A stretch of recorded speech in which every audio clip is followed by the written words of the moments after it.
ಅಂಬುರುಹಗಳ ನೇತ್ರೆ ಶ್ರೀ ದುರ್ಗಾಂಬಿಕೆಯ ಬಲಗೊಳ್ಳು ಭಕ್ತಿಯುಳ್ಳು ಅಂಬಿಕಾ ಸುತ ವಿಘ್ನರಾಜನ ಪಿರಿದು ಸಂಸ್ತುತಿಸಿ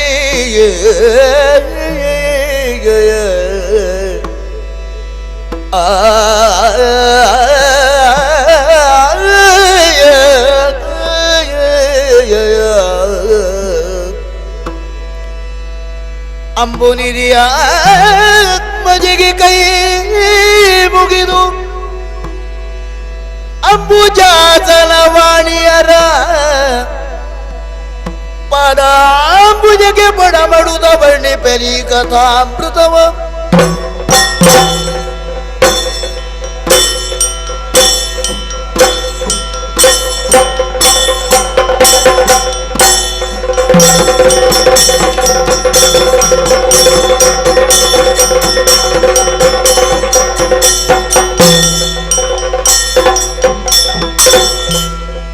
ಚಿತ್ತಪಟ್ಟವರೇ ಪರಿಯುಳಿರಲ್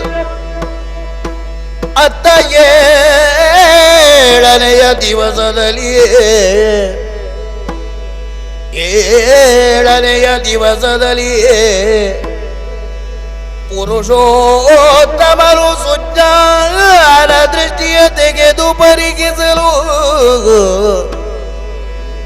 ಪುರುಷೋತ್ತಮರು ಸುಜ್ಞಾನ ದೃಷ್ಟಿಯ ತೆಗೆದು ಪರಿಗಿಸಲು ಪುತ್ತರಾದೀಪ ನನುಗ ವರಸಗಾಯ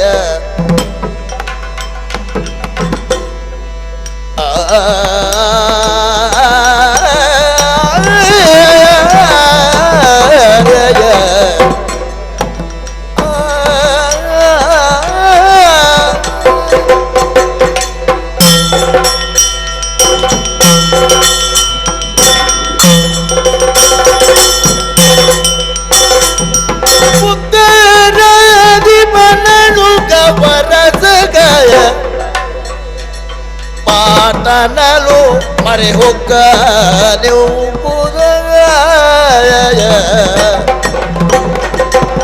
ಆರ್ತನನ್ನು ಮರೆ ಹೊಕ್ಕ ನೆಂಬುದ ಚಿತ್ತದೊಳು ನಿಶ್ಚಯಿಸುವುದೆಲ್ಲರೂ ತಂಗಿಯೊಳಗ ಚಿತ್ತದೊಳು ನಿಶ್ಚಯಿಸುವುದೆಲ್ಲ ತಂಗಿಯೊಳ ಆಗ ಶ್ರೀ ಪುರುಷೋತ್ತಮ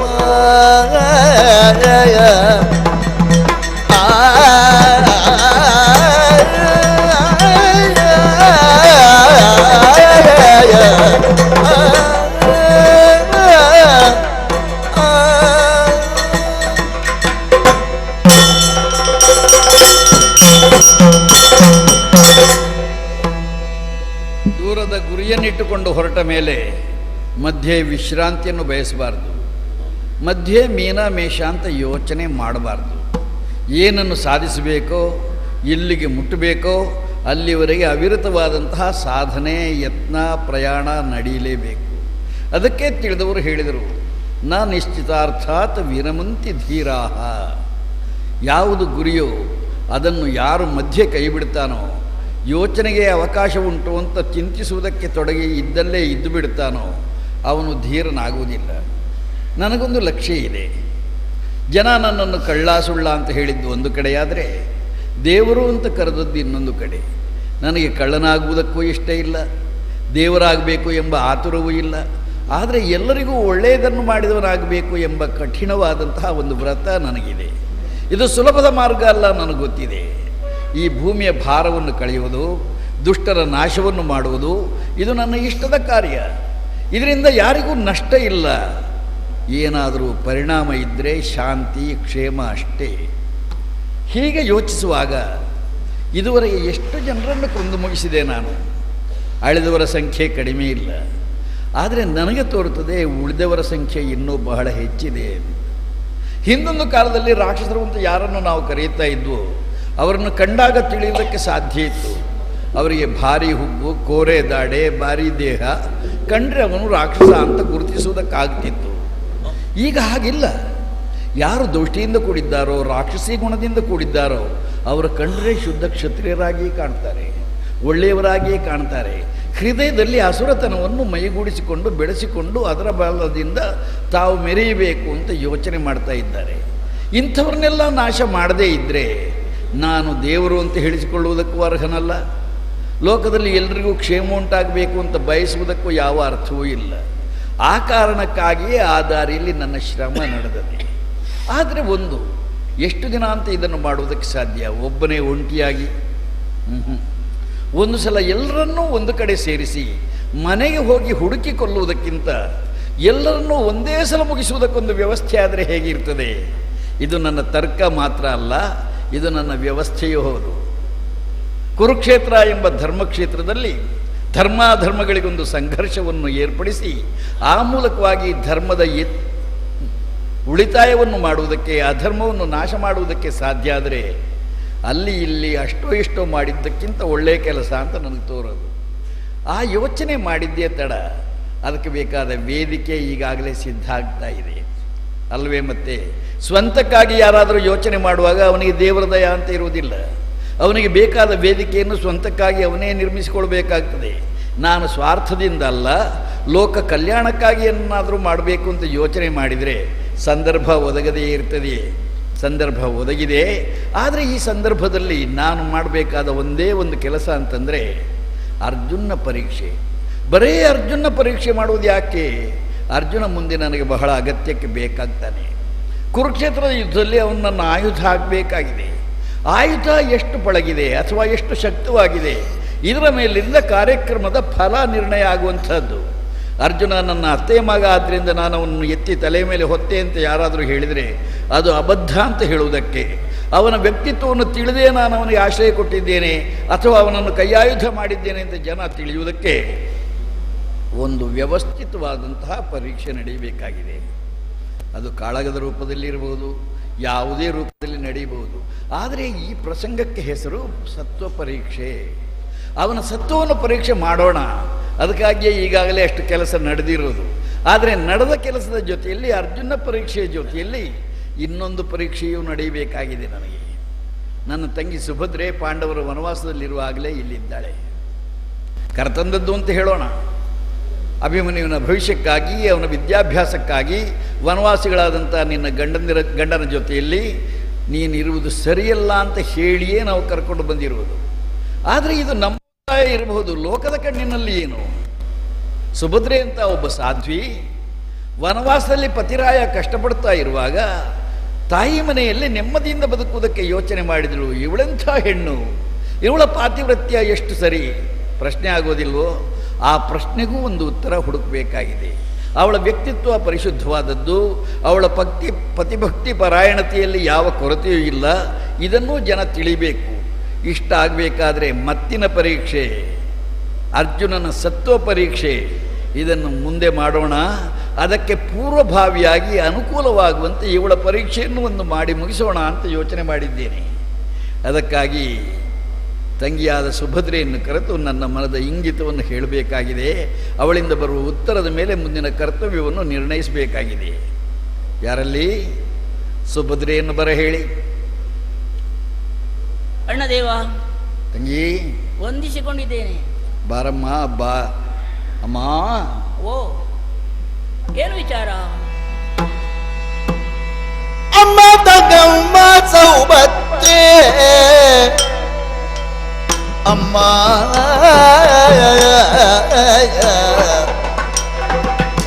ಅಮ್ಮ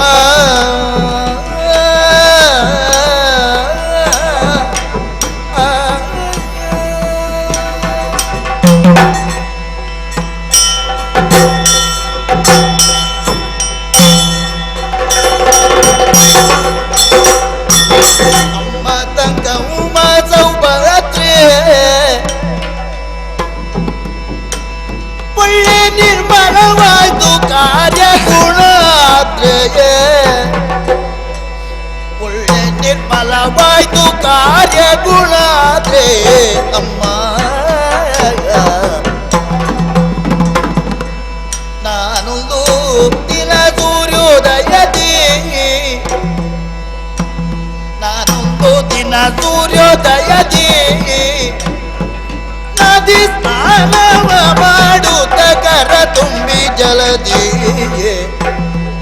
ನದಿ ಸ್ನಾನವ ಮಾಡುತ್ತ ಕರ ತುಂಬಿ ಜಲದಿ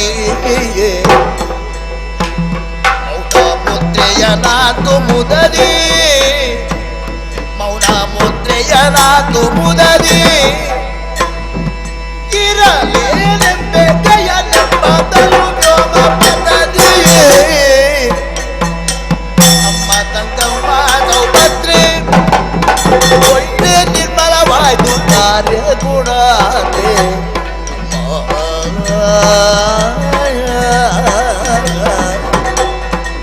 ಅಮ್ಮ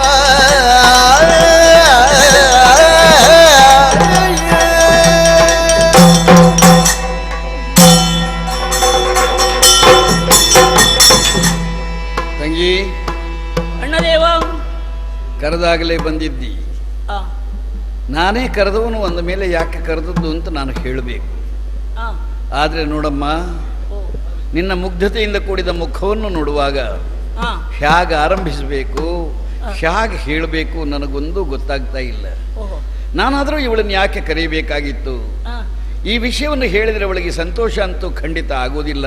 ಹಾ, ದುಃಖ ಉಂಟು ಮಾಡುವುದು ಅಣ್ಣನಾಗಿ ನನಗೆ ಎಷ್ಟು ಮಟ್ಟಿಗೆ ಕರ್ತವ್ಯ ಅಂತ ನಾನು ಯೋಚನೆಗೂ ಒಳಗಾದೆ. ಹಾ, ಆದರೆ ನಾನೀಗ ಯಾವ ಕಾರಣಕ್ಕಾಗಿ ನಿನ್ನನ್ನು ಕರೆದನು, ಆ, ಕರೆದು ಆ ಕಾರಣ ನಾನು ಹೇಳದೇ ಇದ್ರೆ ಹಾ. ಇನ್ಯಾರಾದರೂ ಹೇಳ್ತಾರೆ. ಆ, ಆಗ ನೀನೇನು ಹೇಳ್ತಿ? ಹಾ. ಅಣ್ಣ, ನಾನು ನಿನ್ನ ಪ್ರೀತಿಯ ತಂಗಿ ಇರುತ್ತ ಹಾ. ನನಗೆ ಸಂಬಂಧಪಟ್ಟಂತ ವಿಷಯ ಅನ್ಯರಿಂದ ಕೇಳಿ ತಿಳಿಬೇಕಂತ ದುರ್ಗತಿ ನನಗೆ ಬಂತಲ್ಲ, ನೀನೇ ಯಾಕೆ ಹೇಳಲಿಲ್ಲ?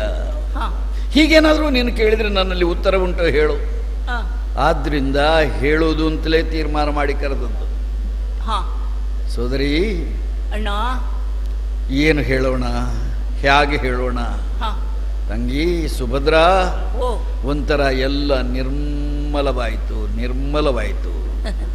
ಯಾವುದು ನಿರ್ಮಲವಾಯಿತು ಅಂತಂದರೆ ನೀನು ಯಾವುದು ಅಂತ ಕೇಳುವಾಗ ನನಗೆ ಗೊತ್ತಾಯಿತು. ಹಾ. ಎಲ್ಲಿ ಹಾಳಾಗಿತ್ತು, ಏನು ನಿರ್ಮಲವಾಯಿತು ಅಂತ ನೀನು ಕೇಳ್ತೀಯ ಅಂತ. ಹಾ, ಕೆಲವು ಸಲ ಆಗಬಾರದ್ದು ಆದಾಗ ಹಾ, ಅದರ ಬಗ್ಗೆ ಯಾವುದೇ ತೀರ್ಮಾನವನ್ನು ಕೈಗೊಳ್ಳುವುದಕ್ಕೆ ಸಾಧ್ಯ ಆಗದೆ ಹೋದಾಗ ಹಾ. ಜನ ಉದ್ಗರಿಸ್ತಾರಲ್ಲ, ಹಾ. ಹೋ, ಎಲ್ಲ ನಿರ್ಮಲ ಆಯಿತು, ಮುಗಿದು ಹೋಯಿತು ಅಂತ ನಾನು ಆ ಅರ್ಥದಲ್ಲಿ ಹೇಳಿದ್ದು. ಹಾ, ತಂಗಿ, ಓ, ಎಲ್ಲಿಂದ ಆರಂಭ ಮಾಡೋಣ?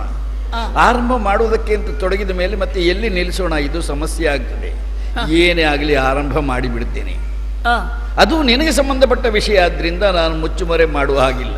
ಆ, ತೀರ್ಮಾನ ನಿನಗೆ ಬಿಟ್ಟದ್ದು, ಆ, ಹೇಳುವುದು ನನಗೆ ಕರ್ತವ್ಯ ಎಂಬಲ್ಲಿಂದ ಆರಂಭ ಮಾಡ್ತಾ ಇದ್ದೇನೆ. ಆ, ಸುಭದ್ರಾ, ಓ, ಜನ ನನ್ನನ್ನು ತಲೆಗೊಂದರಂತೆ ಹೇಳ್ತಾರೆ, ಅವನಂಥವನು ಅವನಿಂಥವನು ಅಂತ. ಆ, ಆದರೆ ನನ್ನನ್ನು ಹತ್ತಿರದಿಂದ ಬಲ್ಲವಳು ನೀನು. ಆ, ನನ್ನ ವ್ಯವಹಾರ ನಿನಗೆ ಗೊತ್ತಿದೆ, ಆ, ನನ್ನ ಆಚಾರ ನಿನಗೆ ಗೊತ್ತಿದೆ. ಹ್ಮ್, ಉಳಿದವರು ಏನು ಹೇಳಿದರು, ನಾನು ನಿತ್ಯವೂ ಸಹ ಕೆಲವೊಂದು ಆಚಾರ ವಿಧಿಗಳನ್ನು ಅನುಸರಿಸ್ತೇನೆ ಅಂತ ಗೊತ್ತಲ್ಲ ನಿನಗೆ.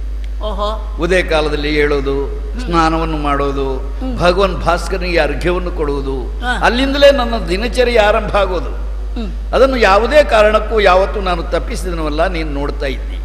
ಆ, ಮೊನ್ನೆ ನಾನು ಎಂದಿನಂತೆ ಯಮುನಾ ತೀರಕ್ಕೆ ಸ್ನಾನಕ್ಕಾಗಿ ಹೋಗಿದ್ದೆ. ಓಹೋ, ಸ್ನಾನವನ್ನು ಪೂರೈಸಿ ಹಾ. ಬೊಗಸೆಯಲ್ಲಿ ಶುದ್ಧೋದಕವನ್ನು ತುಂಬಿ ಹಾ, ಸೂರ್ಯನಿಗೆ ಅರ್ಘ್ಯ ಪ್ರದಾನ ಮಾಡುವುದಕ್ಕಾಗಿ ಕಣ್ಣುಗಳನ್ನು ಮುಚ್ಚಿ ಆ, ಧ್ಯಾನದಲ್ಲಿದ್ದೆ.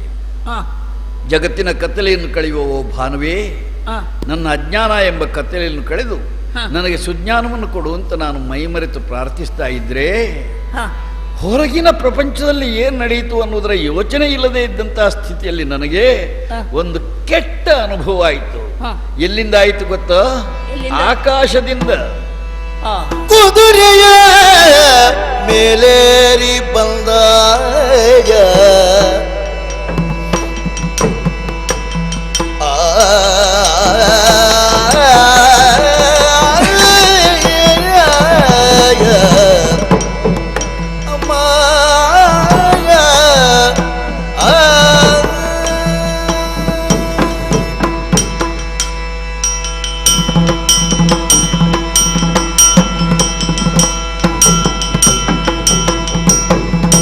ಕುದುರೆಯ ಮೇಲೇರಿ ಬಂದ ಬಲು ವಿಧದ ಸವಾರಿಯ ಮಾಡುತ್ತಲಂದಯ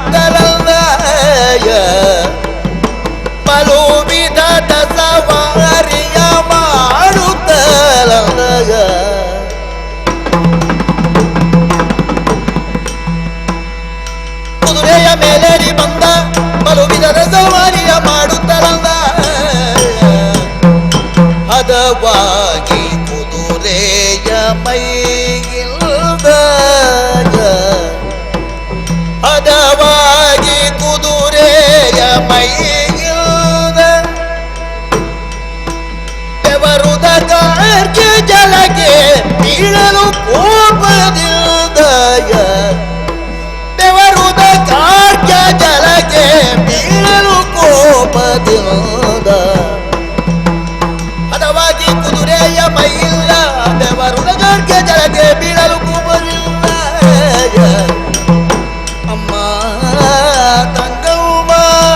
ಸೌಭದ್ರೆ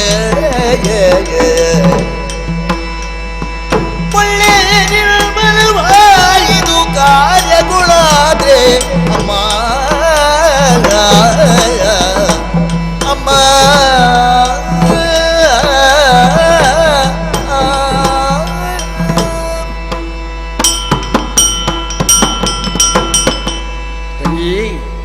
ಅಣ್ಣ, ಈ ಪ್ರಪಂಚದಲ್ಲಿ ದೊಡ್ಡವ್ರ ಮಕ್ಕಳು ಮಾಡುವಷ್ಟು ತಪ್ಪು ಬಡವರ ಮಕ್ಕಳು ಮಾಡೋದಿಲ್ಲ ಅಂತ ಗ್ರಹಿಸ್ತೇನೆ ನಾನು.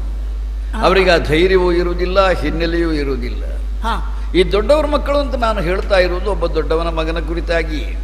ಹಾ ನಾನು ಅರ್ಘ್ಯ ಜಲವನ್ನು ಹಿಡಿದು ಕಣ್ಮುಚ್ಚಿ ಧ್ಯಾನದಲ್ಲಿದ್ದಾಗ ಹಾ ಆಕಾಶ ಮಾರ್ಗದಲ್ಲಿ ಕುಬೇರನ ಮಗನಾದಂತಹ ಗಯನೆಂಬಾತನ ಸಂಚಾರ ಹೊರಟಿತು. ಹಾ ಎಂಥ ಸಂಚಾರ ಅಂತ ಕೇಳ್ತೀಯ ನೀನು? ಹಾ ಕುದುರೆಯ ಮೇಲೇರಿ ಸಂಚಾರ.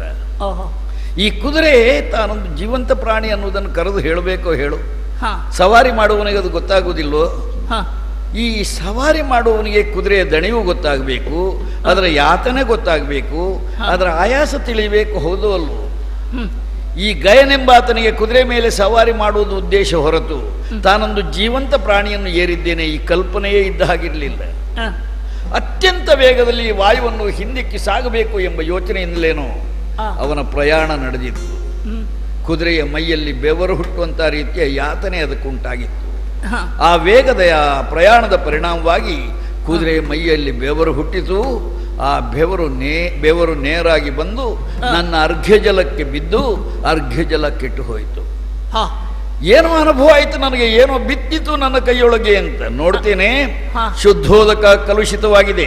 ಹಾ. ಮೇಲೆ ನೋಡಿದರೆ ಇಷ್ಟು ದೊಡ್ಡ ಅನರ್ಥವನ್ನು ಮಾಡಿದಂತಹ ಆತ ಧೂರ್ತ, ಹಾ. ತಾನು ತಪ್ಪುಗಾರ ಅನ್ನೋದರ ಪ್ರಜ್ಞೆ ಇಲ್ಲದೆ, ಕೆಳಗಿನ ಲೋಕವನ್ನು ಮರೆತು ಅನಾಹುತವನ್ನು ಸೃಷ್ಟಿ ಮಾಡಿದ್ದೇನೆ ಎಂಬ ಯೋಚನೆ ಇಲ್ಲದೆ ನಿರಾತಂಕವಾಗಿ ಮುಂದುವರಿಯುತ್ತಾ ಇದ್ದ. ಹಾ ನನಗೆ ಸಿಟ್ಟು ಹತ್ತಿ ಬಿಟ್ಟಿತು ತಂಗಿ, ಹಾ. ರೋಷ ಉಂಟಾಯಿತು. ಓಹೋ. ಏನು ಹೇಳಿದೆ ಗೊತ್ತಾ ನಾನು? ಪ್ರತಿಜ್ಞಾವಾಕ್ಯ. ಕೇಳುಂದನೆಯ ದಿನದಲ್ಲಿ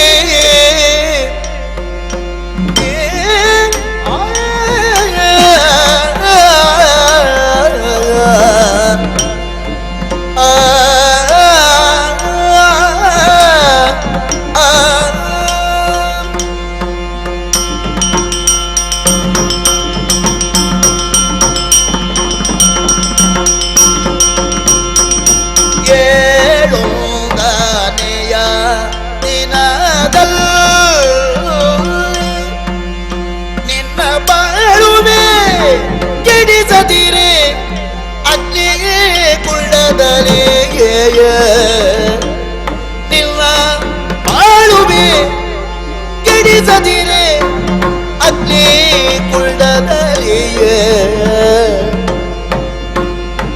ಕೇಳೊಂದನೆಯ ದಿನದಲ್ಲಿ ನಿನ್ನ ಬಾಳುವೆ ಕೆಡಿಸದಿರೆ ಅಗ್ನಿ ಕುಳ್ಳದಲಿಯೇ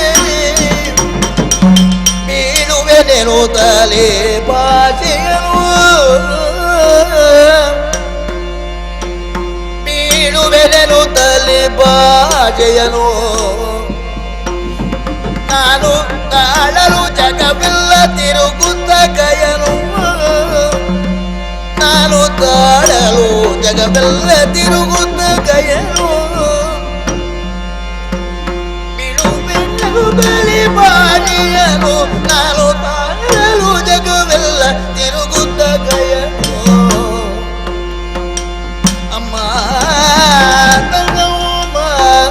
ಸೌಭದ್ರೆ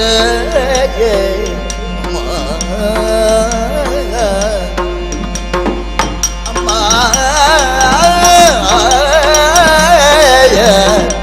ಅಮ್ಮ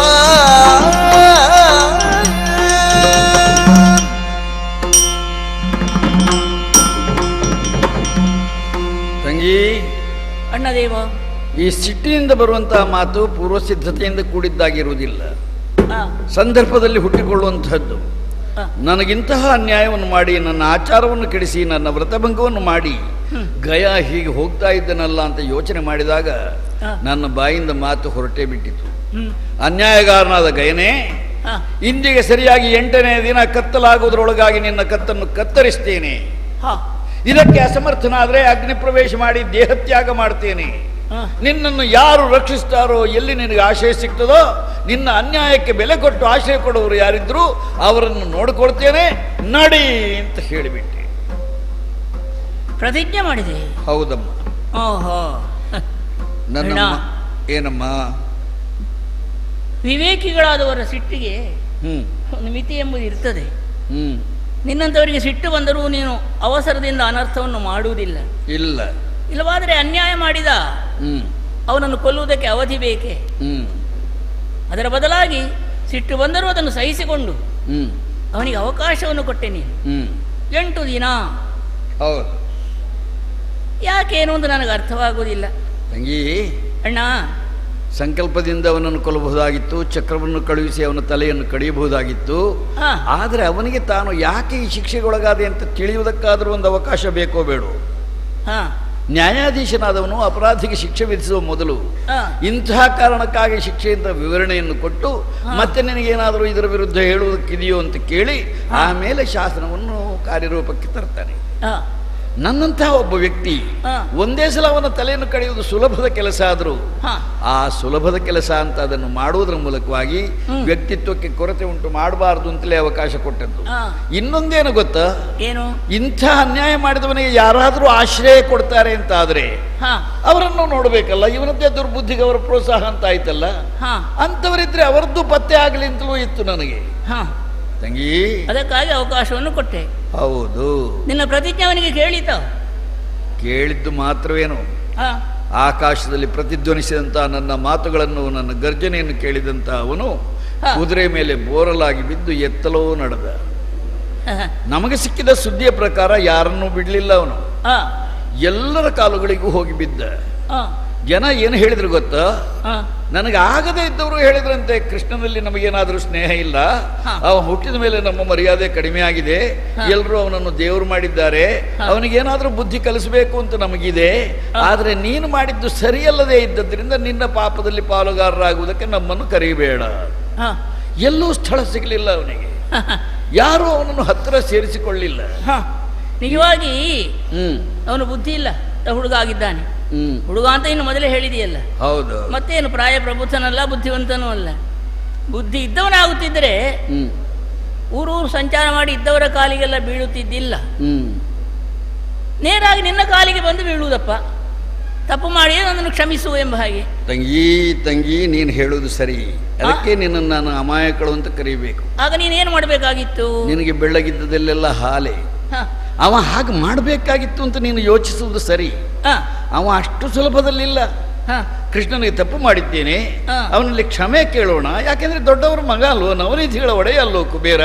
ಓಹೋ. ಒಬ್ಬ ಗೋಪಾಲಕನ ಕಾಲಿಗೆ ಬೀಳುವುದಕ್ಕೆ ಅವನಿಗೆ ಮನಸ್ಸು ಬರ್ತದ? ಹಾ ಅವ ಆದ್ರಿಂದ ನನಗಿಂತ ದೊಡ್ಡವರನ್ನು ಹುಡುಕಿ ಹೊರಟ. ಹಾ ಎಲ್ಲಿ? ಎಲ್ಲೆಲ್ಲಿ ಸಂಚಾರ ಮಾಡಿದ್ರು ಸ್ಥಳ ಸಿಕ್ಕದೇ ಇದ್ದಾಗ ಹಾ. ನೇರ ಕೈಲಾಸಕ್ಕೆ ಹೋದ. ಕೈಲಾಸಕ್ಕೆ? ಹ್ಮ್ ಅಲ್ಲಿ ಯಾರು? ಮಹಾದೇವ. ಪರಮೇಶ್ವರ ದೇವರಿಗೂ ಈ ಕುಬೇರನಿಗೂ ಸ್ವಲ್ಪ ಸ್ನೇಹ ಇದೆ. ಹಾ ಕೈಲಾಸವು ಅಳಕಾವತಿಯು ಹತ್ರ ಹತ್ರ ಇದೆ. ಹಾ ಇದು ಎಲ್ರಿಗೂ ಗೊತ್ತಿದ್ದದ್ದೇ. ಹಾ ಅಪ್ಪನಿಗೆ ಅನುಗ್ರಹ ಮಾಡುವ ಶಿವದೇವರು ಹಾ. ಮಗನಾದ ನನಗೂ ಅನುಗ್ರಹ ಮಾಡ್ಲಿಕ್ಕಿಲ್ವೇ ಅಂತ ಅವನ್ ಲೆಕ್ಕ ಹಾಕಿರ್ಬೇಕು. ಹಾ ಹಾಗೆ ಕೈಲಾಸಕ್ಕೆ ಹೋದಾಗ ಹಾ ಈಶ್ವರ ದೇವರು ಕೇಳಿದ್ರಂತೆ, ಏನಪ್ಪ ಯಾಕೆ ಬಂದೆ, ಏನು ಸುದ್ದಿ ಅಂತ. ಹಾ ಆಗ ಇವ ಹೇಳಿದ, ಹೀಗೆ ಅವನ ಅರ್ಘ್ಯ ಜಲ ಕೆಡುವುದಕ್ಕೆ ನಾನು ಕಾರಣನಾದೆ, ಹಾ. ಅದರ ಪರಿಣಾಮವಾಗಿ ನನಗೆ ಶಿಕ್ಷೆ ಅಂತ ಅವನು ಹೇಳ್ತಾ ಇದ್ದಾನೆ, ನನ್ನನ್ನು ಕಾಪಾಡಯ್ಯ. ಈಶ್ವರ ದೇವರು ಖಂಡ ತುಂಡವಾಗಿ ಹೇಳಿದನಂತೆ, ನೋಡಪ್ಪ ಈ ವ್ಯವಹಾರದಲ್ಲಿ ನಮ್ಮನ್ನು ಸೇರಿಸಬೇಡ, ನಿನ್ನಲ್ಲೇನಾದರೂ ನ್ಯಾಯ ಇರ್ತಿದ್ರೆ ಆಗ್ತಿತ್ತು. ಆಕಾಶ ಮಾರ್ಗದಲ್ಲಿ ನೀನು ಸಂಚಾರ ಮಾಡು, ಕೆಳಗಡೆ ಒಂದು ಜೀವಂತ ಲೋಕ ಇದೆ, ಅದು ಕರ್ಮಭೂಮಿ, ಅಲ್ಲಿ ಮಾಡಿದ ಪುಣ್ಯದ ಫಲವಾಗಿ ನನಗೆ ಈ ಸ್ಥಿತಿ ಬಂದಿದೆ, ಈ ಕುದುರೆ ಬಂದಿದೆ, ಈ ಆಭರಣ ಬಂದಿದೆ, ಈ ವೇಗ ಬಂದಿದೆ, ಯೌವನ ಬಂದಿದೆ, ದಿವ್ಯತ್ವ ಬಂದಿದೆ ಅಂತ ನೀನು ತಿಳಿಬೇಕಾಗಿತ್ತೋ ಬೇಡ? ಏನು ತಿಳಿಯದೆ ಭೂಮಿಯನ್ನು ಅವಗಣಿಸಿ ನೀನು ಅಕ್ರಮ ಮಾಡಿದ್ದಿ, ಅದರ ಫಲವಾಗಿ ಶಾಪಕ್ಕೆ ಕೋಪಕ್ಕೆ ತುತ್ತಾಗಿದ್ದಿ ಅಂತಂದ್ರೆ ನಾವೇನು ಮಾಡ್ಲಿಕ್ಕೆ ಬರುವುದಿಲ್ಲ, ನೀನು ಹೊರಟು ಹೋಗು ಅಂತ ಹೇಳಿದೆ. ತಂಗಿ, ಅಣ್ಣ ನಾನು ಒಂದು ಹೇಳ್ತೇನೆ ನಿನಗಲ್ಲ, ಈ ಲೋಕದಲ್ಲಿ ಗಂಡಸರ ವ್ಯವಹಾರದಲ್ಲೆಲ್ಲ ಹೆಂಗಸರು ಬಾಯಿ ಹಾಕಬಾರ್ದು, ಅವರಷ್ಟಕ್ಕೆ ಇರಬೇಕು. ಅವರು ಗಂಡಸರಿಗೆ ಬಿಟ್ಟು ಬಿಡಬೇಕಪ್ಪ. ಆದರೆ ಏನು ಮಾಡೋಣ? ಏನಾಯ್ತು? ಈಶ್ವರ ದೇವರ ಪತ್ನಿ ಪಾರ್ವತೀ ದೇವಿ ಜಗನ್ಮಾತೆ ಇದ್ದಾಳಲ್ಲ, ಇವನ ಗೋಳನ್ನು ಕಂಡು ಅವಳ ಹೃದಯ ಕರಗಿತ್ತಂತೆ. ಕರಗಿದ್ದು ಮಾತ್ರ ಅಲ್ಲ, ಆ. ಇವನ ಪರವಾಗಿ ಪತಿದೇವರಲ್ಲಿ ಬೇಡಿಕೊಂಡ್ಲಂತೆ. ಏನೋ ನಿಮ್ಮ ಸ್ನೇಹಿತನ ಹುಡುಗ ಕಷ್ಟಕ್ಕೆ ಸಿಕ್ಕಿದ್ದಾನೆ, ಹೀಗೆ ನಿಷ್ಠುರ ಅಂತಾದರೆ ಹೇಗೆ, ಏನಾದರೂ ಒಂದು ದಾರಿಯಾದರೂ ತೋರಿಸಿ. ಮೊದಲು ಹೊರಟು ಹೋಗು ಅಂತ ಹೇಳಿದಂಥ ಪರಮೇಶ್ವರ ದೇವರು ಮತ್ತೊಂದು ದಾರಿ ಹೇಳಿದ್ರಂತೆ. ನೋಡಪ್ಪ, ಇಲ್ಲಿ ನೀನು ಅಡುತ್ತಾ ಇರಬೇಡ, ಅವ 8 ದಿನ ಅಂತ ಬೇರೆ ಹೇಳಿದ್ದಾನೆ, ನಿನ್ನ ಗಂಟಲನ್ನು ನನ್ನೆದುರೇ ಕೊಯ್ಯುವುದನ್ನು ನಾನು ನೋಡುವುದಿಲ್ಲ, ನೀನು ಹೊರಟೋಗು. ಎಲ್ಲಾದರೂ ನಾರದ ಮಹರ್ಷಿ ಸಿಕ್ಕಿದ್ರೆ ಅವ ನಿನಗೇನಾದರೂ ಉಪದೇಶ ಮಾಡಿದರೆ ಅದರಿಂದ ಪ್ರಯೋಜನ ಆದರೂ ಆಗಬಹುದು. ಇದನ್ನು ಕೇಳಿದಂತಹ ಗಯ ಕೈಲಾಸವನ್ನು ಬಿಟ್ಟು ನಾರದನ್ನು ಹುಡುಕಿ ಹೊರಡ್ಲಿಕ್ಕಾಗ್ತದ? ಅವ್ರು ಎಲ್ಲಿರ್ತಾರೆ ಅಂತ ಯಾರಿಗಾದರೂ ಗೊತ್ತಾ? ಆದರೂ ಅವನ ಅದೃಷ್ಟ ಹೇಗಿದೆ ನೋಡು. ಕೈಲಾಸದ ತಪ್ಪಲಿನಲ್ಲೇ ನಾರದರ ದರ್ಶನ ಅಂತೇವೆ. ಅವರ ಕಾಲಿಗೆ ಬಿದ್ದು ಕಾಪಾಡಿ ಸ್ವಾಮಿ ಅಂತ ಕೇಳಿದರೆ ನಾರದರು ಹೇಳಿದ್ರಂತೆ, ಏನು ವಿಷಯ ಅಂತ. ಇವ ಹೇಳಿದ, ಹೀಗೀಗಾಗಿದೆ. ಆಗ ನಾರದರು ಹೇಳಿದ್ರಂತೆ, ನಾನೇನು ಮಾಡ್ಲಿಕ್ಕೆ ಆಗುವುದಿಲ್ಲ, ನಿನಗೊಂದು ಸ್ಥಳ ತೋರಿಸ್ತೇನೆ. ಕಾಮ್ಯಕಾವನದಲ್ಲಿ ಪಾಂಡವರಿದ್ದಾರೆ, ಪಾಂಡವ ಮಧ್ಯಮನಾದಂಥ ಅರ್ಜುನ ಇದ್ದಾನೆ, ಅವನಲ್ಲಿ ಹೋಗಿ ಪ್ರಾಣಭಿಕ್ಷೆಯನ್ನು ಕೇಳು, ಅವನು ಭಿಕ್ಷೆಯನ್ನು ಕೊಟ್ಟ ಮೇಲೆ ವಿಷಯವನ್ನು ಹೇಳು. ಆದರೆ ಮೊದಲಿಗೆ ಏನು ಹೇಳಬೇಡ, ಅವನನ್ನು ಹೊಗಳಿ ಹೊಗಳಿ ಅವನಂಥವನು ಇನ್ನಿಲ್ಲ ಎಂಬ ಭಾವನೆಯನ್ನು ನಿರ್ಮಾಣ ಮಾಡಿ ನೀನು ಅವನ ಅಧೀನ, ಅವನಿಗೆ ಆಶ್ರಿತ, ಅವನಿಗಿಂತ ಬಹಳ ಬಹಳ ಕೆಳಗಿನವನು ಅಂತ ಮಾಡಿದರೆ ನಿನ್ನ ಕೆಲಸ ಆಗ್ತದೆ ಅಂತ. ನಾರದರು ಇಷ್ಟು ಹೇಳಿದ್ದೇ ತಡ, ಮತ್ತೆ ಅವನು ಸುಮ್ಮನೆ ಉಳಿತಾನ? ಸಾಯುವುದಕ್ಕಿಂತ ಬದುಕುವುದು ಲೇಸು ಅಂತಲೇ ಇರೋದಲ್ವ. ಇಂಥ ಬದುಕುವ ಮಾರ್ಗ ಸಿಕ್ಕಿದ ಮೇಲೆ ಕಾಮ್ಯಕಾವನಕ್ಕೆ ಹೋಗಿ ನಿನ್ನ ಗಂಡನ ಕಾಲಿಗೆ ಬಿದ್ದು ನೀನೇ ಇಂದ್ರ, ನೀನೇ ಚಂದ್ರ ಅಂತ ಹೊಗಳುವುದಕ್ಕೆ ಆರಂಭ ಮಾಡಿದನಂತೆ. ಈ ಹೊಗಳಿಗೆಗಿಂತ ಪ್ರಿಯವಾದ್ದಿನ್ನೊಂದುಂಟ. ಗಯ ಹೊಗಳಿದ, ನಿನ್ನ ಗಂಡ ಅದನ್ನು ಆಲಿಸಿದ. ಅದನಾಲಿಸುತ್ತ ನಿನ್ನ ಗಂಡ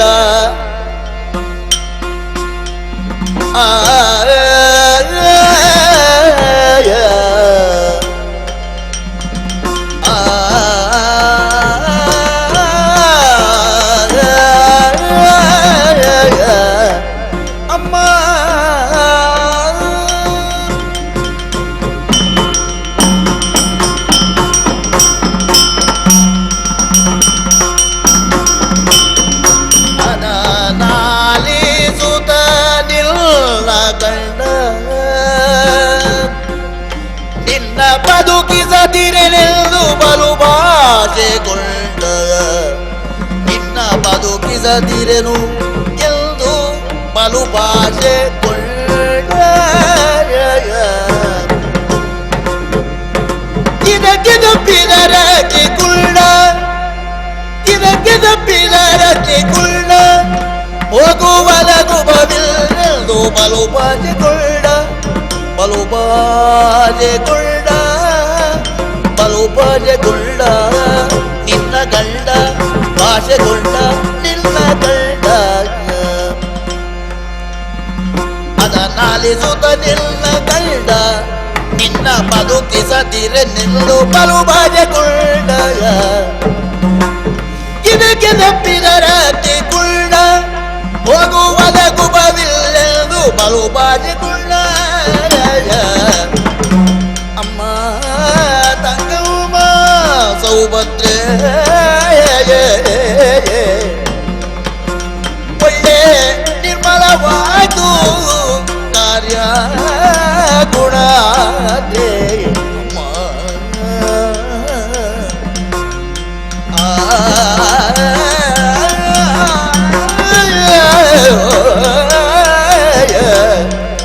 ಅಮ್ಮ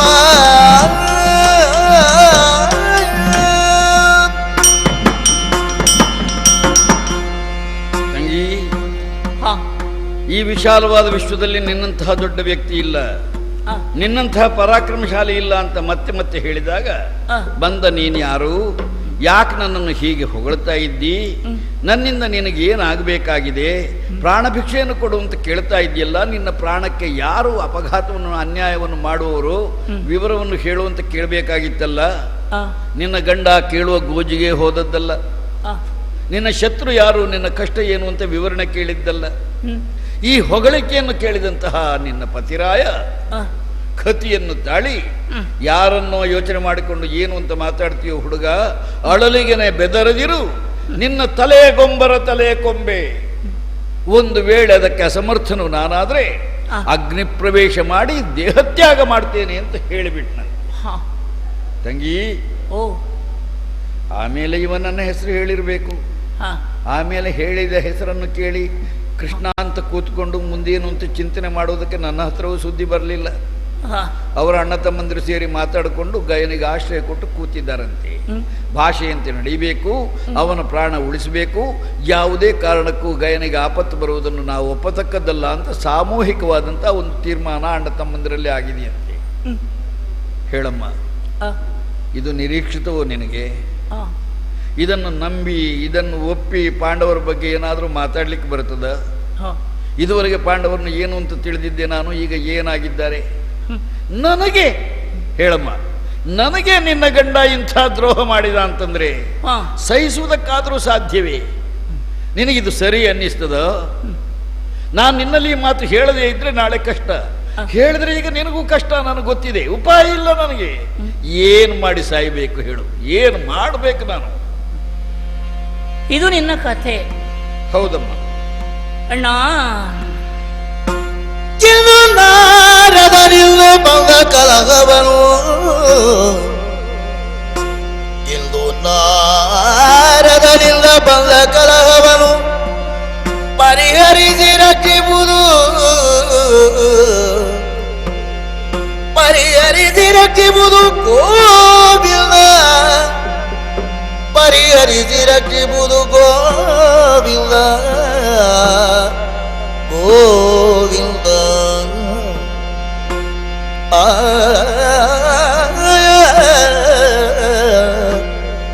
ಗೋವಿಂದ.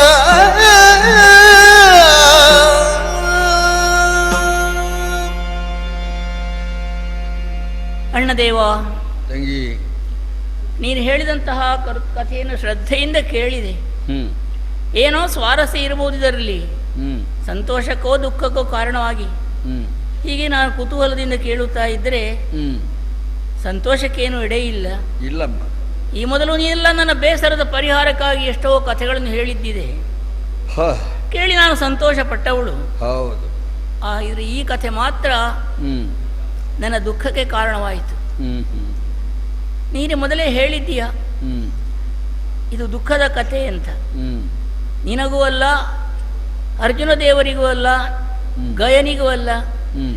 ಇದರ ಮಧ್ಯದಲ್ಲಿ ಈ ಕಷ್ಟಕ್ಕೆ ದುಃಖಕ್ಕೆ ಸಿಲುಕಿದವಳು ನಾನು. ನನಗಾಗಿ ಈ ಕಥೆ ನಡೆಯಿತೋ ಏನೋ. ಇಲ್ಲವಾದರೆ ಯಾರನ್ನು ನಾವು ಯಾಕೆ ದೂರಬೇಕು?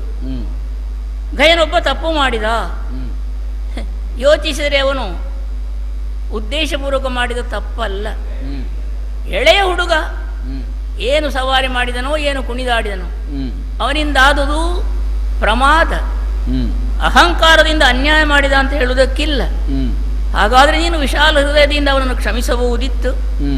ಹೋಗಲಿ ಬಿಡೋಣ, ನಿನ್ನ ಸಂಕಲ್ಪ ಏನು ಅಂತ ಯಾರಿಗೆ ಗೊತ್ತು. ಆದ್ದರಿಂದ ನೀನು ತಪ್ಪು ಮಾಡಿದವರನ್ನು ಶಿಕ್ಷಿಸುವುದಕ್ಕಾಗಿಯೇ ಇರುವವ ಎಂದ ಬಳಿಕ ನಿನ್ನ ಕುರಿತು ಯೋಚಿಸುವುದಕ್ಕಿಲ್ಲ. ನೀನು ಪ್ರತಿಜ್ಞೆ ಮಾಡಿದ್ದು ತಪ್ಪು ಅಂತ ಹೇಳುವುದಕ್ಕೆ ನಮಗೆಲ್ಲಿ ಅಧಿಕಾರ ಉಂಟು? ಅದು ಸರಿಯೇ. ಹಾಗೆ ಹೋಗಿ ನಾರದರ ಮಾತಿನಂತೆ ನನ್ನ ಗಂಡನ ಪಾದಗಳ ಮೇಲೆ ಗಯ ಬಿದ್ದು ಪ್ರಾಣ ಭಿಕ್ಷೆಯನ್ನು ಬೇಡಿದ ಅಂತ. ಬೇಡಿದ. ನೀನು ಯಾರು, ಯಾಕೆ ತಪ್ಪು ಮಾಡಿದ್ದೇನು, ನಿನ್ನ ಶತ್ರು ಯಾರು, ಹೀಗೆಲ್ಲ ಪ್ರಶ್ನಿಸಲೇ ಇಲ್ಲ ಅರ್ಜುನ. ಹೇಳಿದೆಯಲ್ಲ, ನಿನ್ನ ಮುಂದೆ ನಾವು ಧರ್ಮದ ಮಾತನ್ನು ಆಡಬಾರದು, ಅದಕ್ಕೆ ನಮಗೆ ಅಧಿಕಾರ ಇಲ್ಲ, ಅರ್ಹತೆ ಇಲ್ಲ ಅಣ್ಣ. ಆದರೂ ನಾನು ಕೇಳಿದ್ದುಂಟು, ನಿಜವಾದಂತಹ ಕ್ಷತ್ರಿಯನಾದವನು ಕಾಪಾಡಬೇಕು, ಪ್ರಾಣದಾನ ಮಾಡಬೇಕು ಅಂತ ಯಾರು ಕಾಲಿಗೆ ಬೀಳ್ತಾನೋ ಅಂತವನಿಗೆ ಪ್ರಾಣದಾನ ಮಾಡಬೇಕಾದ್ದೆ. ಅವನೇ ಕ್ಷತ್ರಿಯ, ಅವನ ಕಷ್ಟವನ್ನು ಪರಿಹರಿಸಬೇಕಾದ್ದೆ. ಕಷ್ಟ ಏನು ಅಂತ ಕೇಳುವುದು ಮತ್ತೆ, ವಿಚಾರ ಮಾಡುವುದು ಮತ್ತೆ, ಕೇಳಿದ ಬಳಿಕ ಹೇಳಬೇಕಾದ್ದೇನೂ ಇಲ್ಲ. ಆದ್ದರಿಂದ ಮೊದಲಾಗಿ ಹೋಗಿ ಕೇಳಿದ, ಪ್ರಾಣದಾನ ಮಾಡಬೇಕು, ಪ್ರಾಣವನ್ನು ಉಳಿಸಬೇಕು ಅಂತ. ತಥಾಸ್ತು, ನಾನಿದ್ದೇನೆ, ನಾನು ಕ್ಷತ್ರಿಯ ಅಂತ ನನ್ನ ಗಂಡ ಭಾಷೆಯನ್ನು ಕೊಟ್ಟರು. ಆದ್ದರಿಂದ ಅವರದೇನು, ಅವರ ಕ್ಷತ್ರಿಯತ್ವವನ್ನು, ಅವರ ಗೌರವವನ್ನು ಅವರು ಉಳಿಸಿಕೊಂಡಿದ್ದಾರೆ. ಗಯನೋ ಅವನ ವಿಚಾರ ಬಿಡೋಣ. ಹಾಗಾದ್ರೆ ಇಲ್ಲಿ ತಪ್ಪು ಮಾಡಿದವರು ಯಾರು? ಯಾರು ಅಲ್ಲ, ನಾರದರು. ಶಿವನೇನೋ ನಾರದರನ್ನು ಕರೆದು ಕಳುಹಿಸಿದ್ದಲ್ಲ, ಅಲ್ಲ ಅಲ್ಲ, ಅಥವಾ ಈ ದಾರಿಯಿಂದ ಹೋಗುವಲ್ಲಿ ನಾರದರು ಸಿಗ್ತಾರೆ ಅಂತ ಸೂಚಿಸಿದ್ದಿಲ್ಲ. ಯಾವ ದಾರಿಯಿಂದ ಬೇಕಾದರೂ ಕೈಲಾಸದಿಂದ ಹೊರಟು ಹೋಗು, ನಿನಗೆ ನಾರದರು ಸಿಗ್ತಾರೆ. ಈಶ್ವರ ಅಂದರೆ ಒಬ್ಬ ಮನುಷ್ಯ ಅಲ್ಲ, ದೇವರಷ್ಟೇ. ಅವನ ಮಾತು ಸುಳ್ಳಾಗ್ತದೆ, ಅದೊಂದು ಅಭಯವೇ. ಹಾಗಾದರೆ ಅವನ ಸಂಕಲ್ಪದಂತೆ ನಾರದರು ಸಿಕ್ಕಿದ್ರು ಅಂತ ನಾವು ಹೇಳಬೇಕಾಗ್ತದೆ. ಸಿಕ್ಕಿದ್ರು, ನಾರದರು ಹೇಳಿಕೊಟ್ಟುದೇನು? ಹೋಗು ಕಾಮ್ಯಕಾರಣ್ಯಕ್ಕೆ, ಅರ್ಜುನನ ಕಾಲಿಗೆ ಬೀಳು, ಮೊದಲಾಗಿ ಪ್ರಾಣ ಉಳಿಸ್ತೇನೆ ಅಂತ ಪ್ರತಿಜ್ಞೆಯನ್ನು ಮಾಡಿಸಿಕೋ, ಆಮೇಲೆ ಕೃಷ್ಣನ ಹಾಗೆ ಎಂಬುದನ್ನು ಹೇಳು. ಹೀಗೆ ಒಂದು ಬುದ್ಧಿವಂತಿಕೆಯ ಮಾತನ್ನು ಹೇಳಿಕೊಟ್ಟಿದ್ದಾರೆ. ಹಾಗೆ ಮಾಡಿದ ಗಯ. ಹಾಗಾದರೆ ಅರ್ಥವೇನು? ಕೃಷ್ಣಾರ್ಜುನರಾದಂತಹ ನಿಮ್ಮೊಳಗೆ ಒಂದು ಯುದ್ಧ ನಡೆಯಬೇಕು ಎಂಬುದು ನಾರದರ ಸಂಕಲ್ಪವಾಗಿರಬೇಕು. ಅದರಿಂದ ಆಚೆ ಏನಿದೆ ಅವರಿಗೆ ಗೊತ್ತು, ನಮಗೇನು ಗೊತ್ತು? ನಾರದರು ಏನು ಆಡ್ತಾರೆ, ಏನು ಮಾಡ್ತಾರೆ ಎಂಬುದನ್ನು ನಮಗೆ ಮೊದಲಾಗಿ ತಿಳಿಯುವುದಕ್ಕಾಗುವುದಿಲ್ಲ. ಕುಡಿದಂತಹ ಔಷಧದಿಂದ ನಮ್ಮ ರೋಗ ನಿವಾರಣೆ ಆಗ್ತದೆ. ಬಾಯಿಗೆ ಔಷಧಿ ಕಹಿಯಾಗಿರ್ತದೆ, ಆದರೆ ತಾಳಿಗೊಳ್ಬೇಕಷ್ಟೇ. ಹಾಗೆ ನಾರದರ ಮಾತು. ನಾರದರು ಏನೋ ಹೇಳಿದಾಕ್ಷಣ ಅವರು ಕೆಟ್ಟವರು ಅಂತ ನಾವು ಹೇಳುವುದಕ್ಕಿಲ್ಲ. ಅದರಲ್ಲಿ ಏನೋ ಒಂದು ಉದ್ದೇಶ ಇರಬಹುದು, ಸಂಕಲ್ಪ ಇರಬಹುದು. ಆದರೆ ಅಲ್ಲಿವರೆಗೆ ನಾವು ಅದನ್ನು ತಿಳಿಯಬೇಕಲ್ಲ, ಸಹಿಸಿಕೊಳ್ಳುವಂತಹ ಶಕ್ತಿ ನಮಗಿರಬೇಕಲ್ಲ. ಸ್ವಾಮಿ, ಈಗ ಭಕ್ತನಿಗೂ ದೇವನಿಗೂ ಯುದ್ಧ. ಕೃಷ್ಣಾರ್ಜುನ ಯುದ್ಧ ಅಂದರೆ ಸಾಮಾನ್ಯವಾದ ಯುದ್ಧ ಅಲ್ಲ. ಹಾಗಾದರೆ ಇಂತಹ ಕಲಹದ ಬೀಜವನ್ನು ಬಿತ್ತಿದವರು ನಾರದರು. ನಿಮ್ಮಿಬ್ಬರ ಕಲಹವನ್ನು ಕಾಣಬೇಕು ಅಂತ ಅವರಿಗೆ ಉದ್ದೇಶ ಇರಬಹುದು, ನಡೆಸಬಹುದು. ಆದರೆ ಈ ಮಧ್ಯದಲ್ಲಿ ಇರುವಂತಹ ನನ್ನ ಪರಿಣಾಮವೇನು? ಕೃಷ್ಣಾರ್ಜುನಲ್ಲಿ ಯುದ್ಧವಾದರೆ ಯಾರ ಅಳಿವು ಯಾರ ಉಳಿವು? ನನ್ನ ಗಂಡ ಭಕ್ತರಾಗಿರಬಹುದು, ನೀನು ದೇವನಾಗಿರಬಹುದು. ಆದರೆ ಇಬ್ಬರು ಸಮಾನವಾದಂತಹ ಪ್ರತಿಜ್ಞೆ ಮಾಡಿಕೊಂಡಿದ್ದೀರಿ. ಉಳಿಸುವುದಕ್ಕೆ ಸಾಧ್ಯವಾಗದೇ ಇದ್ದರೆ ನಾನು ಅಗ್ನಿಗೆ ಪ್ರವೇಶ ಮಾಡ್ತೇನೆ ಅಂತ ನನ್ನ ಗಂಡನ ಪ್ರತಿಜ್ಞೆ. ನಿನ್ನನ್ನು ಕೊಲ್ಲದಿದ್ದರೆ ನಾನು ಅಗ್ನಿ ಪ್ರವೇಶ ಮಾಡ್ತೇನೆ ಅಂತ ನಿನ್ನ ಪ್ರತಿಜ್ಞೆ. ಹೌದು. ನಿನ್ನ ಪ್ರತಿಜ್ಞೆ ಕೇಳಿದರೆ ಒಂದು ದೃಷ್ಟಿಯಿಂದ ನಗು ಬರ್ತಾ ಇದೆ. ನೀನು ವಿಷ ಕುಡಿದು ಬದುಕಿದವ, ಮತ್ತೆ ಬೆಂಕಿ ಬಿದ್ದರೆ ಸಾಯ್ತೀಯೋ? ಹೆಡ್ಡರಿಗೂ ತಿಳಿಯುತ್ತದೆ ನೀನು ಏನು ಮಾಡಬಲ್ಲೆ ಅಂತ. ಆದರೆ ನನ್ನವರು ಎಷ್ಟೇ ಪರಾಕ್ರಮಿಯಾದರೂ, ಎಂಥ ಭಕ್ತನಾದರೂ ಮನುಷ್ಯ ಅಣ್ಣ. ದೇವನಾದಂತಹ ನಿನ್ನ ಮುಂದೆ ಮನುಷ್ಯನಾದ ನನ್ನ ಗಂಡನ ಪರಾಕ್ರಮ ಅದೆಲ್ಲಿ ನಡೆದೀತು? ಹಾಗಾದರೆ ನಿನ್ನ ಪ್ರತಿಜ್ಞೆಯನ್ನು ಪೂರೈಸುವಲ್ಲಿ ಗಯನನ್ನು ಕೊಲ್ಲಲೇಬೇಕು. ಗಯನನ್ನು ಕೊಂದರೆ ನನ್ನವರು ಉಳಿಯುತ್ತಾರೆ. ನನ್ನವರ ಅಳಿವನ್ನು ನಾನು ಕಾಣಬೇಕೋ ಏನು? ಅಣ್ಣ, ನಿನ್ನ ಕಾಲ್ಬುಡದಲ್ಲಿ ಬೇರೇನನ್ನೂ ನಾನು ಬೇಡುವುದಿಲ್ಲ. ನಿನ್ನ ತಂಗಿ ನಾನು. ಕೆಟ್ಟವನಾದಂತಹ ಕೌರವನಿಗೆ ಕೊಡಬೇಕು ಅಂತ ಅಣ್ಣ ಬಲಭದ್ರ ನಿಶ್ಚಯಿಸಿದಾಗ ನಾನು ಪ್ರೇಮಿಸಿದಂತಹ ಪಾರ್ಥ ಮಹಾಶಯನಿಗೆ ನೀನು ಪ್ರಯತ್ನ ಮಾಡಿ ಉಪಾಯದಿಂದ ನನ್ನ ಮದುವೆ ಮಾಡಿಕೊಟ್ಟಿದ್ದೀಯ. ನಿನ್ನ ಸಹಾಯ ಉಪಕಾರ ಇಲ್ಲದೆ ಹೋಗ್ತಿದ್ದರೆ ನಾನು ಅರ್ಜುನ ದೇವರಿಗೆ ಹೆಂಡತಿ ಆಗುತ್ತಿದ್ದೇನೆ. ಅಣ್ಣ, ನೀನು ಉಳಿಸಿ ಬೆಳೆಸಿದಂತಹ ಒಂದು ಗಿಡ ಇದು. ನಿನ್ನ ಕೈಯ ಕತ್ತಿಯಿಂದ ಕಡಿದಾಗ್ತೀಯ. ನನಗೆ ಮರಣವನ್ನಾದರೂ ಕೊಡು. ಆದರೆ ಹೆಣ್ಣಾಗಿರುವಂತಹ ನನಗೆ, ಹೆಂಗುಸಾಗಿರುವಂತಹ ನನಗೆ, ಮುತ್ತೈದೆಯಾಗಿರುವ ನನಗೆ ವೈಧವ್ಯವನ್ನು ಮಾತ್ರ ಒದಗಿಸಬೇಡಣ್ಣ. ನಾಳೆ ಪತಿಯನ್ನು ಕಳೆದುಕೊಂಡು ಹಣೆಯ ತಿಲಕವನ್ನು ಅಳಿಸಿ, ಓಲೆ ಭಾಗ್ಯವನ್ನು ಕಳಚಿ, ಮಂಗಲ ಸೂತ್ರವನ್ನು ಹರಿದು ಹಾಕಿ, ಮುಖಕ್ಕೆ ಮುಸುಕಿಟ್ಟು ಮತ್ತವರಿಗೆ ಮುಖ ತೋರಿಸದೆ ಮನೆಯ ಮೂಲೆಯಲ್ಲಿ ಕುಳಿತುಕೊಳ್ಳುವಂತಹ ದುಸ್ಥಿತಿಯನ್ನು, ಆ ಜೀವದ ಹೆಣವಾಗಿ ಬಾಳುವಂತಹ ಸ್ಥಿತಿಯನ್ನು ಮಾತ್ರ ನನಗೆ ಒದಗಿಸಬೇಡ ಅಂತ ನಿನ್ನ ಪುಣ್ಯ ಪಾದಗಳನ್ನು ಕಣ್ಣೀರಿಂದ ತೊಳೆದು ಬೇಡುತ್ತಿದ್ದೇನೆ. ಅಣ್ಣ ಕೃಷ್ಣ, ನನ್ನ ಮಾಂಗಲ್ಯ ಭಾಗ್ಯವನ್ನು ಉಳಿಸು, ನನ್ನ ಮಾಂಗಲ್ಯ ಭಾಗ್ಯವನ್ನು ಉಳಿಸು. ಸುಭದ್ರಾ, ಅಣ್ಣದೇವ, ನಿನ್ನ ಮೇಲೆ ನನಗೆ ಹಾಗೆ ಏನಾದರೂ ಇರುತ್ತಿದ್ರೆ ಈ ಸುದ್ದಿ ನಿನ್ನಲ್ಲಿವರೆಗೆ ತರುತ್ತಲೇ ಇರಲಿಲ್ಲ. ನನ್ನಷ್ಟಕ್ಕೆ ಮುಗಿಸ್ತಾ ಇದ್ದೆ. ನಿನ್ನ ಎಲ್ಲ ಆಕ್ಷೇಪಗಳಿಗೂ ನಾನು ಸಮಾಧಾನ ಹೇಳಬಲ್ಲೆ. ಆದರೆ ಮನಸ್ಸಿಗೆ ತಾಗುವಂತಹ ಈ ಮಾತಾಡಿದೆ ನೋಡು, ನನ್ನ ಓಲೆಯ ಭಾಗ್ಯ ಉಳಿಸು, ನಿಜ. ಅದಕ್ಕೆ ಉತ್ತರ ಕೊಡೋದು ಕಷ್ಟ ತಂಗಿ. ನೀನು ಗ್ರಹಿಸ್ತೀ, ಗಯಾ ಸಣ್ಣ ಹುಡುಗ, ಸಣ್ಣ ಹುಡುಗ ಆದ್ರೆ ಕುದುರೆ ಮೇಲೆ ಯಾಕೆ ಹೋಗ್ತಾನೆ? ಕೀಲು ಕುದುರೆ ಮೇಲೆ ಕೂತ್ಕೊಳ್ಳೋದಿಲ್ಲ ಅವ. ಅವನು ಪ್ರಾಯ ಸಮರ್ಥನೆ, ಅವನು ದಿವ್ಯ ಲೋಕಕ್ಕೆ ಸೇರಿದವನೇ. ಇನ್ನೂ ಕ್ಷತ್ರಿಯರಾದವರು ಯಾರು ಅಡ್ಡ ಬಿದ್ದರೂ ಪ್ರಾಣ ಉಳಿಸ್ತೇನೆ ಅಂತ ಹೇಳಬಹುದು ಅಂತ ನೀನು ಹೇಳ್ತಿ. ಹಾಗಿಲ್ಲಮ್ಮ ಅದು. ಒಬ್ಬ ಗೋವಧೆ ಮಾಡಿ ಬರ್ತಾನೆ, ಅಯ್ಯ ನನ್ನ ಪ್ರಾಣ ಉಳಿಸು, ಯಾರೋ ನನ್ನನ್ನು ಗೋವಧೆ ಮಾಡಿದವನು ಅಂತ ಕೊಲ್ಲುವುದಕ್ಕೆ ಬರ್ತಾರೆ ಅಂದ್ರೆ ನಾನು ಕಾಪಾಡ್ತೇನೆ ಅಂತ ಹೇಳಲಿಕ್ಕಾಗ್ತದ? ಅದಕ್ಕಾಗಿ ವಿವೇಚನೆ ಅನ್ನುವುದು ಎಂಥ ಪರಾಕ್ರಮಶಾಲಿಗೂ ಬೇಕಾಗ್ತದೆ. ಅದನ್ನು ಕಳೆದುಕೊಂಡವನ ಆ ಕೆಲಸ ಮಾಡಿದನಾದ್ರಿಂದ ಅವನಲ್ಲೂ ನಾನು ಏನು ಹೇಳಲಿಕ್ಕಿಲ್ಲ. ಆದ್ರೆ ನಿನ್ನ ನಿಜವಾದ ಸಮಸ್ಯೆ ಏನು ಅಂತಂದ್ರೆ, ಯುದ್ಧ ನಡೆದು ಬಿಟ್ರೆ ಈ ಕೃಷ್ಣ ಅಘಟಿತ ಘಟನಾ ಪಟು ಆದ್ರಿಂದ ನನಗೆ ಕಟುವಾದ ಕಹಿಯಾದ ವೈಧವ್ಯದ ಅನುಭವ ಬಂದ್ರೆ ಏನು ಗತಿ? ಸೋದರಿ, ನಿನ್ನ ವೈಧವ್ಯವನ್ನು ಕಾಣುವುದಕ್ಕೆ ನನಗೆ ಆಸೆ ಏನೇ? ನನ್ನ ತಂಗಿಯಾದ ನಿನ್ನನ್ನು ಮೂಲೆಯಲ್ಲಿ ಕೂತ್ಕೊಳ್ಳುವವಳು ಮಾಡಬೇಕು ಅಂತ ನನಗಿಷ್ಟವೋ ಹೇಳು. ಯೋಚಿಸಬೇಡ. ಪ್ರಸಂಗ ಇನ್ನೂ ಆರಂಭ ಆಗಿದೆಯಷ್ಟೇ. ಎಷ್ಟೆಲ್ಲ ನಡಿಲಿಕ್ಕುಂಟೋ, ಹೇಗೆಲ್ಲ ಇದು ತಿರುವುಗಳನ್ನು ಪಡೆಯುತ್ತದೋ ಯಾರಿಗೊತ್ತು. ಅಲ್ಲಿಯವರೆಗೆ ತಾಳ್ಮೆ ಇರಲಿ. ನಾನೇನು ಸೈನ್ಯ ಕಟ್ಟಿಕೊಂಡು ನಿನ್ನ ಗಂಡನಲ್ಲಿ ಯುದ್ಧಕ್ಕೆ ಹೊರಟಿದ್ದೇನೆ ಅಂತ ತಿಳ್ಕೊಂಡ್ಯಾ ನೀನು?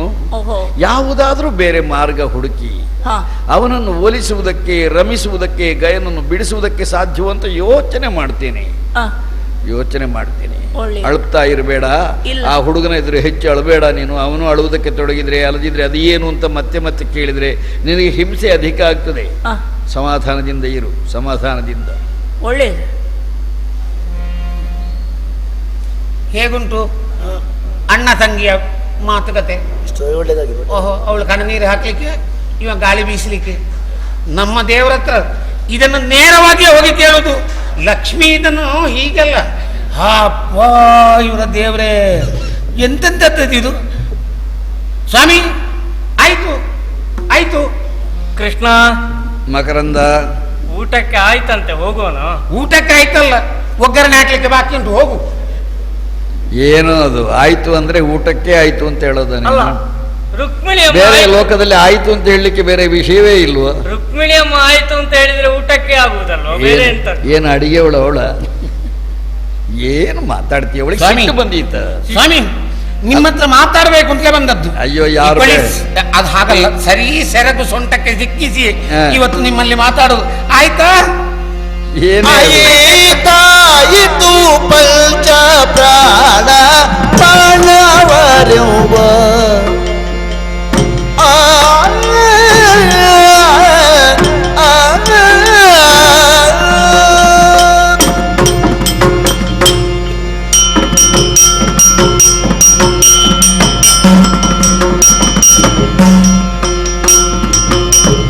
ಆಯಿತಾಯಿತು ಪಂಚ ಪ್ರಾಣ ಪಾಂಡವರೆಂಬ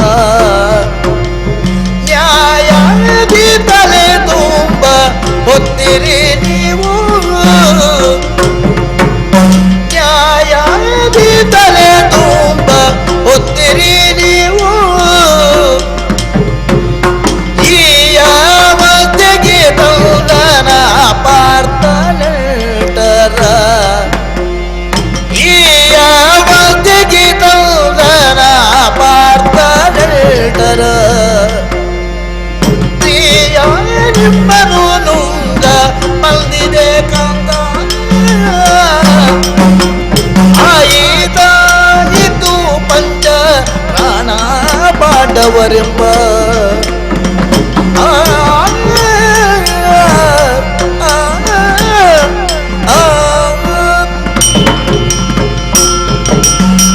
ಸ್ವಾಮಿ.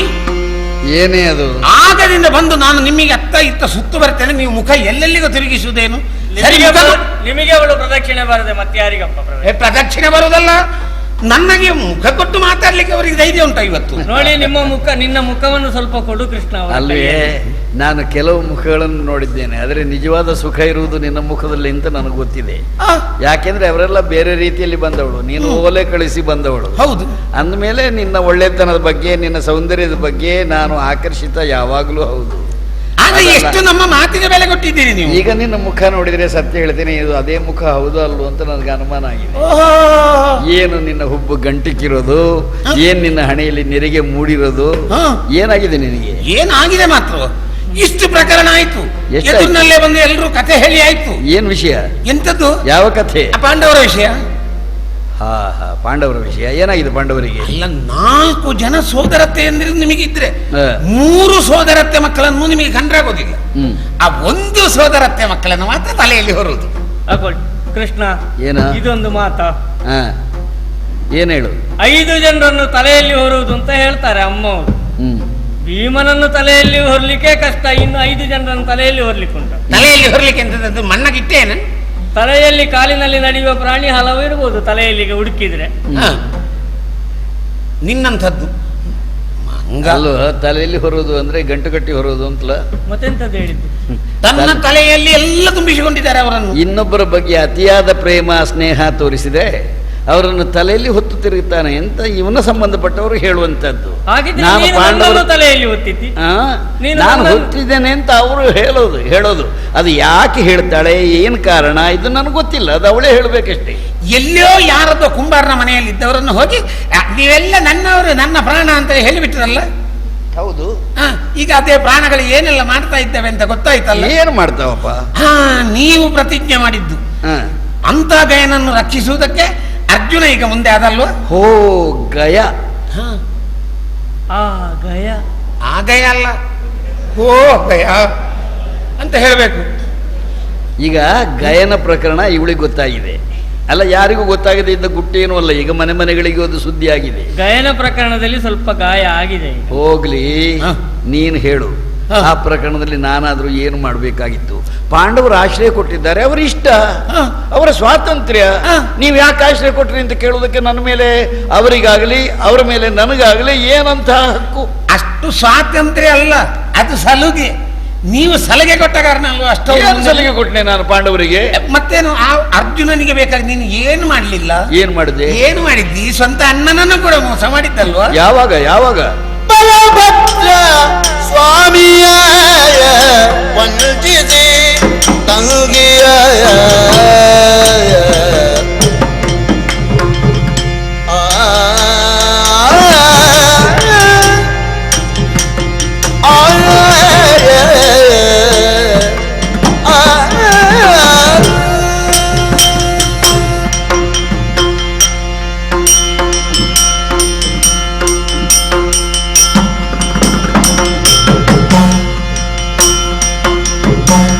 ಬಲಭದ್ರ ಸ್ವಾಮಿಯ ವಂಚಿಸಿ ತಂಗಿಯ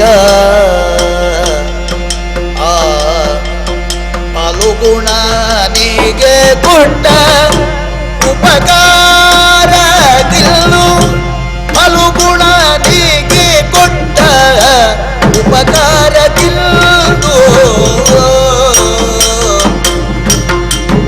ಫಲವ ತೋರ್ತರು ಭೀಮ ಪಾರ್ತರು, ನಿಮಗೆ ಫಲವ ತೋರ್ತರು ಭೀಮ ಪಾರ್ತರು, ಮುಂದಿಲ್ಲೋ ಬಳಸಬಹುದೇ ಇಲ್ದ ನಿಲ್ಟರ ಸ್ನೇಹ,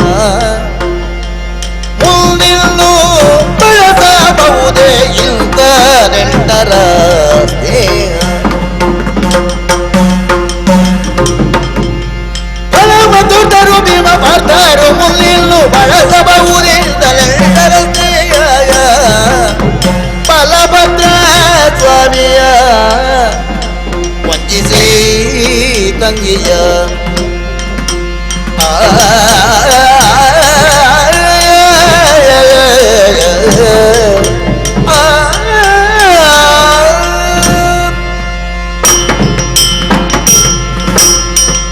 ಸ್ವಾಮಿ, ಏನೇ ಆ ಅರ್ಜುನ ಎಷ್ಟು ಇದರಲ್ಲಿ ಅಪರಾಧಿಯೋ ಅಷ್ಟೇ ಅಪರಾಧಿ. ಈಗ ಇಲ್ಲಿ ಕಣ್ಣೀರಾಗ್ತಾ ಇದ್ದಲ್ಲ ನಿಮ್ಮ ಮಳ್ಳೆ ತಂಗಿ ಸುಭದ್ರೆ, ಇವಳದ್ದು ಅಷ್ಟೇ ಆಟ ಉಂಟು. ಎಂತದ್ದು ವಿಷಯ? ಇವಳ ಮದುವೆಯ ಹೊಣೆಗಾರಿಕೆ ನಿಜವಾಗಿ ಮನೆಯಲ್ಲಿ ಹಿರಿಯರಾಗಿದ್ದಂತ ನಿಮ್ಮಣ್ಣ ಬಲಭದ್ರ, ನಮ್ಮ ದೊಡ್ಡ ಭಾವಂದಲ್ವ, ಬಲಭದ್ರ ಭಾವ ಇವಳ ಮದುವೆಯನ್ನು ಕೌರವನಿಗೆ ಕೊಟ್ಟು ಮಾಡಬೇಕು ಅಂತ ಅವರಷ್ಟಕ್ಕೆ ವ್ಯವಸ್ಥೆ ಮಾಡಿದ್ರು. ಅಲ್ಲ, ಗೊತ್ತಿರ್ಲಿಕ್ಕೆ ನಿಮಗೂ ಗೊತ್ತಿತ್ತು, ನನಗೂ ಒಳಗೊಳಗೆ ಗೊತ್ತಿತ್ತು. ಹೌದಪ್ಪ. ಇವಳಿಗೆ ಸ್ವಲ್ಪ ಅರ್ಜುನ ಮೇಲೆ ಮನಸ್ಸಿತ್ತು ಅಂತ. ವಸಂತೋತ್ಸವಕ್ಕೆ ಬಂದಾಗ ಇವಳು ಕಣ್ಣು ಹೊಡೆಯುವುದೇನು, ಅಲ್ಲಿ ಅಲ್ಲಿ ಗೌರಿ ಪೂಜೆಗೆ ಹೋದಾಗ ಅವ ಕಣ್ಣು ಹೊಡೆಯುವುದೇನು, ಇವರದ್ದು ಕಣ್ಣಿನಲ್ಲೇ ಬಾರಿ ಆಟ ನಡೀತಾ ಇತ್ತು. ಅದು ಹಾಗೆ ಕೆಲವರು ಓಲೆಯಲ್ಲಿ ಆಟ ನಡೆಸೋದು, ಕೆಲವರು ಕಣ್ಣಿನ. ಅದೆಲ್ಲ ಬೇರೆ, ಓಲೆ ಆದ್ರೆ ಅದು ಭಕ್ತಿ ಪ್ರೇಮದ್ದು, ಸುಮ್ಮನೆ ಅಲ್ಲ. ಮತ್ತೆ ಜಗತ್ತಿನಲ್ಲಿ ಪ್ರೇಮ ಪತ್ರ ಇಷ್ಟವರೆಗೆ ಬರೆದದ್ದು ನಾನು ಮಾತ್ರ. ಮತ್ತೆ ಬರೆದವರೆಲ್ಲ ಪ್ರಣಯ ಪತ್ರವನ್ನು ಬರೆದದ್ದು ಹೊರತು ನಿಜವಾದ ಪ್ರೇಮ ಪತ್ರ ರುಕ್ಮಿಣಿಯದ್ದು ಮಾತ್ರ. ಶಾಬಾಸ್. ಹಾಗಾಗಿ ನಾನು ಬಂದ ಹಾಗಲ್ಲ, ಇವಳು ಅವಳಷ್ಟಕ್ಕೆ ಅಲ್ಲ ಮೆಚ್ಚಿದ್ದು ಅಲ್ಲ, ನೀವು ಕೂಡ ಅವಳಿಗೆ ಸಹಾಯ ಮಾಡಲಿಲ್ವ? ಮಾಡಿದ್ದೇನೆ. ಅರ್ಜುನ ಸನ್ಯಾಸಿಯಾಗಿ ಇಲ್ಲಿ ಬರೋದು, ಅವನನ್ನು ಅಲ್ಲಿ ಕಟ್ಟೆಗೆ ಮೇಲೆ ಕುಳಿತುಕೋ ಅಂತೇಳಿ ಅವ ಅಲ್ಲಿ ಬಿಡ್ತಾನೆ. ಬಾರಿ ಚಂದ ಮಾತಾಡ್ತೀರಮ್ಮ. ಏನು ಇದೆಲ್ಲ ನಡೆದದ್ದೇ ನಿಲ್ಲಿಸುದೇ ಇಲ್ಲ ಮಾತು, ನಾನು ನೋಡಿಯೇ ಇಲ್ಲಿ. ಅರ್ಜುನ ಆವಾಗ ಬಂದಾಗ ನೀನು ನೋಡ್ಬೇಕಿತ್ತು, ಸನ್ಯಾಸಿಯಾಗಿ ಬಂದ ಅದಕ್ಕೆ ನೀನು ಇಲ್ಲೇ ಕೂತ್ಕೋ. ಸನ್ಯಾಸಿ ಸನ್ಯಾಸಿ ಅರ್ಜುನ ಸನ್ಯಾಸಿ. ಈಗ ಮಕ್ಕಳು ಅದನ್ನೇ ಹೇಳ್ತಾ ಇದ್ದಾರೆ. ಆವಾಗ ಬಲಭದ್ರ ದೇವರು ಹೋಗುವ ಹಾಗೆ ಮಾಡಿ ಅಲ್ಲಿ ಅವರನ್ನು ಪೂಜೆಯ ಅದೋ ಇದೋ ಪುನಸ್ಕಾರ ಅಲ್ಲಿ ಈ ಅರ್ಜುನನಿಗೆ ಮಾಡಿಸಿ, ಕೌರವನ ದಿಬ್ಬಣ ಬರುವಾಗ ಮೆಲ್ಲ ಇತ್ಲಾಗಿಂತ ಹಾರಿಕೊಂಡು ಹೋಗುವ ಹಾಗೆ ಎಲ್ಲ ವ್ಯವಸ್ಥೆ ಮಾಡಿಸಿದ್ದು ನೀವೇ ಅಲ್ವೋ? ಇದನ್ನು ಯಾಕೆ ಹೇಳ್ತಿ ಈಗ? ಯಾಕೆ ಅಂದ್ರೆ ಈಗ ಇಷ್ಟೆಲ್ಲ ಕಣ್ಣೀರು ಹಾಕ್ತಾಳಲ್ಲ, ಇವಳ ಗಂಡನಿಗೆ ಅಷ್ಟು ಸ್ವಾತಂತ್ರ್ಯ ಬರ್ಲಿಕ್ಕೆ ಕಾರಣ ಏನು ಮಾಡ್ಲಿಕ್ಕಿಲ್ಲ ಕೃಷ್ಣ ಅಂತ. ಈಗ ನನಗೆ ಅರ್ಥ ಆಯ್ತು ನೋಡ. ಅಷ್ಟು ದೊಡ್ಡ ಉಪಕಾರ ಮಾಡಿದಂತಹ ವಿಷಯವನ್ನು ಅವನು ಮರೀತಾನೆ ಅಂತ ಆದ್ರೆ ಕೃತಜ್ಞರಲ್ಲಿ ಕೃತಜ್ಞ ಅರ್ಜುನ. ಅವನಿಗೆ ಉಪಕಾರ ಮಾಡಿದ್ರೆ ಗುರುತಿಲ್ಲ. ನೀನು ಹೇಳೋ ಉಪಕಾರ ಯಾವುದಪ್ಪ ಅಂತ ಕೇಳಿದ್ರೆ ಮದುವೆ. ಹೌದು, ನಾನ್ ನಿನ್ನಲ್ಲೊಂದು ಮಾತು ಕೇಳಲೇನ? ಈ ಮದುವೆ ಅಂತ ಏನಿದೆಯೋ ಅದು ಇನ್ನೊಬ್ರು ಮಾಡಿ ಉಪಕಾರದಿಂದ ಆಗುವಂಥದ್ದ ಅಲ್ಲ. ಋಣಾನುಬಂಧ ರೂಪೇಣ ಏನ ಒಂದು ಅವನ ಜಾತಿಯದ್ದು ಪಶು ಪತ್ನಿ ಸುತ ಆಲಯ. ಈ ಮದುವೆ ಅನ್ನೋದು ಇಲ್ಲಿ ಸಿದ್ಧ ಆಗುವುದಲ್ಲ, ಅದು ದೈವ ನಿರ್ಣಯ. ನಾನ್ ನಿನ್ನನ್ನು ಕೇಳ್ತೇನೆ ರುಕ್ಮಿಣಿ, ನಿನ್ನನ್ನು ಯಾರಿಗೆ ಕೊಡ್ಬೇಕು ಅಂತ ನಿಶ್ಚಯ ಮಾಡಿದ್ದು? ಶಿಶುಪಾಲನಿಗೆ. ಕಡೆಗೆ ಗಂಟು ಬಿದ್ದದ್ದು ಯಾರಿಗೆ? ನಿನಗೆ. ಯಾಕೆ? ಯಾಕೆಂದ್ರೆ ನನ್ನ ಅಣ್ಣನ ನಿರ್ಧಾರ ನನಗೆ ಅಲ್ಲ, ಋಣ. ಆದ್ರಿಂದ ಒಬ್ಬರಿಗೊಬ್ಬರು ಮದುವೆ ಮಾಡಿಸಿ ನಾವು ಮಾಡಿಸಿದ ಮದುವೆ ಅಂತ ಹೇಳಿಕೊಳ್ಳುವುದಕ್ಕೆ ಯಾವ ನ್ಯಾಯ? ಅದು ದೈವ ಸಂಕಲ್ಪ. 100ಕ್ಕೆ 100 ಸತ್ಯ. ಋಣ ಇಲ್ಲದಿದ್ರೆ ಯಾವುದೂ ಆಗುವುದಿಲ್ಲ. ಮತ್ತೆ ಈಗ ನನ್ನ ಹೆಂಡತಿಯನ್ನು ಕೇಳಲಿಕ್ಕೆ ಎಷ್ಟು ಮಂದಿ ಬಂದಿದ್ದಾರೆ ಗೊತ್ತುಂಟ? ಮದುವೆ ಆದ ನಂತರವೋ ಮೊದಲು? ಅಲ್ಲ, ಮದುವೆ ಆಗ್ಲಿಕ್ಕೆ ಮುಂಚೆ. ಕಡೆ ಯಾರಿಗೂ ಆಗುವುದಿಲ್ಲ ಅಂತ ನಾನು. ಹೌದೌದು, ನಮ್ಮ ಮನೆಯವರು ಹೇಳಿದ್ದೆ ಹಾಗೆ. ಹುಡುಗಿಯ ಮನೆಗೆ ಹೋಗುವಾಗ ಹುಡುಗಿ ಒಳ್ಳೇದಿರ್ಬೇಕು, ಒಂದು 10 ಜನಕ್ಕೆ ಆಗುವಾಗ ಇರಬೇಕು ಅಂತ. ಹೌದೌದು, ಅಂದ್ರೆ ಬಂದ್ರೆ ನೆಂಟರು ಇಷ್ಟರೆ. ಹೌದಪ್ಪ, ನನ್ನವಳ ಅಂಗ ಅಷ್ಟು ಪ್ರಮಾಣ ಬತ್ತ, ನಾಲಿಗೆ ಮಾತ್ರ ಸ್ವಲ್ಪ ಉದ್ದ ಅಷ್ಟೇ. ಹೌದಾ? ನಿನ್ನದೇನ ಸಿಕ್ಕದ? ಏನು ಇಲ್ಲಿ ಮಾತಾಡ್ಲಿಕ್ಕೆ ಬಿಡುವುದಿಲ್ಲ. ನಮ್ಮ ದೇವರ ಹತ್ರ ನಾನು ಮಾತಾಡ ಸ್ವಾಮಿ. ಇದನ್ನು ಉಪಕಾರ ಮರಿಬಾರದೇ ಇದ್ದಂತಹ ಒಂದು ದೊಡ್ಡ ಕೆಲಸ ಅಂತ ನಾನಂತೂ ತಿಳ್ಕೊಳ್ಳಿಲ್ಲ. ನೀನು ಅದನ್ನು ಹಾಗೆ ಅವರು ತಿಳ್ಕೊಳ್ಳಿಲ್ಲ ಅಂತ ಹೇಳೋದು ನಾನು. ಈಗ ಅವರು ತಿಳ್ಕೊಳ್ಳಿಕ್ಕೆ ಇದು ವಿಷಯ ಅಲ್ಲ ಅಂತ ನಾನು ಹೇಳೋದು. ಬೇರೆ ಏನಾದ್ರೂ ಉಂಟಾ? ಗೈನನ್ನು ರಕ್ಷಿಸುವುದಕ್ಕೆ ಅವರಿಗೆ ಹೊರಟಿದ್ದಾರಲ್ಲ. ಹೌದು, ಬರೇ ಅರ್ಜುನ ಮಾತ್ರ ಅಲ್ಲ, ನನ್ನ ಭೀಮನಿಗೂ ಸೊಪ್ಪು ಸಾಕಷ್ಟು ಬಂದಿದೆ. ಅವನು ನಮ್ಮ ಬಲರಾಮ ದೇವರ ಹತ್ರ ಸ್ವಲ್ಪ ವಿದ್ಯೆ ಕಲಿತು ಹೋದವಲ್ಲ. ಈಗ ನಿಜವಾಗಿ ಅರ್ಜುನ ನಿಮ್ಮ ಶಿಷ್ಯ, ಭೀಮ ಬಲರಾಮ ದೇವರ ಶಿಷ್ಯ. ಭೀಮ ಸ್ವಲ್ಪ ಈಗ ಬಲರಾಮನ ಕೈಯಿಂದ ತೆಕ್ಕೊಳ್ಳಿಕ್ಕೆ ಪ್ರಾರಂಭ ಮಾಡಿದ್ದಾರೆ. ಎಂತದ್ದನ್ನು? ಅದೇ ನೀನು ಹೇಳಿದ್ದಿ, ವಿದ್ಯೆ. ಅವರಿಬ್ಬರಿಗೂ ಈಗ ನಾವು ಬಾರಿ ಕಲಿತವರಾಗಿದ್ದೇವೆ. ಈ ಕಲಿಸಿದವರ ಹತ್ರ ಒಂದು ಕೈ ನೋಡಬೇಕು ಎಂಬಷ್ಟು ಅಹಂಕಾರ ಬಂದಿತ್ತು. ಅದಕ್ಕೆ ಮುಖ್ಯ ಕಾರಣ ಏನು? ಈ ಗಂಟನ್ನು ತಂದದ್ದು ನೀವು. ಆಗ ವನವಾಸಕ್ಕೆ ಹೋಗುವಾಗ, ಅಮ್ಮ ಸುಭದ್ರಾ, ನೀನಿನ್ನು ಚಿಕ್ಕ ಪ್ರಾಯದ ಹುಡುಗಿ, ಅಭಿಮನ್ಯು ಎಳೆಯ ಹುಡುಗ, ನಿಮಗೆ ಕಾಡಿನಲ್ಲಿ ನಡೀಲಿಕ್ಕೆ ಕಷ್ಟ ಆದೀತು ಅಂತ ಕರ್ಕೊಂಡು ಬಂದದ್ದು ನೀವೇ ಅಲ್ವ? ನಾನೇ. ಇದನ್ನು ಕರ್ಕೊಂಡು ಬಂದ ಕಾರಣ ಅಲ್ವ ಅಲ್ಲಿ ಅಷ್ಟಾದ್ದು. ಇದನ್ನು ಒಟ್ಟಿಗೆ ಕಾಡಿಗೆ ಕಲಿಸಿದ್ದಿದ್ರೆ ಇಷ್ಟೆಲ್ಲ ತಾಪತ್ರಯ ಬರ್ತಿತ್ತು ಅಲ್ಲ. ಇದಾದ್ರೂ ಗಯ ಹೋಗಿ ಅವನ ಆಶ್ರಯ ಪಡೆಯುವುದಕ್ಕೂ ಇವಳನ್ನು ಕರ್ಕೊಂಡು ಬಂದದ್ದಕ್ಕೂ ಯಾಕೆ ಗಂಟು ಹಾಕ್ತೀನಿ ನೀನು ಹೇಳು? ಒಬ್ಬ ಹೆಣ್ಣಿಗೆ ಗಂಡನ ಮನೆಯಲ್ಲಿ ಆಪತ್ತು ಬಂದಾಗ ತಂದೆ ತಾಯಿಗಳ ಅನುಕೂಲದಲ್ಲಿದ್ರೆ ಆಶ್ರಯ ಕೊಡಬೇಕು. ಎಲ್ಲರೂ ಕೊಡ್ತಾರೆ, ನಾನೊಂದು ಹೊಸ್ತು ಮಾಡಿದ್ದೇನೂ ಇಲ್ಲ. ನಿನ್ನ ವಿಷಯ ಏನಪ್ಪಾ ಅಂತ ಕೇಳಿದ್ರೆ, ಪಾಂಡವರು ಯಾವತ್ತೂ ನಮಗೆ ಎದುರು ಮಾತಾಡಬಾರ್ದು. ನಾನು ಹೇಳ್ತೇನೆ, ಅವರು ಎದುರು ಮಾತಾಡಬಾರ್ದು ಅಂತ ಹೇಳೋದಕ್ಕೆ ನಮ್ಗೆ ಹಕ್ಕು ಎಲ್ಲಿ ಉಂಟು? ಹಕ್ಕು ಅಂದ್ರೆ ಎಷ್ಟು ಕೊಟ್ಟಿದ್ದೇವೆ ನಾವು ಅಂತ ಲೆಕ್ಕ ಇಟ್ಟಿದ್ದೇವೆ. ಏನು ಕೊಟ್ಟದ್ದು? ಭೂಮಿ ಬಾಳರ ಗೆದ್ದು ತಂದ ವಸ್ತುವನೆಲ್ಲ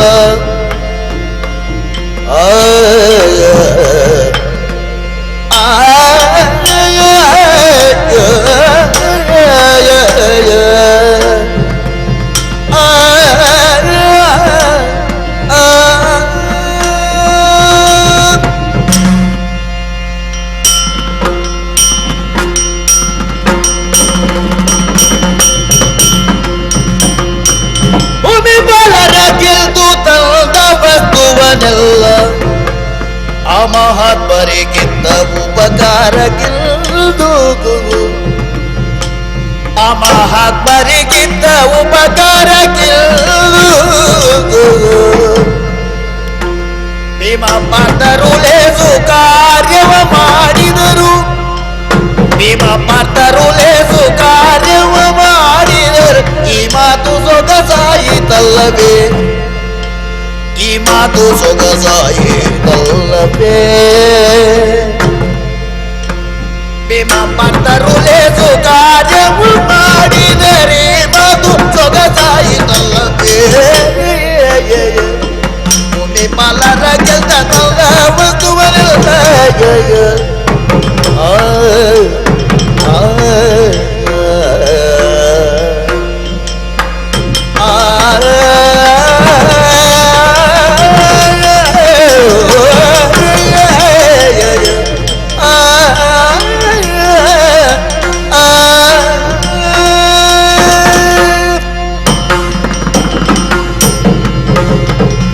ಸ್ವಾಮಿ, ನೀವು ನೇರವಾಗಿ ಅವರಿಗೆ ಕೊಟ್ಟದ್ದೆಷ್ಟು, ಅವರಿಗೆ ಸಿಗುವ ಹಾಗೆ ಮಾಡಿದ್ದೆಷ್ಟು, ಇದನ್ನು ಪಟ್ಟಿ ಹಾಕಿಬೇಕಾದ್ರೆ ನಾನು ಹೇಳ್ತೇನೆ.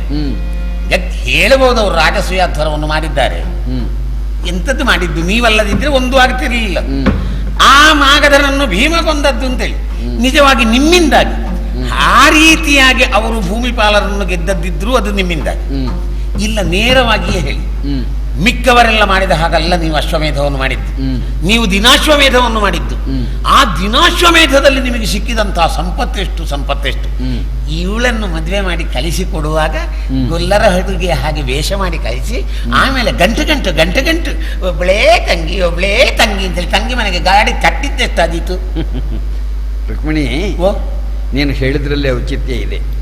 ಮೇಲಿಂದ ಮೇಲೆ ನೋಡಿದ್ರೆ ನೀನು ಹೇಳಿದ್ದಕ್ಕೆ ಉತ್ತರ ಕೊಡ್ಲಿಕ್ಕೆ ಕಷ್ಟ, ಆದರೆ ಲೋಕಾನುಭವ ನಿನಗೆ ಸಾಲದು. ಏನು?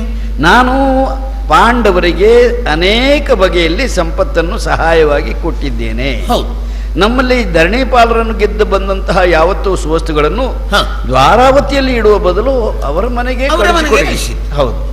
ಇದರಿಂದ ಅದು ಉಪಕಾರ, ಅವರದನ್ನು ಮರೆಯತಕ್ಕದ್ದಲ್ಲ. ಅವರು ಬದುಕುವುದು ನಾವು ಕೊಟ್ಟದ್ರಿಂದ, ನಾವು ಕೊಡದೇ ಇದ್ರೆ ಅವರಿಗೆ ಏನು ಇರ್ತಿರ್ಲಿಲ್ಲ.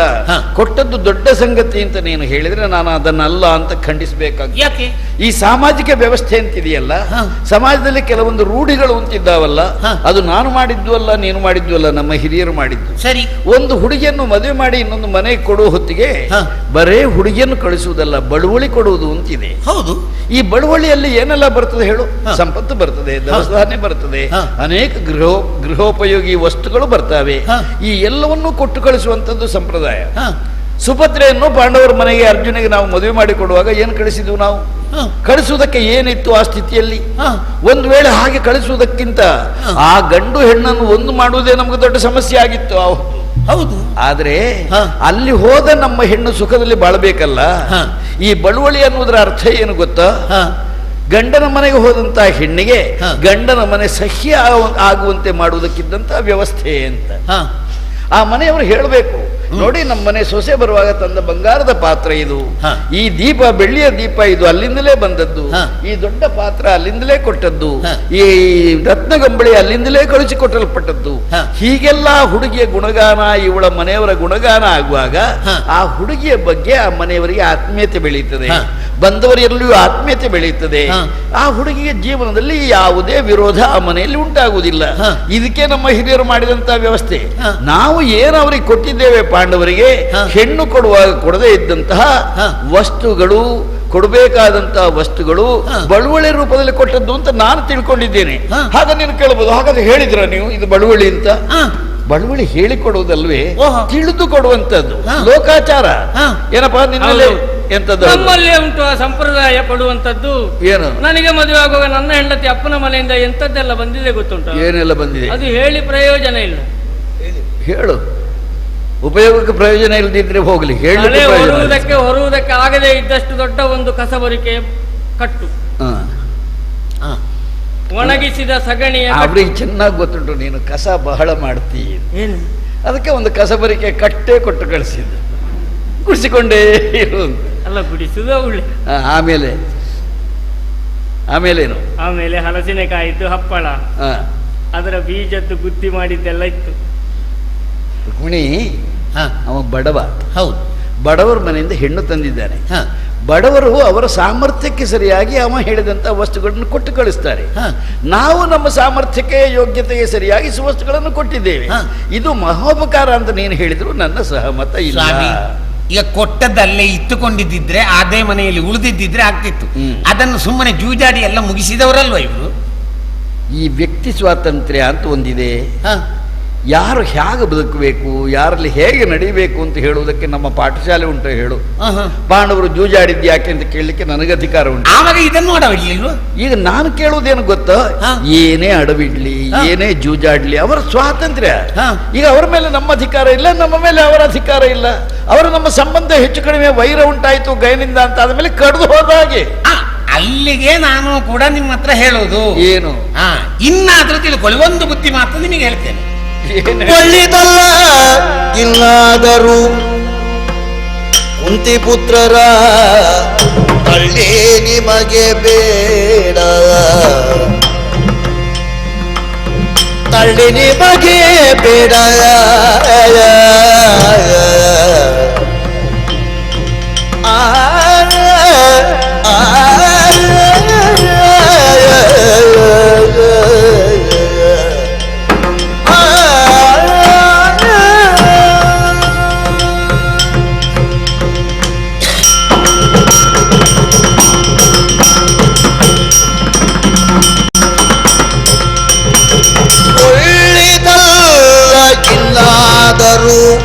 ಕುಂತಿ ಪುತ್ರರ ತಳ್ಳಿ ನಿಮಗೆ ಬೇಡ, ಕುಂತಿ ಪುತ್ರರ ತಳ್ಳಿ ನಿಮಗೆ ಬೇಡ, ಬೇಡ ಬೇಡ ಬೇಡ ಸಾಗ್ಯದು ಎಳ್ಳಿನಿದು ನಾತಿಳ್ಯವಿಲ್ಲದೆ ಬೇಡ, ಸೊಲ್ಲಿಗೆ ಸೌಭದ್ರೆ ಎಲ್ಲರೂ ತರುವ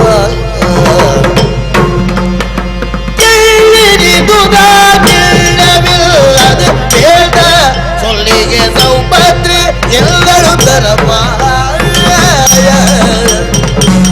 ಒಳ್ಳಿದಲ್ಲ ಇಲ್ಲಾದರೂ ಕುಂತಿ ಪುತ್ರರ ತಳ್ಳಿ ನಿಮಗೆ ಬೇಡ, ಕುಂತಿ ಪುತ್ರರ ತಳ್ಳಿ ನಿಮಗೆ ಬೇಡ, ಬೇಡ ಬೇಡ.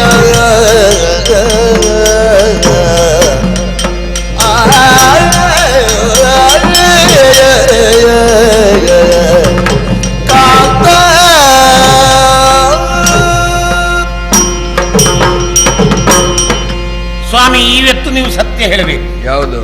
ಎಷ್ಟೋ ಸಲ ನನ್ನ ಹತ್ರ ನೀವು ಹೇಳಿದ್ದುಂಟು, ರುಕ್ಮಿಣಿ ನೀನು ನನ್ನ ಹೃದಯ ಲಕ್ಷ್ಮಿ ಅಂತ. ಹೌದಾ? ಹೌದು. ಅದು ಹೌದು ಅಂತೇಳಿ. ಆದ್ರೆ ಇವತ್ತು ನನ್ನ ಮಾತು ನೀವು ಕೇಳಬೇಕು. ಇಷ್ಟು ದಿವಸ ನೀವು ಹೇಳಿದಾಗ ನಾವು ಕೇಳಿದೆವು, ಇಂಥ ವಿನಾಶಕಾರಿ ಪ್ರವೃತ್ತಿಯ ಪಾಂಡವರ ತಳ್ಳಿ ಕೂಡ ನಿಮಗೆ ಬೇಡ. ಒಳ್ಳೆತಲ್ಲ, ಆ ಕುಂತಿ ಮಕ್ಕಳದ್ದಾಗ್ಲಿಕ್ಕಿಲ್ಲ. ಅಂತೂ ನಾನು ನಿನ್ನ ಮಾತು ಕೇಳಬೇಕು. ಅವರ ತಳ್ಳಿ ಬಿಡಬೇಕು, ಅವರನ್ನತ್ತ ತಳ್ಳಿ ಬಿಡಬೇಕು. ಮಾತ್ರ ಅಲ್ಲ, ಅವರಿಗೆ ಸಂಬಂಧಪಟ್ಟದ್ದು ಎಂಥದ್ದೆಲ್ಲ ಉಂಟು ಇಲ್ಲಿ ಅರಮನೆಯಲ್ಲಿ, ಅದನ್ನೂ ತಳ್ಳಿ ಬಿಡಿ. ರುಕ್ಮಿಣಿ, ಓ, ಹೆಣ್ಣಿನ 5-6 ಗುಣಗಳಲ್ಲಿ ಮಂತ್ರಿ ಸ್ಥಾನವನ್ನೇ ಹೇಳಿದ್ದುಂಟು. ಕಾರ್ಯೇಶು ದಾಸಿ, ಕರ್ಣೇಶು ಮಂತ್ರಿ. ಒಬ್ಬ ರಾಜ ಆಡಳಿತ ಮಾಡುವಾಗ ಮಂತ್ರಿಯ ಮಾತು ಕೇಳುವುದಿಲ್ಲ ಅಂತಂದ್ರೆ ಅವರು ಉದ್ಧಾರ ಆಗುವುದಿಲ್ಲ. ಹೌದು. ಒಬ್ಬ ಗೃಹಸ್ಥನಾದವ ಹೆಂಡತಿಯ ಮಾತು ಕೇಳುವುದಿಲ್ಲ ಅಂತ ಆದ್ರೆ ಅವನ ಗಾರ್ಹಸ್ಥ್ಯ ಧರ್ಮ ಇದೆಯಲ್ಲ, ಅದು ಸಮುಚಿತವಾಗಿ ನಡೆಯುತ್ತದೆ ಅಂತ ಹೇಳಲಿಕ್ಕೆ ಆಗುವುದಿಲ್ಲ. ಆ ದೃಷ್ಟಿಯಲ್ಲಿ ನಿನ್ನ ಮಾತನ್ನು ನಾನು ಕೇಳಬೇಕು ಅಂತ ನಿನ್ನ ಒತ್ತಡ ಇದ್ರೆ ಕೇಳಬಹುದು. ಆದ್ರೆ ಹೇಳಿದ್ದನ್ನೆಲ್ಲ ಕೇಳುವುದು ಅಂತ ಆಗ್ಬಾರ್ದಲ್ಲ. ಏನು ಹೇಳ್ತೀವೋ ಅದನ್ನು ಪರಾಮರ್ಶೆ ಮಾಡುವಂತ ಸ್ವಾತಂತ್ರ್ಯ ನನ್ನದು. ಈಗ ಇನ್ನೊಮ್ಮೆ ಸ್ಪಷ್ಟ ಹೇಳು, ಈಗ ಪಾಂಡವರ ತಳ್ಳಿ ಬೇಡ ಅಂತ ನೀ ಪಾಂಡವರ ತಳ್ಳಿ ಬೇಡ. ಅವರ ತಳ್ಳಿಗೆ ಯಾರು ಹೋಗಿದ್ದಾರೆ? ಈಗ ಅವರದ್ದು ಎಂತ, ಅವರು ಅಲ್ಲಿದ್ದಾರೆ, ನಾವು ಇಲ್ಲಿದ್ದೇವೆ. ಅದೇ ನಾನು ಹೇಳುದಷ್ಟೇ. ಅವರದ್ದು ಎಂತದ್ದು ಏನೆಲ್ಲ ಉಂಟು ಇಲ್ಲಿ ನಮ್ಮಲ್ಲಿ, ಅದನ್ನು ತೆಗೆದು ಹೊರಗಾಕಿ. ಅವರದ್ದು ಇಲ್ಲಿ ಏನಿದೆ ಏನಿದೆ ಅಂತ ಇದ್ದದ್ದು ಕಳೆದುಕೊಂಡು ಹೋಗಿದ್ದಾರೆ, ಜೂಜಿನಲ್ಲೆಲ್ಲ ಕಳೆದು ಬಿಟ್ಟಿದ್ದಾರೆ ಅಂತ ನೀನೇ ಹೇಳ್ತಿ. ಮತ್ತೆ ಇಲ್ಲೆಂತ ಉಳಿತದೆ? ಇಲ್ಲಿ ನೀವು ತಂದದ್ದುಂಟಲ್ಲ ಅವರದ್ದು, ಅದು ಹೋಗ್ಲಿ ಅತ್ಲಾಗಿ. ಯಾವುದು ಯಾವುದು? ನಾನು ಯಾಕೆ ಬಾಯಿ ಬಿಟ್ಟು ಹೇಳ್ಬೇಕು? ಮಾನ ಮರ್ಯಾದೆ ಇದ್ರೆ ಹೊರಗೆ ಹೋದವು. ಯಾರು ಯಾರು ಯಾರು ಯಾರು ಹೋಗ್ಲಿ ಯಾಕೆ ತಲೆ ಕೆಳಗಾಗಿ ಈಗ ನೋಡುದು ಅರ್ಥ ಆಗುದಿಲ್ವಾ? ಬಹಳ ಹೆಚ್ಚಿಗೆ ಆಯ್ತು ಇದು. ಅವಳಿದನ್ನೆಲ್ಲಾದ್ರೂ ಕೇಳಿದ್ರೆ, ಅವಳನ್ನು ಕಿವಿ ಮೇಲೆ ಈ ಮಾತು ಬಿದ್ದರೆ ಎಷ್ಟು ನೊಂದುಕೊಂಡಾಳು ಅಂತ ಯೋಚನೆ ಮಾಡಿದೀಯಾ? ಮತ್ತೆ ಏನೇ ಅವಳನ್ನು ನೀನು ಹೇಳಿ ಕರ್ಕೊಂಡು ಬಂದಿರೋದ? ಅವಳು ನನ್ನ ತಂಗಿ, ಈ ಮನೆಯಲ್ಲಿ ಇರ್ಬೇಕಾದವಳು, ಅವಳಿಗೆ ಈ ಮನೆಯಲ್ಲಿ ಹಕ್ಕಿದೆ, ನಾನು ಅವಳ ಅಣ್ಣ, ಆ ದಿಕ್ಕ ಪ್ರಸಂಗಿ. ಇನ್ನೊಮ್ಮೆ ಏನಾದ್ರೂ ಇಂಥದ್ದು ಮಾತಾಡಿದ್ರೆ ಹೊಡೆದು ಬಿಟ್ಟೇನು. ನೀವು ಅದಾಗ್ತದೆ, ಅವಳಿಗೆ ಹೊಡಿಲಿಕ್ಕೆ ನಿಮಗೆ ಕೈ ಬರೋದಿಲ್ಲ. ಅತ್ತಿಗೆಯಾ? ಓ ಹಂಗಿಸಬೇಡತ್ತಿಗೆ ಚಿಕ್ಕ ಹತ್ತಿಗೆ, ಹಂಗಿಸಬೇಡತ್ತಿಗೆ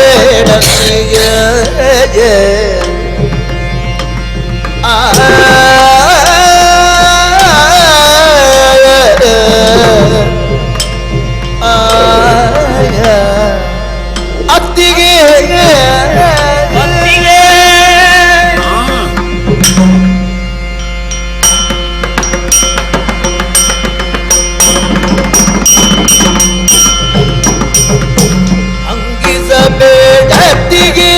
ಅತ್ತಿಗೆ ಚಿಕ್ಕ ಹತ್ತಿಗೆ ಹಂಗಿಸಬೇಡತ್ತಿಗೆ, ಚಿಕ್ಕ ಹತ್ತಿಗೆ ಹಂಗಿಸಬೇಡತ್ತಿಗೆ, ಹಂಗಿಸಬೇಡ ನೀನು ಹಂಗಿನ ಒಳಗಾಗೆ ನಾನು, ಒಳಗಾಗೆ ನಾನು, ಹಂಗಿಸಬೇಡ ನೀನು ಹಂಗಿನ ಒಳಗಾಗೆ ನಾನು, ಅತ್ತಿಗೆ ಹಂಗಿಸಬೇಡ ನೀನು ಹಂಗಿಗೊಳಗಾಗೆ ನಾನು, ಹಂಗಿಸಬೇಡತ್ತಿಗೆ ಚಿಕ್ಕತ್ತಿಗೆ, ಹಂಗಿಸಬೇಡತ್ತಿಗೆ ಚಿಕ್ಕತ್ತಿಗೆ, ಹಂಗಿಸಬೇಡತ್ತಿಗೆ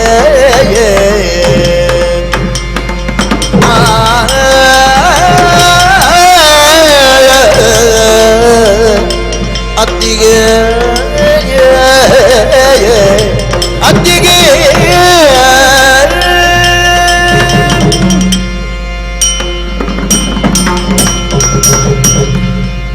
ಅತ್ತಿಗೆ ಏನು? ರುಕ್ಮಿಣಿ ದೇವಿ. ಹೌದು. ನನ್ನ ಅಣ್ಣ ಶ್ರೀಕೃಷ್ಣ ಸ್ವಾಮಿಗೆ ಅಷ್ಟಾಂಗನೆಯರು, 8 ಮಂದಿ ಹೆಂಡತಿಯರು, ಅದರಲ್ಲಿ 7 ಮಂದಿಗಳ ಸ್ಥಾನ ಬೇರೆ, ನಿನ್ನ ಸ್ಥಾನ ಬೇರೆ. ಹೌದು. ನಿನ್ನ ಸ್ಥಾನ ಉಳಿದವರಿಗೆ ಇಲ್ಲ, ಅದು ಸಿಗುವ ಹಾಗಿಲ್ಲ, ಬರುವ ಹಾಗಿಲ್ಲ. ರುಕ್ಮಿಣಿ ದೇವಿ. ಹೌದೇ? ಬರೇ ರುಕ್ಮಿಣಿ ಅಂತ ಯಾರು ಹೇಳುವುದಿಲ್ಲ, ಇಲ್ಲ. ಉಳಿದವರನ್ನೆಲ್ಲ ದೇವಿ ಅಂತ ಗೌರವಿಸುವುದೂ ಇಲ್ಲ. ಆ ದೇವಿ ಎಂಬ ಪದ ಪ್ರಯೋಗ ಎಲ್ಲ ಹೆಂಗಸರಿಗೆ ಸಲ್ಲುವಂತಹದ್ದಲ್ಲ. ಹಾಗೆ ಕರೆಸಿಕೊಳ್ಬೇಕಾಗಿದ್ರೆ ಅದಕ್ಕೊಂದು ಯೋಗ್ಯತೆ ಇರಬೇಕು, ಅರ್ಹತೆ ಬೇಕು. ಕೈ ಮುಗಿತೇನೆ ನಿನಗೆ. ವಾರಕ್ಕೊಮ್ಮೆ ದರ್ಶನ ಈಗ ಕೈ ಮುಗಿಲಿಕ್ಕೆ ಬರ್ತಾಳೆ. ನೋಡು ನೋಡು ನೋಡು ಮಕರಂದ. ಅಲ್ಲ, ದೇವಿ ಅಂತ ಹೇಳಬೇಕಿದ್ರೆ ವಾರಕ್ಕೊಮ್ಮೆ ದರ್ಶನ ಎಲ್ಲ ಬರಬೇಕು. ಯಾರಿಗ ದರ್ಶನ ಬರುವುದದು? ಯಾರಿಗೋ ತಕೊಳ್ಳಿ ಬಂದದ್ದೀಗ. ಅದು ದರ್ಶನ ಅಂದ್ರೆ ಎಂತದ್ದು? ನಿನ್ನ ಸಿಟ್ಟು. ದರ್ಶನ ಅಂದ್ರೆ ಸಿಟ್ಟ ಧರಿಸುವುದು. ಯಾರು ಹೇಳಿದ್ ನಿನಗೆ? ಅಲ್ವಾ? ಅಲ್ಲ, ದರ್ಶನ ಅಂದ್ರೆ ನೋಡುವುದು ಅಂತ ಅರ್ಥ, ದೇವರ ದರ್ಶನ. ಅದೇ ಸಿಟ್ಟಿನಲ್ಲಿ ನೋಡುವುದು. ನಿನ್ನಂತವ್ರು ಹೇಳುದು ದರ್ಶನ ಅಂದ್ರೆ ಮೈ ಮೇಲೆ ಬರುದು ಅಂತ ಹೇಳು, ಅದಕ್ಕೆ ದರ್ಶನ ಅಂದ್ರೆ ಅದು. ಈಗ ಯಾರು ಮೈ ಮೇಲೆ ಬಂದರು? ಅದು ಯಾರಿಗೆ ಬಂದಿದೆ? ಯಾರಿಗೂ ಬರ್ಲಿಲ್ಲ. ಮಕರಂದ, ನೀನು ಮಾತಾಡಬೇಡ. ಆಯ್ತಾಯ್ತು. ಅಲ್ಲ, ಮಾತಾಡಬಾರದು ಅಂತಲ್ಲ, ಇಲ್ಲ ಇಲ್ಲ, ಅಗತ್ಯ ಇದ್ರೆ ಮಾತಾಡು. ಆಯ್ತು. ನಾನು ಮಧ್ಯೆ ಬಾಯಿ ಹಾಕುದಿಲ್ಲ. ಮಧ್ಯೆ ಬಾಯಿ ಹಾಕುದೆ? ಇಲ್ಲ, ಅಲ್ಲ, ನಿಮ್ಮ ಮಾತಿನ ಮಧ್ಯೆ ನಾನು ಬಾಯಿ ಹಾಕುದಿಲ್ಲ ಅಂತ. ಮಧ್ಯೆ ಯಾರಿಗೂ ಬಾಯಿ ಹಾಕ್ಲಿಕ್ಕೆ ಆಗುವುದಿಲ್ಲ. ಅಲ್ಲ, ಮಾತಾಡುವಾಗ ಅದು ಸಭ್ಯರ ಲಕ್ಷಣ ಅಲ್ಲ. ಇಬ್ಬರು ಮಾತಾಡುವಾಗ ಮಧ್ಯೆ ಬಾಯಿ ಹಾಕುವುದು ಸಭ್ಯರ ಲಕ್ಷಣ ಅಲ್ಲ. ಏನಾದ್ರೂ ಹೊಡೆದ್ರೆ ಮಾತಾಡಿ ಏನು, ಏನಾದ್ರೂ ಹೊಡೆದ್ರೆ ಮಾತಾಡಿ ಏನು ಮಧ್ಯದಲ್ಲಿ. ಹೌದೌದು, ಬಾಯಿ ಹಾಕುದಿಲ್ಲ. ಎಂತದ ಬಾಯಿ ಹಾಕುದಿಲ್ಲ ಅಂದ್ರೆ ಮತ್ತೆ ಬಾಯಿಲ್ಲದೆ ಮತ್ತೆ ಮತ್ತೆ ಮಾತಾಡುದು? ಅಲ್ಲ, ನಿಮಗೆ ತೊಂದರೆ ಮಾಡುವುದಿಲ್ಲ. ಹಾಗೆ ಹಾಗೆ ನೀನು ನಮ್ಮ ಸಲುಗೆಯವ. ಏನು ಬೇಕಾದ್ರೆ ಹೇಳು. ನನ್ನ ಹೆಸರೇ ಮಕರಂದ ಅಲ್ವಾ? ಅಂದ್ರೆ ಅರ್ಥ ಏನು? ಅಲ್ಲ, ಮಕರಂದ ಅಂತ. ಹಾಗೆ ಎಲ್ರಿಗೂ ಹತ್ತಿರದವ ಅಂತ. ಮತ್ತೆ ಇಲ್ಲ ಮಾತ್ರ ನಮ್ಮಣ್ಣ ಕೃಷ್ಣ ನಿಮ್ಮನ್ನು ಸಲುಗೆ ಸಚನನ್ನಾಗಿ ಮಾಡಿಕೊಳ್ತಾನೆ. ನಿನ್ನ ಮೈ ಮೇಲೆ ಕೈ ಆಡಿಸುತ್ತಾ ಬಳಿಯಲ್ಲಿ ಇಟ್ಟುಕೊಳ್ಬೇಕಿದ್ರೆ ಇನ್ನಲ್ಲಿ ಒಂದು ಯೋಗ್ಯತೆ ಇರಬೇಕು ಅಲ್ವಾ? ಆದ್ರಿಂದ ನಮಗೂ ನೀನು ಸಲುಗೆಯವೇನೆ, ಏನು ಬೇಕಾದ್ರೆ ಹೇಳ್ಬೋದು. ನಿನ್ನ ಮೇಲೆ ಸಿಟ್ಟಿಲ್ಲ, ಆದ್ರೆ ಅವಳಿಗೆ ಒಂದೆರಡು ಮಾತು ಹೇಳಿ ನಾನು ಹೇಳ್ಬೇಕಾಗ್ತದೆ.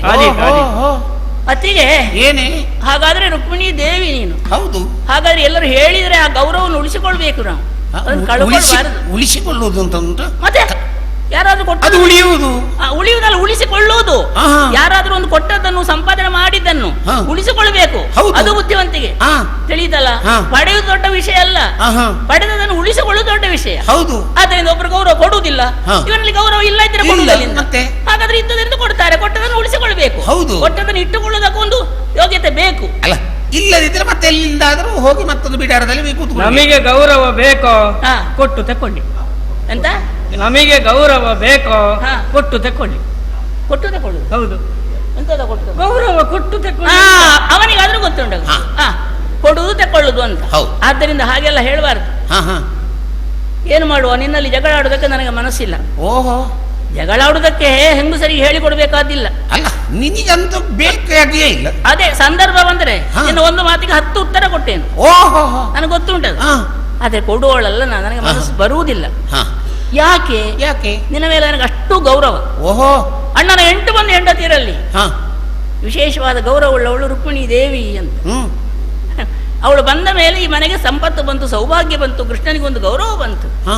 ಕೃಷ್ಣನ ಒತ್ತಿನಲ್ಲಿರುವಂತಹ ಒಬ್ಬಳಾಕೆ ಹಾ. ಸಾಕ್ಷಾತ್ ಲಕ್ಷ್ಮೀ ದೇವಿ ಆಗಿದ್ದಾಳೆ. ಹಾ. ನಾವೆಲ್ಲ ಸಾಮಾನ್ಯ ಮನೆತನದವರು, ಹಾ. ತಿಳಿಯದವರು. ಹಾ. ನಮ್ಮನ್ನು ತಿಳಿಯದೇ ಇದ್ದಂತಹ ನಮ್ಮನ್ನು ತಪ್ಪಿದರೆ ತಿಳಿಯಪಡಿಸಿ ಹಾ. ಸರಿಪಡಿಸುವಂತಹ ಯೋಗ್ಯತೆ ಉಳ್ಳವಳು, ಹಾ. ನಮ್ಮ ಮನೆಯನ್ನು ಸರಿಯಾಗಿ ನಡೆಸುವವಳು. ಹಾ. ಹೀಗೆಲ್ಲ ನಾನು ಯೋಚಿಸಿದ್ದೆ. ಸರಿ. ಎಲ್ಲರೂ ಗೃಹಿಣಿಯರಲ್ಲ, ಹಾ.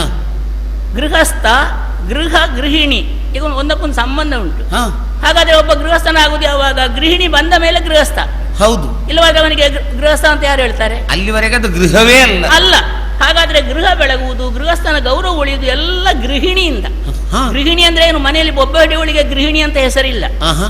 ಸೊಕ್ಕಿಂದ ಮೆರೆದಾಡುವಳಿಗೆ ಗೃಹಿಣಿ ಅಂತ ಹೆಸರಿಲ್ಲ. ಹಾ. ಹೆಂಗುಸಿಗೆ ಮೈ ಮೇಲೆ ಆಭರಣ, ಬಟ್ಟೆ ಪೀತಾಂಬರ ಇದ್ದರೆ ಸಾಲದು. ಹಾ. ಕೆಲವರಿಗೆ ಅಷ್ಟೇ ತಿಳಿತಾರೆ, ನಮಗೆ ಬೇಕಾದುಂಟು, ನಮ್ಮನ್ನು ನೋಡಿದರೆ ಸಾಕು ಅಂತ. ಹಾ. ಅದು ಅಲ್ಲವೇ ಅಲ್ಲ. ಹಾ. ಬಾಹ್ಯಕ್ಕೆ ಹೇಗೆ ಆಭರಣ ಅಲಂಕಾರವೋ ಹಾ. ಅಂತಃಕರಣಕ್ಕೊಂದು ಅಲಂಕಾರದ ಆಭರಣಗಳು ಅಂತ ಉಂಟಂತೆ. ಓಹೋ. ತಿಳಿದವರು ಹೇಳ್ತಾರೆ. ನಿನ್ನ ಹತ್ರ ಕಲಿತ ಆಗಬೇಕಿದೆ. ಹಾ. ಹೇಳು. ಒಂದು ದಯೆ, ಹಾ. ದಾಕ್ಷಿಣ್ಯ, ಹಾ. ಪ್ರೀತಿ, ಹಾ. ಕರುಣೆ, ಹಾ. ಇದೆಲ್ಲ ಸದ್ಗುಣಗಳು. ಹೌದಪ್ಪ. ಇದೆಲ್ಲ ಇದ್ದರೆ ಅವನಿಗೆ ಮನುಷ್ಯಳು ಅಂತ ಹೇಳುವುದು. ಹಾ. ಇಲ್ಲ ಅಂತ ಆದ್ರೆ ಹಾ. ಅಲ್ಲಿ ಮನುಷ್ಯತ್ವ ಇಲ್ಲ ಅಂತ ಹೇಳ್ಬೇಕಾಗ್ತದೆ. ಹಾ. ಅದರಲ್ಲಿ ಒಂದು ಏನು? ಹಾ. ಒಂದು ದಾಕ್ಷಿಣ್ಯ, ದಯೆ, ದಾಕ್ಷಿಣ್ಯ. ಹಾ. ಯಾರಾದ್ರೂ ಕಷ್ಟದಲ್ಲಿ ಕಣ್ಣೀರಿಡುವಾಗ ಹಾ. ಅವರ ಕಷ್ಟವನ್ನು ಪರಿಹರಿಸುವುದಕ್ಕೆ ಸಾಧ್ಯ ಇದ್ದರೆ ಒಳ್ಳೆಯದು. ಹಾ. ಇಲ್ಲ ಇಲ್ಲೇ ಅವರ ಜೊತೆ ಕೂಗು ಅಳುವುದಪ್ಪ. ಆಗ ಬುದ್ಧಿವಂತ ಅಂದ್ರೆ ನೀನು. ಮತ್ತವರು ಅಳುವಾಗ ಹೋಗಿ ನಾವು ಅವರ ಜೊತೆಲಿ ಅಳುವುದು ಯಾಕೆ? ಹಾ. ಒಂದಿಷ್ಟು ಸಮಾಧಾನ ಪಡಿಸಬೇಕಾದಷ್ಟೇ. ನಾವು ಹತ್ರ ಅವರಿಗೂ ಒಂದು ಸಮಾಧಾನ ಆಗ್ತದೆ. ಹಾ. ಮತ್ತೆ ಅವರ ಬಳಿಯಲ್ಲಿ ಸತ್ತವರನ್ನು ತಂದು ಓಡ್ಲಿಕ್ಕೆ ಆಗ್ತದ? ಓಹೋ. ಆಗುವುದಿಲ್ಲ. ಹಾ. ಹಾಗಾದ್ರೆ ಅದೆಲ್ಲ ಮಾನವೀಯತೆ ಅಂತ ಹೆಸರು. ಹಾ. ಇನ್ನೊಬ್ಬರು ನೊಂದಿರುವಾಗ ನಾವು ನೊಂದುಕೊಳ್ಳುವುದು, ಹಾ. ಇನ್ನೊಬ್ಬರು ಕಷ್ಟದಲ್ಲಿ ಕಣ್ಣೀರಿಡುವಾಗ ನಾವು ಕಣ್ಣೀರಿಡುವುದು. ಹಾ. ಕಷ್ಟವನ್ನು ಪರಿಹರಿಸುವುದಕ್ಕೆ ಸಾಧ್ಯವಿಲ್ಲದೆ ಬಿಡೋಣ. ಹೌದಪ್ಪ. ಕಣ್ಣೀರು ಬಾರದಿದ್ರೆ ಬರಿಸಿಕೊಳ್ಳು. ಭರಿಸಿಕೊಳ್ಬೇಕು. ಹೌದು. ಅದಕ್ಕೆ ಹೆಸರು. ನಿನಗದಿಲ್ಲ. ಹಾ. ಹಾ. ನಾನು ಯಾವ ಸ್ಥಿತಿಯಲ್ಲಿದ್ದೇನೆ? ಹಾ. ನೀನು ನಿನ್ನೆ ಜಗಳ ಆಡ್ಬೋದಿತ್ತು, ಹಾ. ನಾಳೆ ಜಗಳ ಆಡೋದಕ್ಕೆ ಸಿದ್ಧಳಾದ್ರೆ ನಾನು ಬರ್ಬೋದಿತ್ತು. ಹಾ. ಇಂದು ಯಾವ ಸ್ಥಿತಿ ನನ್ನದು? ಓಹೋ. ನನ್ನ ಗಂಡನಿಗೂ ನಿನ್ನ ಗಂಡನಿಗೂ ಹಾ. ಅಂದ್ರೆ ಕೃಷ್ಣಾರ್ಜುನರೊಳಗೆ ನಾಳೆ ಕಾಳಗ ಹಾ. ಇರುವುದು ಒಂದು ದಿನ. ಹಾ. ನಾಳೆ ಮೂಡಿದ ಸೂರ್ಯ ಮುಳುಗುವುದರೊಳಗೆ ಹೌದು. ಏನಾಗ್ತದೋ ದೇವರಿಗೆ ಗೊತ್ತು. ಹಾ. ಅದರಲ್ಲಿ ನನ್ನ ಮಾಂಗಲ್ಯ ಭಾಗ್ಯ ಉಳಿಯುತ್ತದೋ ಇಲ್ವೋ? ಹಾ. ನಿನ್ನ ಮಾಂಗಲ್ಯ ಭಾಗಕ್ಕೆ ಕೇಳಿಲ್ಲ. ಓಹೋ. ಅದು ಸ್ಥಿರವೇ, ಅದು ಹಾ. ಅದು ಗಟ್ಟಿಯೇ. ಹಾ. ಅರ್ಥ ಆಯ್ತಲ್ಲ? ಹಾ. ಅದು ಎಷ್ಟು ತೊಲೆ ಚಿನ್ನದಲ್ಲಿ ಮಾಡಿಸಿ? ಛೆ! ದರಿದ್ರ. ಹಾಗಲ್ವಾ? ಹ? ಮಂಗಲಸೂತ್ರ ಅಂದ್ರೆ ಗಂಡನ ಭಾಗ್ಯ ಅದು. ನೀವು ಆಯುಸ್ ಹೇಳು. ಅವಳ ಗಂಡ ಯಾರು? ಕೃಷ್ಣ ಸ್ವಾಮಿ. ಹೌದೌದು. ಹೌದಾ? ಹೌದೌದು. ನನ್ನ ಗಂಡ ಅರ್ಜುನ ದೇವ. ಹೌದು. ನನ್ನ ಗಂಡ ಮನುಷ್ಯ, ಅವಳ ಗಂಡ ದೇವರು. ಅಲ್ಲ, ಮೊನ್ನೆ ಭೂತನಿ ಹಾಲು ವಿಷ ಕುಡಿದು ಬದುಕಿದ್ದಾನೆ. ಇನ್ನು ಅಗ್ನಿ ಬಿದ್ದರೂ ಸಾಯಲಿಕ್ಕುಂಟ? ಹೆಡ್ಡರಿಗೂ ಗೊತ್ತಾಗ್ತದೆ. ಹಾಗಾದ್ರೆ ನಾವು ಪ್ರತಿಜ್ಞೆ ಮಾಡಿದ್ರೆ ಏನಾದ್ರೂ ಸಾವಿಲ್ಲ. ಅಚ್ಯುತ, ಚ್ಯುತಿರಹಿತ ಅವಳ ಗಂಡ. ಅರ್ಥ ಆಯ್ತಾ? ನಮ್ಮ ಅಣ್ಣ. ಅಣ್ಣ ಅಂತ ಮೊದಲು ಹೇಳುವ, ಮತ್ತೆ ಗಂಡ ಅಂತ ಹೇಳುವ. ಅವಳಿಗೆ ಗಂಡದ್ದು ಮತ್ತೆ ಅಣ್ಣದ್ದು ಮೊದಲು ಅಲ್ವಾ? ಆದ್ದರಿಂದ ಈ ಸಂದರ್ಭದಲ್ಲಿ ನಾನು ಕಣ್ಣೀರಿಟ್ಟು ಅಣ್ಣ ನನ್ನ ಓಲೆ ಭಾಗ್ಯ ಉಳಿಸು, ಮಾಂಗಲ್ಯ ಭಾಗ್ಯ ಉಳಿಸು ಅಂತ ಬೇಡ್ತಾ ಇರುವಾಗ ಬಂದು ಚುಚ್ಚುತ್ತಾ ಇದ್ದಿ. ಒಂದಿಷ್ಟು ದಯ ದಾಕ್ಷಿಣ್ಯ ಇಲ್ಲದೆ. ಹಾ. ನೀನು ರುಕ್ಮಿಣಿ ಹೌದಾ ಅಲ್ವೋ ಅಂತ ನನಗೆ ಸಂಶಯ ಬರ್ತಾ ಉಂಟು. ಅದು ಈ ಪ್ರಸಂಗದ ರುಕ್ಮಿಣಿ ಅಂತ ಇಟ್ಕೋ. ಹೌದು. ಈ ಪ್ರಸಂಗದ ರುಕ್ಮಿಣಿ ಅಂತ. ಅದೇ ಹಾ. ರುಕ್ಮಿಣಿಗೆ ಈ ಸ್ವಭಾವ ಇರುವುದಕ್ಕೆ ಸಾಧ್ಯವೇ ಇಲ್ಲ. ಸುಭದ್ರಮ್ಮ, ಓ, ಅದು ಚುಚ್ಚಿದ್ದೆಲ್ಲಿಗೆ ನಿಮಗೆ? ಎಂತದ ಚುಚ್ಚಿದ್ದು? ಅಲ್ಲ, ಚುಚ್ಚುತ್ತಾ ಇದ್ದಿ ಅಂತ ಹೇಳಿ. ಮಾತಿಂದ ಚುಚ್ಚುವುದು ಅಂತ ಉಂಟಾ? ಮಾತಿಂದ ನಾನೆಲ್ಲಿ ಆದ್ರೂ ಹೊಕ್ಕಳಿಗೆ ಚುಚ್ಚಿದ್ರ ಅಂತ ಛೆ! ಚುಚ್ಚಿ ಮಾತಾಡುವುದು ತಿಳಿತಾ? ಹಾ. ಈ ಸಂದರ್ಭದಲ್ಲಿ ಅಲ್ಲ ಅದು. ಹಾ. ಈಗ ನೀನು ನಿಜವಾದಂತಹ ಗೃಹಿಣಿ ಆದರೆ, ಹಾ. ರುಕ್ಮಿಣಿ ದೇವಿಯಾಗಿದ್ದಿದ್ದರೆ ಹಾ. ಆಡಬೇಕಾದ ಮಾತು ಯಾವುದಿತ್ತು? ಯಾವುದು? ನನ್ನ ಬಳಿಗೆ ಬಂದು ಹಾ. ಸುಭದ್ರ ಅಳುಬೇಡಮ್ಮ. ಹಾ. ಇಲ್ಲ, ಹಾ. ನಿನ್ನ ಗಂಡನಿಗೆ ಏನು ಆಗುವುದಿಲ್ಲ. ಹಾ. ನನ್ನ ಗಂಡನಿಗೆ ಹೇಳ್ತೇನೆ, ಹಾ. ನಿನ್ನ ಓಲೆ ಭಾಗ್ಯವನ್ನು ಮಾಂಗಲ್ಯ ಭಾಗ್ಯವನ್ನು ನಾನು ಉಳಿಸ್ತೇನೆ, ಹಾ. ಅಳಬೇಡಮ್ಮ ಅಂತ ಹೇಳಿ ನನ್ನ ಕಣ್ಣೀರನ್ನು ಕೈಯಿಂದ ತೊಳೆಯಬೇಕಿತ್ತು ನೀನು. ಓಹೋ.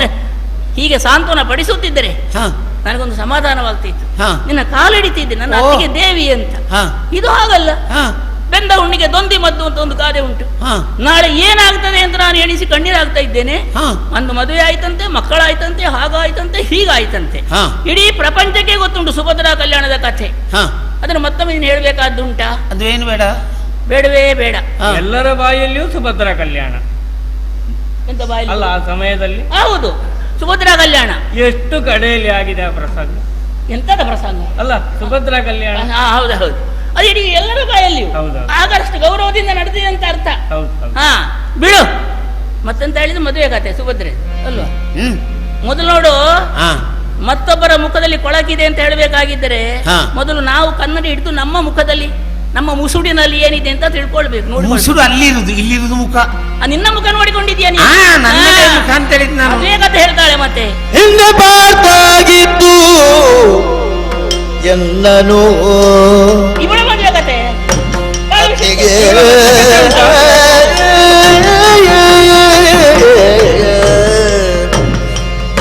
ಅತ್ತಿಗೆ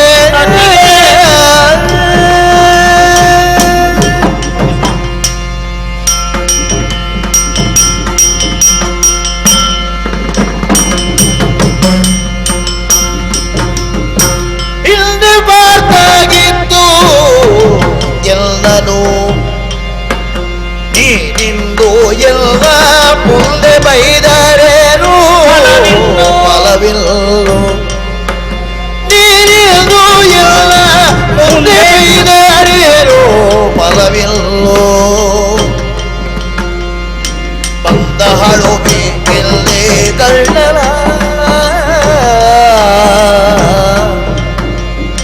ಬಂದ ಹಳುಬಿ ಎಲ್ಲೇ ಕಳ್ಳನ ಮುಂದಲೆಯ ನಾ ಕೊಯ್ದುವುದಿಲ್ಲಲೇ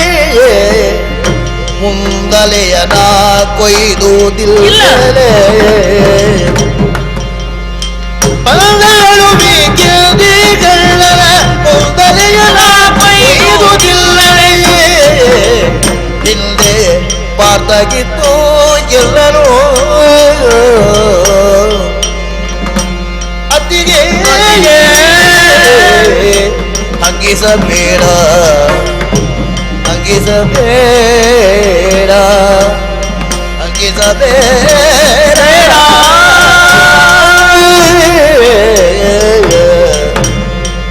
ಅತ್ತಿಗೆ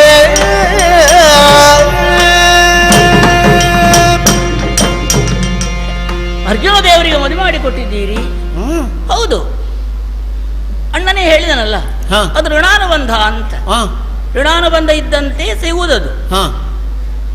ಋಣಾನುಬಂಧ ರೂಪೇಣ ಪಶು ಪತ್ನಿ ಹೌದು. ಸುತ ಲಯ. ಥಕ್. ಎಂತದ್ದ ಪಶುಪತ್ನಿ ಸೂತ ಲಯವ? ಅಲ್ಲ, ನಾನು ಕೊನೆಯದ್ದು ಮಾತ್ರ ಹೇಳಿದ್ದು. ಅಲ್ಲಿ ಆ ಬಿಟ್ಟಿ ನೋಡು, ಅಸಂಬದ್ಧ ಆಯ್ತದು. ಆ ಸುತ ಆಲಯ ಅಲ್ಲ, ಎಲ್ಲ ಮುಗಿದ ಮೇಲೆ ಲಯ ಅಂತ.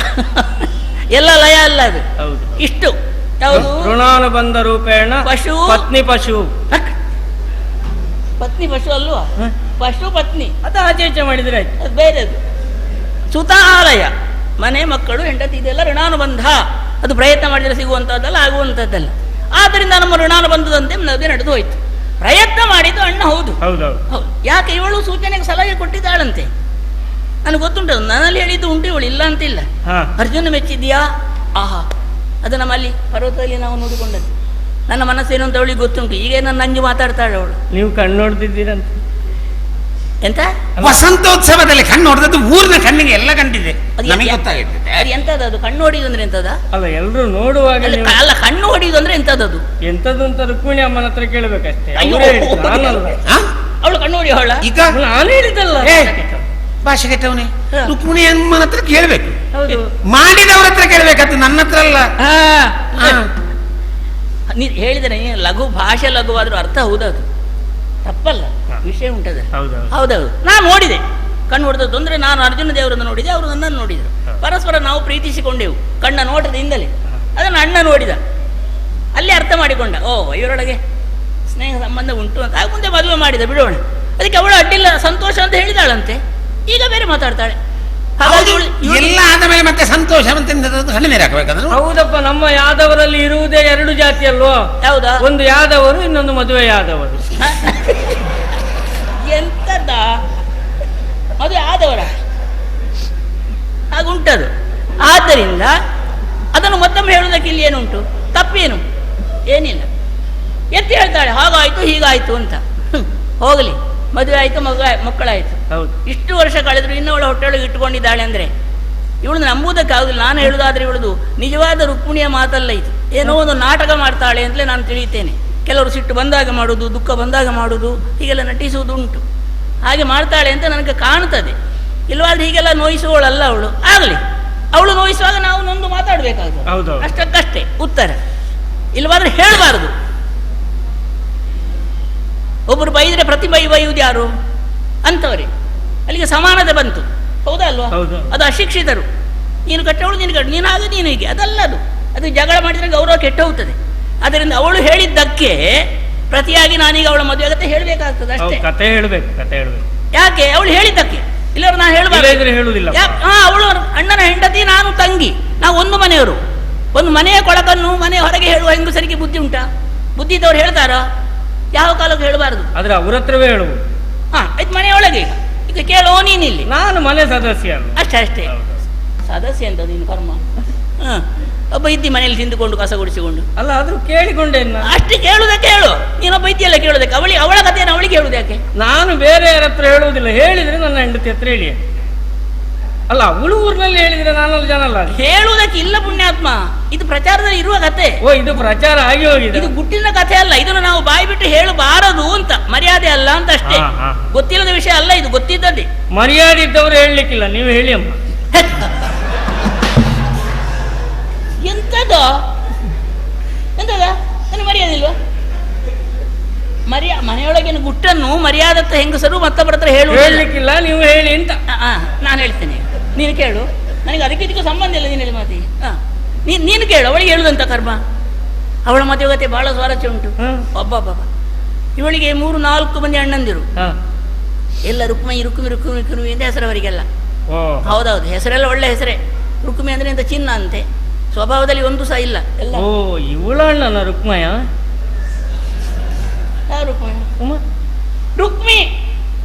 ರುಕ್ಮಯ ಅಲ್ಲ, ನಿಮಗೆ ನಾವು ಅಯ್ಯ ಅಂತ ಹೇಳ್ಬೇಕಲ್ಲ. 4 ಮಂದಿ ಇರಲಿ. ಅವ ಹಿರಿಯವ ಯಾರು? ರುಕ್ಮಿ. ಅವನು ಸ್ವಭಾವ ಹೀಗೆ. ನಮ್ಮ ದೊಡ್ಡಣ್ಣ ಬಲರಾಮ ದೇವರಿದ್ದಾರಲ್ಲ, ಅದೇ ಸ್ವಭಾವ. ತಾನು ಹೇಳಿದ್ದೇ ಮಾತು, ತಾನು ನಡೆದದ್ದೇ ನಡತೆ. ಅಪ್ಪ ಅಮ್ಮ ಎಲ್ಲರೂ ನಾನು ಹೇಳಿದಾಗ ಕೇಳಬೇಕು. ಇದೊಂದು ವಿಚಿತ್ರ ಸ್ವಭಾವ. ಮತ್ತು ನಮ್ಮ ಅಣ್ಣನ ಹತ್ರ ಅವನಿಗೆ ಆಗುವುದೇ ಇಲ್ಲ. ಹಾಗೆ ಇವಳಿಗೆ ಪ್ರಾಯಕ್ಕೆ ಬಂತು. ಯಾರಿಗೆ? ಈ ರುಕ್ಮಿಣಿ ದೇವಿಗೆ. ಪ್ರಾಯಕ್ಕೆ ಬಂದಾಗ ಮದುವೆ ಮಾಡ್ಬೇಕಲ್ಲ. ಮದುವೆ ಮಾಡುವಾಗ ಅವ ನಿಶ್ಚಯ ಮಾಡಿದ. ಯಾರು? ರುಕ್ಮಿ. ಯಾರಿಗೆ? ತನ್ನ ಮಿತ್ರನಾದಂತ ಒಬ್ಬ ಶಿಶುಪಾಲನೆಂಬುವನಿದ್ದಾನೆ. ಮಕ್ಕಳನ್ನು ಪಾಲಿಸುವವರಿಗೆ ಪುನಃ ಮದುವೆ ಅಂತ ಅದಕ್ಕೆ? ಯಾರು ಮಕ್ಕಳನ್ನು ಪಾಲಿಸುವುದು? ಮತ್ತೆ ಶಿಶುಪಾಲ ಅಂತ ಹೇಳಿದ್ರೆ ನೀವು? ಶಿಶುಪಾಲ ಅಂದ್ರೆ ಮಕ್ಕಳನ್ನು ಪಾಲಿಸುವವರು. ಎಂತ ಅರ್ಥ ಮಾಡ್ತೀಯ? ಅವನ ಹೆಸರಷ್ಟೇದು, ಮಕ್ಕಳನ್ನ ಸಾಕುವ ಅಲ್ಲವ. ಅಲ್ಲ, ಶಿಶುಪಾಲ ನಾಮಕ, ಅವನ ಹೆಸರು ಅಷ್ಟೇ ಅದು. ಶಿಶು ಬೇರೆ, ಪಾಲಕ ಬೇರೆ. ಶಿಶುಪಾಲ ಒಟ್ಟಿಗೆ ಹೇಳು. ಚೈತ್ಯ ನಿನ್ನ ನಾಲಿಗೆ. ಚದಿಯ ಅಲ್ಲ, ಗೊತ್ತಾಯ್ತಾ? ಅವನಿಗೆ ಕೊಡುವ ಅಂತ ನಿರ್ಣಯ ಮಾಡಿದ್ದೆಲ್ಲ ಹೇಳುದು ಕೇಳುವುದೇನು? ತಂದೆಯಲ್ಲಿ ಕೇಳಲಿಲ್ಲ, ತಾಯಿಯಲ್ಲಿ ಕೇಳಲಿಲ್ಲ, ಇವಳಲ್ಲಿ ಕೇಳಲಿಲ್ಲ. ತನ್ನದೇ ಅಧಿಕಾರ. ನನ್ನ ತಂಗಿಯನ್ನು ರುಕ್ಮಿಣಿಯನ್ನು ನೀ ಕೊಡ್ತೇನೆ, ಶಿಶುಪಾಲ ನಿಪುಣಿಗನಾಗಿ ಬಾ. ಕೋಲೆ ಕಳಿಸಿ ಕೊಟ್ಟೆ. ದೀಪಾಣ ತೆಕ್ಕೊಂಡು ಅವ ಬಾರದೆ ಇರ್ತಾನ. ಇವನ ಸಂಬಂಧ ಬಹಳ ಸಂತೋಷ ಅವನಿಗೆ. ಅವಳು ದೀಪಣ್ಣನಾಗಿ ಬಂದ. ಇಲ್ಲೇನು ಕತೆ ಗೊತ್ತಾ? ಏನು? ಇವಳಿಗೆ ಅವನಲ್ಲಿ ಮನಸ್ಸಿಲ್ಲ. ಇವಳಿಗೆ ಆ ಶಿಶುಪಾಲನಲ್ಲಿ ಮನಸ್ಸಿಲ್ಲ. ಯಾಕೆ ಮನಸ್ಸಿಲ್ಲ? ಯಾಕಂದ್ರೆ ಇವಳಿಗೆ ಇವಳ ಅಣ್ಣನ ಮೇಲೆ ಮನಸ್ಸಿಲ್ಲ. ಹೌದಾದ್ರೆ ಅಣ್ಣನ ಹಿತ ಇಲ್ಲ. ಯಾರ ಹಿತ ಇಲ್ಲ. ಇವಳ ಮನಸ್ಸಲ್ಲಿ ಯಾಕೆ ಗೊತ್ತಾ? ಇವಳ ಮನಸ್ಸಿನಲ್ಲಿ ಮತ್ತೊಬ್ಬ ಇದ್ದಾನೆ. ಯಾರಪ್ಪ? ಬಾಲ್ಯದಿಂದಲೇ ಗಟ್ಟಿಯಾಗಿ ಕೂತಿದ್ದಾನೆ. ಸಣ್ಣ ಪ್ರಾಯದಿಂದಲೇ? ಮತ್ಯಾರು? ಸಣ್ಣ ಪ್ರಾಯದಲ್ಲಿ ಆ ವಿಷಯದ ಬಗ್ಗೆ ಎಲ್ಲ ಇವಳಿಗೆ ಗೊತ್ತಿತ್ತಲ್ವ? ಅದು ವಿಶೇಷ, ನಿನಗೆ ಗೊತ್ತಿಲ್ಲ ಅದು. ಸಣ್ಣ ಪ್ರಾಯದಿಂದಲೇ ಅಂದ್ರೆ ತಂದೆ ಭೀಷ್ಮಕ ರಾಜನ ತೊಡೆಯ ಮೇಲೆ ಕುಳಿತುಕೊಂಡಿದ್ಲಂತೆ ಇವಳು. ಬಹಳ ಪ್ರೀತಿಯ ಮಗಳು ಇವಳು. ಒಬ್ಬಳೆ ತೊಡೆಯ ಮೇಲೆ ಆಡ್ತಾ ಇರುವುದಂತೆ. ಸಿಂಹಾಸನಲ್ಲಿ ಕೂತ್ಕೊಂಡಿದ್ಲಂತೆ. ಅಷ್ಟೊತ್ತಿಗೆ ಈ ಊರು ಸಂಚಾರ ಮಾಡಿದ ಬ್ರಾಹ್ಮಣರು ಬಂದ್ರಲ್ಲಿ. ಅವರಲ್ಲಿ ಭೀಷ್ಮಕರಾಜ ಉಪಚಾರ ಮಾಡಿ ಏನು ವಿಶೇಷ ಎಲ್ಲಿ ಹೋಗಿದ್ರಿ ಕೇಳಿದ್ರಂತೆ. ಆಗ ನಾವು ದ್ವಾರಕೆಗೆ ಹೋದೆವು. ಆ ದ್ವಾರಕೆಯಲ್ಲಿ ಏನು ಕತೆ, ಯೋಲ್ಯಪ್ಪ ಕೃಷ್ಣ ಎಂಬ ಹುಟ್ಟಿದಾನೆ, ನಂದಗೋಕುಲದಲ್ಲಿ ಹುಟ್ಟಿ ದ್ವಾರಕೆಯಲ್ಲಿ ಬೆಳೆದು ಹಾವಿನ ಎಡೆ ಮೇಲೆ ಕುಳಿದ ಪರ್ವತವನ್ನೆತ್ತಿದ ಹಾಗೆ ಮಾಡಿದ ನಮ್ಮ ಅಣ್ಣನ ಉಂಟಲ್ವಾ, ಹೌದಪ್ಪ, ಈ ಕಥೆಗಳನ್ನೆಲ್ಲ ಹೇಳಿ. ಹೀಗೆ ಅಣ್ಣನ ಲೀಲೆಯ ಕಥೆಗಳನ್ನೆಲ್ಲ ಹೇಳಿ ಹೇಳ್ತಿರೋ ಸಣ್ಣ ಹುಡುಗಿ ತಂದೆ ತೊಡೆ ಮೇಲೆ ಕೂತಿದ್ದಾಳೆ. ಇವರು ಹೇಳೋ ಮಾತನ್ನೆಲ್ಲ ಕೇಳ್ತಾ ಇದ್ದಾಳಂತೆ. ಕೃಷ್ಣ ಈ ಒಂದು ಶಬ್ದ ಹೆಸರು ಕಿವಿಗೆ ಬಿದ್ದದ್ದೇ ತಡ. ಅಲ್ಲೇ ಮನಸ್ಸಿನಲ್ಲಿ ಗಟ್ಟಿ ಮಾಡಿಕೊಂಡಂತೆ, ನಾನು ಮದುವೆ ಆಗುದಾದ್ರೆ ಆ ಕೃಷ್ಣನನ್ನೇ ಮದುವೆ ಆಗುದು, ಬೇರೆ ಯಾರನ್ನೂ ಮದುವೆ ಆಗುದಿಲ್ಲ, ಅವನೇ ನನ್ನ ಗಂಡ, ನಾನೇ ಅವನಿಗೆ ಹೆಂಡತಿ. ಹೀಗೆ ಮನಸ್ಸಿನಲ್ಲೇ ಒಂದು ಗುಡಿ ಕಟ್ಟಿದಳು. ಸಣ್ಣ ಹುಡುಗಿ, ಎಳೆ ಪ್ರಾಯದವಳು, ಹೇಳುವುದಕ್ಕೆ ನಾಚಿಗೆ, ಬಾಯಿ ಮುಚ್ಚಿ ಕೂತಳು. ಸರಿ, ಪ್ರಾಯಕ್ಕೆ ಬಂದು ಬೆಳೆಯಿತು. ಆದ್ರೂ ಬೆಳೆದ್ರೆ ಇವಳ ಮನಸ್ಸಿನಲ್ಲಿದ್ದದ್ದು ಹೋಗಿಲ್ಲ, ಅದು ಬೆಳೀತಾ ಬಂತು. ಪುಣ್ಯಕ್ಕೆ ಬೇರೆ ಬೆಳೆಯದೇ ಇದ್ದದ್ದು ಒಳ್ಳೆಯದಾಗಿ. ಸರ್ ಇದ್ರೆ ನೀನು ಅದಕ್ಕೆ ಮಾತಾಡಬಾರ್ದು. ಅದು ಗಟ್ಟಿಯಾಗಿ ಕೂತಿದ, ಬೇರೆ ಬೇರೆ ಬೆಳೆಯುವುದಲ್ಲಿಗೆ. ನೋಡಿ, ಇದೊಂದು ವಿಚಿತ್ರ ಉಂಟು ಇಲ್ಲಿ, ನಿನಗೆ ಗೊತ್ತಾಗಲಿಕ್ಕಿಲ್ಲ. ಅದು ಲೋಕದಲ್ಲಿ ಪ್ರೇಮಿಸುವವರು 1000 ಮಂದಿ ಇದ್ದಾರೆ, ತಪ್ಪಲ್ಲ ಅದು. ಹೌದು, ಹೆಣ್ಣು ಗಂಡುಗಳ ಪ್ರೇಮಕ್ಕೆ ಒಂದು ಕಾರಣ ಇರ್ತದೆ. ಏನಾದ್ರೂ ಒಂದು ಕಾರಣ ಇಲ್ಲದೆ ಪ್ರೇಮ ಉಂಟಾಗುವುದಿಲ್ಲ. ಪ್ರಾಣ ಉಳಿಸಿದವನು ಮತ್ತೊಂದು ಇನ್ನೊಂದು ಯಾವುದೋ, ಹೌದು, ಯಾವ ಕಾರಣವೂ ಇಲ್ಲದೆ, ಅರ್ಥ ಮಾಡಿಕೋ. ಬರೇ ಹೆಸರನ್ನು ಕೇಳಿ ಒಬ್ಬಾಕೆ ಒಬ್ಬನನ್ನು ಕಂಡು ಅವನ ರೂಪಕ್ಕೋ ಮತ್ತೊಂದಕ್ಕೋ ಗುಣಕಮರಳಾಗಿ ಪ್ರೇಮಿಸುವುದುಂಟು, ಅವನು ಪ್ರೇಮಿಸುವುದುಂಟು. ಪರಸ್ಪರ ಕಣ್ಣಿಂದ ಕಾಣದೆ ಪ್ರೇಮಿಸುವುದುಂಟ ಎಲ್ಲಾದರೂ? ಇಲ್ಲ. ನೀ ಕೇಳಿದ್ಯಾ? ಕೇಳಲಿಲ್ಲ, ನಾನು ಮಾಡ್ಲೂ ಇಲ್ಲ. ನಿನಗೆ ಆ ಕಥೆಗೂ ಸರಿಯಾ? ದತ್ತ ಹೇಮ ನಿನ್ನಲ್ಲಿ ಮಾತಾಡೋದು ಕೇಳಿದ್ದಲ್ಲ. ಹಾಗಾದ್ರೆ ಇದು ವಿಶೇಷವಾದ್ದು. ಹೌದಾ? ಇದಕ್ಕೇನು ಹೇಳಬೇಕು? ಇದು ಕಾಮವೋ ಪ್ರೇಮವೋ ಎಂತದ್ದಿದು? ಹಾಗಿದ್ದರೆ ನಿಮ್ಮಿಬ್ಬರ ಪ್ರೇಮ ಕಣ್ಣಿನಿಂದ ಆರಂಭ ಆಗಿ ಹೃದಯದಲ್ಲಿ ಮುಕ್ತಾಯಗೊಂಡಿದೆ. ಇವರಿಬ್ಬರ ಪ್ರೇಮ ಹೃದಯದಿಂದ ಆರಂಭವಾಗಿ ಕಣ್ಣಿನಲ್ಲಿ ಮುಕ್ತಾಯಗೊಂಡಿದೆ. ಒಳ್ಳೆ ಮಾತದು. ಹೌದಾ? ಹಾಗಾದ್ರೆ ಕಣ್ಣಿಂದ ಕಾಣದೆ ಯಾವ ಉಪಕಾರವೂ ಯಾವ ಘಟನೆಯೂ ನಡೆಯದೆ ಹರೇ ಕೃಷ್ಣ ಎಂಬ ಹೆಸರನ್ನು ಕೇಳಿ ಮನಸ್ಸ ಪ್ರೀತಿಸಬೇಕಾಗಿದ್ರೆ ಅದರಲ್ಲಿ ಎಳೆಯವಳು, ಎಳೆಯ ಹುಡುಗಿಗೆ ಕಾಮ ಅಂದ್ರೆ ಏನು, ಪ್ರೇಮ ಅಂದ್ರೆ ಏನು ಗೊತ್ತುಂಟಾ? ಗೊತ್ತಿರ್ತದ? ನನ್ನ ಲೆಕ್ಕಾಚಾರದಲ್ಲಿ ಗೊತ್ತಿಲ್ಲ. ಯಾರಿಗೂ ಗೊತ್ತಿಲ್ಲ, ಮತ್ತೆ ನನಗೆ ಗೊತ್ತಿಲ್ಲ. ವಯಸ್ಸಿಗೆ ಬಂದ ಬಳಿಕ ಕಾಮ ಪ್ರೇಮ ಇತ್ಯಾದಿಗಳು.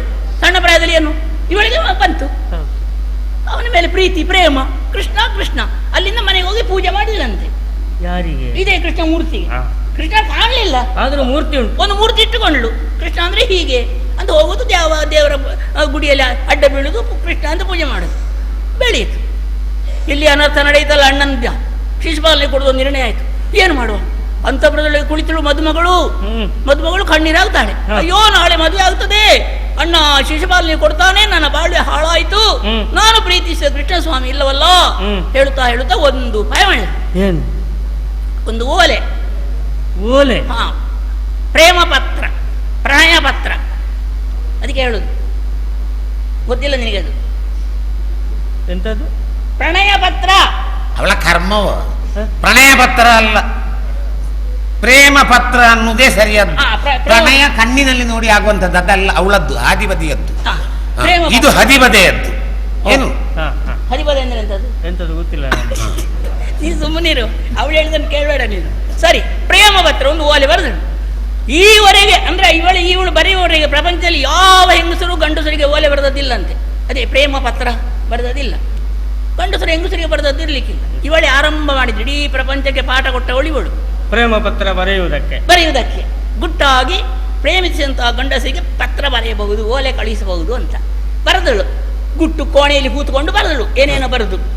ಯಾರಲ್ಲಿ ಕೊಡುವುದು? ಯಾರಿಗೂ ತಿಳಿಬಾರದಲ್ಲ ಅಂತೇಳಿ ಅಲ್ಲಿ ಗುರುಗಳೊಬ್ಬರು ಇದ್ದಂತೆ, ಅಗ್ನಿವೇಶ ಅಂತ ಏನು ಹೆಸರು ಇರಬೇಕು ಅವರಿಗೆ. ಅವರು ಪುರೋಹಿತರು ಮನೆಯವರು. ಅವರಿಗೆ ಇವಳಲ್ಲಿ ಭಾರಿ ಪ್ರೀತಿ. ಯಾಕಂದ್ರೆ ಸಣ್ಣ ಪ್ರಾಯದಿಂದಲೇ ಎತ್ತಿ ಆಡಿಸಿದವರು.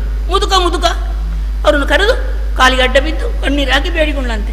ಅವಳು ಕೇಳಿದ್ರು, ಯಾಕೆ ಮಗ ನೀನು ಮದುಮಗಳು ಅಳತಿ ಯಾಕಮ್ಮ, ಏನಾಗಬೇಕು?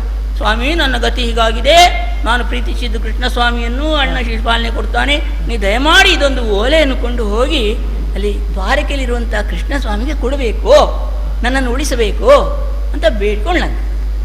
ಆ ಓಲೆಯನ್ನು ಹಿಡಿದುಕೊಂಡು ಈ ಮುದುಕ ಬ್ರಾಹ್ಮಣ ಈ ದ್ವಾರಕ್ಕೆ ಬಂದರು. ಪ್ರೇಮ ಪತ್ರ ರವಾನೆ ಆಯಿತು. ಹೌದು, ಬಂದು ಇಲ್ಲಿ ಅಣ್ಣನಿಗೆ ಕೊಟ್ಟರು. ಅದ್ರಲ್ಲಿ ಏನೋ ಬರೆದಿಲ್ಲಂತೆ, ಬರೀದಂತ ಕರ್ಮ, ಅದನ್ನು ಓದಬೇಕಾದಿಲ್ಲ, ಕೇಳಬೇಕಾದಿಲ್ಲ. ಪ್ರೇಮ ಪತ್ರ ಅಂದಿರುವುದಲ್ಲಿ ಮುಖ್ಯವಾದ ವಾಕ್ಯ ಅಷ್ಟೇ. ನಾನು ನಿಮ್ಮನ್ನೇ ಪ್ರೀತಿಸಿದ್ದೇನೆ, ನೀವು ಕೈ ಬಿಟ್ಟರೆ ನಾನು ಸಾಯ್ತೇನೆ. ಸಾಯುವುದಿಲ್ಲ ಯಾರು ಸಹ, ಹೇಳುವುದಷ್ಟೇ. ಬರೆದಿದ್ದಾಳೆ. ಅಣ್ಣನಿಗೆ ಆಶ್ಚರ್ಯ, ಯಾರಪ್ಪ ಇವಳು? ಅಣ್ಣನಿಗೆ ಹೆಸರು ಗೊತ್ತಿಲ್ಲ, ಪರಿಚಯ ಇಲ್ಲ, ಏನೂ ಇಲ್ಲ. ಹೌದು, ಅಣ್ಣನಿಗೆ ಸಹ ಜೀವಮಾನದಲ್ಲಿ ಬಂದ ಮೊದಲ ಪ್ರೇಮ ಪತ್ರ. ಹೌದು, ಗೊತ್ತೇ ಇಲ್ಲ. ಆಮೇಲೆ ಎಷ್ಟು ಬಂದಿದೆ ಗೊತ್ತಿಲ್ಲ ಅಲ್ಲ, ಈಗ ಸುಮಾರು ಆಗ್ಲಿಲ್ವಾ? ಅದು ಬಿಡು, ನಮ್ಮ ಅಣ್ಣ ಅಂತವಲ್ಲ. ಅಣ್ಣ ನಿಜವಾಗಿ ಹೇಳಿದ್ರೆ ಅಣ್ಣ ಯಾವ ಹುಡುಗಿಯನ್ನಾದ್ರೂ ಬಯಸಿದ್ದುಂಟಾ? ಇಲ್ಲ, ಅಣ್ಣನನ್ನು ಎಷ್ಟು ಜನ ಬಯಸಲಿಲ್ಲ. ಅಣ್ಣನನ್ನು ಎಲ್ಲರೂ ಬಯಸೇ ಬಂದದ್ದು. ಈ ಎಲ್ಲ ಲೆಕ್ಕ 8 ಮಂದಿಯವರಲ್ಲಿ ಯಾರನ್ನು ಅಣ್ಣ ಬಯಸಿದ್ದಾನೆ? ಸತ್ಯ ಅಂತ ಹೇಳಿದಾನ? ಸತ್ಯ ಹೇಳ್ಬೇಕು. ಏನು? ಗಂಡಸರಿಗೆ ಸಹ ಅವನನ್ನು ನೋಡಿದ್ರೆ ಇಷ್ಟ ಆಗ್ತದೆ ಅಂತ. ಮತ್ತೆ ನಾನು ಹೇಳುವುದಲ್ವ ಇದು? ಅಣ್ಣ ಮರ್ಯಾದೆಯಲ್ಲಿ ಇದ್ದಾನೆ. ಅಣ್ಣನನ್ನು ನೋಡಿ ಎಲ್ಲರೂ ಹುಚ್ಚುಗಟ್ಟಾಗಿ ನಾನು ಕೃಷ್ಣನೇ ಮದುವೆ ಆಗುದು, ನಾನು ಕೃಷ್ಣನೇ ಮದುವೆ ಆಗುದು ಅಂತ ಹುಚ್ಚುಗಟ್ಟೆ ಬಂದ ಹುಡುಗಿಯರು ಹೊರತು ಮತ್ತೆ ಅಣ್ಣ ಹೋಗಿ ಕೆಡಿಸಿದ್ದಲ್ಲ. ಹಾಗೆ ಇವಳ ಸುದ್ದಿ ಅವಳಿಗೆ ಗೊತ್ತಿಲ್ಲ. ಓಲೆಯಲ್ಲಿ ಬರ್ತಿದ್ದಾನೆ, ರುಕ್ಮಿಣಿ ಅಂತೆ, ಅಣ್ಣನ್ನು ಕರೆದು ಹೇಳಿ ರುಕ್ಮಿಣಿ ಅಂತೆ, ಭೀಷ್ಮಕರಾಜನ ಮಗಳಂತೆ, ನನ್ನನ್ನು ಪ್ರೀತಿಸಿದ್ದಾಳಂತೆ, ಅಣ್ಣ ಹೋಗುವ, ಇಲ್ಲರ ಸಾಯ್ತಾಳೆ, ಅವನು ಹುಡುಗಿ ಸಾತು ಹೋಗ್ತದೆ. ಸರಿ, ಹೊರಟು ಬಂದು ಬರುವುದೆಲ್ಲಿಗೆ? ಮದುವೆ ಮಂಟಪಕ್ಕೆ ಮನೆ ಬರಲಿಕ್ಕೆ ಇವ ಇದ್ದಾನೆ. ಯಾರು? ರುಕ್ಮಿ. ಮನೆಗೆ ಬಂದರೆ ದಿನ ಸೊಂಟ ಮುರಿತೇನೆ, ಕಾಲ ಗಂಟು ಮುರಿತೇನೆ ಅಂತ ಹೇಳ್ತಾನೆ ಇವ. ಯಾರು? ರುಕ್ಮಿ. ಕೃಷ್ಣನ ಅಷ್ಟ ಹಾಗೆ ಅವನಿಗೆ. ಎಲ್ಲಿಗೆ? ಓಲೆಯಲ್ಲಿ ಸ್ಥಳ ತೋರಿಸಿದ್ದಾಳಂತೆ. ಪರಮನಿಗೆ ಸಮೀಪದಲ್ಲಿ ಕಾಳಿಕಾ ಗುಡಿ ಇದೆ, ನಾನು ಮದುಮಗಳು ಕಾಳಿಕಾದೇವಿಯನ್ನು ಪೂಜಿಸುವುದಕ್ಕೆ ಬರುತ್ತೇನೆ. ಆ ವಿಷಯದಲ್ಲಿ ನೀವಿಬ್ರು ಒಂದೇ. ಎಂತ? ನೀವು ಒದ್ದು ಕಾಳಿಕಾ ಗುಡಿ ಅಂದ್ರೆ ಎಂತ? ನಾನು ಕಾಳಿಕಾ ಗುಡಿ ಹೋದಲ್ವಾ? ಅಲ್ಲ, ಅಲ್ಲಿಗೆ ಸನ್ಯಾಸಿ ಬಂದದ್ದಲ್ಲಿಗೆ. ಅದು ಓಡಿದಲ್ಲ. ಅಲ್ಲ ಅಲ್ಲ, ಹೋದ್ದು ಒಟ್ಟಿಗೆ. ಹೌದೌದು, ಓಡಿದ್ದಲ್ಲ, ನಡ್ಕೊಂಡು ಹೋದ್ದು. ಅದು ಒಮ್ಮೆ ಮತ್ತೆ ಮರ್ಯಾದೆಯಲ್ಲಿ ಮದುವೆ ಆಗಿದೆ, ಒಮ್ಮೆ ಓಡಿ ಹೋಯ್ತು. ಆಯ್ತು, ಇವಳು ಆಗ ಸ್ಥಳ ಸೂಚಿಸಿದ್ದಾಳೆ. ಅಲ್ಲ, ಮರ್ಯಾದೆಯಲ್ಲಿ ಮದುವೆ ಆದ್ದು ಅಂತಲ್ಲ, ಓಡಿ ಹೋದ್ರೆ ಮರ್ಯಾದೆಯಲ್ಲಿ. ಗಂಡ ಪ್ರೀತಿ ನೋಡ್ರೆ ಓಡಿ ಹೋಗ್ಬೇಕು. ಅಲ್ಲಿ ಕಾದು ಕೂತಿದ್ದ ಇವು ಅಣ್ಣ ಕೃಷ್ಣ. ಹೋಗಿ ಅಲ್ಲಿ ಕಾಳಿಕಾ ಗುಡಿಯಲ್ಲಿ ಪಾಪ ಕತ್ತಲಲ್ಲಿ ಕಾದು ಕೂತಿದ್ದಾನೆ. ಎಲ್ಲಿ ಯಾವಾಗ ಬರ್ತಾಳೆ ಅಂತ. ಇವಳು ಬಂದಳು ಮದುಮಗಳು ಮಾಲೆ ಹಿಡಿದುಕೊಂಡು. ಮಾಲೆಯನ್ನು ಹಿಡಿದುಕೊಂಡು ಮಹಾದೇವಿಯನ್ನು ಹುಡುಕುವುದಲ್ಲ ಇವಳು, ಕಾಳಿಕಾಮಿಗೆ ಮಾಲೆ ಹಾಕುವುದಲ್ಲ. ಕೃಷ್ಣ ಎಲ್ಲಿದ್ದಾನೆ? ಆ ಕತ್ತಲೆಯಲ್ಲಿ ಕೃಷ್ಣ ಕಾಣ್ತಾನ? ಇಲ್ಲ, ಅದು ಕತ್ತಲೆಯಲ್ಲಿ ಎಲ್ಲಿ ಕೃಷ್ಣ, ಎಲ್ಲಿ ಮಾಲೆಯನ್ನು ಹಿಡ್ಕೊಂಡು ಹುಡುಕಾಡ್ತಾಳಂತೆ. ಆಗ ನಮ್ಮ ಅಣ್ಣನ ಮೂರ್ತಿ ಮುಂದೆ ಬಂದು, ಈಗೋ ಇಲ್ಲಿದ್ದೇನೆ, ಮುಂದೆ ಬಂದು ನಿಂದ. ಕೊರಳಗು ಒಲೆ ಹಾಕಿದ್ರು. ಅವಳ ಕೈಯಲ್ಲಿ ಹಾರ, ಇವನ ಕೈಯಲ್ಲಿ ವೇಣು. ಸರಿ ಆಯ್ತು, ಅದು ಸಾರಿ, ಇನ್ನೇನು ಮಾಡುವ? ಅಯ್ಯೋಯ್ಯೋ, ಅಣ್ಣನಿಗೆ ಗೊತ್ತಾದ್ರೆ ಈಗ ಬರ್ತಾನೆ, ನಮಗೆ ಹೊಡಿತಾನೆ, ಓಡುವ. ಇವಳು ಹೇಳಿದ್ರು. ಇಬ್ಬರು ರಥ ಹತ್ತಿಕೊಂಡು ಓಡಿದ್ರು. ಅಷ್ಟಾಗ ಬಂದ ಅಂತ ಹೇಳಿದ್ರು. ಯಾರು? ರುಕ್ಮಿ. ಹೌದು. ಬಂದಾಗ ಯುದ್ಧ ಆಯ್ತು ಅಣ್ಣನಿಗೂ ಅವನಿಗೂ. ಹೌದು. ನಮ್ಮ ಅಣ್ಣನ ಮುಂದೆ ಅವ ಏನು ಅಲ್ಲ, ಇವು ಸಿಕ್ಕಿದ ಸಿಟಿಯಿಂದ ಚಕ್ರ ತೆಗೆದು ಬಿಟ್ಟಂತೆ. ಈ ಪಾಪಿಯನ್ನು ಕೊಂದು ಬಿಡ್ತೇನೆ ಅತ್ಲಾಗಿ ಅಂತ. ಆಗ ಈ ಮದುಮಗಳು, ಪ್ರೀತಿಯ ತಂಗಿ, ಗೌರವದವಳು, ಅವಳ ಸೊಡ್ಡು ನೋಡು. ಅಯ್ಯೋ, ಅವಳು ಹೇಳಿದೆ ಅಂತ ಗೊತ್ತಾ? ಸ್ವಾಮಿ, ಅವಳಿಗೆ ಮಕ್ಕಳಾಗ್ಲಿಲ್ವಾ? ಯಾರಿಗೆ? ರುಕ್ಮಿಣಿಗೆ. ಯಾಕೆ ಮತ್ತೆ ಗೊಡ್ಡು ಅಂತ ಹೇಳ್ತೀರಿ? ಗೊಡ್ಡು ಹೇಳ್ತಾರ, ಸೊಡ್ಡು ಟಿವಿ ಸರಿ ಇಲ್ವಾ? ಸೊಡ್ಡು ಅಂದ್ರೆ ಮುಖವಾ? ಹಾಗೆ ಹೇಳಿದ್ರಂತೆ. ಕಲೆ ಕಡಿಬೇಡಿ, ಮತ್ತೇನು ಮಾಡಬೇಕು? ಇವನಿಗೆ ಅಹಂಕಾರ ಇವ, ಆದ್ದರಿಂದ ಪ್ರಾಣ ತೆಗೆಯುವುದಲ್ಲ, ಮಾನ ತೆಗೆದು ಬಿಡಿ. ಯಾವ ಹೆಂಗಸಾದ್ರೂ ಹೇಳಲಿಕ್ಕಿಲ್ಲ.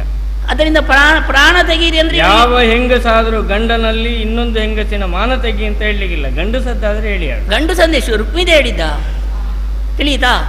ಪ್ರಾಣ ತೆಗಿ ಅಂದ್ರೆ ಇವಳಿಗೆ ಮರ್ಯಾದೆ ಇತ್ತು, ಗೌರವ ಇತ್ತು. ಸತ್ರೇನು?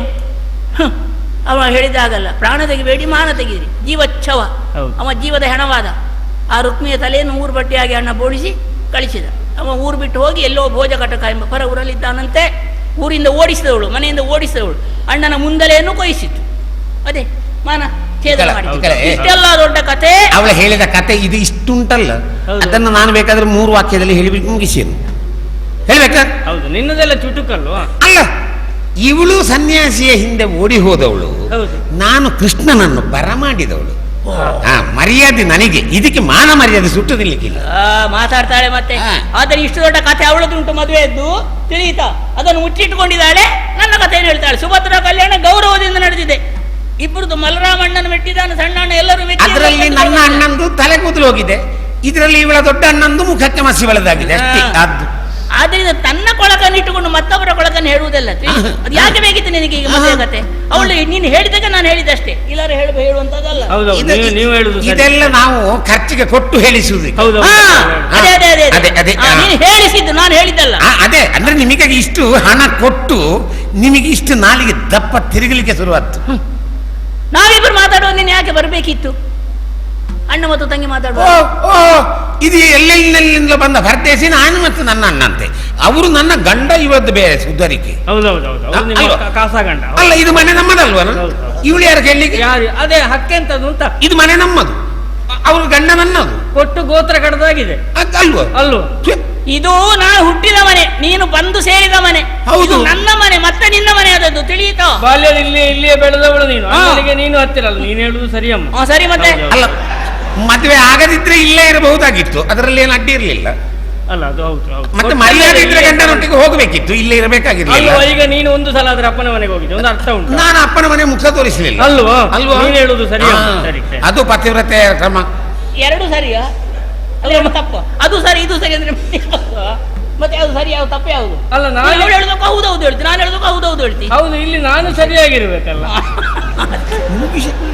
ಕಷ್ಟವನೇ ಮಾತಾಡ್ತಾರೆ ಮತ್ತೆ. ಕುಲಾಬು ಬರಗೆಲ್ದು ತಂದ ಅನೇಕ ವಸ್ತುವ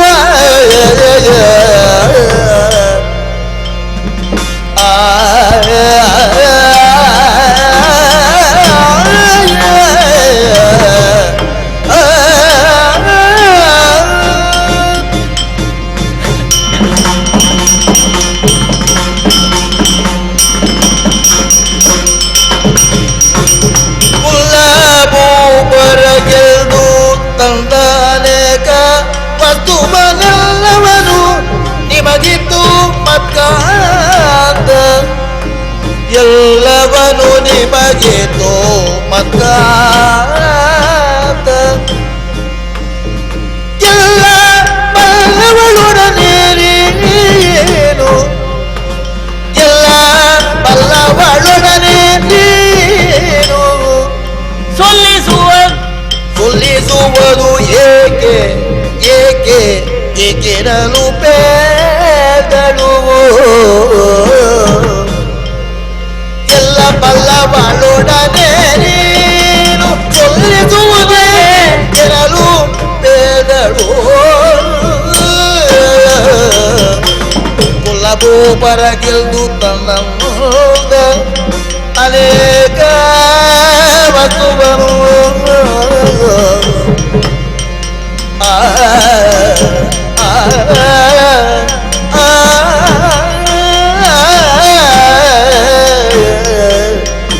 ಅತ್ತಿಗೆ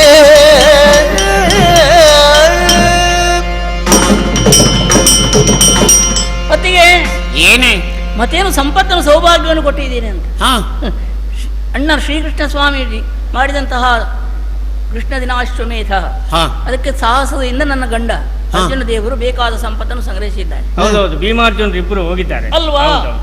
ತಂದದನ್ನು ಕಾಣಿಕೆಯಾಗಿ ಕೃಷ್ಣ ಸ್ವಾಮಿಗೆ ಅರ್ಪಿಸಿದ್ದಾರೆ. ತಮ್ಮ ಸ್ವಾರ್ಥಕ್ಕಾಗಿ ಇಟ್ಟುಕೊಂಡದ್ದಿಲ್ಲ. ಅಣ್ಣನೇ ಅದರಲ್ಲಿ ಒಂದಿಷ್ಟು ಮಾಡಿದ್ದಕ್ಕೆ ಅಂತ ಕಷ್ಟಪಟ್ಟಿದ್ದೀರಿ, ಕಷ್ಟಪಟ್ಟಂತ ನಿಮಗೆ ಒಂದಿಷ್ಟು ಇರಲಿ ಹೀಗೆ ಪ್ರೀತಿಯಿಂದ ಕೊಟ್ಟಿದ್ದಾರೆ. ಅದನ್ನು ದೊಡ್ಡ ಗಂಟು ಕೊಟ್ಟಿದ್ದಾರೆ, ಹಾಗೆ ಹೀಗೆ ಅಂತ ಹೇಳಿದೆಯಲ್ಲ. ಅದನ್ನು ಗಂಟು ಕೊಟ್ಟಿದ್ದಾರೆ ಅಂತ ಮುಖ ಗಂಟು ಮಾಡಿ ಹೇಳಲಿಕ್ಕೆ ಅಂತ ಏನುಂಟು ಅದರಲ್ಲಿ? ಅದರಿಂದ ಇದೆಲ್ಲ ಇದಕ್ಕೆ ಎಲ್ಲ ಕೂಡಿ ಸೇರಿ ಮೊಟ್ಟ ಮೊದಲ ಮಾತಿನ ತಾತ್ಪರ್ಯ ಎಷ್ಟೇ, ಹೊಟ್ಟೆ ಕಿಚ್ಚು ಮೊಸರ ಅಂತ. ಇದರಿಂದ ನಿನಗೆ ಏನು ಪ್ರಯೋಜನವೋ?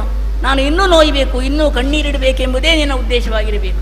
ಅತ್ತಿಗೆ ಹೀಗೆಲ್ಲ ಮಾತಾಡಬೇಡ, ಹೀಗೆಲ್ಲ ಮಾತಾಡಬೇಡ. ಹೆಚ್ಚು ಮಾತಾಡದಿರು ಸಾಕಿಲ್ಲು, ಏನಾದಿರು ಮೈ ಮುಚ್ಚಿಕೊಂಡು ಸುಮ್ಮಗಿರು ನೀನು. ಅಚ್ಚುತನ ನಿಜ ತಂಗಿ ಎಂಬುದ ನಿಶ್ಚಯದಿ ಜಗವೆಲ್ಲ ಬಲ್ಲಿದುವು. ಹೆಚ್ಚು ಮಾತಾಡದಿರುವುದಾಗಿಲ್ಲು ನಾದಿನಿ.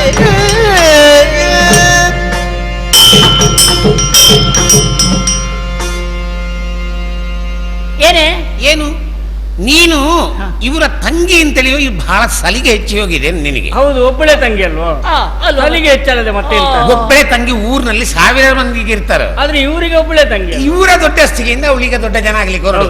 ಅಚ್ಯುತನ ತಂಗಿ ಎಂಬಂತ ಹೆಚ್ಚುಗಾರಿಕೆ ಇವಳಿಗೆ.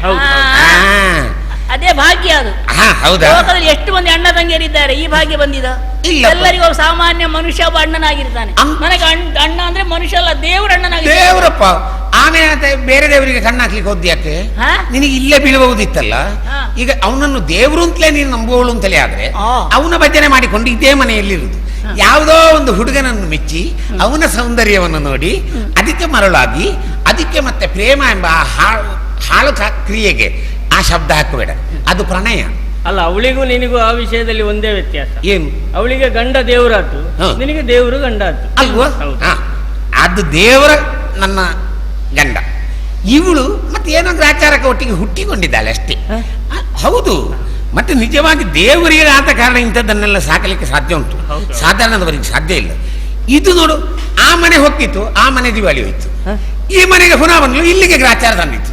ಇಂಥದ್ದೆಲ್ಲ ಹೋಗ್ತಾರೆ ಮತ್ತೆ ಮನೆ ಉಳಿಯುತ್ತದೆ ಅಂತ ಅಲ್ವಾ? ನಿನಗೆ ಕಾಣೋದಿಲ್ವಾ? ಅಲ್ಲ, ಹೌದಪ್ಪ. ಅಕ್ಕ ಅವ ಕೂಡ ಸಾಕ್ಷಿ. ಅಲ್ಲ, ನೀವು ಬಂದ ಮೇಲೆ ಇದು ಸ್ವಲ್ಪ ಬೆಳೆದ. ಹಾಗಾದ ಕಾರಣ ಹೆಚ್ಚು ಮಾತಾಡಬೇಡ, ಬಾಯಿ ಮುಚ್ಚಿ ಕುಳಿತೆ ಅಂತ ಆಯ್ತು. ಇಲ್ಲ ಇದ್ರೆ ಮತ್ತೆ ನನ್ನ ರೂಪವೇ ಬೇರೆ ಆದೀತು. ಹೌದೌದು, ಹೆಂಗಸರಿಗೆ ಯಾವ ಸರ ಆದ್ರೂ ಆದೀತು, ಮತ್ ಸರ ಆಗಬಾರ್ದು. ಮತ್ತೆ ಮತ್ತೆ ಯಾವ ಸರ ಆದ್ರೂ ಶೋಭೆ ಉಂಟು. ಈ ಮತ್ತು ಸರ ಉಂಟಲ್ವಾ? ಹೌದು, ಅದು ಇವಳು ನಾನು ಹೇಳಬಾರದು ಮತ್ತೆ ಯಾಕೆ ಹೇಳುದು ಗ್ರಾಚಾರಕ್ಕ? ನೀನು ಹೇಳಿದ್ದಕ್ಕೆ ನಾನು ಹೇಳಿದಷ್ಟೇ. ಮತ್ತೆ ಹೇಳಬಾರದು ಅಂತೇಳಿ ಮೊದಲು ಅಷ್ಟುದ್ದ ಪೀಠಿಗೆ ಯಾಕೆ? ಬಾಯಿ ಮುಚ್ಚಿ ಸುಮ್ಮನೆ ಇದ್ದೆ, ಬಾಯಿ ಬಿಡಿಸೋಳು ನೀನು. ಈ ಕಡೆ ಮಕರಂದ ಆ ಮಾವಿನ ಸೊಪ್ಪು ತೆಕ್ಕ ಹೋಗುದು, ಎಲ್ಲಿ ಹೋಗುದು? ನಾನು ಬರೋದು ಸ್ವಲ್ಪ ತಡ ಆದ್ರೂ ನಿಮ್ದು ಹೊಡೆದಾಟ ನಡೀತಾ ಇತ್ತು, ಮನೆ ಮಾನ ಮಾರಾಟ ಆಗ್ತಾ ಇತ್ತು. ನಾನು ನಿನ್ನಲ್ಲಿ ಏನು ಹೇಳಿದೆ, ಅವಳ ಬಗ್ಗೆ ಏನು ನೀನು ಹೇಳಬಾರ್ದು ಅಂತ. ನನ್ನನ್ನು ಬಿಟ್ಟು ಅವಳಲ್ಲಿ ಮಾತಾಡೋದಕ್ಕೆ ತೊಡಗಿದೆಯಾ? ಅಧಿಕ ಪ್ರಸಂಗಿ, ಹೊರಟೋಗು. ನಾನು ಹೋಗ್ತೇನೆ. ಮಕರಂದ, ಕೃಷ್ಣ, ಏನೋ ಬಹಳ ಆಯ್ತಾ ನಿಂದು? ಅಲ್ಲ, ಎಂತ ಬಾಲ್ಯಕಾಲದ ಸ್ನೇಹಿತ ಅಂತ ಮನೆಯೊಳಗೆ ನಿನ್ನನ್ನು ಬಿಟ್ರೆ ಹೆಂಗಸರ ಜಗಳದಲ್ಲಿ ನಿನ್ನದು ಪಾತ್ರವ? ನಡೆಯುತ್ತವನೇ ಕೆಟ್ಟು ನೆಂಟರ ಸೇರುವುದು ಕಷ್ಟದರೆಯೋಳು ರಾಮ ರಾಮ. ಕೆಟ್ಟು ನೆಂಟರ ಸೇರುವುದು ಕಷ್ಟದರೆಯೋಳು ರಾಮ ರಾಮ. ನಾನು ಹುಟ್ಟಿದರ ಕೇಳದ ಮಾತ ಕೇಳಿದೆ ರಾಮ ರಾಮ. ಶ್ರೀರಾಮ ಹುಟ್ಟಿದರಾಭ್ಯ ಕೇಳದ ಮಾತ ಕೇಳಿದೆ ರಾಮ ರಾಮ.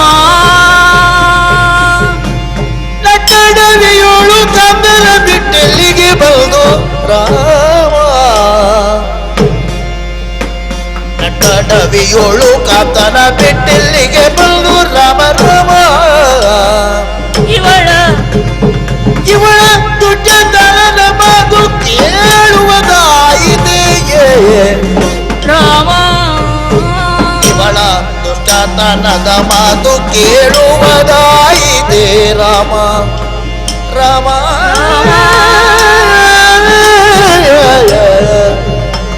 ಕೆಟ್ಟು ನೆಂಟರ ಸೇರುವುದು ಕಷ್ಟದರೆಯೋಳು ರಾಮ ರಾಮ ರಾಮ ರಾಮ.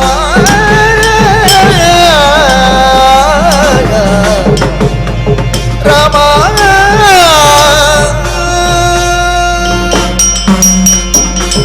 ರಾಮ ರಾಮ ಶ್ರೀರಾಮ.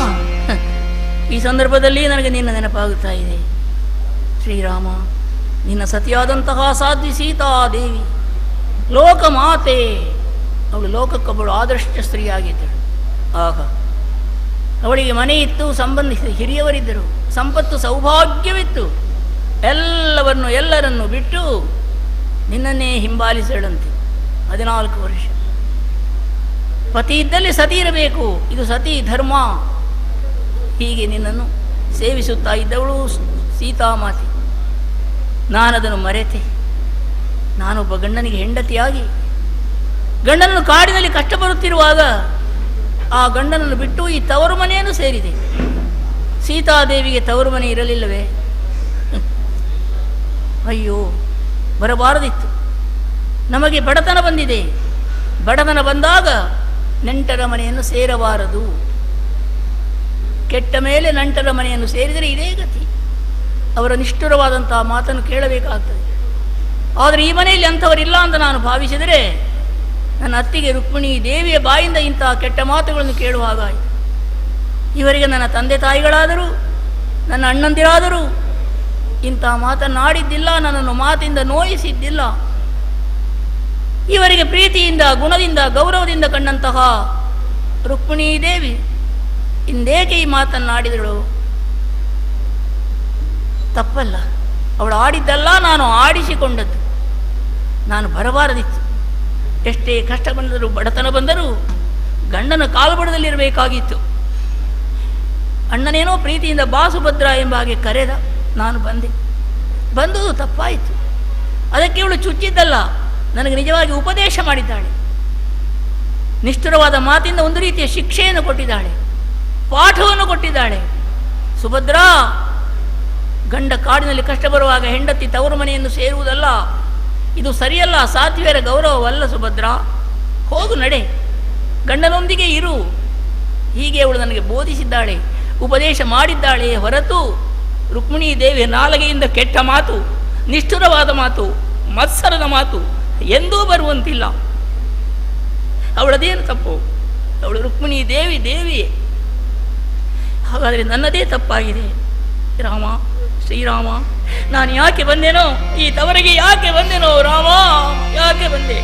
ರಕ್ಕಸಾರಿಯು ಕಳ್ಳು ತಂಗಿಗೆ ದುಃಖ ಬೆಕ್ಕಸವಾದಿವಳ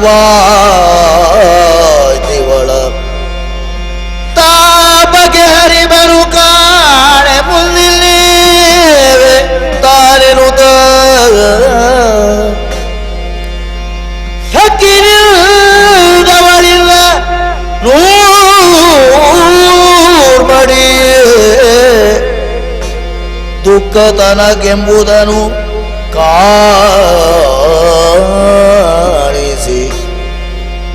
ದುಃಖಿಸಿದ ಸಂಗಡಲೆ ಶ್ರೀಹರಿ ಕಪಟ ವೃತ್ತಿಯಲ್ಲಿ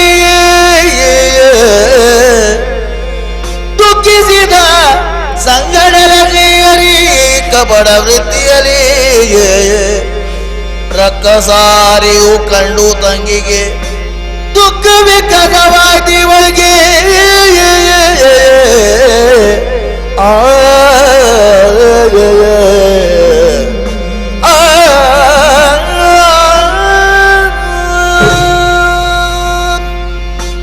ನನ್ನನ್ನು ರಕ್ಕಸಾರಿ ಅಂತ ಕರೆದರು.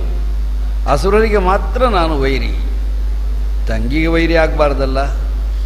ಈಗ ಹಾಗಾಗಿದೆ ಅಂತ ಇವಳು ನಂಬಿದ್ದಾಳೆ. ಕಾಯಬೇಕಾದ ಅಣ್ಣನೇ ಕಾಯುವುದಕ್ಕಿಲ್ಲ, ನನಗಿನ್ಯಾರು ಗತಿ, ಯಾಕಿಲ್ಲಿ ಬಂದನು ಅಂತ ಅಳ್ತಾ ಇದ್ದಾಳೆ. ನಾನು ಮನಸ್ಸಿನಲ್ಲೇ ನಗ್ತಾ ಇದ್ದೇನೆ. ಎಲ್ಲಾದರೂ ಉಂಟೆ? ಪ್ರೀತಿಯ ತಂಗಿ ಅಳ್ತಾ ಇದ್ದರೆ ಅಣ್ಣ ಅನಿಸಿಕೊಂಡವ ನಗುವುದಕ್ಕೆ ಅವಕಾಶವಾದರೂ ಎಲ್ಲಿ? ನಾನು ನಗ್ತಾ ಇರುವುದು ಈ ಪ್ರಸಂಗದ ಮರ್ಮ ಅವಳಿಗೆ ಗೊತ್ತಿಲ್ಲ. ಗೊತ್ತಾದ ಮೇಲೆ ಅವಳು ನಗ್ತಾಳೆ. ಈಗ ನಾನು ಸ್ವಲ್ಪ ಮನಸ್ಸಿನಲ್ಲಿ ನಕ್ಕರೆ ತಪ್ಪಿಲ್ಲ ಎಂಬ ಕಾರಣಕ್ಕಾಗಿ ಇದ್ದರೂ ಈ ಪ್ರಕರಣ ಇಷ್ಟು ಬೆಳೆಸಿದ್ದು ನಾನು ಉದ್ದೇಶಪೂರ್ವಕವಾಗಿ. ಅರ್ಜುನ ಸತ್ವ ಪರೀಕ್ಷೆಗಾಗಿ ಗಾಯನ ಪ್ರಕರಣವನ್ನು ನಿರ್ಮಾಣ ಮಾಡಿದವನು ನಾನು. ಅವನ ಪರೀಕ್ಷೆಯನ್ನು ಮಾಡುವುದಕ್ಕಾಗಿ ನಮ್ಮೊಳಗೊಂದು ಯುದ್ಧ ನಡೆಯಬೇಕೇ, ನಡೆಯುತ್ತದೆ. ಅದಕ್ಕಾಗಿ ಬೇಕಾದಂತಹ ರೀತಿಯಲ್ಲಿ ಮುಂದುವರಿಯುವುದಕ್ಕೆ ನನಗೆ ಗೊತ್ತಿದೆ. ಆದರೆ ಮಧ್ಯದಲ್ಲಿ ಇವಳನ್ನು ಉಪಯೋಗ ಮಾಡಿಕೊಳ್ಬೇಕಾದ ಅಗತ್ಯ ಇದೆ ಅಂತ ನನಗನ್ನಿಸ್ತದೆ. ಯಾವನೇ ಪುರುಷ ಈ ಪ್ರಪಂಚದಲ್ಲಿ ಎಲ್ಲರ ಮುಂಭಾಗದಲ್ಲೂ ಧೃತಿಯಿಂದ ಇರ್ತಾನೆ, ಶೌರ್ಯದಿಂದ ಇರ್ತಾನೆ, ನಿರ್ಧಾರವನ್ನು ಬದಲಾಯಿಸುವುದಿಲ್ಲ. ಆದರೆ ನಾನು ತಿಳಿದ ಹಾಗೆ ಪ್ರೀತಿಯ ಹೆಂಡತಿ ತನ್ನ ಮಗುವಿನ ತಾಯಿ ಎದುರಿಗೆ ಬಂದಾಗ ಕೆಲವು ಸಲ ಮೃದುವಾಗಿ ಬಿಡ್ತಾನೆ. ಅರ್ಜುನ ಪರೀಕ್ಷೆ ಯುದ್ಧ ಕ್ಷೇತ್ರದಲ್ಲಿ ನಾನು ಮಾಡಬಲ್ಲೆ. ಅವನ ಮಾನಸಿಕ ಸ್ಥೈರ್ಯ ಇದೆಯಲ್ಲ, ಅದರ ಪರೀಕ್ಷೆ ಮಾಡಬೇಕಾದ್ರೆ ಇವಳನ್ನೇ ಉಪಯೋಗ ಮಾಡಬೇಕು ಅಂತ ನನ್ನ ಇಷ್ಟ. ಇವಳಿಗಾಗಿ ಕಷ್ಟಪಟ್ಟಿದ್ದಾನೆ ಅರ್ಜುನ. ಇವಳನ್ನು ಪಡೆಯುವಲ್ಲಿ ನನ್ನ ನೆರವನ್ನು ಪಡೆದಿದ್ದಾನೆ. ಇವಳನ್ನು ದ್ರೌಪದಿಗಿಂತ ಏನೇನು ಕಡಿಮೆ ಅಂತ ಅವನು ತಿಳಿಯಲಿಲ್ಲ. ಅಂಥ ಸ್ಥಿತಿಯಲ್ಲಿ ಇವಳು ಹೋಗಿ ಅರ್ಜುನಲ್ಲಿ ಗಯನನ್ನು ಬಿಟ್ಟುಕೊಡು ಅಂತ ಕೇಳಿದರೆ, ಪ್ರೀತಿಯ ಮಡದಿ ಹೇಳ್ತಾ ಇದ್ದಾಳೆ, ಅಭಿಮನ್ಯುನ ತಾಯಿ ಹೇಳ್ತಾ ಇದ್ದಾಳೆ, ಇವಳ ಮಾತಿಗಷ್ಟು ಮನ್ನಣೆ ಕೊಡೋಣ ಅಂತ ಗಯನನ್ನು ಅವನು ಬಿಟ್ಟುಕೊಟ್ರೆ ಮತ್ತೆ ಕೃಷ್ಣಾರ್ಜುನ ಕಾಳಗದ ಅಗತ್ಯವೇ ಇಲ್ಲ. ಅವನ ಸಾಮರ್ಥ್ಯ ಪರೀಕ್ಷೆ ಮಾಡುವುದಕ್ಕೆ ಹೊರಟಂತ ನನಗೆ ಅವನು ಮಾನಸಿಕವಾಗಿ ದುರ್ಬಲ ಇದ್ದಾನೆ, ಹೆಂಡತಿಯ ಕಣ್ಣೀರಿನ ಮುಂಭಾಗದಲ್ಲಿ ಕರಗಿ ಹೋಗುವನಾಗ್ತಾನೆ ಅಂದರೆ ಕುರುಕ್ಷೇತ್ರಕ್ಕೆ ಯಾವ ಉಪಯೋಗಕ್ಕೆ ಅವನು ಅಗತ್ಯವೇ ಬೀಳುವುದಿಲ್ಲ. ಆ ಪ್ರಕರಣ ನಿಲ್ಲಿಸಬಹುದು ನಾನು, ಆದರೆ ಅವಸರ ಮಾಡುವ ಹಾಗಿಲ್ಲ. ಇವಳನ್ನಲ್ಲಿ ಕಳಿಸಬೇಕಾದ್ದು ಬಹಳ ಮುಖ್ಯ. ಕಳಿಸಬೇಕಾದ್ರೆ ಹೋಗು ನಿನ್ನ ಗಂಡನಲ್ಲಿ ಹೇಳು ಅಂತಂದರೆ ನಾನು ಯಾಕೆ ಹೇಳಬೇಕು, ನನ್ನದೇನೂ ತಪ್ಪಿಲ್ಲ, ನನ್ನ ಗಂಡನದ್ದು ತಪ್ಪಿಲ್ಲ ಅಂತ ಮತ್ತೆ ಇದೇ ಮಾತು ಹೇಳಿದರೆ ಆಗ ಇವಳು ಹೋಗುವುದಕ್ಕೆ ಕಷ್ಟ ಆಗ್ತದೆ. ಅದಕ್ಕೆ ನಾನು ರುಕ್ಮಿಣಿಗೆ ಹೇಳಿದ್ದು, ಸ್ವಲ್ಪ ನೀನು ಪ್ರಯತ್ನ ಮಾಡು, ಸ್ವಲ್ಪ ಮೂದಲಿಸು. ಸತ್ಯಭಾಮೆಯಲ್ಲಿ ಹೇಳಿದರೆ ಅವಳು ಮೂದಲಿಸಿದರೆ ಇವಳಿಗೆ ಆಶ್ಚರ್ಯ ಆಗ್ತಿರಲಿಲ್ಲ, ಅವಳ ಸ್ವಭಾವ ಅದು. ಅವಳಿಗೆ ಕೆಲವು ಸಲ ಸಿಟ್ಟು ಬಂದರೆ ಗಂಡನನ್ನೇ ಹೊರಗೆ ನಿಲ್ಲಿಸ್ತಾಳು ಅವಳು. ಮತ್ತು ಅಣ್ಣನಿಗೆ ಅಂಥ ಸ್ಥಿತಿ ಒದಗಿಸುವವಳು ನನ್ನನ್ನು ಹೀಗೆ ಮಾತಾಡಿ ನಿಂದಿಸಿದರೆ ಏನು ಮಹಾ ಅಂತ ಯೋಚಿಸುವುದಕ್ಕೆ ಅವಕಾಶ ಇತ್ತಲ್ಲ. ಆದರೆ ರುಕ್ಮಿಣಿ ಹಾಗಲ್ಲ, ಲಕ್ಷ್ಮೀ ಅಂಶ ಸಂಭೂತಿ ಅಂತ ಇವಳು ತಿಳಿದವಳು, ಇವಳಿಗೆ ತಾಯಿಯ ಸ್ಥಾನದಲ್ಲಿದ್ದಾಳವಳು. ಅವಳು ನಿಂದಿಸಿ ಮಾತಾಡಿದಾಗ, ಚುಚ್ಚಿ ಮಾತಾಡಿದಾಗ ಇವಳು ಕಂಗಾಲಾಗದೆ ಇರ್ತಾಳೋ, ಅದೇ ಇಲ್ಲಿ ನಡೆದದ್ದು. ಮಕರಂದನಿಗೂ ನಾನು ಹೇಳಿದ್ದೆ, ಸಾಧ್ಯ ಇದ್ದಷ್ಟು ಒಗ್ಗರಣೆ ಹಾಕು, ಮತ್ತೆ ನಾನು ನೋಡ್ಕೊಳ್ತೇನೆ ಅಂತ. ಈಗ ಇವಳೊಂದು ಹದಕ್ಕೆ ಬಂದಿದ್ದಾಳೆ. ಕಬ್ಬಿಣ ಕಾದು ಕೆಂಪಾದಾಗ ಸುತ್ತಿಗೆ ಪೆಟ್ಟು ಬೀಳಬೇಕು, ಆಗ ಏನನ್ನು ತಯಾರಿಸಬೇಕು ಅದನ್ನು ತಯಾರಿಸುವುದಕ್ಕೆ ಸಾಧ್ಯ. ಈ ದುಃಖದ ಸ್ಥಿತಿಯಲ್ಲಿ ಕೆಟ್ಟು ನೆಂಟರ ಸೇರುವುದು ಕಷ್ಟ ಎಂಬ ಮಾತನ್ನು ಇವಳು ಆಡುವ ಹೊತ್ತಿಗೆ ಇವಳ ದುಃಖ ಏನಿದೆಯೋ ಅದಕ್ಕಿಂತ ಹೆಚ್ಚಿನ ದುಃಖ ನನ್ನಲ್ಲಿದೆ ಅನ್ನುವಂಥ ರೀತಿಯಲ್ಲಿ ಅಭಿನಯಿಸ್ತಾ ಇವಳನ್ನು ಅಲ್ಲಿಯವರೆಗೆ ಕಳಿಸಿ ಅರ್ಜುನ ಮಾನಸಿಕತೆಯನ್ನು ಪರೀಕ್ಷೆ ಮಾಡುವುದಕ್ಕಾಗಿ ಸಿದ್ಧತೆ ಮಾಡಬೇಕಾಗಿದೆ. ತಂಗಿ ಸುಭದ್ರ, ಏನು ಮಾಡಲಿ ನಾನು? ಮಾಡಲಿ ತಂಗಿ ಸೌಪುತ್ರಿ, ತನಗಾದ ಮಾರ ಭಂಗವನಿನೇ ಬೇಡು ಸೌಭದ್ರೆಯೇ, ಏನ ಮಾಡಲಿಯೇ?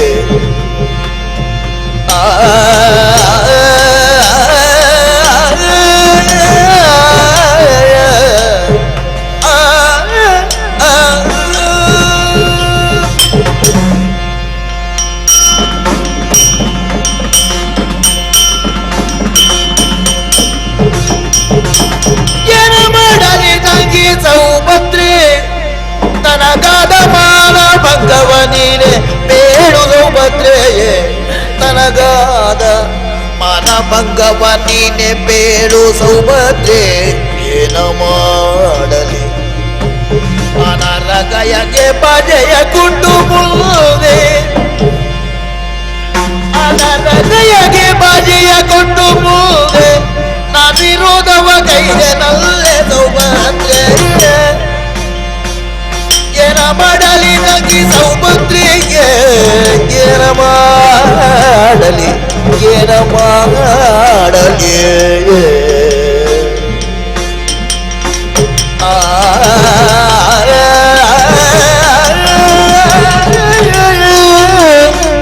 ಏನ ಮಾಡಲಿ?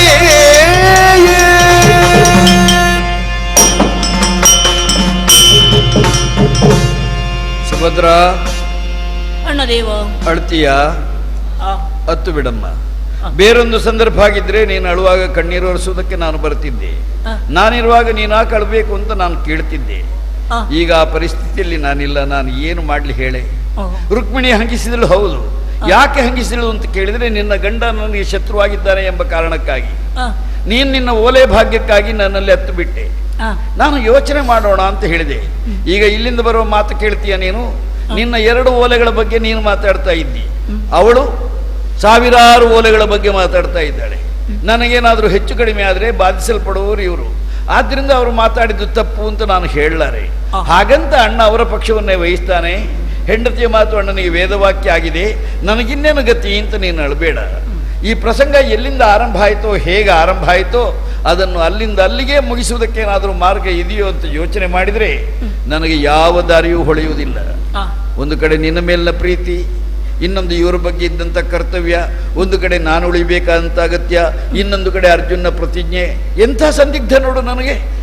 ಇದರಿಂದ ಪಾರು ಮಾಡುವುದಕ್ಕೆ ನೀನು ಮನಸ್ಸು ಮಾಡ್ತೀಯ ಹೇಳುವ ಒಂದು ಮಾರ್ಗ ಇದೆ. ನೀನೇನು ಮಾಡಬೇಕು ಗೊತ್ತಾ? ಹೋಗಬೇಕು ಈ ಕ್ಷಣವೇ. ಅರಸರಿಗೆ ಪೂಗಿ ಸಂಧಾನವನ್ನು ಮಾಡಿ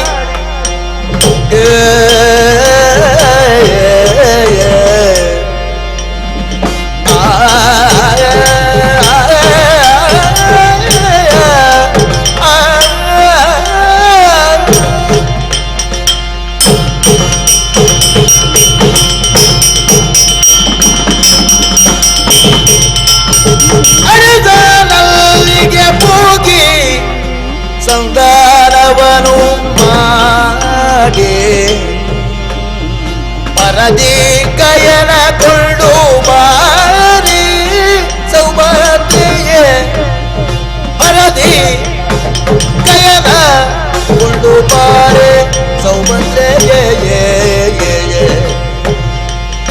ಗುರುರಾಯ ಪರಿಹಾಸ ಮಾಡದ ನದಿನರು ಗುರುರಾಯ ಪರಿಹಾಸ ಮಾಡದ ನಿಲ್ಲದೆ ಹೋಗಿ ಹೇಳು ಸೌಭದ್ರೆ ಅರಸನಲ್ಲಿಗೆ ಹೋಗಿ ಸಂಧಾರವನ್ನು ಮಾಡಿ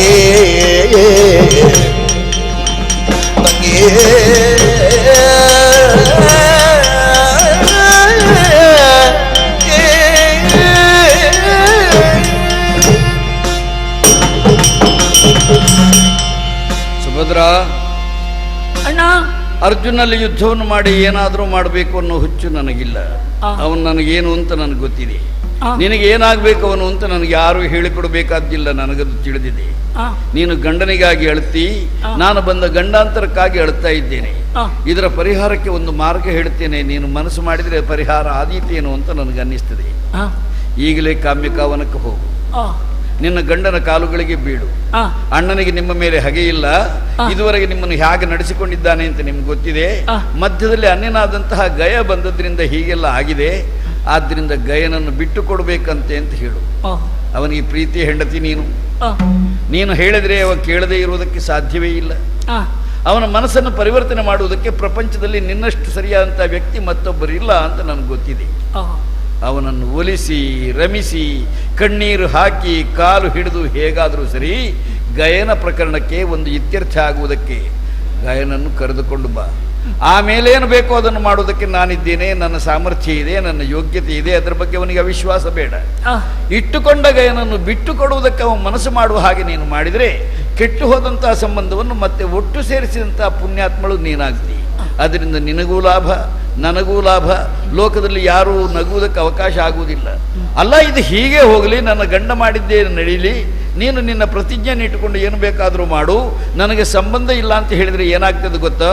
ಪಾಂಡವರ ಕೌರವರದಂಥ ದ್ವೇಷ ಇದೆಯಲ್ಲ, ಆ ದ್ವೇಷದಲ್ಲಿ ಆ ಭಾಗದಲ್ಲಿದ್ದಂಥ ಕೌರವರು ಯಾದವರು ಪಾಂಡವರು ಒಂದು ಅಂತ ತಿಳಿದವರು, ಬಂಧುತ್ವದಲ್ಲಿದ್ದಾರೆ ಅಂತ ತಿಳಿದವರು, ಓಹೋ ಹೀಗಾಯ್ತ ಅವರೊಳಗೆ ಜಗಳವೋ, ಇದು ಸಂತೋಷ ಸಂಗತಿ ಅಂತ ಹಾಲು ಕುಡಿಯುತ್ತಾರೆ. ಕುರುರಾಯ ನಿಂದಿಸ್ತಾನೆ, ಹಾಸ್ಯ ಮಾಡ್ತಾನೆ. ಅದಕ್ಕೆ ಅವಕಾಶ ಆಗದೆ ಇದ್ದ ಹಾಗೆ ನಿನ್ನಿಂದ ಗಯನನ್ನು ಕರೆತರುವಂತಹ ಒಂದು ಕೆಲಸ ಆದೀತೇನಮ್ಮ, ಮಾಡ್ತೀಯಾ? ಈ ಪ್ರಯತ್ನ ಮಾಡಬೇಕೇ? ಹೌದು ಅಣ್ಣ, ಒಳ್ಳೆಯದು. ನಿನ್ನ ಅನುಗ್ರಹ ಇರಲಿ ಅಂತ ಕಾಲ ಮೇಲೆ ಬಿದ್ದು ಬೇಡ್ತಾ ಇದ್ದೇನೆ. ಇದೋ ಈಗಲೇ ಕಾಮ್ಯಕಾರಣ್ಯಕ್ಕೆ ನಡೆಯುತ್ತೇನೆ. ಹೋಗಿ ಬಾ. ಚಂದನಾದರು ಕೇಳಿ ಹರಿಗೂಬಿಲ್ದ ನೀನೇ ಗತಿ ಎನ್ನುತ್ತರವಿಲ್ಲ ಮುಗಿ ನಡೆದಳ ಕಾಮ್ಯ ಕಾಮಹಾವಲಕಿ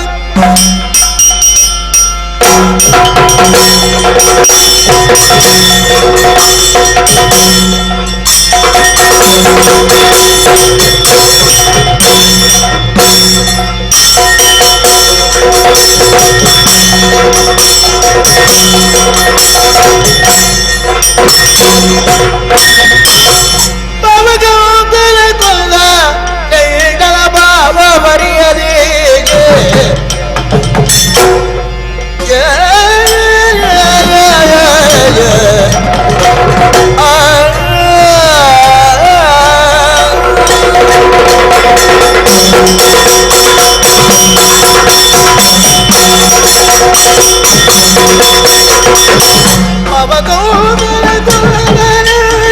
ಭಾವ ಬರೆಯದೆ ವಿರಪಾತನು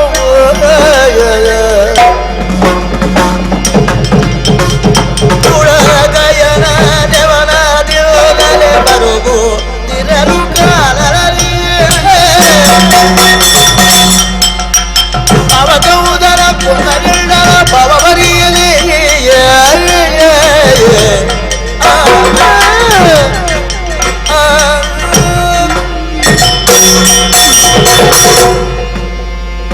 ಅಬ್ಬ ವಿಧಿಯೇ ಪಾಂಡವರನ್ನು ಪರೀಕ್ಷಿಸ್ತೀಯ. ಹುಟ್ಟೊಂದು ಪರೀಕ್ಷೆ ಆದರೆ ಕುಲದಲ್ಲಿ ಹುಟ್ಟಿದವರು ನಾವು ಅಂತ ಹಸ್ತಿನಾವತಿಯಲ್ಲಿ ಸಿದ್ಧಪಡಿಸುವುದೊಂದು ಪರೀಕ್ಷೆ ಆಯಿತು. ಮತ್ತೆ ಮತ್ತೆ ಪಾಲೊಂದು ಪರೀಕ್ಷೆ ಆದ್ರೆ ನಮ್ಮಣ್ಣನಿಗಾದ ಪಟ್ಟಾಭಿಷೇಕವೇ ಒಂದು ಪರೀಕ್ಷೆ ಆಯಿತು. ರಾಜಸೂಯ ಮತ್ತೊಂದು ಪರೀಕ್ಷೆ, ದ್ಯೂತ ನಮ್ಮೆಲ್ಲರ ತಾಳ್ಮೆಯ ಪರೀಕ್ಷೆ. ಹೀಗೆ ಪರೀಕ್ಷೆಯ ಮೇಲೆ ಪರೀಕ್ಷೆ. ಗೆದ್ದು ಬಂದಿದ್ದಾರೆ ಪಾಂಡವರು. ಯಾರ ದಯದಿಂದ? ಕೃಷ್ಣನ ದಯದಿಂದ. ಯಾರು ಆ ಕೃಷ್ಣ? ಮಾವ ಕಂಸನ ಕೊಂದ ಭಾವ. ಇದು ಈಗಲೂ ಗೊತ್ತುಂಟು. ನಮ್ಮ ಜೀವನದ ಸಾರ ಸರ್ವಸ್ವವಾಗಿರುವ ಕೃಷ್ಣ, ನಮ್ಮನ್ನು ಎಲ್ಲ ಪರೀಕ್ಷೆಗಳಿಂದ ಪಾರು ಮಾಡಿದ ಕೃಷ್ಣ, ಅವನನ್ನು ಎದುರು ಹಾಕಿಕೊಂಡಿದ್ದೇನೆ ಗಯನಿಗಾಗಿ. ನನ್ನ ಪ್ರಾಣ ಇದ್ರೆ ನಿನ್ನ ಪ್ರಾಣ ಉಂಟು. ಕೃಷ್ಣನ ಎದುರು ಬದುಕಿಸ್ತೇನೆ ಅಂತ ಹೇಳಲಿಕ್ಕೆ ಧೈರ್ಯ ಇಲ್ಲ. ಒಂದೋ ಬದುಕಿಸ್ತೇನೆ, ಅಲ್ಲ ನಿನಗಾಗಿ ನಾನು ಪ್ರಾಣ ತ್ಯಾಗ ಮಾಡುತ್ತೇನೆ, ಇದು ನನ್ನ ಮಾತು. ಆಕ್ಷೇಪಿಸಬಹುದಾಗಿತ್ತು ನಮ್ಮಣ್ಣ, ಹೇಳಲಿಲ್ಲ ಅವರು. ಮಾವನನ್ನು ಲೆಕ್ಕಿಸಿದವನಿಗೆ ಭಾವನೇನು, ಲೀಲಾವನಿಯೋಧಿಯಾದ ಕೃಷ್ಣನಿಗೆ ಯಾರಾದರೇನು? ಹಾಗಾದ್ರೆ ಗಯನ ಜೀವಕ್ಕಾಗಿ ನಮ್ಮ ಜೀವವನ್ನು ಅವನಲ್ಲಿ ಜೀವಭಾವದಿಂದ ದೇವಭಾವಕ್ಕೆ ಐಕ್ಯಗೊಳಿಸುವುದಾದರೂ ಸರಿ.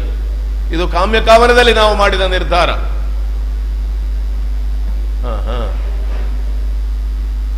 ಆರನೆಯ ದಿನಕ್ಕೆ ಬಂದವನು ವಿಷಯವನ್ನು ಹೇಳದೆ ಮಾತು ತೆಗೆದುಕೊಂಡ. ಹೇಳಬಹುದಾಗಿತ್ತೇನೋ ನಾವು, ನೀನು ಇಂಥವರಿಂದ ಆಪತ್ತು ಅಂತ ಹೇಳದಿರ್ತಿದ್ರೆ ನಾವು ಮಾತು ಕೊಡುವುದಕ್ಕೆ ಬದ್ಧರಲ್ಲ. ನೀ ಹೇಳಿದ್ದಿ ಈಗ ಕೃಷ್ಣನಿಂದ ಅಂತ ಕೊನೆಗೆ, ಇದು ವಂಚನೆ. ಆ ಮಾತು ನಮ್ಮಿಂದ ಬರಲಿಕ್ಕಿಲ್ಲ. ಇದು ಕೃಷ್ಣ ಪ್ರೇರಣೆ ಅಂತ ಭಾವಿಸಿ ಪ್ರಾಣವನ್ನು ಪಣವನ್ನಾಗಿಟ್ಟು ಮಾತು ಕೊಟ್ಟಿದ್ದೇನೆ. 5 ನಿರ್ಧಾರ ಮಾಡಿ ಕೂತಿದ್ದೇವೆ. ಯಾರದು?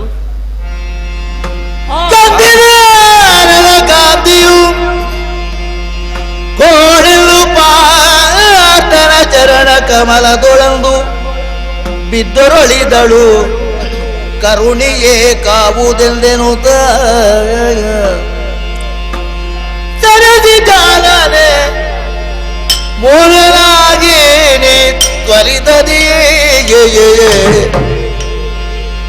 ಸರದಿ ಜಾಲನೆ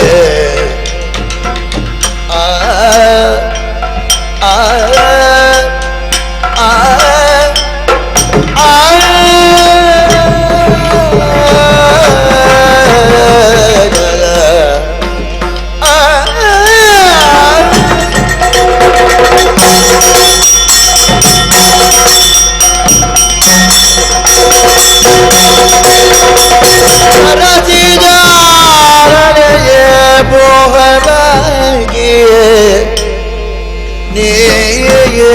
ತ್ವರಿತದೆ ತಿರಿದು ಚಿಂತೆಯನು ತಾಳಿ ತಿರಿದು ಚಿಂತೆಯನು ತಾಳಿ ಬರಲೇನು ಕಾರಣ ಒದಗಿದ ಅದರವ ಬರಲೇನು ಕಾರಣ ಒದಗಿದ ಅದರವ ಅರಿಯೇ ನಾ ಅರಿಯೇ ಪೇ ಹರಿಣ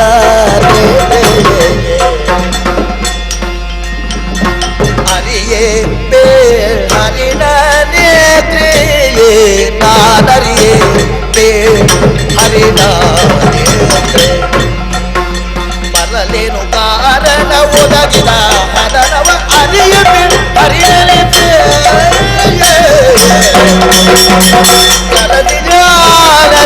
ಮೋಹನಾಗಿ ಬರಲೇನು ಕಾರಣ ಏನು ಕಾರಣ ಏನು ಕಾರಣ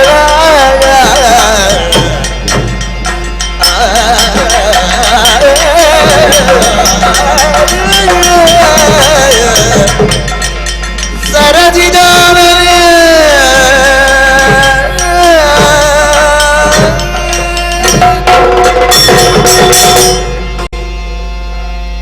ಸುಭದ್ರ ಪ್ರಾಣೇಶ್ವರ. ಸುಭದ್ರ, ಓ ಏನೇ ಇದು? ಮೆಲ್ಲ ಮೆಲ್ಲನೆ ಅಡಿಯಿಡುತ್ತಾ ಆ, ಎಲ್ಲಿ ಹೋಗಬಾರದಲ್ಲಿ ಹೋಗುವಳಂತೆ. ಹ್ಮ್ ಸಂದೇಹ. ಸರಸಿಜಾನನೆ ಮೋಹನಾಂಗಿ ಆ, ತವರಿನಿಂದ ಗಂಡನ ಮನೆಗೆ ಬರುವಾಗಲೂ ಆ, ಗಂಡನ ಮನೆಯಿಂದ ತವರಿಗೆ ಹೋಗುವಾಗಲೂ ಎರಡು ರೀತಿಯ ಉತ್ಸಾಹಗಳಿರ್ತವಂತೆ ಹೆಣ್ಣಾದವಳಲ್ಲಿ. ಆ, ಗಂಡನ ಮನೆಯನ್ನು ತೊರೆದು ತವರನ್ನು ಸೇರುವ ಕಾಲಕ್ಕೂ ಒಂದು ಉತ್ಸಾಹ ಇರುತ್ತದೆ. ಆ, ಈ ಮನೆ ಬೇಡ ಅಂತಲ್ಲ, ಆ, ಅಪೂರ್ವವಾಗಿ ಹೊಂದಬೇಕಾದಂತಹ ಒಡನಾಟದ ಸುಖ. ಆ, ಪಾಂಡವರಾದ ನಮಗೆ ಆ, ವಿಧಿ ಆ ಸನ್ನಿವೇಶವನ್ನು ಕಲ್ಪಿಸಲಿಲ್ಲ.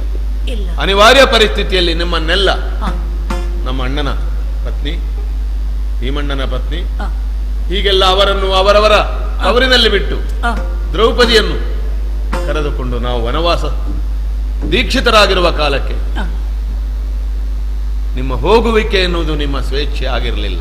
ಆ, ಆದರೆ ಬರುವಿಕೆಯಲ್ಲಿ ಯಾವಾಗಲೂ ಸಂತೋಷ ಇರುತ್ತದೆ. ಓ, ನಿನ್ನ ಬರುವಿಕೆ ಅನಿರೀಕ್ಷಿತ ಮಾತ್ರ ಅಲ್ಲ, ಬರುತ್ತಿರುವ ರೀತಿ ನನ್ನ ಮನಸ್ಸನ್ನು ಇರಿಯುತ್ತಿದೆ, ಹೃದಯವನ್ನು ಪ್ರಶ್ನಿಸ್ತಾ ಇದೆ. ಸುಭದ್ರ, ಓ, ಕೃಷ್ಣ ಭಗಿನಿ ನೀನು, ಆ, ಅವಳ ಕೈ ಹಿಡಿದ ಧನ್ಯ ನಾನು.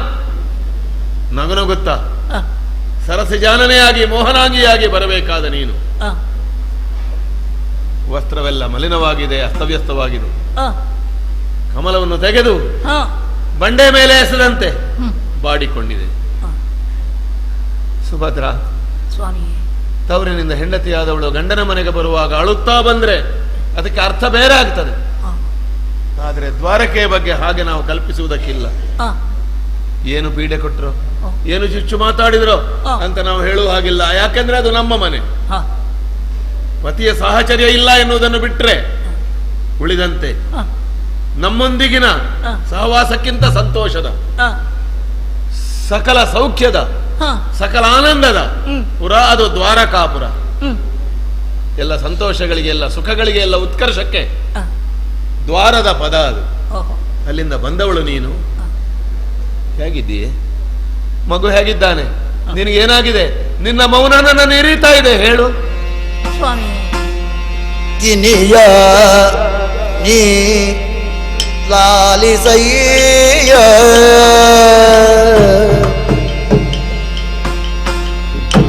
ಬೇಡುವೆಯಲ್ಲ ಮನಸ್ಸಿನ ಘನವ್ಯತೆಯ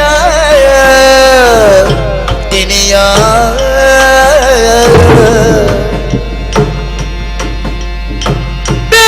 ಬೇಡುವೆಯಲ್ಲ ಮನಸ್ಸಿನ ಘನವ್ಯತೆಯ ಕಿನಿಯ ಧನಪಾತಿ ತನಯನನ್ನು ಧನಪಾತಿ ತನಯನನ್ನು ಬಚ್ಚಿಟ್ಟುಕೊಳ್ಳು ಕನ ಮೋಸವಾಯ್ತಿಲ್ಲೇನು ಬಚ್ಚಿಟ್ಟುಕೊಳ್ಳು ಕನ ಮೋಸವಾಯ್ತಿಲ್ಲೇನು ಕಿನಿಯ ನೀ ಲಾಲಿಸಯ್ಯ ಕಿನಿಯ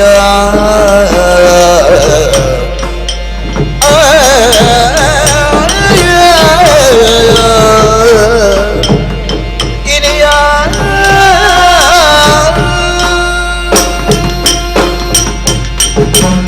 ಸ್ವಾಮಿಯೇ, ಸುಭದ್ರ, ಅಪರೂಪವಾಗಿ ನಿಮ್ಮ ಸನ್ನಿಧಿಗೆ ಬಂದವಳು ನಾನು. ಆದರೆ ಆ ಸಂತೋಷ ಕಾಣಿಸ್ತಾ ಇಲ್ಲ. ದ್ವಾರಕೆಯಲ್ಲಿ ಎಲ್ಲರೂ ಸೌಖ್ಯವೇ? ಎಲ್ಲರೂ ಸುಖಿಗಳು, ಅತ್ತೆ ಮಾವ ಹೇಗಿದ್ದಾರೆ? ಕ್ಷೇಮವಾಗಿದ್ದಾರೆ, ಬಲರಾಮ ಭಾವ ಹೇಗಿದ್ದಾರೆ? ಸೌಖ್ಯವಾಗಿದ್ದಾರೆ, ಕೃಷ್ಣಸ್ವಾಮಿ ಹೇಗಿದ್ದಾನೆ? ಚೆನ್ನಾಗಿ ಯಾದವರೆಲ್ಲ ಸುಖವೇ? ಎಲ್ಲರಿಗೂ ಸೌಖ್ಯ. ಮಗು ಹೇಗಿದ್ದಾನೆ ಹೇಳು ಅಭಿಮನ್ಯು? ಆರೋಗ್ಯವಾಗಿದ್ದಾನೆ. ಮತ್ತೇನು ನಿನ್ನ ಕಣ್ಣೀರು? ಆದರೆ ನನಗೆ ಮಾತ್ರ ದುಃಖ. ನಿನಗೆ ದುಃಖ, ಉಳಿದವರು ಸಂತೋಷವಾಗಿರುತ್ತ. ಅರ್ಥವಾಗಲಿಲ್ಲ ಸ್ವಾಮಿ. ಹಾ. ಪ್ರತಿಯೊಬ್ಬರ ದುಃಖಕ್ಕೂ ಸುಖಕ್ಕೂ ಅವರವರ ವಿಧಿ ಪ್ರಾರಬ್ಧವೇ ಕಾರಣವಷ್ಟೇ. ಕಾರಣಗಳು ಬೇರೆ ಬೇರೆಯಾಗಿ ಕಂಡ್ರು ಒಂದೇ ಶಬ್ದದಿಂದ ಹೇಳುವುದಿದ್ರೆ ಪ್ರಾರಬ್ಧ ಅಲ್ಲವೇ? ಆದ್ದರಿಂದ ಅನ್ಯರನ್ನು ಯಾಕೆ ನಾ ದೂಷಿಸಬೇಕು? ಒಂದು ಪೂರ್ವ ಪ್ರಾರಬ್ಧ, ಆ, ಇನ್ನೊಂದು ಕರ್ತವ್ಯದಲ್ಲಿ ಪ್ರಾರಂಭಿಸಿದ್ದು ಪ್ರಾರಬ್ಧ, ಆ, ಇನ್ನೊಂದು ಪುರಾಲಬ್ಧ. ಅಲ್ಲವೇ? ನಿನಗೇನೆ ಅಂತದ್ದು. ಅಷ್ಟೇ.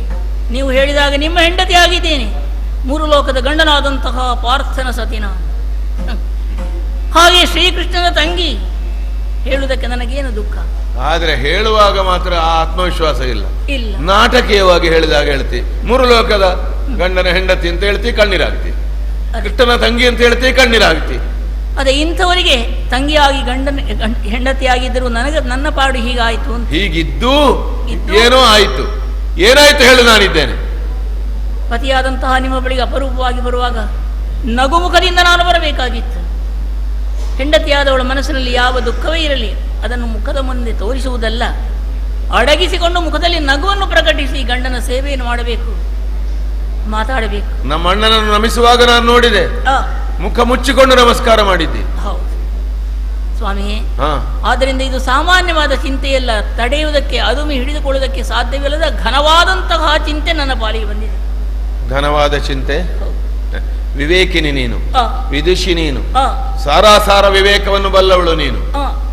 ಒಂದು ಅಕ್ಷರವನ್ನಾಗಲಿ ಒಂದು ಶಬ್ದವನ್ನಾಗಲಿ ಅಪ್ರಾರ್ಥಿತ್ವವಾಗಿ ಅನುಚಿತವಾಗಿ ಬಳಸತಕ್ಕವಳಲ್ಲ. ಅರ್ಜುನನ ಪತ್ನಿಗೆ, ಕೃಷ್ಣನ ತಂಗಿಗೆ ಘನವಾದ ದುಃಖ. ಏನದು? ಇದೇನು ನೀವು ತಿಳಿಯದ ವಿಷಯವನ್ನು ನಾನು ವಿವರಿಸುತ್ತಿಲ್ಲ. ಶ್ರದ್ಧೆಯಿಂದ ಲಾಲಿಸಬೇಕು, ಕೇಳಬೇಕು ಅಂತ ಹೇಳುವುದಕ್ಕೆ ಏನೂ ಇಲ್ಲ. ನೀವು ನಡೆಸಿದ್ದನ್ನೇ, ನೀವು ತಿಳಿದದ್ದನ್ನೇ ನಾನು ಮತ್ತೊಮ್ಮೆ ಹೇಳುತ್ತಾ ಇದ್ದೇನೆ ಅಷ್ಟೇ. ನಾನು ನಡೆಸಿದ್ದು ಹೌದು. ಏನದು ಸ್ವಾಮಿಯೇ? ಏನೋ ಒಂದು ವಾರದ ಹಿಂದೆ ಇಲ್ಲಿಗೊಬ್ಬ ಎಳೆ ಪ್ರಾಯದ ತೆರಳ ಬಂದನಂತ. ಬರಬಾರದ? ಬರಬಾರದಿಂದಲ್ಲ, ಬಂದಿದ್ದನ ಹೌದಷ್ಟೇ. ದ್ವಾರಕ್ಕೆ ಅವ್ರ ಹತ್ರ ಕೇಳಿ ಬರ್ಬೇಕಾ ಇಲ್ಲಿ ಬರುವವರೆಲ್ಲ? ಅವನ ಹೆಸರು ಗಯನೆಂದು. ಇರ್ಲಿ, ಏನಾಯ್ತು?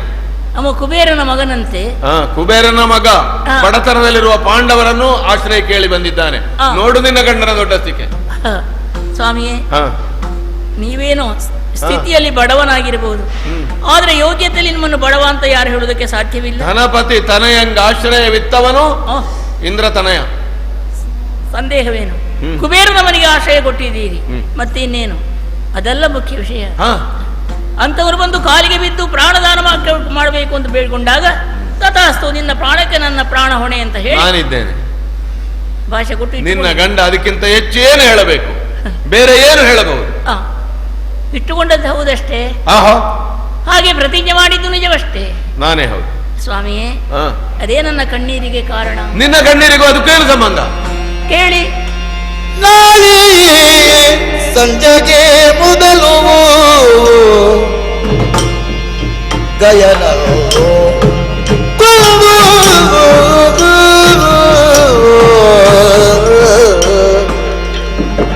ನಾಳೆ ಸಂಜೆಗೆ ಮೊದಲು ಗಯನನ್ನು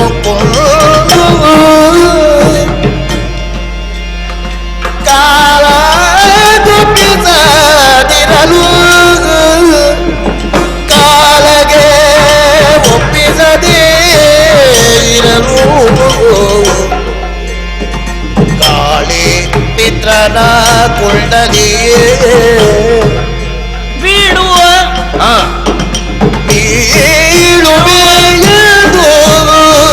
ಬೀಳುವ ಅಣ್ಣ ದುಃಖದೇ ಬೇಳುವ ಅಣ್ಣ ದುಃಖದೇ ಗಿರಿಯ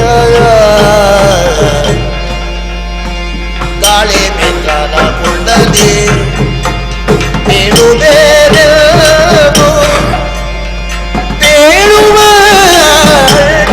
ದುಃಖದೇ ಗಿರಿಯ ಗಾಳಿ ಮಿತ್ರನ ಕುಂಡಲಿ ಬೇಳುವೆ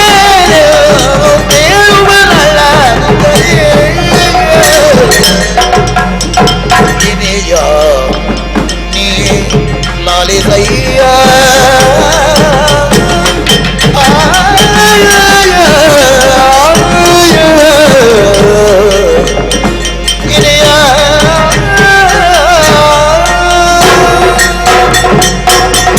ಸ್ವಾಮಿಯೇ, ಬಂದು ಕಾಲಿಗೆರಗಿದಂತಹ ಗಯನ ಸ್ಥಿತಿ ಗತಿಯನ್ನು, ಪೂರ್ವಾಪರಗಳನ್ನು ಸರಿಯಾಗಿ ವಿಚಾರ ಮಾಡಿಕೊಂಡಿದ್ದೀರಾ? ಆಮೇಲೆ ಮಾಡಿದ್ದೆ.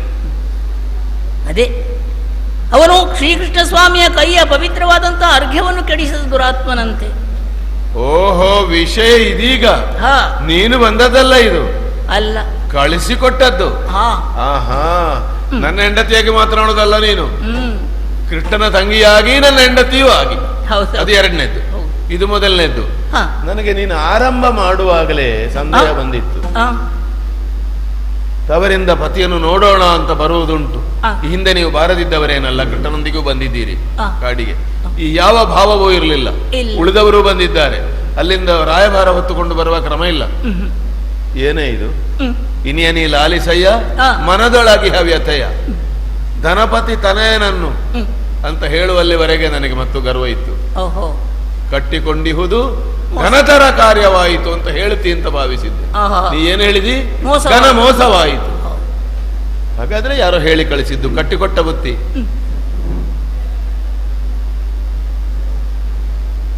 ಈಗ ಹೀಗೆ ನಾವು ಕಟ್ಟಿಕೊಂಡದ್ರಿಂದ ಏನಾಯ್ತು ಪರಿಣಾಮ? ಅವನ ಕುರಿತಾಗಿ ಅಣ್ಣ ಪ್ರತಿಜ್ಞೆ ಮಾಡಿದಾನಂತೆ. ಯಾರು? ಶ್ರೀಕೃಷ್ಣ ಸ್ವಾಮಿ. ಅವ ಶ್ರೀಕೃಷ್ಣ ಸ್ವಾಮಿ. ಸರಿ. ಯಾವನು ನನ್ನ ಅರ್ಘ್ಯವನ್ನು ಕೆಡಿಸಿದ್ದಾನೋ ಹಾ. ಅವನನ್ನು ಇಂದಿಗೆ 8ನೇ ದಿನ ಸೂರ್ಯ ಮೂಡಿ ಮುಳುಗುವುದರೊಳಗಾಗಿ ಶಾಬಾಸ್. ಕೊಂದು ಹಾಕ್ತೇನೆ. ನಾವು ದೊಡ್ಡವರಾದೆವು, ಆಶ್ರಯ ಕೊಟ್ಟವರು, ಹಾ. ಮತ್ತೆ ಆ ಮರಣಕ್ಕೊಳಗಾದವ. ಓಹೋ. 8 ದಿನ ಸಮಯ ಕೊಟ್ಟ ನೋಡು. ಹೌದೌದು. ಈವರೆಗೆ ಹೇಳ ಹೆಸರಿಲ್ಲದೆ ಕೇಳದ ಒಬ್ಬ ವ್ಯಕ್ತಿ ಗಯ, ಆ. ಅವನನ್ನು ಕೊಲ್ಲಿಕ್ಕೆ 8 ದಿನ ಬೇಕಲ್ವಾ ಕೃಷ್ಣನಿಗೆ? ನೀನು ಕೇಳಲಿಲ್ಲ ಕಾಣ್ತದೆ, ಕೇಳಲಿಕ್ಕಿಲ್ಲ, ನಾನು ಕೇಳಲಿಕ್ಕಿಲ್ಲ. ಅವನಿಗೆ ಸಂಬಂಧಪಟ್ಟ ವಿಷಯ ಅದು ಅಷ್ಟೇ. ಆಗ್ಲೇ 8 ದಿನ ಆದ್ರೇನು? ಪ್ರತಿಜ್ಞೆ. ಆ ಪ್ರತಿಜ್ಞೆ ಇದ್ರೇನು? ಒಂದು ವೇಳೆ 8ನೇ ದಿನ ಕೊಲ್ಲುವುದಕ್ಕೆ ಅಸಾಧ್ಯವಾದರೆ ಆದರೆ ಅಗ್ನಿ ಪ್ರವೇಶ ಮಾಡಿ ಪ್ರಾಣತ್ಯಾಗ ಮಾಡುತ್ತೇನೆ. ಪ್ರತಿಜ್ಞೆ ಮಾಡಿದ್ಯಾರು? ಕೃಷ್ಣ. ಅಗ್ನಿಗೆ ಬೀಳುವುದು ಯಾರು? ಅವನೇ. ನಿನಗೆ ಬಂದ ಸಂಕಟ ಏನು? ಅಯ್ಯೋ ಅಯ್ಯೋ ಸ್ವಾಮಿಯೇ, ಹಾ. ನೀವು ಅದೇ ರೀತಿ ಪ್ರತಿಜ್ಞೆ ಮಾಡಿದ್ದೀರಲ್ಲ. ವಿಷಯ ಇರುವುದದು. ನಿನಗೆ ಹಾ. ಅವ ಮಾಡಿದ ಪ್ರತಿಜ್ಞೆಯಲ್ಲಿ ಘನ ಮೋಸ, ಘನ ಚಿಂತೆ, ಇವ ಇಲ್ಲಿ ಹೇಗೆ ಬೇಯ್ತಾ ಇದ್ದಾನೆ ಅಂತ ಅದು ಗೊತ್ತಿಲ್ಲ ನಿನಗೆ? ಗೊತ್ತು. ನಾನು ಮಾಡಿದ್ದೇನೆ ಪ್ರತಿಜ್ಞೆ. ಹಾ. ಪ್ರಾಣಕ್ಕೆ ಪ್ರಾಣ. ಹಾ. ನಾವು ಜೀವರು. ಹೌದು. ನಾವು ಜೀವ ಬಿಡ್ತೇವೆ ಅಂದ್ರೆ ಬಿಡ್ತೇವೆ, ಓ. ಹಿಡಿತೇವೆ ಅಂದ್ರೆ ಹಿಡಿತೇವೆ. ಹಾ. ನಾವು ಕೃಷ್ಣನಾಗಲ್ಲ, ನಾವು ಮನುಷ್ಯರು. ಅವ ಅಲ್ಲ. ಅವ ಏನೂ ಮಾಡಬಹುದು, ಹೋ. ಏನೂ ಮಾತಾಡಬಹುದು. ಹಾ. ಇನ್ನು ಪ್ರಾಣ ಬಿಡ್ಲಿಕ್ಕೆ ಅವನ ಹತ್ರ ಎಷ್ಟು ಉಂಟೋ? ಹಾ. ಸಕಲ ಜೀವಾತ್ಮರನ್ನು ಸಂಗ್ರಹ ಮಾಡಿದವ. ಆಹಾ. ಅದಕ್ಕೆ ಬೇರೆ ಅರ್ಥವು ಹೇಳಿ ಅವನು. ನಮಗೆ ಹೇಳಿದ್ದಕ್ಕೆ ಬೇರೆ ಅರ್ಥ ಹೇಳಲಿಕ್ಕೆ ತಿಳಿಯುವುದಿಲ್ಲ. ಹೀಗೆ ಗಯನ ಬಿಟ್ಟು ಕೊಟ್ರೆ ಏನು ಮಾಡ್ತಾನಂತೆ ಅವ? ಅದಕ್ಕಾಗಿ ಹಾ. ಪರಿಹಾರ ಮಾರ್ಗವನ್ನು ಅಣ್ಣ ಹೇಳಿದ್ದಾನೆ. ಏನು? ದುರವಳಿತಲ್ಲವದೆ ಕೌರವರೆಮ ಪರಿಹಾಸ್ಯ ಮಾಡ್ಬರಂತೆ.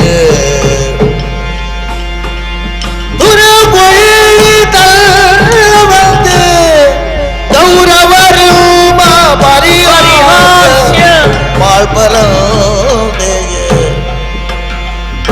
ದರೆಯೊಳು ಬಲ್ಲಿದರ ಹಾಗೆ ಬಡವರ್ಗೆ ತರವಲ್ಲ ಸ್ಮರ ಶರೀರ.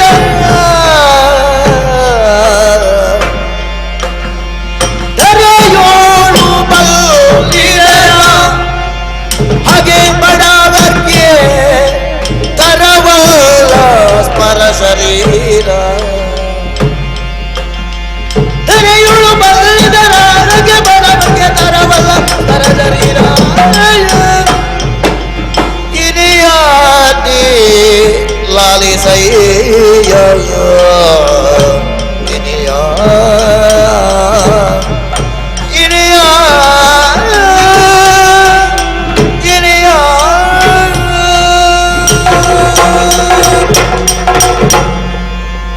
ಸ್ವಾಮಿಯೇ, ಸುಭದ್ರ, ಶ್ರೀಕೃಷ್ಣ ಸ್ವಾಮಿ ಹ್ಮ್. ನನ್ನನ್ನು ತಮ್ಮ ಬಳಿಗೆ ಕಳುಹಿಸಿದ್ದಾನೆ. ಓಹೋ. ನೀವೇ ಹೇಳಿದಂತೆ ನಾನು ಹೇಳುವ ಮಾತುಗಳೆಲ್ಲ ಅವನ ಮಾತುಗಳು, ಅವನ ಆಜ್ಞೆ ಇದು. ಅಣ್ಣನಿಗೆ ಹೆದರಿಕೆ ಆಗಿದೆ ಕಾಣುತ್ತದೆ. ಹಾ. ಪ್ರತಿಜ್ಞೆ ಪೂರೈಸಲಿಕ್ಕೆ ಆಗುವುದಿಲ್ಲ. ಹಾ. ಅರ್ಜುನ ಆಶ್ರಯ ಕೊಟ್ಟಿದ್ದಾನೆ, ಹಾ. ಹೆಂಡತಿಯನ್ನು ಉಪಯೋಗಿಸುವ ಹಾ. ಇವನ ಹೃದಯವನ್ನು ಮೃದು ಮಾಡಲಿಕ್ಕೆ. ಹಾ. ಇನ್ನು ಸ್ವಲ್ಪ ಹೊತ್ತಿನಲ್ಲಿ ನನ್ನ ಮಗನನ್ನು ಕಳಿಸಿ ಹಾ. ಅಂತೂ ಅವ ಬರ್ಲಿಕ್ಕಿಲ್ಲ. ಅವನಿಗೇನಂತೆ ಬರ್ಲಿಕ್ಕೆ? ಭಾವ ಏನು ಮಾಡುವ, ಹೀಗೊಂದು ಆಗಿದೆ, ಏನು ಮಾಡಿಕೊಳ್ಳುವ, ಗಾಯನನ್ನು ಅರ್ಧ ಮಾಡುವುದ ಅಲ್ಲ, ಏನಾದ್ರೂ ಒಂದು ವ್ಯವಸ್ಥೆ ಮಾಡಬಹುದಲ್ಲ. ಹಾ. ನಿನ್ನನ್ನು ಕಳಿಸಿದನ ಯಾಕಂತೆ? ಅವನು ಹೇಳಿದ ಮಾತು ಏನ್ ಹೇಳಿದ? ನಾಳೆ ಗಯನಿಗಾಗಿ ಯುದ್ಧವಾಗುವುದು ವಿಶೇಷವಲ್ಲ, ಅದು ಹ? ಪ್ರತಿಜ್ಞೆಯನ್ನು ಯಾರು ಪೂರೈಸ್ತಾರೋ ಅದು ನಮಗೆ ಮುಖ್ಯ. ಅದನ್ನು ಅವನೇ ಹೇಳುದು. ಹಾ. ಯುದ್ಧ ಆಗುವುದು ವಿಶೇಷ ಅಲ್ಲ, ಅದಲ್ಲ. ಪ್ರತಿಜ್ಞೆಗೂ ಬದ್ಧರಾಗಿರುವುದು ವಿಶೇಷ ಅಲ್ಲ. ಪ್ರತಿಜ್ಞೆ. ಆದರೆ ಆದರೆ ಏನಂತೆ? ಪ್ರತಿಜ್ಞೆ ಮಾಡಿದ ಬಳಿಕ ಯುದ್ಧ ನಡೆಯಲೇಬೇಕಲ್ಲ, ನಡಿಬೇಕು. ಆದ್ರೆ ಪರಿಣಾಮ ಏನು? ಏನಾದೀತು? ಸೋಲು ಗೆಲುವಲ್ಲ, ಸಾವು ಮುಖ್ಯ ಅಲ್ಲ. ಹಾ, ಹಗೆಗಳು ಕೈತಟ್ಟಿ ನಗು ಹಾಗಾಗ್ತದೆ. ಯಾರೋ ಹಗೆಗಳು? ನಮಗೆ ಜನ್ಮದಿಂದಲೇ ಹಗೆಗಳೆಂದ್ರೆ ಕೌರವರು. ಹಾಗೆತನ ವಿಷಯದ ಮೇಲೆ ಈಗ ಇಲ್ಲ, ಅವರು ಹೇಳಿದಾಗ ನಾವು ಇಲ್ಲಿ ಇದ್ದೇವೆ. ಹಾ, ಹಾ. ಅದಲ್ಲ, ಕೌರವನಿಗೆ ಮುಖ್ಯವಾಗಿರುವಂತಹ ಒಂದು ಹಗೆತನ ಯಾವುದು? ಯಾವುದು? ಅಥವಾ ಮಾತ್ಸರ್ಯ ಯಾವುದು? ಪಾಂಡವರಿಗೆ ಕೃಷ್ಣ ಇದ್ದಾನೆ. ಪಾಂಡವರು ಇದ್ದಾನಲ್ಲ ಅಂತ ಹಲ್ಲು ಕಚ್ಚುತ್ತಾನೆ. ಹೌದಲ್ಲ? ಹೌದೌದು. ಬೇರೆ ಏನೂ ಅಲ್ಲ. ಪಾಂಡವರನ್ನು ಯಾವ ರೀತಿಯಿಂದಲಾದರೂ ನಾನು ನೋಡಿಕೊಂಡೇನು, ಆದ್ರೆ ಕೃಷ್ಣನೊಬ್ಬನಿದ್ದಾನೆ. ಕೃಷ್ಣ ಇರುವಷ್ಟು ಕಾಲ ಪಾಂಡವರನ್ನು ಏನು ಮಾಡ್ಲಿಕ್ಕೆ ಆಗುದಿಲ್ಲ. ಅವ ತಪ್ಪಿದ್ರೆ ಪಾಂಡವರು ನನ್ನ ಕೈಯಲ್ಲಿ. ಪಾಂಡವರನ್ನು ರಕ್ಷಿಸುವುದಕ್ಕೆ ಅವನಿದ್ದಾನೆ. ಅಂತೂ ಕೌರವರನ್ನು ಉಪಯೋಗಿಸಿದ ಕೃಷ್ಣ ನನ್ನ ಮುಂದೆ. ಎಂತದು ಬೆದರು ಬೊಂಬ ಇಡ್ಲಿಕ್ಕೆ ಕೌರವರನ್ನ ಗಾಡ್ತಾರೆ. ಏನು ಮಾಡ್ತಾರಂತೆ ಕೌರವರು? ಆದ್ದರಿಂದ ಕೃಷ್ಣಾರ್ಜುನರಾದಂತಹ ನಿಮ್ಮಲ್ಲಿ ಹಾಗೆ ಉಂಟಾದರೆ, ಯುದ್ಧವಾದರೆ, ನಮ್ಮೊಳಗೆ ತಾಗಿದ್ರೆ ಕೌರವರು ಕೈ ತಟ್ಟಿ ಪರಿಹಾಸ ಅದು ಮಾಡ್ತಾರೆ. 100 ಜನ ಇದ್ದಾರೆ, ತಟ್ಲಿಕ್ಕೂ ಸುಲಭ. 200 ಚಪ್ಪಾಳೆ ಒಂದೇ ಸಲ ಆಗ್ತದೆ. ಓ, ಇದು ನಮ್ಮ ಯೋಗ. ನಮಗೊಂದು ಒಳ್ಳೆ ಸಂದರ್ಭ ನೋಡಿದ್ರ? ಒಳ್ಳೆ ಸ್ನೇಹದಲ್ಲಿದ್ದ ಭಾವಂದಿರುವಿಗೆ ಆಗಿದ್ದಾರೆ ಅಂತ ಹೇಳಿ ಯಾರು ಶತ್ರುಗಳಾಗಿದ್ದಾರೆ. ಹಾಗೆ ಅವರು ನಗು ಹಾಗಾಗ್ತದೆ. ಆದ್ರಿಂದ ಅವರಿಗೊಂದು ಅವಕಾಶವನ್ನು ಕೊಟ್ಟ ಸಾಯುವುದು ದೊಡ್ಡದಲ್ಲ, ಪ್ರತಿಜ್ಞೆ ಹೋಗುವುದು ದೊಡ್ಡದಲ್ಲ, ಅಲ್ಲ, ಅಪವಾದ ದೊಡ್ಡದು. ಅದರಲ್ಲೂ ಕೌರವರನ್ನು ಗಾಡಿದ್ರೆ ಮತ್ತೆ ಬದುಕಿ ಪ್ರಯೋಜನ ಮತ್ತೆ ಹೇಳಿ ಸುಖ ಇಲ್ಲ. ಅಂತ ಸ್ಥಿತಿಯನ್ನು ಅರ್ಜುನ ಒದಗಿಸುವುದು ಬೇಡ. ಪ್ರತಿಜ್ಞೆಗಿಂತ ಮುಖ್ಯವಾಗಿ ಕೌರವರು ನೆಗಾಡದ ಹಾಗೆ ಮಾಡಬೇಕಾದ್ರೆ ಏನಾಗಬೇಕಂತೆ? ಯುದ್ಧ ಆಗಬಾರದು. ಯುದ್ಧ ಆಗಬಾರದಾದ್ರೆ, ಯುದ್ಧ ಆಗದೇ ಇರಬೇಕಾಗಿದ್ರೆ ಕೃಷ್ಣನ ಹಾಗೆ ಆದಂತಹ ಗಯನನ್ನು ಅವನಿಗೆ ಬಿಟ್ಟು ಕೊಡಬೇಕು. ನಾನೇ ಕೊಂಡೋಗಿ ಕೊಟ್ರೆ ಒಳ್ಳೇದು. ಇಲ್ಲ, ನಿನ್ನ ಹತ್ರ ಕಳಿಸಿದ್ರು ನನ್ನ ಹೇಳಿದ್ದಾನೆ. ಹೀಗೆ ನಾನು ಕಟ್ಟಿದ್ದೇನೆ, ಅಪರಾಧ ಆಯ್ತು, 2 ತೆಂಗಿನಕಾಯಿ ಉಂಟು, ತಪ್ಪು ಇಟ್ಟಿದ್ದೇನೆ, ಸ್ವಾಮಿ ಹೇಗೆ ಬೇಕೋ ಹಾಗೆ ತಲೆ ಕಡಿಬಹುದು. ಅದಕ್ಕಿಂತ ನಾನೇ ಹೇಳಬಾರ್ದು ನಾನು ಕೃಷ್ಣ ಭಕ್ತ, ನನ್ನನ್ನು ಆಶ್ರಯ ಪಡೆದದ್ದೇ ನಿನ್ನ ಪ್ರಾರಬ್ಧ, ಅವ ಮಾಡುವ ಕೆಲಸ ನಾನೇ ಮಾಡುತ್ತೇನೆ. ಸ್ವಾಮಿಯೇ, ಗಾಳಿ ಮಿತ್ರನ ಕುಂಡದೆ ಅವ ಬೀಳ್ತಾನೆ, ಇವ ಏನಾಗ್ತಾನೆ ಅಂತ. ಅದು ಕೆಲವರಿಗೆ ಹಾಗೆ, ನಮಗೆ ಹೀಗಾಗ್ತದೆ ಅಂತ ಒಂದೇ ಹೇಳುದವರು. ಈಚೆಯವನಿಗೆ ಏನಾಗ್ತದೆ ಅಂತ ಅದಿಲ್ಲ ಅವರಿಗೆ. ಅದು ಈ ಸಾಲ ಪಡೆಯುವವರು, ಸಹಾಯ ಕೇಳುವವರು, ಪ್ರತಿಜ್ಞೆ ಪೂರೈಸುವವರು, ಅವರಿಗೆಲ್ಲ ಅವರದ್ದೇ ಲೆಕ್ಕ. ನನ್ನ ವಿಷಯ ಕೇಳ್ತೀರೋ ನೀವು, ಎಷ್ಟು ದೊಡ್ಡ ಸಮಸ್ಯೆ ಅಂತ ಹೇಳುದವರು. ಈಚೆಯವನದು ಗೊತ್ತಿಲ್ಲ. ಹೋಗಲಿ, ಕೃಷ್ಣ ಹೇಳಿದ, ನಿನ್ನನ್ನು ಬಳಸಿದ. ನಿನ್ನ ಅಭಿಪ್ರಾಯ ಏನು ಇದರಲ್ಲಿ? ನಿನ್ನ ಮಾತು ಬೇಕು ನನಗೆ. ನಿಮ್ಮನು ಬೇಡುವೆ ಬೇಡುವೆ ಇನಿಯ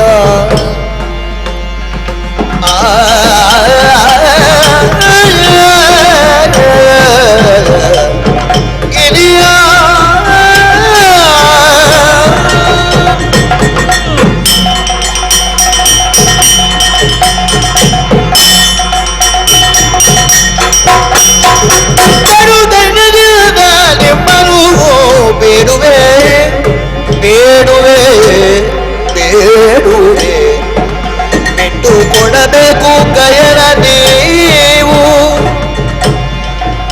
ಬಿಟ್ಟು ಕೊಡಬೇಕು ಗಯನ ನೀವು.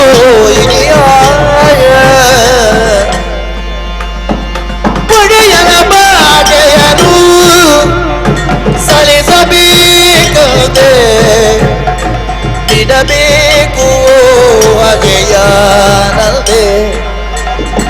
ಒಡೆಯನ ಬಾಡೆಯನು ಸಲಿಸಬೇಕದೆ, ಬಿಡಬೇಕು ಅಗೆಯನಲ್ದೆಯೇ ಗಿರಿಯ. ಒಡೆಯನ ಬಾಡೆಯನು ಸಲಿಸಬೇಕದೆ, ಬಿಡಬೇಕು ಅಗೆಯನಲ್ದೆ. ಕಡುದೀನದಿಂದ ನಿಮ್ಮನು ಬೇಡುವೆ ಬೇಡುವೆ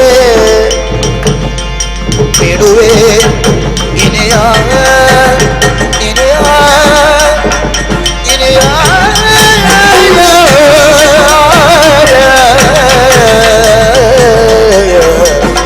ಇನೆಯ.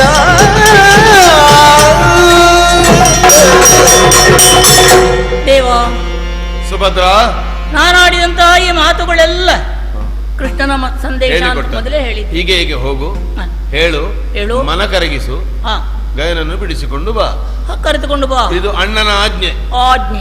ಅಷ್ಟನ್ನು ನಾನು ಮಾಡಿ. ಅಣ್ಣನ ತಂಗಿ ಮೊದಲು, ಗಂಡನ ಹೆಂಡತಿ ಆಮೇಲೆ. ಇದು ಒಂದು ಭಾವ. ಆದರೆ ಗಂಡನ ಹೆಂಡತಿ ಆದ ಮೇಲೆ ತಿರುಗುತ್ತದೆ ಅದು.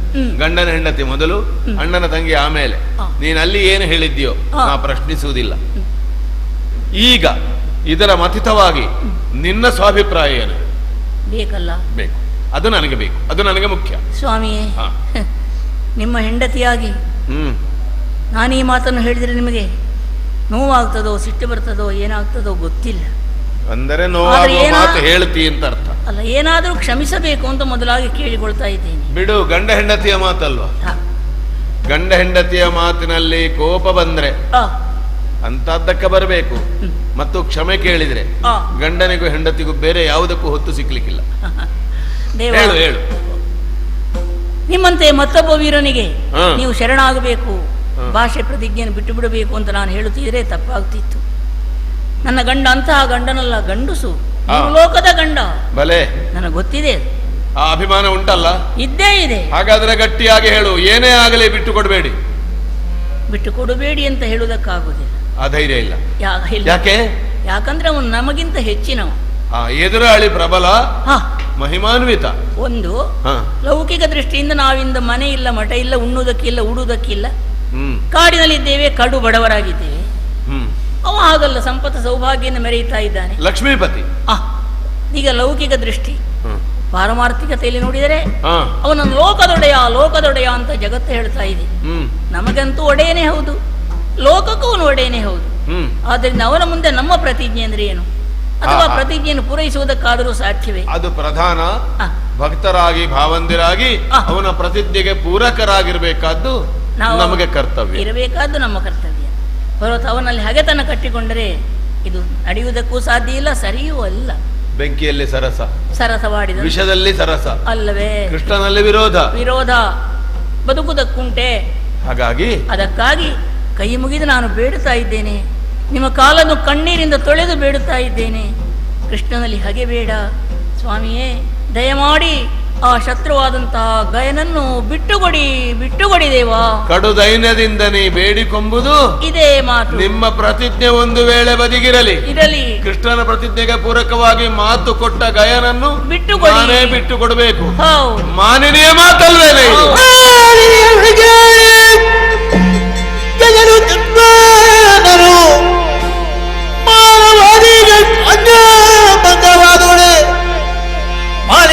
ಮಣಿಯಂತೆ ಪುರುಷನಿಗೊಲಿದರೆ ಮಾತರಿಗೆ ಸಭೆಯುಳು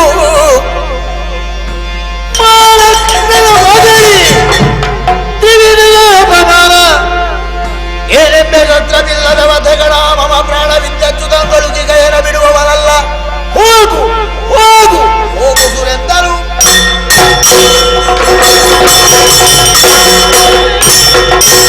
ಸುಭದ್ರ, ಏನೇ ಇದು? ಆಕಾಶ ಕಳಚಿಬಿತ್ತೆ, ಪಾತಾಳ ಮೇಲೆ ಕೆಳಗೈತೆ, ಶರದಿಗಳ ಮೇಲೆ ಒರೆದು ಹೋದವೆ.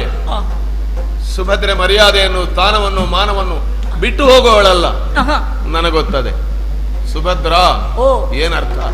ವ್ಯಕ್ತಿತ್ವದಲ್ಲಿಯೂ ಸುಭದ್ರತ್ವ. ಕೃಷ್ಣನ ತಂಗಿಯಾಗಿಯೂ ನೀ ಸುಭದ್ರೆ, ನನ್ನ ಪತ್ನಿಯಾಗಿಯೂ ನೀ ಸುಭದ್ರೆ, ಅದಕ್ಕಿಂತ ಹೆಚ್ಚಾಗಿ ಅಭಿಮನ್ಯುವಿನ ತಾಯಿಯಾಗಿ ನೀನು ಸುಭದ್ರ. ಮಾನಿನೇ ಮಣಿ. ಅಬ್ಬಾ, ಸನ್ನಿವೇಶ ಎಂತಹ ಮಾತುಗಳನ್ನು ಆಡಿಸ್ತದೆ. ವಿಪತ್ತಿಗಳು ಸಂಬಂಧಗಳನ್ನು ಹೇಗೆ ಕಳಚಿ ಬಿಡುತ್ತವೆ. ನಳ ಮಹಾರಾಜನಿಗೆ ಕಂಡಿತಂತೆ ಒಂದು ಕ್ಷಣದಲ್ಲಿ ಕಟ್ಟಿಕೊಂಡು ಬಂದಿದ್ದೇನೆ, ನಿದ್ರೆ ಮಾಡಿದಲ್ಲೇ ಬಿಟ್ಟು ಹೋದ್ರೆ ಏನು? ಪ್ರೀತಿ ಕಡಿಮೆ ಆಗಿ ಅಲ್ಲ, ಸತ್ಯವನ್ನು ಉಳಿಸುವುದಕ್ಕಾಗಿ ಸುತಗಾರ ವಿಕ್ರಯಕ್ಕೆ ಹೊರಟನಂತೆ ಹರಿಶ್ಚಂದ್ರ. ಆದರೆ ಸತ್ಯವನ್ನು ಉಳಿಸುವುದಕ್ಕಾಗಿ ಇಲ್ಲಿ ಹಾಗಲ್ಲ. ಮಾನಿನೇ ಮಣಿಯಾದ ನಿನಗೆ ಕಂಡಿತು. ಕೃಷ್ಣನ ವಿರೋಧವನ್ನು ಕಟ್ಟಿಕೊಂಡ್ರೆ ನಮ್ಮ ಜೀವನಕ್ಕೆ ಎಲ್ಲವೂ ಆಗಿರುವ ಅವನು, ಹೊಟ್ಟೆಗೆ ಅನ್ನವನು, ಕಣ್ಣಿನ ದೃಷ್ಟಿಯವನು, ತಲೆಗೆಣ್ಣವನು, ಮೂಗಿಗೆ ಶ್ವಾಸ ಕೃಷ್ಣ. ಕೃಷ್ಣನಿಲ್ಲದೆ ಪಾಂಡವರು ಏನಿಲ್ಲ. ಕೃಷ್ಣನ ವಿರೋಧಿಗೆ ಪ್ರಾಣದಾನ ಅಲ್ಲ, ಅಭಯ ರಕ್ಷೆ. ಪಾಂಡವರು ಕೊಟ್ಟಿರುವುದು ಹೇಗಾಯಿತು? ಪತಂಗವೊಂದು ಬೆಂಕಿಯನ್ನು ಎದುರಾಕೊಂಡ ಹಾಗೆ, ಅಸಾಧ್ಯವಾದದನ್ನು ಸಾಧ್ಯ ಮಾಡುವುದಕ್ಕೆ ಹೊರಟ ಹಾಗೆ ಅಂತ ನಿನಗೆ ಕಂಡು ನೀನೇ ಕೃಷ್ಣನ ಪರವಾಗಿ ಅಲ್ಲ ನನ್ನ ಹೆಂಡತಿಯೂ ಆಗಿ ವಿಷಯವನ್ನು ತಿಳಿಗೊಳಿಸುವುದಕ್ಕೆ ಹೇಳಿದ ಮಾತೇನು? ಗಯನನ್ನು ಬಿಟ್ಟು ಕೊಡಬೇಕು. ಸುಭದ್ರ, ಗಯನನಿಂದ ಭಾಷೆ ತೆಗೆದುಕೊಂಡ ಮೇಲೆ ವಿಷಯವನ್ನು ಹೇಳಿದಾಗ ನನಗಾಗಿತ್ತು ಬಲು ದೊಡ್ಡ ಆಘಾತ. ಆದರೆ ಇಷ್ಟಲ್ಲ, ನಾವು ವನವಾಸವನ್ನು ಮಾಡಬೇಕಾಯಿತು, ಸಕಲವನ್ನು ಸೋತೆವು. ಆಗ ನಮ್ಮ ದ್ರೌಪದಿ ಒಂದು ಮಾತು ಹೇಳಿಲ್ಲಂತೆ, ಒಂದೇ ಒಂದು ವಾಕ್ಯ, ನಾವು ಬಡವರಾದೆವೆ. ಆ ಒಂದು ವಾಕ್ಯದಲ್ಲಿ ಎಲ್ಲ ಬಂತು, ಸಾವಿರ ವಿವರಣೆ ಬೇಡ ಅದಕ್ಕೆ. ಆ ಒಂದು ಮಾತು ಕೊರೆದಿಡಬೇಕಾದ, ಬರೆದಿಡಬೇಕಾದ ಮಾತು. ನಮ್ಮ ದ್ರೌಪದಿ ಆಡಿದ ಮಾತು, ನಿನ್ನ ಅಕ್ಕ ಆಡಿದ್ದು. ಅದರಲ್ಲಿಯೂ ನಮಗೆ ಆಘಾತ ಆಗಲಿಲ್ಲ. ನನ್ನ ಪ್ರತಿಜ್ಞೆಗೆ ಭಂಗ ಬರುವುದಿದ್ರೆ, ನನಗೆ ಆಘಾತವಾಗುವುದಿದ್ರೆ ನಿನ್ನ ಈ ಮಾತಿನಿಂದ, ರಾಜನಾದವನಿಗೆ, ಸ್ವಾಮಿಯಾದವನಿಗೆ, ಅಧಿಕಾರಸ್ಥನಾದವನಿಗೆ ಆಜ್ಞಾಭಂಗ ಬಲು ದೊಡ್ಡ ಅವಮಾನ. ಕೆಳಗಿನವ ಮೇಲಿನವರಿಗೆ ನಾನು ಮಾಡುವುದಿಲ್ಲ ಅಂತ ಹೇಳುವುದು ಬೇಡ. ನಾಳೆ ಮಾಡುವ ಸ್ವಾಮಿ, ಸ್ವಲ್ಪ ಹೊತ್ತು ಬೇಕು ಅದಕ್ಕೆ. ಹೇಳಿದ್ದನ್ನು ಮಾಡದಿದ್ರೆ ಅಧಿಕಾರ ಸ್ಥಾನದಲ್ಲಿದ್ದವನಿಗೆ ಆಗುವ ಉಂಟಲ್ಲ ಬೇಗುದಿ. ಕೆಲವೊಂದು ಸಾರಿ ಮೇಲಿನವರಿಗೆ ಕೆಳಗಿನವರನ್ನು, ಅಧಿಕಾರ ಸ್ಥಾನದಲ್ಲಿ ಕೆಳಗಿದ್ದವರನ್ನು ಪೀಡಿಸಲಿಕ್ಕೆ ಸುಲಭ. ಅದು ಮಾಡು, ಇದು ಮಾಡು, ಅಸಾಧ್ಯವಾದ್ದನ್ನು ಕೊಡುವುದು. ಆದರೆ ಅವನಿಗೆ ಅವಮಾನ ಇಲ್ಲ. ಯಾಕೆ? ಅವನು ಇವನ ಅಡಿಯಾಳು. ಅಡಿಯಾಳಾದವ ಮೇಲಿದ್ದವನಿಗೆ ಮಾಡುವ, ನೋಡುವ. ಅದಕ್ಕಿಂತ ಹೆಚ್ಚಾಗಿ ಅದು ಆಗುವುದಿಲ್ಲ ಅಂತ ಹೇಳಿದ್ರೆ ಇವನ ಪ್ರಭುತ್ವ ಕಳಿಸಿಬಿಟ್ಟು ಅವ ಸಿಂಹಾಸನವನ್ನು ತೊರೆಯಬೇಕು, ಅಧಿಕಾರವನ್ನು ಬಿಡಬೇಕು. ವಿದ್ವಾಂಸನಾದವನಿಗೆ ಸಭೆಯಲ್ಲಿ ಅವಮಾನ, ವಾಕ್ಯಾರ್ಥದಲ್ಲಿ ಸೋತ್ರೆ ಅದು ಅವಮಾನ ಅಲ್ಲ, ಅದಕ್ಕೊಂದು ಪಣ ಉಂಟು. ಇಬ್ಬರು ಬ್ರಾಹ್ಮಣರು ಒಬ್ಬ ಗೃಹಸ್ಥನ ಮನೆಗೆ ಹೋದ್ರೆ ಒಬ್ಬನಿಗೆ ಮಾತ್ರ ಮಧುಬರ್ಕ ಕೊಟ್ರೆ ಇನ್ನೊಬ್ಬ ಆತ್ಮಹತ್ಯೆ ಮಾಡಿಕೊಳ್ಬೇಕಂತ. ಅವ ಬ್ರಾಹ್ಮಣ ಅಲ್ಲ ಅಂತ ಅರ್ಥ. ಶಸ್ತ್ರಪ್ರದಾತ್ರವಾದವ ಇಬ್ಬರು ರಾಜಕುಮಾರರನ್ನು ಕಂಡ್ರೆ ಒಬ್ಬನಿಗೆ ಮಾತ್ರ ಶಸ್ತ್ರ ಪ್ರದಾನ ಮಾಡಿದರೆ ಇವನು ಕ್ಷತ್ರಿಯ ಅಲ್ಲ ಅಂತ ಅರ್ಥ. ಸಭಾ ಮಧ್ಯದಲ್ಲಿ ವಿದ್ವಾಂಸನಿಗೆ ಮಾನಭಂಗವಾದ್ರೆ ಅದಾದರೂ ಸಹಿಸಬಹುದಂತೆ. ಒಂದು ಮಾತ್ರ ಸಹಿಸಲಿಕ್ಕೆ ಸಾಧ್ಯ ಇಲ್ಲದ್ದು ಯಾವುದು? ಮಾನಿನಿ ಮಣಿ. ತನಗೊಲಿದವಳು, ತನ್ನ ಅಂತರಂಗಕ್ಕಿದ್ದವಳು, ತನ್ನ ಅಂತರಂಗಕ್ಕೆ ಮಾತ್ರ ಇದ್ದವಳು. ಸುಖ ದುಃಖಗಳನ್ನು, ನೋವು ನಲಿವುಗಳನ್ನು, ಏಳು ಬೀಳುಗಳನ್ನು ತನ್ನೊಂದಿಗೆ ಹಂಚಿಕೊಂಡವಳು. ಅನ್ಯ ಪುರುಷ ಲಿಂಗೋಲಿದೊಡೆ. ಎರಡರ್ಥದಲ್ಲಿ, ಒಂದು ಅರ್ಥಕ್ಕೆ ಇಲ್ಲಿ ಅವಕಾಶ ಇಲ್ಲ. ಆದರೆ ಇಲ್ಲಿ ನೀನು ಅನ್ಯ ಪುರುಷರಿಗೆ ಒಲಿದದ್ದೇ ಇನ್ನೊಂದು ಅರ್ಥದಲ್ಲಿ. ತವರು ನಿನಗೆ ಗಟ್ಟಿಯಾಯಿತು. ಕೃಷ್ಣನ ಪ್ರತಿಜ್ಞೆ ದೊಡ್ಡದಾಯ್ತಲ್ವೇನೆ? ಅಣ್ಣನ ಪ್ರತಿಜ್ಞೆ ಹಾಳಾಗ್ತದೆ, ಗಂಡರದ್ದು ಏನಾಗ್ತದೆ? ಗಂಡ ಪ್ರತಿಜ್ಞೆಯನ್ನು ಬಿಡಬೇಕು. ಯಾಕೆ ಬಿಡಬೇಕು? ಬಡವರು ನಾವು, ಮುಚ್ಚುಬಾಯಿ. ಪಾಂಡವರು ಬಡವರಲ್ಲ. ಕೃಷ್ಣನ ತಂಗಿಯ ಕೈ ಹಿಡಿದ ಮೇಲೆ ಅರ್ಜುನ ಬಡವನಲ್ಲ. ನಮ್ಮಣ್ಣ ಏನು ಹೇಳಿದ? ತಣ್ಣೀರನ್ನಾದರೂ ತಣಿಸಿ ಕುಡಿಯುವ. ಅವಸರದಿಂದ ಗಯನಿಗೆ ಭಾಷೆಯನ್ನಿತ್ತೆಯ ಒಂದು ಮಾತು ಬರಲಿಲ್ಲ ನಮ್ಮಣ್ಣನ ಬಾಯಿಂದ. ಭಲೇ ಅರ್ಜುನ, ಕ್ಷತ್ರಿಯ ನೀನು, ನನ್ನ ತಮ್ಮ, ಯಮನ ಮಗ ನಾನು. ಏನೇ ಆಗಲಿ ಜೀವ ಕೊಡುವುದೋ, ಜೀವವನ್ನು ಅವನಿಗೆ ಅರ್ಪಿಸುವುದೋ, ನಾವೆಲ್ಲ ಒಂದು. ನಕಲ ಸಹದೇವರು ಅದೇ ಮಾತನ್ನು ಹೇಳಿದ್ದಾರೆ. ಘಟೋದ್ಗಜ ಹೇಳಿ ಕಳಿಸಿದ್ದಾನೆ, ಚಿಕ್ಕಪ್ಪ ಹೆದರಬೇಡಿ ನಾನಿದ್ದೇನೆ. ಗುಟ್ಟು ಹೇಳ್ತೇನೆ, ಈ ಸಲ 100 ಮಂದಿಯ ಅಣ್ಣ. ಅವನು ಹೇಳಿದ್ದಾನೆ, ತಮ್ಮ ಹೆದರಬೇಡ ನಾನಿದ್ದೇನೆ. ಕುಲದ ಗೌರವದ ಪ್ರಶ್ನೆ ಎಲ್ಲ ಮಣ್ಣಾಯಿತು ನಿನ್ನ ಮಾತಿನಿಂದ. ಸುಭದ್ರ, ನನ್ನ ಬದುಕಿನಲ್ಲಿ ನಾನು ಅನುಭವಿಸಿದ ಆಘಾತಗಳಲ್ಲಿ ನಿನ್ನ ಮಾತು ಬಲು ದೊಡ್ಡದು. ಗಾಯನ ಪ್ರಶ್ನೆ ಅಲ್ಲ, ಕೃಷ್ಣನ ವಿರೋಧ ಅಲ್ಲ. ನಿನ್ನನ್ನು ದೂರುವುದಿಲ್ಲ ನಾನು. ನನ್ನ ಪ್ರಾರಬ್ಧ ಇದು. ನಿನ್ನ ಬಾಯಿಂದ ನಾನು ಈ ಮಾತನ್ನು ಕೇಳಬೇಕಾಯ್ತು. ಪಾಂಡವರಿಗೆ ಇನ್ನೆಟ್ಟು ಪರೀಕ್ಷೆ ಉಂಟೋ ಗೊತ್ತಿಲ್ಲ. ಆದರೆ ಒಂದು ಮಾತು ಹೇಳ್ತೇನೆ, ಕೃಷ್ಣ ಎದುರಾಳಿಯಾಗಿದ್ದಾಗ ಗಯನನ್ನು ರಕ್ಷಿಸ್ತೇನೆ. ಶಾಸನಾತ್ಮಕವಾಗಿ ನಾ ಹೇಳಲಾರೆ. ಆದರೆ ಒಂದನ್ನು ಹೇಳಿಯೇನು, ನನ್ನ ಪ್ರಾಣವಿದ್ದು, ಧಮನಿಗಳಲ್ಲಿ ಕ್ಷತ್ರಿಯ ರಕ್ತವಿದ್ದು, ಪಂಚ ಪ್ರಾಣಗಳನ್ನೇ ವಹಿಸಿಕೊಂಡ ನಮಗೆ ಪ್ರಾಣ ಸ್ವರೂಪನು, ದೇಹ ಸ್ವರೂಪನು, ಪರಮ ಸ್ವರೂಪನೂ ಆಗಿರುವ ಕೃಷ್ಣನನ್ನೇ ಎದುರು ಹಾಕೊಂಡು ಹೇಳುವ ಮಾತು. ದೇಹ ಜೀವ ಒಂದಾಗಿರುವ ಕ್ಷಣದವರೆಗೆ ಬದುಕಿದ್ದು ಗಯನಲ್ಲಿ ಬಿಟ್ಟು ಕೊಡುವನಲ್ಲ. ಹೋಗು.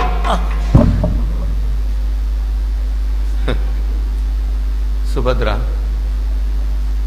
ಬೇಸರವಾಯಿತಾ? ದೇವ ಇಲ್ಲ, ಧಿಕ್ಕರಿಸಿ ಮಾತಾಡಿದೆ. ಛೇ, ನನ್ನ ಗಂಡ ನಿಜವಾಗಿ 3 ಲೋಕದ ಗಂಡನೇ ಹೌದು. ಈ ಮಾತನ್ನು ಕೇಳಿದಾಗ ನನ್ನ ದುಃಖ ದೂರವಾಯಿತು. ಭಲೆ, ಸಮಾಧಾನವಾಯಿತು, ಸಂತೋಷವಾಯಿತು. ಹಾಗಾದ್ರೆ ನೀನು ಕೃಷ್ಣನ ರಾಯಭಾರವನ್ನು ಹೊತ್ತುಕೊಂಡು ಬಂದದ್ದು ಮನಸ್ಸಿದ್ದಲ್ಲ. ಸ್ವಾಮಿಯೇ, ಹ. ಸಾಯುವುದಕ್ಕಾಗಿ ಯಾರು ಅಳ್ತಾರೆ? ಹ. ಹುಟ್ಟಿದ ಬಳಿಕ ಸಾಯಲೇಬೇಕು. ಸಾವಿಗೆ ಅಳುವವರು ಹೇಡಿಗಳು. ನಾವು ಹತ್ತರದು ಬಾರದೆ ಇರ್ತದೆಯೇ? ಅಥವಾ ನಾವು ಹೇಡಿಗಳಾಗಿ ಬದುಕುವುದು ಯಾಕೆ? ಹ. ನಮ್ಮಂಥವರು ವೀರಮರಣವನ್ನು ಪಡೆಯಬೇಕು. ಕ್ಷತ್ರಿಯನಿಗೆ ಹೆಣ್ಣನ್ನು ಕೊಡುವಾಗಲೇ ಹಾ, ಕನ್ಯಾಪಿತೃಗಳು ಎಣಿಸ್ತಾರಂತೆ. ಹ್ಮ್. ಯಾವ ಹೊತ್ತಿಗೂ ಹಾ. ಎರಡು ಸಂಭವನೀಯ. ಯಾವುದು? ಒಂದು ಪರಮ ವೈಭವದ ಹಾ, ಯೋಗ್ಯತೆಯವನ ಹಾ. ಮಡದಿಯಾಗಿ ಹಾ. ವೀರ ಪತ್ನಿಯಾಗಿ ಮೆರೆಯುವ ಸನ್ನಿವೇಶ. ಹ್ಮ್. ಇನ್ನೊಂದು ಹ್ಮ್. ತಾನೆಣಿಸದಿದ್ದದ್ದು ಬಂದೀತು ಅಂತ ಗೊತ್ತಿರಬೇಕಂತ. ಹಾ. ದೇವಾ, ಹ್ಮ್. ಈಗ ನಾನು ಅದಕ್ಕಾಗಿ ಅಳುವುದಲ್ಲ. ಹ? ನಿಜವಾಗಿಯೂ ನಾನೀಗ ಮನಬಿಚ್ಚಿ ಮಾತಾಡ್ತಾ ಇದ್ದೇನೆ. ಹಾ. ಈಗ ಸ್ಪಷ್ಟವಾಗಿ ಹೇಳುವುದಾದರೆ, ಆಗ ಹೇಳಿದ್ದು ನಿಮ್ಮ ಹೆಂಡತಿಯಾಗಿ ಅಲ್ಲ, ಈಗ ಹೇಳುವುದು ನಿಮ್ಮ ಹೆಂಡತಿಯಾಗಿ. ಈಗ ಇದು ನಿನ್ನ ಮಾತು. ಹಾ. ಕೃಷ್ಣನ ದೌತ್ಯವನ್ನು ಬಿಟ್ಟು ಬಿಟ್ಟು ಹಾ. ಕಾಮ್ಯಕಾವನದಲ್ಲಿ ನಿಂತು ಹ್ಮ್. ನನ್ನ ಮಡದಿಯಾಗಿ ನಿನ್ನ ಅಭಿಪ್ರಾಯ ಏನು? ಕೈನನ್ನು ಬಿಟ್ಟು ಕೊಡಬಾರದು. ಬಲೆ, ಯುದ್ಧ ನಡೆಯಲಿ, ಕೃಷ್ಣ ನಮ್ಮನ್ನು ಕೊಲ್ಲಲಿ, ಆ ಅವನ ಕಾಲ್ಬುಡದಲ್ಲಿ ಸಾಯುವುದೆಂದರೆ ಮೋಕ್ಷಕ್ಕೆ ಸಾಧನವಲ್ಲವೇ? ಹೌದು. ಆ ಸಾವು ಎಲ್ಲರಿಗೂ ಬರುವ ಹಾಗಿಲ್ಲ. ಹ. ಆದ್ದರಿಂದ ಅದನ್ನು ಸಾವು ಅಂತ ನಾವು ಹೇಳಬಾರದು. ಅದು ಮಂಗಲ ಯೋಗ ಅಂತ ಪ್ರಾಣ ಬಿಡೋಣ. ಅಥವಾ ನಾಳೆ ಯಾರಾದರೂ ಲೋಕದವರು ಕೇಳಿದರೆ, ನಿನ್ನ ಗಂಡ ಹೇಗೆ ಸತ್ತಿದ್ದಾನೆ? ಆಡಿದ ಮಾತನ್ನು ಪೂರೈಸುವುದಕ್ಕಾಗಿ, ಮತ್ತವನನ್ನು ಕಾಪಾಡುವುದಕ್ಕಾಗಿ ಪ್ರಾಣದಾನ ಮಾಡಿದ್ದಾನೆ. ದೇವರಲ್ಲಿ ಹೋರಾಡಿ ಸತ್ತಿದ್ದಾನೆ ನನ್ನ ಗಂಡ, ಹೀಗೆ ನಾನು ಹೆಮ್ಮೆಯಿಂದ ಹೇಳಬಹುದಲ್ಲ. ಆದ್ದರಿಂದ ಅದಕ್ಕಾಗಿ ದುಃಖ ಅಲ್ಲ, ನೀವು ಹೇಡಿಯಾಗಿ ಬಾಳಬೇಕು ಅಂತ ಹೆಂಡತಿಯಾಗಿ ನಾನು ಹೇಳುವುದಿಲ್ಲ. ಹ. ಆದರೆ ಒಂದು ದುಃಖ ಉಂಟು ನನಗೆ. ಏನದು? ಕೃಷ್ಣನಲ್ಲಿ ಕಾದಾಡಿ ನೀವು ಬದುಕುವ ಹಾಗಿಲ್ಲ, ನಮ್ಮನ್ನು ಉಳಿಸುವುದಿಲ್ಲ. ಹ್ಮ್. ಅವನ ಪ್ರತಿಜ್ಞೆಯನ್ನು ಪೂರೈಸು ಅಂದರೆ ನಮ್ಮನ್ನು ಅವನು ಮುಗಿಸುವುದು ಅಂತ ಅರ್ಥ. ನಿಮ್ಮನ್ನು ಯುದ್ಧದಲ್ಲಿ ಮುಗಿಸಿದರೆ ಆಮೇಲೆ ನಾನು ಈ ಲೋಕದಲ್ಲಿ ಮುತ್ತೈದೆಯಾಗಿ ಮುಖ ತೋರಿಸುವುದಕ್ಕುಂಟೆ. ಹ್ಮ್. ಸ್ವಾಮಿಯೇ, ಹ್ಮ್. ಇದಕ್ಕಾಗಿ ಅಳುತ್ತೇನೆ. ಯಾವ ಹೆಂಡತಿಯಾದರೂ ಕೂಡ ಪತಿವ್ರತೆಯಾದವಳು ಗಂಡನಿಂದ ಒಂದು ದಿನಕ್ಕೆ ಒಂದು ಕ್ಷಣಕ್ಕೆ ಮೊದಲು ಸಾಯಬೇಕಂತೆ. ಹ್ಮ್. ಅದು ನಿಜವಾದಂತಹ ಸಾವು. ಗಂಡ ಸತ್ತ ಮೇಲೆ ಸತ್ತರೆ ಅವಳು ವಿಧವೆಯಾಗಿ ಸಾಯ್ತಾಳೆ. ಹ್ಮ್. ಅಂತಹ ವೈಧವ್ಯವನ್ನು ಹೆಂಗಸು ಎಣಿಸಬಾರದು, ಎಣಿಸುವುದಕ್ಕೂ ಸಾಧ್ಯವಿಲ್ಲ. ಹ್ಮ್. ಅಂತಹ ವೈಧವ್ಯ ನನ್ನ ಸ್ಥಿತಿಗೆ ಬರ್ತದಲ್ಲ, ಇದಕ್ಕಾಗಿ ಮಾತ್ರ ಕಣ್ಣೀರಿಡ್ತಾ ಇದ್ದೇನೆ ದೇವ. ಗಂಡನ ಸಾವಿನಲ್ಲಿ ತನ್ನ ಸಾವನ್ನು ಕಂಡು ಜೊತೆಯಾಗಬೇಕು, ಮಗನಿಗಾಗಿ ಬದುಕಬೇಕು. ಇದು ನಿಮ್ಮನ್ನು ಮಕ್ಕಳಿದ್ದ ಬಿಟ್ಟು ತಾಯಂದಿರ ಸಂಕಟ. ಅದಕ್ಕೊಂದು ಪರಿಹಾರವನ್ನು ಹೇಳ್ತೇನೆ. ಏನು? ನನ್ನ ಮಗ ಅಭಿಮನ್ಯು ಅಲ್ಲ, ನಮ್ಮ ಮಗ ಅಭಿಮನ್ಯು. ನನ್ನ ಈ ರಣಯಜ್ಞದಲ್ಲಿ ಗಯನಿಗಾಗಿ ಕೊಟ್ಟಿರುವ ಪ್ರಾಣರಕ್ಷೆಯಲ್ಲಿ ಆ, ಪ್ರಾಣದ ಪ್ರಶ್ನೆ, ಜೀವದ ಪ್ರಶ್ನೆ, ಮರ್ಯಾದೆಯ ಪ್ರಶ್ನೆ, ಪಾಂಡವರ ಕ್ಷಾತ್ರ ತೇಜಸ್ಸಿನ ಪ್ರಶ್ನೆ. ಕ್ಷಾತ್ರೇಣ ಧಾರ್ಯತೆ ಶಸ್ತ್ರಂ ನಾರ್ಥ ಶಬ್ದೋ ಭವೇದಿತಿ. ಅರ್ಥತ್ವ ಬರಬಾರದು. ಇದು ಕೃಷ್ಣನ ಬಾಯಿಂದ ನಮ್ಮ ಮಗುವು ಕೇಳಿಕೊಂಡಿರ್ಬೋದು. ಅವನು ನನ್ನ ಕೃತಿಯಲ್ಲಿ ಸಹಕಾರಿ ಅಂತ ಭಾವಿಸ್ತೇನೆ. ಹಾಗಿದ್ರೆ ಮೋಕ್ಷ ಅವನಿಗೂ ಸಿಕ್ಕೀತು ಅಲ್ಲ. ಒಂದು ವೇಳೆ ಅಂತ ಸನ್ನಿವೇಶ ಬಂದ್ರೆ ಅಭಿಮನ್ಯುವನ್ನು ಬಲರಾಮ ದೇವರ ಕೈಯಲ್ಲಿ ಒಪ್ಪಿಸಿ ನೀನು ನನ್ನೊಟ್ಟಿಗೆ ಬಾ, ಇನ್ನು ಮಾತನಾಡುವುದಿಲ್ಲ. ಕೃಷ್ಣ ಹೇಳಿದ 8ನೇ ದಿವಸ ಕಳೆದು 9ರ ಬೆಳಿಗ್ಗೆ ಯೋಗವಿದ್ರೆ ಕಾಣೋಣ. ಹೋಗಿ ಬಾ, ಅಪ್ಪಣೆ. ಹೋಗಿ ಬರ್ತೇನೆ, ಬಾ, ಹೋಗಿ ಬಾ. ಬರ್ತೇನೆ. ಅಂಗನೆ ನಿಜ ರಮಣನ ಮನದಿಂಗಿತವರಿದೈ ತಂದು ಅಂಗನೆ ನಿಜ ರಮಣನ ಮನದಿಂಗಿತವರಿದೈ ತಂದರು ಹರು ಹರಿವುದರಿವು ತಂಗಿಯ ನುಡಿಯವು ಗೈಯರು ಸಂಗರ ಸಾರದಿರುತ್ತ ದಾರುಕಗೆಂದವು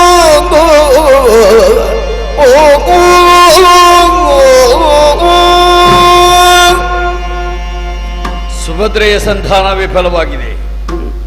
ಆ ಬಗ್ಗೆ ಯೋಚಿಸುವುದಕ್ಕೆ ಏನೂ ಇಲ್ಲ. ಕ್ಷತ್ರಿಯ ನಾನು, ಕ್ಷತ್ರಿಯತ್ವವನ್ನೇ ತೋರಿಸ್ತೇನೆ ಅಂತ ಅವ ಹೇಳಿದರೆ ನಾನು ದನ ಕಾಯುವ ಅಲ್ಲ ಅಂತ ನಾನು ತೋರಿಸಬೇಕಾಗ್ತದೆ. ಆದರೆ ಹಾಗೆ ಮಾಡುವ ಹೊತ್ತಿಗೆ ಈ ತೀರ್ಮಾನಕ್ಕೆ ಬಂದದ್ದು ಹೇಗೆ ಎಂಬ ಪ್ರಶ್ನೆಗೆ ಸುಭದ್ರೆಯ ಸಂಧಾನವೇ ಕಾರಣವಾಯಿತು ಅಂದರೆ ಸರಿಯಾಗುವುದಿಲ್ಲ. ಅವಳು ನನ್ನ ಹೆಂಡತಿ, ಅವಳಲ್ಲಿ ನಾನು ಏನು ಹೇಳಿದನೋ ಅದೇ ಸಿಂಧು ಅಂತ ಅವನು ನಾಳೆ ಹೇಳಿದರೆ ಹೆಣ್ಣಿನಲ್ಲಿ ಹೇಳಿದೆಯಾ ಅಂತ ಯಾರಾದರೂ ಅವನನ್ನು ಕೇಳ್ತಾರೆ. ಅವಳು ನನ್ನ ತಂಗಿ, ಅವಳ ಮಾತೇ ನನಗೆ ವೇದವಾಕ್ಯ ಅಂತ ನಾನು ಹೇಳಿದರೆ ಇದು ಯಾವ ಸೀಮೆಯ ರಾಜನೀತಿ ಅಂತ ಜನ ಕೇಳ್ತಾರೆ. ಹಾಗಾಗದೇ ಇರಬೇಕಾದ್ರೆ ಅಲ್ಲಿಂದ ಬಂದ ಸಂದೇಶವನ್ನು ಇನ್ನಷ್ಟು ದೃಢಪಡಿಸಬೇಕಾಗಿದೆ. ಅದಕ್ಕಾಗಿ ಒಂದು ಓಲೆಯನ್ನು ಸಿದ್ಧ ಮಾಡಿ ಇಟ್ಟಿದ್ದೇನೆ. ಅದನ್ನು ಕಳಿಸುವುದು ಯಾರ ಜೊತೆಯಲ್ಲಿ, ಯಾರ ಕೈಯಲ್ಲಿ ಅಂತ ಯೋಚನೆ ಮಾಡಿದರೆ ನನಗೆ ನೆನಪಿಗೆ ಬರುವವನು ನಮ್ಮ ದಾರುಕ.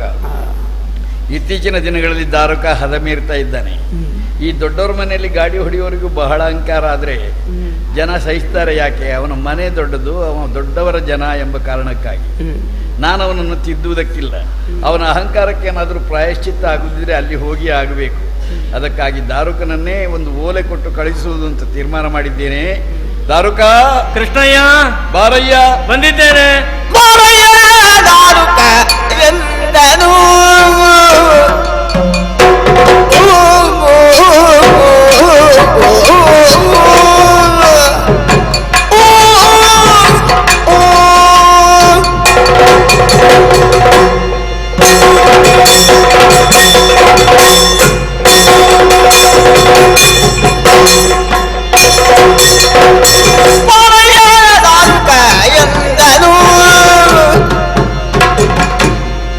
ಕಾಮ್ಯ ಕಾರಣ್ಯದೊಳಗಿಪ್ಪ ವೀರ ಪಾಂಡವರ ಕಂಡು, ಕಾಮ್ಯ ಕಾರಣ್ಯದೊಳಗಿಪ್ಪ ವೀರ ಪಾಂಡವರ ಕಂಡು ಬಾರಯ್ಯ ದಾರುಕ ಎಂದನು. ಸಮಾಧಾನವು ಬೇಡ ದಂಡವು, ಸಮಾಧಾನವು ಬೇಡ ದಂಡವು, ಇವು ಭೂಮಿಯೊಳಗೆ ನಾಲ್ಕು ಪಾಯವು.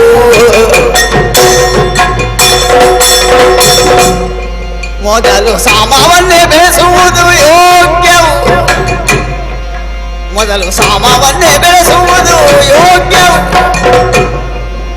ಆಮೇಲೆ ಸ್ವಾಮಿಯ ತಪ್ಪಿಲ್ಲವೆನಿಸಿ ಆ ಮಹಾಯುದ್ಧದ ಮಾತೆ ದಾರುಕ ಎಂದರು.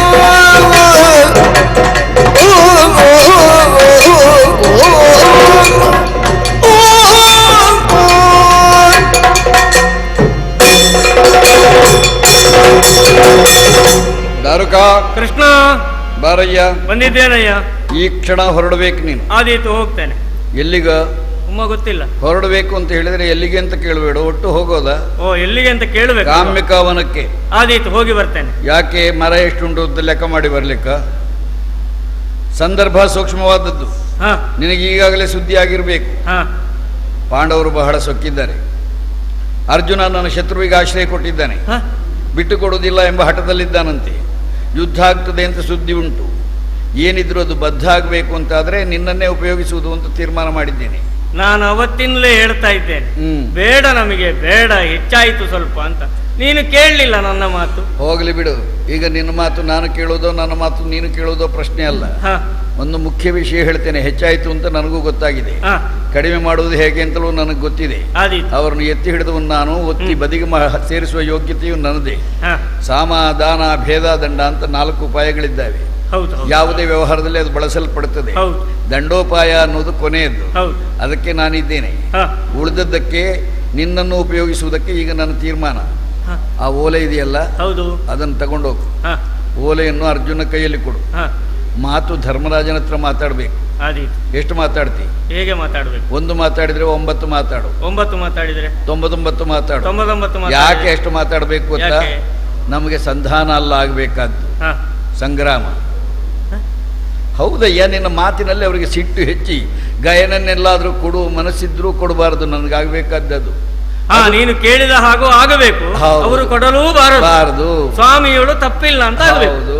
ಆದ್ರಿಂದ ಈ ದೌತ್ಯವನ್ನು ನೀನು ನಿರ್ವಹಿಸಬೇಕು. ಓಲೆಯನ್ನು ತಗೊಂಡು ಹೋಗು, ಅರ್ಜುನನ್ನು ನೋಡು, ಧರ್ಮರಾಜನಲ್ಲಿ ಮಾತಾಡು, ನನಗೆ ಸರಿಯಾದಂತಹ ಉತ್ತರವನ್ನು ಪಡೆದುಕೊಂಡು ಬಾ. ಗಾಯನನ್ನು ಕೊಡಬೇಕು ಅಂತಲೇ ಹೇಳು. ಕೊಡದಿದ್ರೆ ಮತ್ತೆ ಏನು ಕೊಡ್ತಾರೆ ತಗೊಂಡು ಬಾ. ಆದೀತು, ಆದೀತು, ಹೋಗುವುದೇ ಅಲ್ವಾ, ತಡ ಮಾಡುವುದು ಯಾಕೆ? ನಮ್ಮ ಪ್ರಯಾಣ ಕಾಮ್ಯಕಾವನದತ್ತ.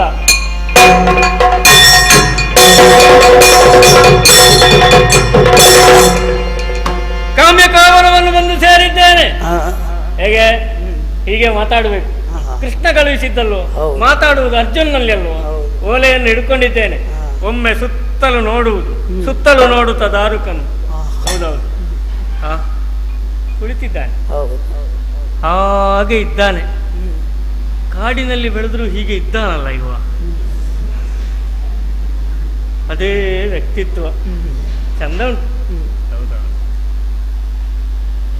ಇವನಿಗಿಂತ ದಪ್ಪ ಇದ್ದಾನೆ ಭೀಮ, ಆದ್ರೂ ಕಾಣುವುದು ಇವನನ್ನು. ಮಾತಾಡಿಸ್ತೇನೆ. ನಮಸ್ಕಾರ.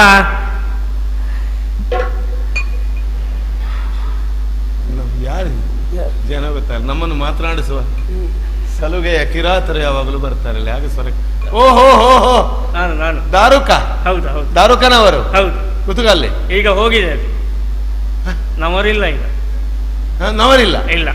ಮತ್ತೆಂತದ ಇರುವುದೀಗ? ದಾರುಕೇಶ್ವರರು. ಅದರ ಒಟ್ಟಿಗೆ ಅರ್ಭಕೇಶ್ವರ ಉಂಟಾ? ಅದು ಈಗ ಬಂದದ್ದು, ಹೊಸ ಸಂಶೋಧನೆ ಅದು. ಈ ಸಂಶೋಧನೆ ಅಂದ್ರೆ ಏನು? ಏನಾದ್ರೂ ಮಾತಾಡುದು ಅಂತ? ಶೋಧನೆಯಲ್ಲಿ ಉಂಟು ಅಂತ ಅಲ್ಲ, ಸೋತ್ರೆ ಮಾಡುವುದ? ಅಂತೂ ಇದು ಹೇಳಿಕೊಟ್ಟದ್ದು ದ್ವಾರಕೆಯಲ್ಲೇ ಅಲ್ವಾ? ಅಲ್ಲಲ್ಲ, ನಾನೇ ಹೇಳಿಕೊಟ್ಟ. ಅಲ್ಲಿದ್ದಲ್ಲ ಅಲ್ಲ, ಇನ್ನು ಅವರ ಮೇಲೆ ಅಪವಾದ ಬರ್ಲಿಕ್ಕಿಲ್ಲಲ್ಲ. ಇತ್ತೀಚೆಗಷ್ಟೇ ಬಂದದ್ದು. ದ್ವಾರಕ ಎನ್ನುವ ಹೆಸರು ನಿರ್ಮಾಣ ಹೇಗಾಯಿತು ಅಂತ ಕೇಳಿದ್ರೆ ದಾರುಕ ಇದ್ದದ್ರಿಂದ. ಇದು ಪೂರ್ತಿ ಹೋಗಿದೆ, ಇದು ಸಮ ಇಲ್ಲ ಈಗ. ತೊಂದರೆ ಇಲ್ಲ. ಅಷ್ಟು ಒಬ್ಬೊಬ್ಬನಿಗೆ ಒಂದೊಂದು ವಿಷಯ ತನ್ನದನ್ನು ಹೇಳಿಕೊಳ್ಳಿಕ್ಕೆ ಸಿಕ್ಕುವುದು ನೋಡಿ ನೀವು.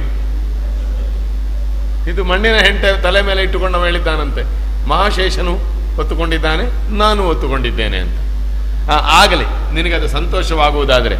ದ್ವಾರಕೆಗೆ ದಾರುಕನಿಂದ ಬಂದದ್ದ, ಹಾಗಾಗಿ ಇಲ್ಲಿಯವರೆಗೆ ದಾರುಕ ಬಂದದ್ದು. ಅದಕ್ಕೂ ಇದಕ್ಕೂ ಸಂಬಂಧ ಇಲ್ಲ. ವಾಕ್ಯ ದೊಡ್ಡ ದೊಡ್ಡ ಶಬ್ದಗಳು ಹೇಳಿದ್ರೆ ಅಲ್ಲಲ್ಲ, ದ್ವಾರಕೆಗೆ ಸಂಬಂಧಪಟ್ಟ ವಿಷಯವನ್ನು ಹೇಳಬೇಕಾದ್ರೆ ದಾರುಕನೇ ಆಗಬೇಕು. ಇಷ್ಟವರೆಗೆ ಇರಲಿಲ್ಲ ಅದು ಹಾಗೆ ಕ್ರಮ. ಆರಂಭದಲ್ಲಿ ಕೊಟ್ಟದ್ದಕ್ಕೆ ನನಗೆ ಉತ್ತರ ಬರಲಿಲ್ಲ. ನಾನು ನಿನಗೊಂದು ನಮಸ್ಕಾರವನ್ನು ಒಂದಕ್ಕೊಂದು ಮಾತಾಡುದು ಎಂತದ್ದು. ಕೆಲವರು ಹಾಗೆ, ನಾನು ಆ ದಿವಸ ಹೇಳಿದ್ದೇನೆ ನಿಮಗೆ, 6 ತಿಂಗಳ ನಂತರ ಸಿಕ್ಕುದವ. ನಾ ಮೊನ್ನೆ ಹೇಳಿದ್ದೆ ಏನಾಯ್ತು, ಇವನಿಗೆ ಬೇರೆ ಎಷ್ಟು ವಿಷಯ ಉಂಟು ತಲೆಯಲ್ಲಿ. ಸಂಗೀತದ ವಿಷಯ ಮಾತನಾಡುವವರು ಹೇಳಲಿಕ್ಕುಂಟು, ಒಂದು ಸ್ವರ ಬಿಟ್ಟೋಗಿದೆ ಅಂತ 1 ವರ್ಷ ಆದ ಮೇಲೆ. ಅದು ಯಾವುದ್ರದ್ದು ಅಂತ ಯಾರಿಗೂ ಗೊತ್ತು. ಎಂತದ್ದು ಕೊಟ್ಟರೆ ಬಿಟ್ಟೋಗಿದೆ. ನಾನು ಆರಂಭಕ್ಕೆ ಬಂದ ತಕ್ಷಣ ನಿನಗೊಂದು ನಮಸ್ಕಾರವನ್ನು ಎಸೆದಿರುವೆನಲ್ಲ. ಅದು ಕೊಟ್ಟದಲ್ಲ, ಎಸೆದದ್ದು. ನಾನಾಗ ಕೂತುಕೋ ಅಂತ ಶಬ್ದವನ್ನು ಎಸೆದಿರುವೆನಲ್ಲ. ಕಲ್ಲು ಮಣೆ ಉಂಟು, ಕೂತ್ಕ ಅರ್ಜುನ, ಕೂತುಕೋ ಅಂತ ಕೂತಿದ್ದೇನೆ. ಹೇಗಿದ್ದೀಯಪ್ಪ? ಇದು ವಿಷಯ ಬೇರೆ. ಸೌಖ್ಯ ಇದ್ದೇನೆ, ಎಲ್ಲರನ್ನು ಕಾಣ್ತದಲ್ಲ. ನಮ್ಮ ಅಣ್ಣನನ್ನು ಮಾತನಾಡಿಸಿದ್ಯಾ? ನಿನ್ನನ್ನು ಕಾಣುವುದಕ್ಕಾಗಿಯೇ ಬಂದವನು. ನಿನ್ನದು ಕ್ರಮ ಹಾಗೆ, ಯಾರನ್ನು ಕಾಣಬೇಕೋ ಅವರನ್ನು ಮೊದಲು ಮಾತಾಡಿಸಿ ಅವರಿಂದ ಬೇಕಾದದ್ದನ್ನು ಪಡೆದು ಕೊಡಬೇಕಾದದ್ದನ್ನು ಕೊಟ್ಟು ಮತ್ತೆ ಉಳಿದವರ ಯೋಗಕ್ಷೇಮವನ್ನು ವಿಚಾರಿಸಿ ನಾನು ಇಲ್ಲಿ. ಯೋಗಕ್ಷೇಮ ವಿಚಾರಣೆ, ನಮಸ್ಕಾರ ಗೌರವ ಅರ್ಪಣೆ ಎಲ್ಲ ಅಲ್ಲ, ಯೋಗಕ್ಷೇಮ. ಹೌದು, ದಾರುಕ ಅಲ್ವಾ? ಆಯ್ತು, ನಾನು ಸೌಖ್ಯ. ಅತ್ಲಾಗೆ ಹೇಗುಂಟು? ತೊಂದರೆ ಇಲ್ಲ, ನಾನಿದ್ದೇನಲ್ಲ. ಹೇಗುಂಟು ಅಂತ ಕೇಳುದು ಬೇಡ, ಗೊತ್ತಾಗ್ತಲ್ಲ. ಹೌದು, ಕೃಷ್ಣ ಕಳುಹಿಸಿದ್ದು ನನ್ನನ್ನು. ಅದು ಮೆಲ್ಲ ಯಾಕೆ ಹೇಳುವುದು ಅಂತ ಗಟ್ಟಿ ಹೇಳಲಿಕ್ಕೇನು? ಕೃಷ್ಣ ಕಳಿಸಿದ್ರೆ ಏನಾಯ್ತು? ದೊಡ್ಡ ವಿಷಯ. ಕೃಷ್ಣನೇ ಕಳಿಸಬೇಕು ನಿನ್ನನ್ನು, ಇಲ್ಲದ್ರೆ ಬಲರಾಮ ದೇವರು ಕಳಿಸಬೇಕು. ಅಲ್ಲಲ್ಲ, ಈ ಸಲ ಕೃಷ್ಣನೇ ಕಳಿಸಿದ್ದು. ಕಳಿಸಿಯೇ ಬಂದದ್ದು. ಹೌದೌದು. ಈ ದಾರುಕನಿಂದ ದ್ವಾರಕೆ ಆದಲ್ಲಿಗೆ ಕೃಷ್ಣನನ್ನು ದಾರುಕನೇ ಕಳಿಸುವಲ್ಲಿಗೆ ಮುಟ್ಲಿಲ್ಲ. ಇಲ್ಲ, ಇನ್ನು ಸ್ವಲ್ಪ ಮುಂದೆ ಹೋದ್ರೆ ಆಗ್ತದ ಏನೋ ಗೊತ್ತಿಲ್ಲ ಅಲ್ಲ. ಹೇಳಿದ್ದು ನಾನು. ಹೌದು, ಗೊತ್ತಾಯ್ತು. ಹೇಳಿದ್ದು ಮಾತ್ರ ಇಲ್ಲೇ ಹೇಳಿದ್ದು ಒಳ್ಳೇದಾಯ್ತು. ನನ್ನ ಹತ್ರ ಅದರಿಂದ ತೊಂದರೆ ಇಲ್ಲ. ನಿನಗೊಂದು ಕೊಡಬೇಕೆಂದು ನನ್ನಲ್ಲಿ ಕೊಟ್ಟಿದ್ದಾನೆ. ಕರ್ಮಪದ ಇಲ್ಲ, ಹಾಗಾಗಿ ಅದನ್ನು ನಾನು ನಿನಗೆ ಕೊಡುವುದಕ್ಕಾಗಿ ಅಲ್ಲಿಂದ ಇಲ್ಲಿಯವರೆಗೆ ತಂದಿರುವೆನು. ನೀನು ಅದನ್ನು ಸ್ವೀಕರಿಸತಕ್ಕದ್ದು ಎಂಬುದಾಗಿ ವಿನಂತಿ. ಇನ್ನೂ ಉದ್ದ ಮಾಡಬಹುದು. ಪಂಚಭೂತಗಳಲ್ಲಿ ನಿರ್ಮಿತವಾದ ಪೃಥ್ವಿಯಲ್ಲಿ ಮನುಷ್ಯರು ಹುಟ್ಟಿ ಎಷ್ಟು ವರ್ಷಗಳಾಯಿತೋ ಅದರಲ್ಲಿ ಕೃಷ್ಣನೆಂಬವನೊಬ್ಬನಿದ್ದಾನೆ. ಅವನ ಮಹಿಮೆ ಪೂರ ಹೇಳುವುದು. ಇವತ್ತು ಅಂತ ಹೇಳಲಿಕ್ಕೆ 60 ಸಂವತ್ಸರದ ಹೆಸರು ಹೇಳುವುದು. ಪ್ರಭವವಾದ 60 ಸಂವತ್ಸರಗಳಲ್ಲಿ ಇಂತಹ ಮಾಸದಲ್ಲಿ ತಿಥಿಗಳನ್ನು ಪೂರ ಹೇಳಿ, ಇಂತಹ ತಿಥಿ ಅಂತ ಹೇಳಿ ಅದು ಬರಬೇಕಲ್ಲ ಹೇಳಲಿಕ್ಕೆ. ಕರ್ಮವೇ. ನಿನಗೆ ನಾನೊಂದು ತಂದು ಕೊಟ್ಟದ್ದನ್ನು ನೀನು ಸ್ವೀಕರಿಸಬೇಕೆಂದ ನಾನು ಕೇಳುತ್ತೇನೆ ಎಂಬುದಾಗಿ ಹೇಳುತ್ತೇನೆ. ಅಂದ್ರೆ ಎಂಥದ್ದು ಮಾರ, ಎಂಥದ್ದು ಕೊಟ್ಟದ್ದು ಅಂತ ಕೊಡುದು ಅಂತ ಹೇಳುವುದಿಲ್ಲಲ್ಲ ನೀನು. ನಾನು ಯಾವ ವಿಷಯದ ಬಗ್ಗೆ ಮಾತಾಡ್ತಾ ಇದ್ದೆ? ಇದು ಬಾಯಿಪಾಠದವರ ಭಾಷಣದಾಗ ಅವರಿಗೆ ಮಧ್ಯದಲ್ಲಿ ಬಿಟ್ಟು ಹೋದರೆ ಆರಂಭದಿಂದ ಪ್ರಾರಂಭ ಆಗ್ಬೇಕು ಅವರಿಗೆ. ನೀನು ಯಾವ ವಿಷಯದಲ್ಲಿ ಮಾತಾಡ್ತಿದ್ದೆ? ಕೃಷ್ಣ ನನಗೊಂದು ಓಲೆ ಕೊಟ್ಟಿದ್ದಾನೆ ನಿನಗೆ ಕೊಡ್ಲಿಕ್ಕೆ ಅಂತ. ಅದೇ, ಅದು ಕೊಡ್ತೇನೆ ಅಂತ ಹೇಳಿದಿ, ಓಲೆ ಕೊಡುದಿಲ್ಲಲ್ಲ. ಕರ್ಮ. ಓಲೆ ನಾನು ನಿನಗೆ ಕೊಡುವುದಕ್ಕಾಗಿಯೇ ತಂದದ್ದಲ್ವೋ? ಅದಕ್ಕೆ ಕೊಡ್ಬೇಕು ಅಂತಲ್ವ ನಾನು ಹೇಳುವುದು. ಅಲ್ಲಿಂದ ಇಲ್ಲಿವರೆಗೆ ತಂದವನಿಗೆ ನಿನಗೆ ಕೊಡಬೇಕು ಅಂತ ನನಗೆ ಗೊತ್ತಿಲ್ವೋ? ಗೊತ್ತಿದ್ದ ಒಂದು ಸ್ವಯ ಇಲ್ಲದಾಗ ಮಾಡ್ತೀಯಲ್ಲ. ನೀನು ತಗೊಳ್ಳುವ ಮೊದಲೇ ನಾನು ಕೊಡಬೇಕು ಅಂತ ನನಗೆ ಗೊತ್ತಿಲ್ವೋ? ಕೊಡುದಿಲ್ಲಲ್ಲ ನೀನು. ಕರ್ಮವೇ. ಗೊತ್ತಾಯ್ತು. ಓಲೆ ಬಿಸಾಡಿ ಹಾಕಿದ್ದಿ. ಅದೇ ಹೀಗೆಲ್ಲ ಮಾತನಾಡುವವರು ಈ ವಸ್ತುವನ್ನು ಬಿಸಾಡಿ ಹಾಕಿದ್ರೆ ಅದೊಂದು ವಿಷಯ ಉಂಟು. ಹೌದಾ ಕಡೆಗೆ ಹೇಗೆ? ಅಲ್ಲ ಉಂಟು ಉಂಟು ಉಂಟಾ? ಅರ್ಜುನ ಕೊಡುವುದಿಲ್ಲ. ಇದು ಓಲೆ. ಇಷ್ಟವರೆಗೆ ಹೇಳಿದ್ದಾದ್ರೆ ವಿಷಯವೇ ಅಲ್ಲ. ಇಕ್ಕ ಅಂತ ಹೇಳಿದ್ರೆ ಸಾಲದ. ಓದಬೇಕು. ಮತ್ತೆ ಓಲೆ ಕೊಡೋದು ಯಾಕೆ? ಓದಲಿಕ್ಕಲ್ವಾ, ನೋಡ್ಲಿಕ್ಕ? ಇದನ್ನು ಸ್ವೀಕರಿಸು. ಹೌದಾ? ಓದು. ಅರ್ಥ ಆಗದೇ ಇದ್ರೆ ನನ್ನ ಹತ್ರ ಕೇಳು. ಬಲೆ ಇಡೀ ಇರುವುದು ಅದರಲ್ಲಿ ವಿಷಯ, ಮೊದಲಿಂದ ದೊಡ್ಡದಲ್ಲ. ನನಗೆ ನಿಜವಾಗಿ ಆ ಭಾವನೆ ಉಂಟು. ಕೃಷ್ಣ ಹೇಳಿದ್ದು ಪೂರ್ಣ ನನಗೆ ಅರ್ಥ ಆಗಲಿಕ್ಕಿಲ್ಲ. ಆದರೆ ನನಗೆ ಅರ್ಥ ಆಗದಿದ್ರೆ ನೀನು ಹೇಳುವ ಅರ್ಥ ಮಾತ್ರ ಹೇಗಿದ್ದೀತು. ಈಚೆ ಕೊಡಿ. ಸ್ವೀಕರಿಸು. ಹರಿ ಕಳುಹಿಸಿದ ಪತ್ರಿಕೆ ಅಲ್ಲವೇ? ಹರಿ ಕಳುಹಿದ ಪತ್ರಿಕೆಯೋ, ಹರಿ ಕಳುಹಿದ ಪತ್ರಿಕೆಯೋ ಶಿರದಲ್ಲಿ ಧರಿಸುತ್ತ ಕಲಿಪಾರ್ಥನು ಭಕ್ತಿಯಳು ಹರಿಪದಯುಗವೂ ನೆನೆಯುತ್ತ ಬರೆದೊಟ್ಟರೆ ಓದಿದರ ಸಭೆಯಳು ಮುದಲು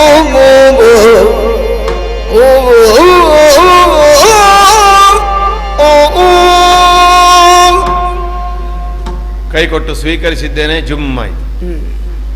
ಹರಿ ಕಳುಹಿಸಿದ ಪತ್ರಿಕೆ.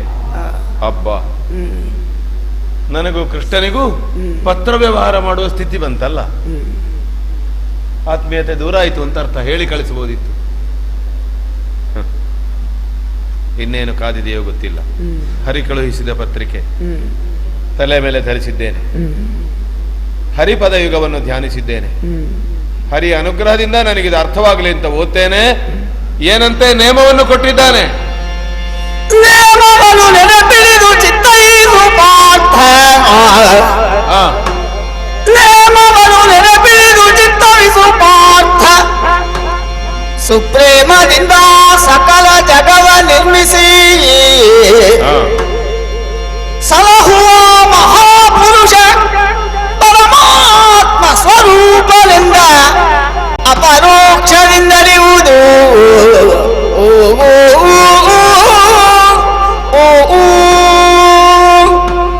ಅಬ್ಬಾ, ಕೃಷ್ಣನ ಒಕ್ಕಣೆ ಅಂತ ಹೇಳೋದಕ್ಕೆ ಸಂಶಯ ಏನಿಲ್ಲ.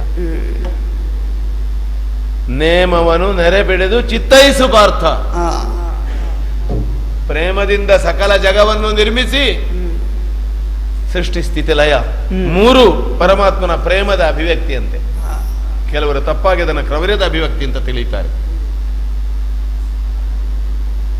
ಪುರುಷ ಸ್ವರೂಪಿಯಾದ ಭಗವಂತ ಪ್ರಕೃತಿಯನ್ನು ನಿಯಂತ್ರಣದಲ್ಲಿ ಇಟ್ಟು ಜೀವಾತ್ಮರಿಗೆ ಕರ್ಮಕ್ಷಯವನ್ನು ಮಾಡಲಿಕ್ಕೆ, ಉತ್ಕ್ರಾಂತಿಯನ್ನು ಗಳಿಸಲಿಕ್ಕೆ, ಕರ್ಮ ಮೂಲಕವಾಗಿ ಪ್ರಾಪ್ತಿಯನ್ನು ಮಾಡಿಕೊಳ್ಳುವುದಕ್ಕೆ ಪ್ರಕೃತಿಯನ್ನು ಕ್ಷೇತ್ರವನ್ನಾಗಿ ಮಾಡಿ ಸೃಷ್ಟಿ ಸ್ಥಿತಿ ಲಯಗಳನ್ನು ಲೀಲೆಯಾಗಿ ತೋರಿಸ್ತಾನಂತೆ. ಇದನ್ನು ಮೂರನ್ನು ಬೇರೆ ಅಂತ ತಿಳಿಯದವರು ಹೇಳ್ತಾರಂತೆ. ಸೃಷ್ಟಿ ಸ್ಥಿತಿ ಲಯ ಇದು ಮೂರು ನಿಜವಾಗಿ ಬೇರೆ ಅಲ್ಲ. ಒಂದು ಲಯವಾಗುವಾಗ ಇನ್ನೊಂದು ಸೃಷ್ಟಿ, ಸೃಷ್ಟಿಯಾಗುವಾಗ ಮೊದಲನೇ ಸ್ಥಿತಿ ಲಯ. ಆದ್ರಿಂದಲೇ ಪ್ರತಿಯೊಂದು ಸ್ಥಿತಿ, ಆದ್ರಿಂದ ಅದು ಸ್ಥಾಯಿ ಅಂತ ಅರ್ಥ. ಎಲ್ಲವೂ ಲಯದಲ್ಲಿ ಇರಬೇಕು. ಸಂಗೀತದಿಂದ ಹಿಡಿದು ಬದುಕಿನವರೆಗೆ ಎಲ್ಲವನ್ನೂ ಲಯದಲ್ಲಿ ಲಯಗೊಳಿಸಬೇಕು. ಇಂತಹ ಪರಮಾತ್ಮನೆಂದು ಅರಿಯುವುದು ಯಾರನ್ನು? ಪ್ರತಿಯೊಬ್ಬನು ಹಾಗೆ ಅಂತ ತಿಳಿಯಂತಲ್ಲ. ಅಲ್ಲ, ಬರೆದವನು ಈ ಪ್ರೇಮ ಸ್ವರೂಪ ಪರಮಾತ್ಮನಿಂದ ಅಪರೋಕ್ಷದಿಂದ ಅರಿಬೇಕು. ಯಾಕೆ? ಪ್ರತ್ಯಕ್ಷದಿಂದಲೇ ನಮಗೆ ಗೊತ್ತುಂಟು. ಮುಂದೆ ಸಾರಿ ನಿಮಗೆ ತನ್ನೊಡನೆ ಪೌರುಷವ ತೋರುವುದು ತರವಲ್ಲ. ಸಾರಿ ಬೇಳಿದೆ ನಿಮಗೆ ತನ್ನೊಡನೆ ಪೌರುಷವ ತೋರುವುದು ತರವಲ್ಲ. ಗಯನ ಬಿಟ್ಟಿಂದೆಮ್ಮ ದಾರುಕನ ವಶಕ್ಕಿತ್ತುಕೊಂಡು ಹಿರೇ ಸುಕ್ಷೇಮ ತರಲಿ ಮಗಪ್ಪುದು.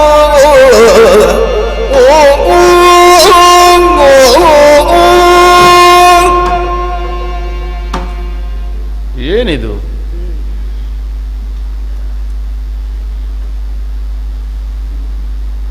ಪೌರುಷವನ್ನು ತೋರುವುದು ತರವಲ್ಲ, ಗಯನ ಬಿಟ್ಟು ಕೊಡುವುದು ಅಂತಲ್ಲ.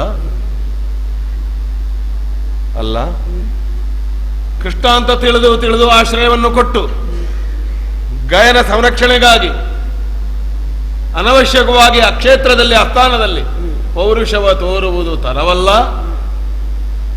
ಗಯನನ್ನು ದಾರುಕನ ವಶಕ್ಕಿತ್ತು ಕಳುಹಿದರೆ ಸುಕ್ಷೇಮಕರ ನಿಮಗಪ್ಪುದು. ಕ್ಷೇಮ ಅಂತಂದ್ರೆ ಲೌಕಿಕವಾದ್ದು, ಯೋಗ ಅಲ್ಲವಲ್ಲ. ನಾವೇನು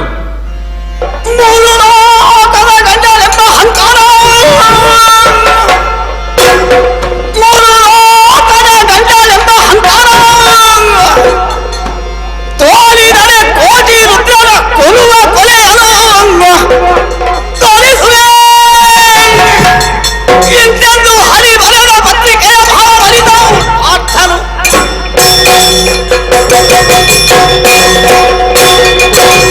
ಆಹಾ, ನನ್ನ ಪೌರುಷಕ್ಕೆ ಸದಾ ಸವಾಲಿದು. 3 ಲೋಕದ ಗಂಡನೆಂಬ ಅಹಂಕೃತಿ ನಿನಗಿರಲು ನನಗಿಲ್ಲದೆ ಯಾರಿಗಿರಬೇಕು? 3 ಲೋಕದ ಗಂಡ ವರ್ತಮಾನ ಕಾಲದಲ್ಲಿ ಬದುಕಿದ್ದ ಮನುಷ್ಯರಲ್ಲಿ ನಾನೇ. ಹಾಗಾಗಿ ನಾನು ನರ. ಲೋಕದವರೆಲ್ಲ ನರರಾದರೂ ನರತ್ವದ ಪೂರ್ಣತೆ ಪಾರ್ಥನಲ್ಲಿ. 3 ಲೋಕದ ಗಂಡನೆಂಬ ಅಹಂಕಾರ ಅಂತ ನಾವು ರೂಢಿಯಲ್ಲಿ ಯಾಕೆ ತಿಳ್ಕೊಳ್ಬೇಕು? ರೂಢಿಯಲ್ಲಿ ಅಹಂಕಾರ ಅಂದ್ರೆ ದೊಡ್ಡಸ್ತಿಕೆ. ಶಾಸ್ತ್ರೀಯವಾಗಿ ಆ ಅರ್ಥ ಇಲ್ಲ. ಮನಸ್ಸು, ಬುದ್ಧಿ, ಚಿತ್ತ ಇವುಗಳು ಪ್ರವರ್ತಿಸಬೇಕಾದ್ರೆ ಅಹಂಕಾರ ಬೇಕು. ಶಾಸ್ತ್ರೋಕ್ತವಾದ ಕರ್ಮವನ್ನು ಮಾಡುವಾಗಲೂ ಅಹಂಕರಿಷ್ಯೆ. ಇದಂ ನಾಮಮ, ಈವರೆಗೆ ನನ್ನದಾಗಿತ್ತು, ಈಗ ನನ್ನದಲ್ಲ. ನನ್ನ ಹೆಂಡತಿ, ನನ್ನ ಮಕ್ಕಳು, ಅಹಂ ಋಣೀಮಹೆ, ನಾನು ತ್ಯಾಗ ಮಾಡುತ್ತೇನೆ, ನಾ ಸ್ವೀಕರಿಸ್ತೇನೆ. ಜೀವಾತ್ಮನಿಗೆ ಜಗತ್ತಿನಲ್ಲಿ ಪ್ರಕೃತಿಯಲ್ಲಿ ಸಂಪರ್ಕ ಬರುವುದೇ ನಾನು ಅನ್ನೋ ಭಾವ ಇದ್ರೆ. ನಾನು ಅಂತ ಇಲ್ಲದ್ರೆ ನೀನು ಇಲ್ಲ, ನಾನು ಅಂತ ಇಲ್ಲದ್ರೆ ದೇವರೂ ಇಲ್ಲ. 3 ಲೋಕದ ವೀರ ನೀನು ಎನ್ನುವ ಪ್ರಜ್ಞೆ ನಿನಗಿದ್ರೆ ಅದನ್ನು ತೋರಿಸ್ಲಿಕ್ಕೆ ಹೊರಟ್ರೆ ಏನು ಮಾಡ್ತಾನಂತೆ? ಗಯನನ್ನು ಕೊಲ್ಲುವುದಲ್ಲ, ನನ್ನನ್ನು ಕೊಲ್ಲುವುದಲ್ಲ, ಕೋಟಿ ರುದ್ರರ ಕೊಲೆಯನ್ನು ತೋರಿಸ್ತಾ. ಅವರೇನು ಮಾಡಿದ್ದಾರಪ್ಪ ಇವನಿಗೆ? ಛೇ, ಮಿತಗೊಳಿಸಿಕೊಂಡ ಕೃಷ್ಣ ತನ್ನ ವ್ಯಕ್ತಿತ್ವವನ್ನು. ಕೋಟಿ ರುದ್ರರನ್ನು ಕೊಲ್ಲಿಕ್ಕಾಗುವುದು ಅವನಿಗೆ? ಅನಂತ ಕೋಟಿ ರುದ್ರರನ್ನು ಕೊಲ್ಲುವವ ಕೃಷ್ಣ. ಅರ್ಥವಾಯಿತು. ಪತ್ರ ತಂದವ ನೋಡ್ತಾ ಇದ್ದಾನೆ. ಅರ್ಥ ಆಗದಿದ್ರೆ ಕೇಳಬೇಕು ಅಂತಲ್ವ ಹೇಳಿದ್ದವ. ನಾ ಸುಮ್ಮನಿರ್ತೇನೆ.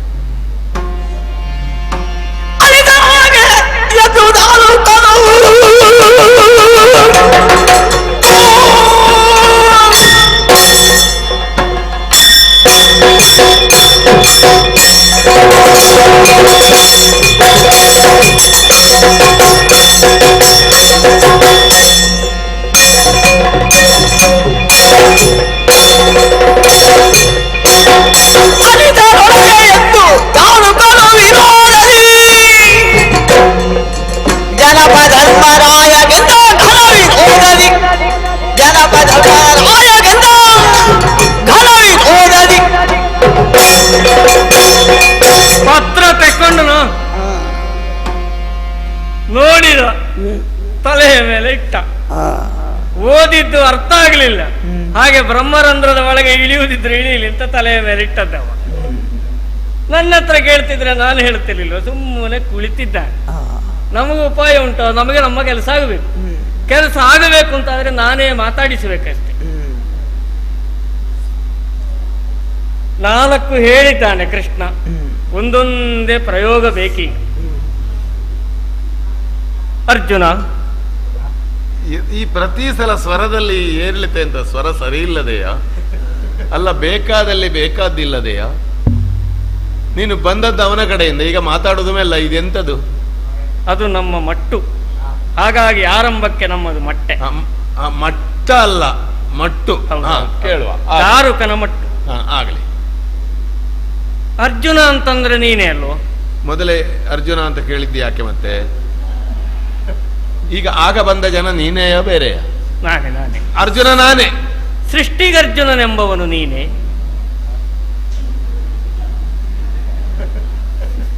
ಅಲ್ಲದಿದ್ರೇನೀಗ? ಹೌದಾದ್ರೇನು? ಎಮ್ಮಯ ಗಯನನ್ನು ಇಟ್ಟುಕೊಂಡಿಗೆ ಬಿಟ್ಟು ಕೊಡುವೆಯೋ ಇಟ್ಟುಕೊಂಬೆನು ಎಂಬ ಬಿಂಕವ ತಟ್ಟನೆ ಹೇಳಬೇಕು. ಬಿಂಕ ಅಲ್ಲ, ಅದು ನಮಗೆ ಸ್ವಭಾವ. ಯಾಕೆ? ಬೆಡಗಿನ ನುಡಿಯ ಕಟ್ಟಿಡು, ನೀನು ಇಲ್ಲಿಂದ ಹೋಗು. ಇದುವರೆಗಿನ ಅರ್ಜುನನನ್ನು ಕೇಳಿದ್ದೇವೆ, ನಾವು ನೋಡಿದ್ದೇವೆ. ಈ ಗಯನ ಪ್ರಕರಣದಲ್ಲಿ ಕೃಷ್ಣ ವಿರೋಧವನ್ನು ಸೃಷ್ಟಿ ಮಾಡಿದ ಸೃಷ್ಟಿಗರ್ಜುನ ನೀನಯೋ ಅಂತ ಕೇಳಿದ್ದು. ನಾವಾಡುವ ಒಂದೊಂದು ಶಬ್ದಕ್ಕೂ ಅರ್ಥ ಉಂಟು ಅರ್ಜುನ. ಹೌದು ಹೌದು, ಅದು ಶಬ್ದಕ್ಕೆ ಅರ್ಥ ಉಂಟು ಅಂತಲೇ ಗೊತ್ತಾದ್ದೇ ಇವತ್ತಲ್ವಾ. ಋಷಿ ಮುನಿಗಳು ಇಲ್ಲಿ ನಮ್ಮ ಅಣ್ಣನಲ್ಲಿ ಕೇಳಲಿಕ್ಕೆ ಬರ್ತಾರೆ, ಅವರ ಸಂಭಾಷಣೆ ಆದರೂ ನಮಗೆ ಸ್ವಲ್ಪ ಅರ್ಥ ಆಗ್ತದೆ. ನಿನ್ನದು ವಿಶೇಷ. ನಾನು ಇಷ್ಟರವರೆಗೆ ಒಮ್ಮೆಯಾದರೂ ಧರ್ಮಜನಲ್ಲಿ ಕೇಳಿರ್ತೇನೆ ಇಲ್ಲವು. ಎಲ್ಲಿ ಕೃಷ್ಣನೋ ಅಲ್ಲೇ ಅರ್ಜುನ, ಎಲ್ಲಿ ಅರ್ಜುನನೋ ಅಲ್ಲೇ ಕೃಷ್ಣನು, ಎಲ್ಲಿ ಕೃಷ್ಣಾರ್ಜುನರು ಅಲ್ಲೇ ದಾರುಕನು. ಇದು ಎಂತದು ವಿಷಯ? ಏನು ಸಂಬಂಧ ಮೊದಲಿಂದ ಇದಕ್ಕೂ? ನಿಮ್ಮೊಳಗಿನ ಸ್ನೇಹ ಎಂತದ್ದು, ನಿಮ್ಮೊಳಗಿನ ಬಾಂಧವ್ಯ ಎಂತದ್ದು. ಆಹಾ, ನಿನಗೆ ಭಾವನೆ ಬರುವುದಾ? ಎಂತದಿದು? ನೀನು ಕೂಗುವುದಾ? ಬೇಸರ ಪಡುವುದಾ? ನಮ್ಮ ಬಾಂಧವ್ಯಕ್ಕೆ ಎಲ್ಲ ಉಲ್ಲಾಸ ಪಡುವುದಾ? ಅಲ್ಲ ಪಶ್ಚಾತ್ತಾಪವ? ಪುಣ್ಯಾತ್ಮ, ಇದು ಸಾಮ. ಓಹೋ, ಸಾಮ ಅಂದ್ರೆ ಹೀಗೆ ಅಲ್ವಾ? ಎಷ್ಟು ಒಳ್ಳೇದಿತ್ತು ನಿಮ್ಮೊಳಗೆ. ಸಾಮವನ್ನು ಬಲ್ಲವರು ಪಶ್ಚಾತ್ತಾಪ ಮಾಡ್ಯಾರು. ಯಾರು ಸಾಮಗ್ರ? ಹೌದು, ಸಾಮವನ್ನು ಗಾಯನ ಮಾಡುವವರು ಯಾರಾದ್ರೂ ಇದ್ರೆ. ನಮ್ಮೊಳಗೆ ಎಷ್ಟು ಒಳ್ಳೇದಿದ್ರೆ ಏನು, ನಿನಗೆ ಕೆಟ್ಟದಿದ್ರೆ ನಿನಗೇನು?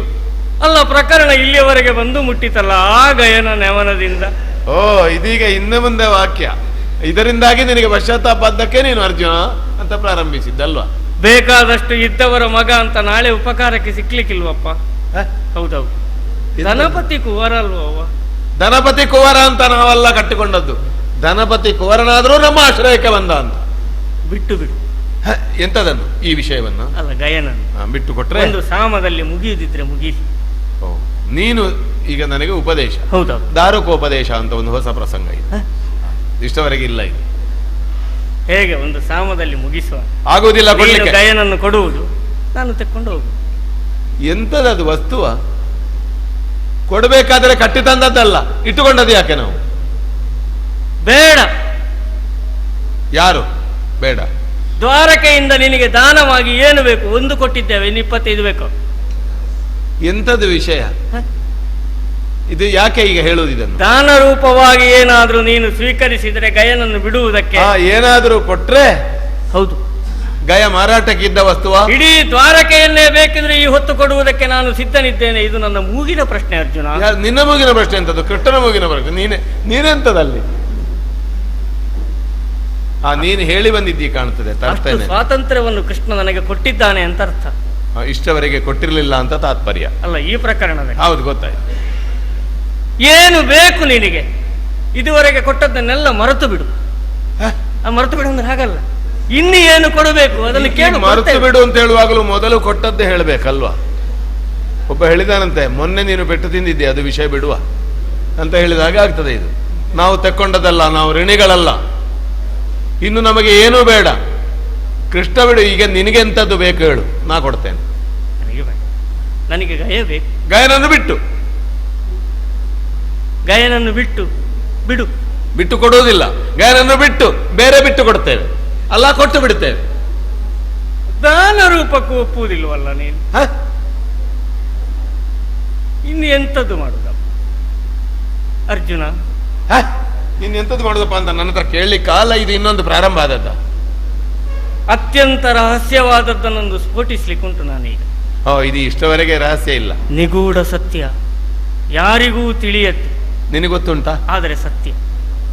ಹೌದು, ಗೊತ್ತಿಲ್ಲದ್ದು ಅಂತ ಆದ್ರೆ ಹೇಳಿದ್ದೆ ಸತ್ಯ ನೋಡು. ಯಾರಿಗೂ ಹೇಳಬಾರದು ಅಂತ ಮನಸ್ಸಲ್ಲಿ ಕೃಷ್ಣನಿಗೆ ಹೇಳಿದ್ದೇನೆ. ಕೃಷ್ಣ ಹೇಳಿದ್ದಾನೆ, ನೀನು ಹೇಳುವುದೆಲ್ಲ ಹೌದು, ಆದರೆ ಅದು ಹಾಗೆ ಆಗುವುದಿಲ್ಲ. ನಾವು ಈಗ ಮಾತಾಡಿದರೆ ಬೇರೆ ಮಾಡಿದ್ದು ಅಂತ ಆಗ್ತದೆ. ಸತ್ಯ ಹೌದಪ್ಪ, ಸತ್ಯವನ್ನು ಹಾಗೆ ಹೇಳಿ. ನೀನು ಮತ್ತು ಕೃಷ್ಣನು ಮಾತನಾಡಿಕೊಂಡ ವಿಷಯವನ್ನು ನೀನು ಹೇಳುವ ಕ್ರಮ ನೋಡಿದರೆ ಸಮಾನರೊಳಗಿನ ಸಂಭಾಷಣೆ ಆಗುವ. ನೀನು ಎಲ್ಲಿಯೋ, ಕೃಷ್ಣ ಎಲ್ಲಿ? ನನ್ನ ಹತ್ರ ಕೃಷ್ಣ ಹೇಳಿದ್ದಾನೆ ವಿಷಯ ಹೌದು. ಒಂದು ಸ್ನೇಹಿತರ ಒಳಗೆ, ಸಲುಗೆಯವರೊಳಗೆ ಮಾತಾಡ ಕೆಲಸದವ. ಎಂತದ ಅದು? ಯಾರಿಗೆ ಗೊತ್ತಿಲ್ಲದ ಸತ್ಯ? 3 ಲೋಕದ ಗಂಡ. ಅದು ಯಾರಿಗೆ ಗೊತ್ತಿಲ್ಲ ಕಾಣ್ತದೆ. ಇದು ವಾಕ್ಯದ ಆರಂಭ. ಇದು ಅರ್ಜುನ ಫಲಗುಣ ಪಾರ್ಥ ಗಿರಿ ನನ್ನ ಹೆಸರದು. ಬೀಭತ್ಸು ವಿಜಯಿ ಜಿಷ್ಣು ಸವಿಯ ಸಾಚಿ. ನಿನಗೆ ನಡುವೆ ಮಾತಾಡಿದ್ರೆ ಉಪದ್ರ ಆಗ್ತದೆ ಕಾಣ್ತದೆ. ನೀನು ಇಂಥದ್ದು ಹೇಳೋದು ಅಂತ ಉಂಟು. ದಶನಾಮಗಳನ್ನು ಹೊತ್ತ ಅರ್ಜುನ ನೀನು.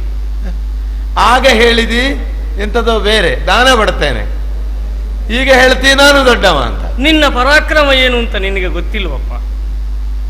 ಒಳ್ಳೆ ಪರಾಕ್ರಮ ಅಲ್ವ ನಾನು ಮೂರ್ಖ ಅಂತ ಹೇಳುದಲ್ವ ನೀನು? ಹಾಗಾದ್ರೆ ನಿನ್ನ ಪರಾಕ್ರಮವನ್ನು ನಿನ್ನ ಇಬ್ಬರು ಅಣ್ಣಂದಿರು ಇಬ್ಬರು ತಮ್ಮಂದಿರು ದುರುಪಯೋಗ ಪಡಿಸಿಕೊಳ್ತಾ ಇದ್ದಾರೆ ಎನ್ನುವ ಸತ್ಯ ನಿನಗೆ ಗೊತ್ತುಂಟು? ಬಲೆ, ದ್ವಾರಕೆಯಲ್ಲಿ ಆಗ ಶಬ್ದಕ್ಕೆ ಸಂಶೋಧನೆ ಆಯಿತು, ದಾರುಕನಿಂದ ದ್ವಾರಕೆ. ಈಗ ಪಾಂಡವರ ಜೀವನದಲ್ಲಿ ಸಂಶೋಧನೆ. ಹೇಳಿದ್ರೆ ಈಗ ಮಾಡಿದ್ರೆ ದ್ವಾರಕೆ ಬೇಗ ಮುಳುಗುತ್ತದೆ.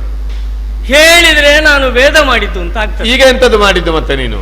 ವೇದ ಅಲ್ಲ, ಇದ್ದದ್ದನ್ನು ಇದ್ದ ಹಾಗೆ ಹೇಳುತ್ತೆ. ಅಯ್ಯೋ ದೇವರೇ, ರಾಜನೀತಿಯ ದುರುಪಯೋಗವೇ ಇದು. ಸಾಮ, ಇದು ದಾನ, ಇದು ಭೇದ ಅಂತ ಹೇಳಿ ಮಾಡುವುದಲ್ಲ ಅದು ಕ್ರಮವೇ ಅಲ್ಲ. ಹಾಗೆ ಒಂದೊಂದು ಹಂತವಾಗಿ ಮಾಡುವುದಲ್ಲ, ಅದು ಆಗ್ತಾ ಹೋಗುದದು.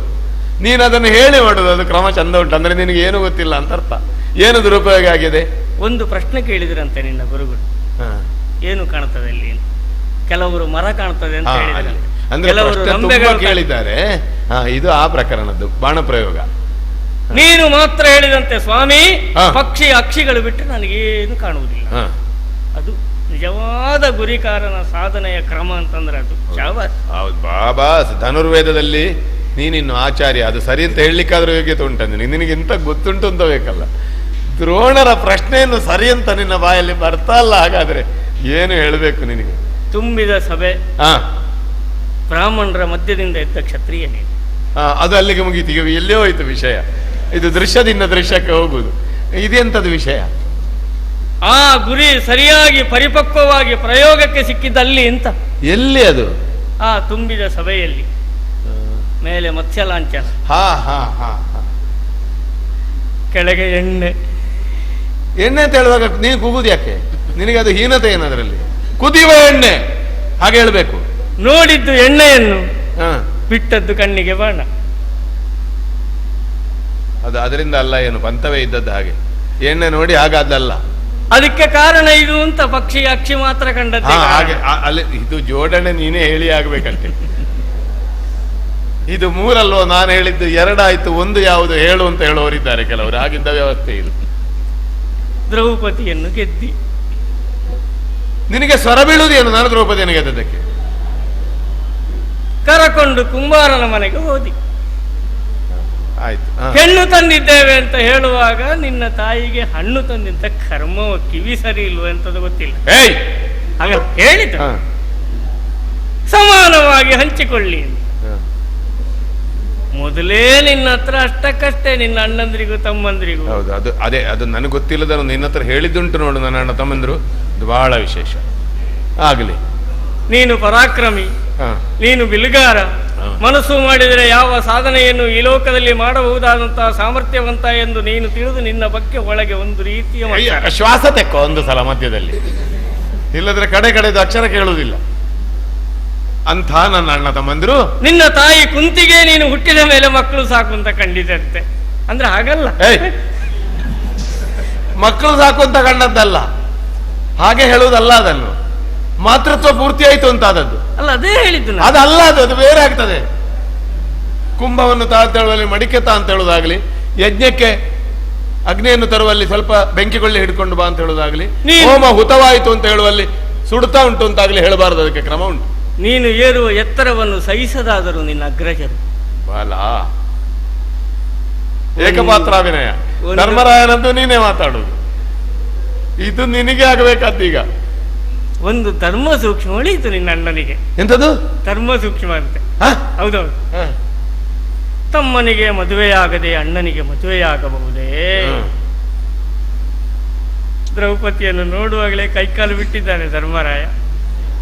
ಹೇಗಾದ್ರೂ ಮಾಡಿ ಅವಳನ್ನು ಮದುವೆ ಆಗಬೇಕು ಅಂತಾಗಿದೆ. ಗೆದ್ದವ ತಮ್ಮ ಅಲ್ವೋ? ಈಗ ನೀನ್ ನನಗೆ ಏನು ಬೇಕಾದ್ರೂ ಹೇಳು, ದಯವಿಟ್ಟು. ನಾನು ಪೆಟ್ಟುಕೊಳ್ಳಿಕ್ಕೂ ನೀನು ಜನ ಅಲ್ಲ. ನನ್ನ ಅಣ್ಣಂದಿರಿಗೆ ತಮ್ಮಂದಿರಿಗೆ ನೀನೇನು ಮಾತಾಡಬಾರ್ದು. ಅಕ್ಕ, ನಾನು ಹೇಳಿದ್ರೆ ಭೇದ ಮಾಡಿದ್ದು ಅಂತ ಆಗ್ತದೆ. ನನಗೆ ಹೇಳದೆ ಉಪಾಯ ಇಲ್ಲ. ಅದರ ಎಡೆಯಲ್ಲಿ ಒಂದು ಉಪಕಾರ ಮಾಡ್ತೀನಿ. ಇದು ಸಾಮ, ಇದು ದಾನ, ಇದು ಭೇದ ಅಂತ ಈ ಚಿತ್ರ ಬಿಡಿಸಿದವನಿಗೆ ಚಿತ್ರ ಗೊತ್ತಾಗುವುದಿಲ್ಲ ಅಂತ ಅದಕ್ಕೆ ಅವನೇ ಕೆಳಗೆ ದೊಡ್ಡ ಅಕ್ಷರದಲ್ಲಿ ಬರೆಯುವುದಂತೆ. ಇದು ಕಾಗೆ ಅಂದ್ರೆ ನೋಡಿದವನಿಗೆ ಕಾಗೆ ಅಂತ ಗೊತ್ತಾಗುವುದಿಲ್ಲ ಅಂತ ಗುಂತವನಿಗೆ. ಇದು ಪ್ರಹಸನ, ಇದು ಸಾಮದಾನ ವೇದ ಅಲ್ಲ.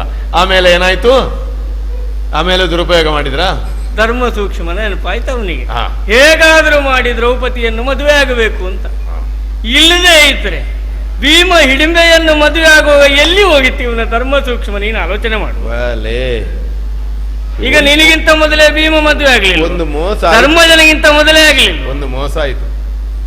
ವೇದ ವಿಭಾಗ ವ್ಯಾಸರು ಮಾಡಿ ಆಯ್ತು, ಇಲ್ಲದ್ರೆ ನಿನ್ನ ಹತ್ರ ಕೊಡ್ಬೋದಿತ್ತು. ಎಲ್ಲ ತಡಾಗಿ ಇದು ಇಷ್ಟು ಮಾತಾಡ್ಲಿಕ್ಕೆ ನಿನಗೆ ಸಿಕ್ಕಿದ್ದೆ ಯಾವಾಗ? ಭೀಮಾರ್ಜುನ ನಕುಲ ಸಹದೇವರು ಭೇದ ಮಾಡಿದ್ದು ಅಂತ ಎಣಿಸಬಾರದು. ಅಯ್ಯೋ, ನಾ ಎಣಿಸ್ಲಿಕ್ಕಿಲ್ಲ. ನಾನು ಇದ್ದದ್ದನ್ನು ಇದ್ದ ಹಾಗೆ. ಇಂಥ ಮೂರ್ಖತನಕ್ಕೆ ನಾನು ರಾಜನೀತಿಯ ಶಬ್ದಗಳನ್ನೆಲ್ಲ ಬಳಸುವುದಿಲ್ಲ. ಸಾಮಧಾನ ವೇದ. ಅರ್ಜುನ, ಓ ಆಲೋಚನೆ ಮಾಡು. ಇನ್ನು ನಿನ್ನಷ್ಟಕ್ಕೆ ಕುಳಿತು ನೀನು ಆಲೋಚನೆ ಮಾಡು. ಇಷ್ಟು ನೀನು ಮಾತಾಡಿದ ಮೇಲೂ ನಾನು ಆಲೋಚನೆ ಮಾಡಬೇಕಲ್ಲ? ನನ್ನ ಪ್ರಾರಬ್ಧವೇ. ನಮ್ಮ ಪಕ್ಷಕ್ಕೆ ಬಾ, ಕೃಷ್ಣನನ್ನು ಸೇರಿಕೊ. ಹಾ, ಹಾಗೆ ನಿನ್ನದು ಕೆಲವು ಅಭಿನಯದಲ್ಲಿ ಶಬ್ದ ಹೋಗ್ತದೆ. ಧರ್ಮರಾಯ, ಭೀಮ, ನಕುಲ, ಸಹದೇವ ಅವರಷ್ಟಕ್ಕೆ ಇರ್ಲಿ ಅಂತ ಹೇಳಿದ್ರೆ ನಿನ್ನ ಅನುಮತಿಯಿಂದ ಇರುವುದಲ್ಲ ಅವರು. ನೀನು ಈ ಕಡೆ ಬಾ. ಬಂದು ಬರುವಾಗ ಜೊತೆಯಲ್ಲಿ ಗಯನನ್ನು ಕರ್ಕೊಂಡು ಮತ್ತೆಂತದ್ದು ಮಾಡುದು? ನಿನಗೆ ಏನು ಬೇಕು? ಹಸ್ತಿನಾವತಿ ಬೇಕು? ಬಲೆ ದಾರುಕ ಕೊಡಿಸುವುದು ನಾವು ಕೊಡಿಸ್ತೇವೆ. ಇದು ನಮಗೊಂದು ಕೆಲವು ವರ್ಷ ಮೊದಲು ಗೊತ್ತಾಗ್ತಿದ್ರೆ. 12 ವರ್ಷಗಳ ಕಾಲ ವನವಾಸದ ಪೂರ್ತಿಯಲ್ಲಿದ್ದೀರಿ. ಇನ್ನು 1 ವರ್ಷದ ಅಜ್ಞಾತ ಉಂಟು. ನನ್ನ ಮನೆಗೆ ಬಾ, ಯಾರಿಗೂ ಗೊತ್ತಾಗದ ಹಾಗೆ ನಿನ್ನನ್ನು 1 ವರ್ಷ ನಾನು ನೋಡಿಕೊಳ್ತೇನೆ. ನೀನು ಈ ಧರ್ಮರಾಯ ಭೀಮರ ಮನೋಗತವನ್ನು ಹೇಳ್ತೀಯಲ್ಲ, ಹಾಗೆ ಯಾರಿಗೂ ಗೊತ್ತಾಗದ ಹಾಗೆ ಹೇಳುವಿ. ಲೋಕದಲ್ಲಿ ಅಜ್ಞಾತವಾಗಿದ್ದ ವಸ್ತು ಯಾವುದು? ಅದು ಎಲ್ಲಾದರೂ ಇರುವುದಿದ್ರೆ ದ್ವಾರಕೆಯ ದಾರುಕ, ದಾರುಕೆಯ ದ್ವಾರಕೆ. ನಾನು ಹೇಳಿದೆ ಅಂತ ಆಗಬಾರದು, ಅಜ್ಞಾತ ಅಂತ ಹೇಳಿದ್ದೇನೆ. ಪಾಂಡವರು ಅಜ್ಞಾತವಾಗಿ ನನ್ನಲ್ಲಿದ್ದಾರೆ ಅಂತ ನಾನು ಯಾಕೆ ಹೇಳಲಿ ಅಂತ ಹೇಳುವಿ. ನೀನು ನಿನ್ನ ಇಷ್ಟವರೆಗಿನ ಶೈಲಿ ನೋಡಿದ್ರೆ ಹಾಗುಂಟು. ಒಂದೇ ಒಂದು ಮಾತು, ದಾರುಕನ ಮನೆಯಲ್ಲಿ ಪಾಂಡವರ ಅಜ್ಞಾತವಾಸವನ್ನು ಮುಗಿಸುವುದಕ್ಕಿಂತ ಇಲ್ಲೇ ಮರವು ಹಗ್ಗವೂ ಇಲ್ವಾ? ನನ್ನನ್ನು ನಿಲ್ಲಿಸ್ಲಿಕ್ಕೆ ಅಲ್ಲ ಅಲ್ಲಲ್ಲ, ನಮಗೆ ನಿನ್ನನ್ನು ಅದು ನಮಗೆ ಅಷ್ಟಕ್ಕೂ ಯೋಗ್ಯತೆ ಇಲ್ಲ ನಿನಗೆ. ಒಂದು ಮಾತು, ಇಷ್ಟವರೆಗಿಂದೆಂತದ್ದು ಮತ್ತೆ? ಗಯನಿಗೋಸುಗ ಬಳಗ ಸಹಿತಲಿ ನಡೆಯಬೇಡ ಕೃತಾಂತನಲ್ಲಿಗೆ. ಕೊಡು ಗಯನನ್ನು, ಕೊಡು ಕುಬೇರ ಸುತನನ್ನು, ಬಿಡು ಬಿಡಲವೋ ಕೃಷ್ಣ ವೈರಿಯ. ಏನಾದೀತು ಗೊತ್ತುಂಟ? ಏನಾದೀತು? ಕೆಲವು ಪಾತಕಿ ಬರಿದೆ ಸಾಯದೆ. ಬಲೆ ಮುರಾಂತಕನು ಬೆಂಬಲಕ್ಕೆ ಅವನನ್ನೆಲ್ಲ ಭೂಪರನ್ನು ನೆರಹಿಕೊಂಡು ಬೇಕಾದರೆ ಬರಲಿ. ಕೃಷ್ಣನೋಡು ಒಲಿದು ಕೂಡಿಕೋ, ಕೊಲಿಸಲಾರೆನು ಸರ್ವತಾ ಕೊಡು. ಶಾಬಾಸ್, ಅದು ಕೃಷ್ಣ ಅಲ್ಲ, ನೀನಲ್ವಾ? ಇನ್ನು ನಿನ್ನ ಹತ್ರ ಮಾತಿಲ್ಲ. ಇದನ್ನು ನಮ್ಮ ಅಣ್ಣ ಧರ್ಮರಾಯನಿಗೂ ಭೀಮಸೇನಿಗೂ ಸ್ವಲ್ಪ ಹೇಳಿಬಿಟ್ರೆ ನಿನಗೆ ಉತ್ತರ ಸಿಗ್ತದೆ. ಕೊಡುವುದಿಲ್ಲ. ಹಾಗಿದ್ರೆ ಕೊಡುವುದಿಲ್ಲ, ಸಾಮರ್ಥ್ಯ ಇಲ್ಲ, ದಾನಕ್ಕೆ ಇಲ್ಲ, ವೇದಕ್ಕೆ ಇಲ್ಲ. ಇನ್ನು ಒಂದು ಉಂಟು ನನ್ನ ಇಷ್ಟದಿಂದ ಗಯನನ್ನು ಬಿಟ್ಟು ಕೊಡುವೆಯ ಅಲ್ಲ, ಭ್ರಷ್ಟನಾಗಿ ಹರಿಹಗೆಯ ಕಟ್ಟಿಕೊಂಬ. ಬಿಡು ಬಿಡು ಸಾಕೆಲ ಪಾರ್ಥ, ಕೊಡವಿಯಳು ನೀ ಅಧಿಕ ಸಮರ್ಥ. ಕಡುಗಲಿ ಎಂಬೊಬ್ಬರವು ಕೃಷ್ಣನಳು ಸಲ್ಲದು, ನನ್ನಲ್ಲಿ ಅಲ್ಲ. ಅಷ್ಟಾಗುವಾಗ ಸ್ವಲ್ಪ ತಿದ್ದುಪಡಿ ಉಂಟಲ್ವಾ? ದುರಕ್ಕೆ ಬೆದರುವನಲ್ಲ, ನಾ ಗಯನನ್ನು ಬಿಟ್ಟು ಕೊಡುವವನಲ್ಲ. ನನಗೆ ಇದರ ನಿರ್ಧಾರದ ಪೂರ್ಣ ಯೋಗ್ಯತೆಯೂ ಇಲ್ಲ. ಅಣ್ಣಂದಿರಿಗೆ ಬಿಟ್ಟಿದ್ದೇನೆ, ಅವರಲ್ಲಿ ಹೇಳು. ಹಾಗಿದ್ರೆ ನಿನ್ನಲ್ಲಿ ಮಾತಿಲ್ಲ. ಎಲ್ಲಿದ್ದಾನೆ ಧರ್ಮಜ? ಹೇಳ್ತಾನೆ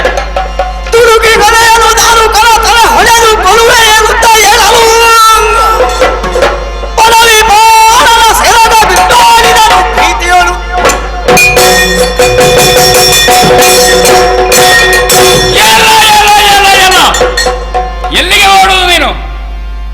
ಓಡ್ತೀಯ ನೀವು? ಇಲ್ವಾ? ಮತ್ತೆ ಯಾಕೆ ಉಟ್ಟ ಕಚ್ಚೆಯನ್ನು ಎತ್ತಿ ಹಿಡಿದದ್ದು ಯಾಕೆ? ಹಿಡಿದ ಸೆರಗನ್ನು ಬಿಟ್ಟದ್ದು ಯಾಕೆ ನೀನು? ಒಳ್ಳೆ ಶಲ್ಲ ಬೇಕಿದ್ರೆ ನಾನು ಕೊಡುದಿಲ್ಲ ನನ್ನ ಹೆಗಲಿಂದ. ಧರ್ಮರಾಯನಾಗಬೇಕಾ ನಿನಗೆ? ಪಕ್ಕ ಗಂಡಸು ಅಂತ ಗೊತ್ತಾಗ್ಲಿಲ್ಲ. ಗಂಡಸು ಅಂತ ಗೊತ್ತಾಗ್ಲಿಲ್ವಾ? ಹೆಂಗಸು ಅಂತ ಹಿಡಿದದ್ದ ನೀನು? ಶ್ರೀರವಣಗಲಿಗೆ ಹಾಕಿದ್ದಾರೆ ಹೊರಗೆ, ಬಂಡೆ ಮೇಲೆ ಹೋಗಿ ಬಿದ್ದು ಕದ್ರ ಮೇಲೆ. ಪಾಪಿ ಮಗನೇ. ಓ ಕರೆದ್ರ ನೋಡು ತಮ್ಮ, ಇವನಿಗೆ ನನ್ನ ಶೈಲಿ ಅರ್ಥ ಆಗುದು.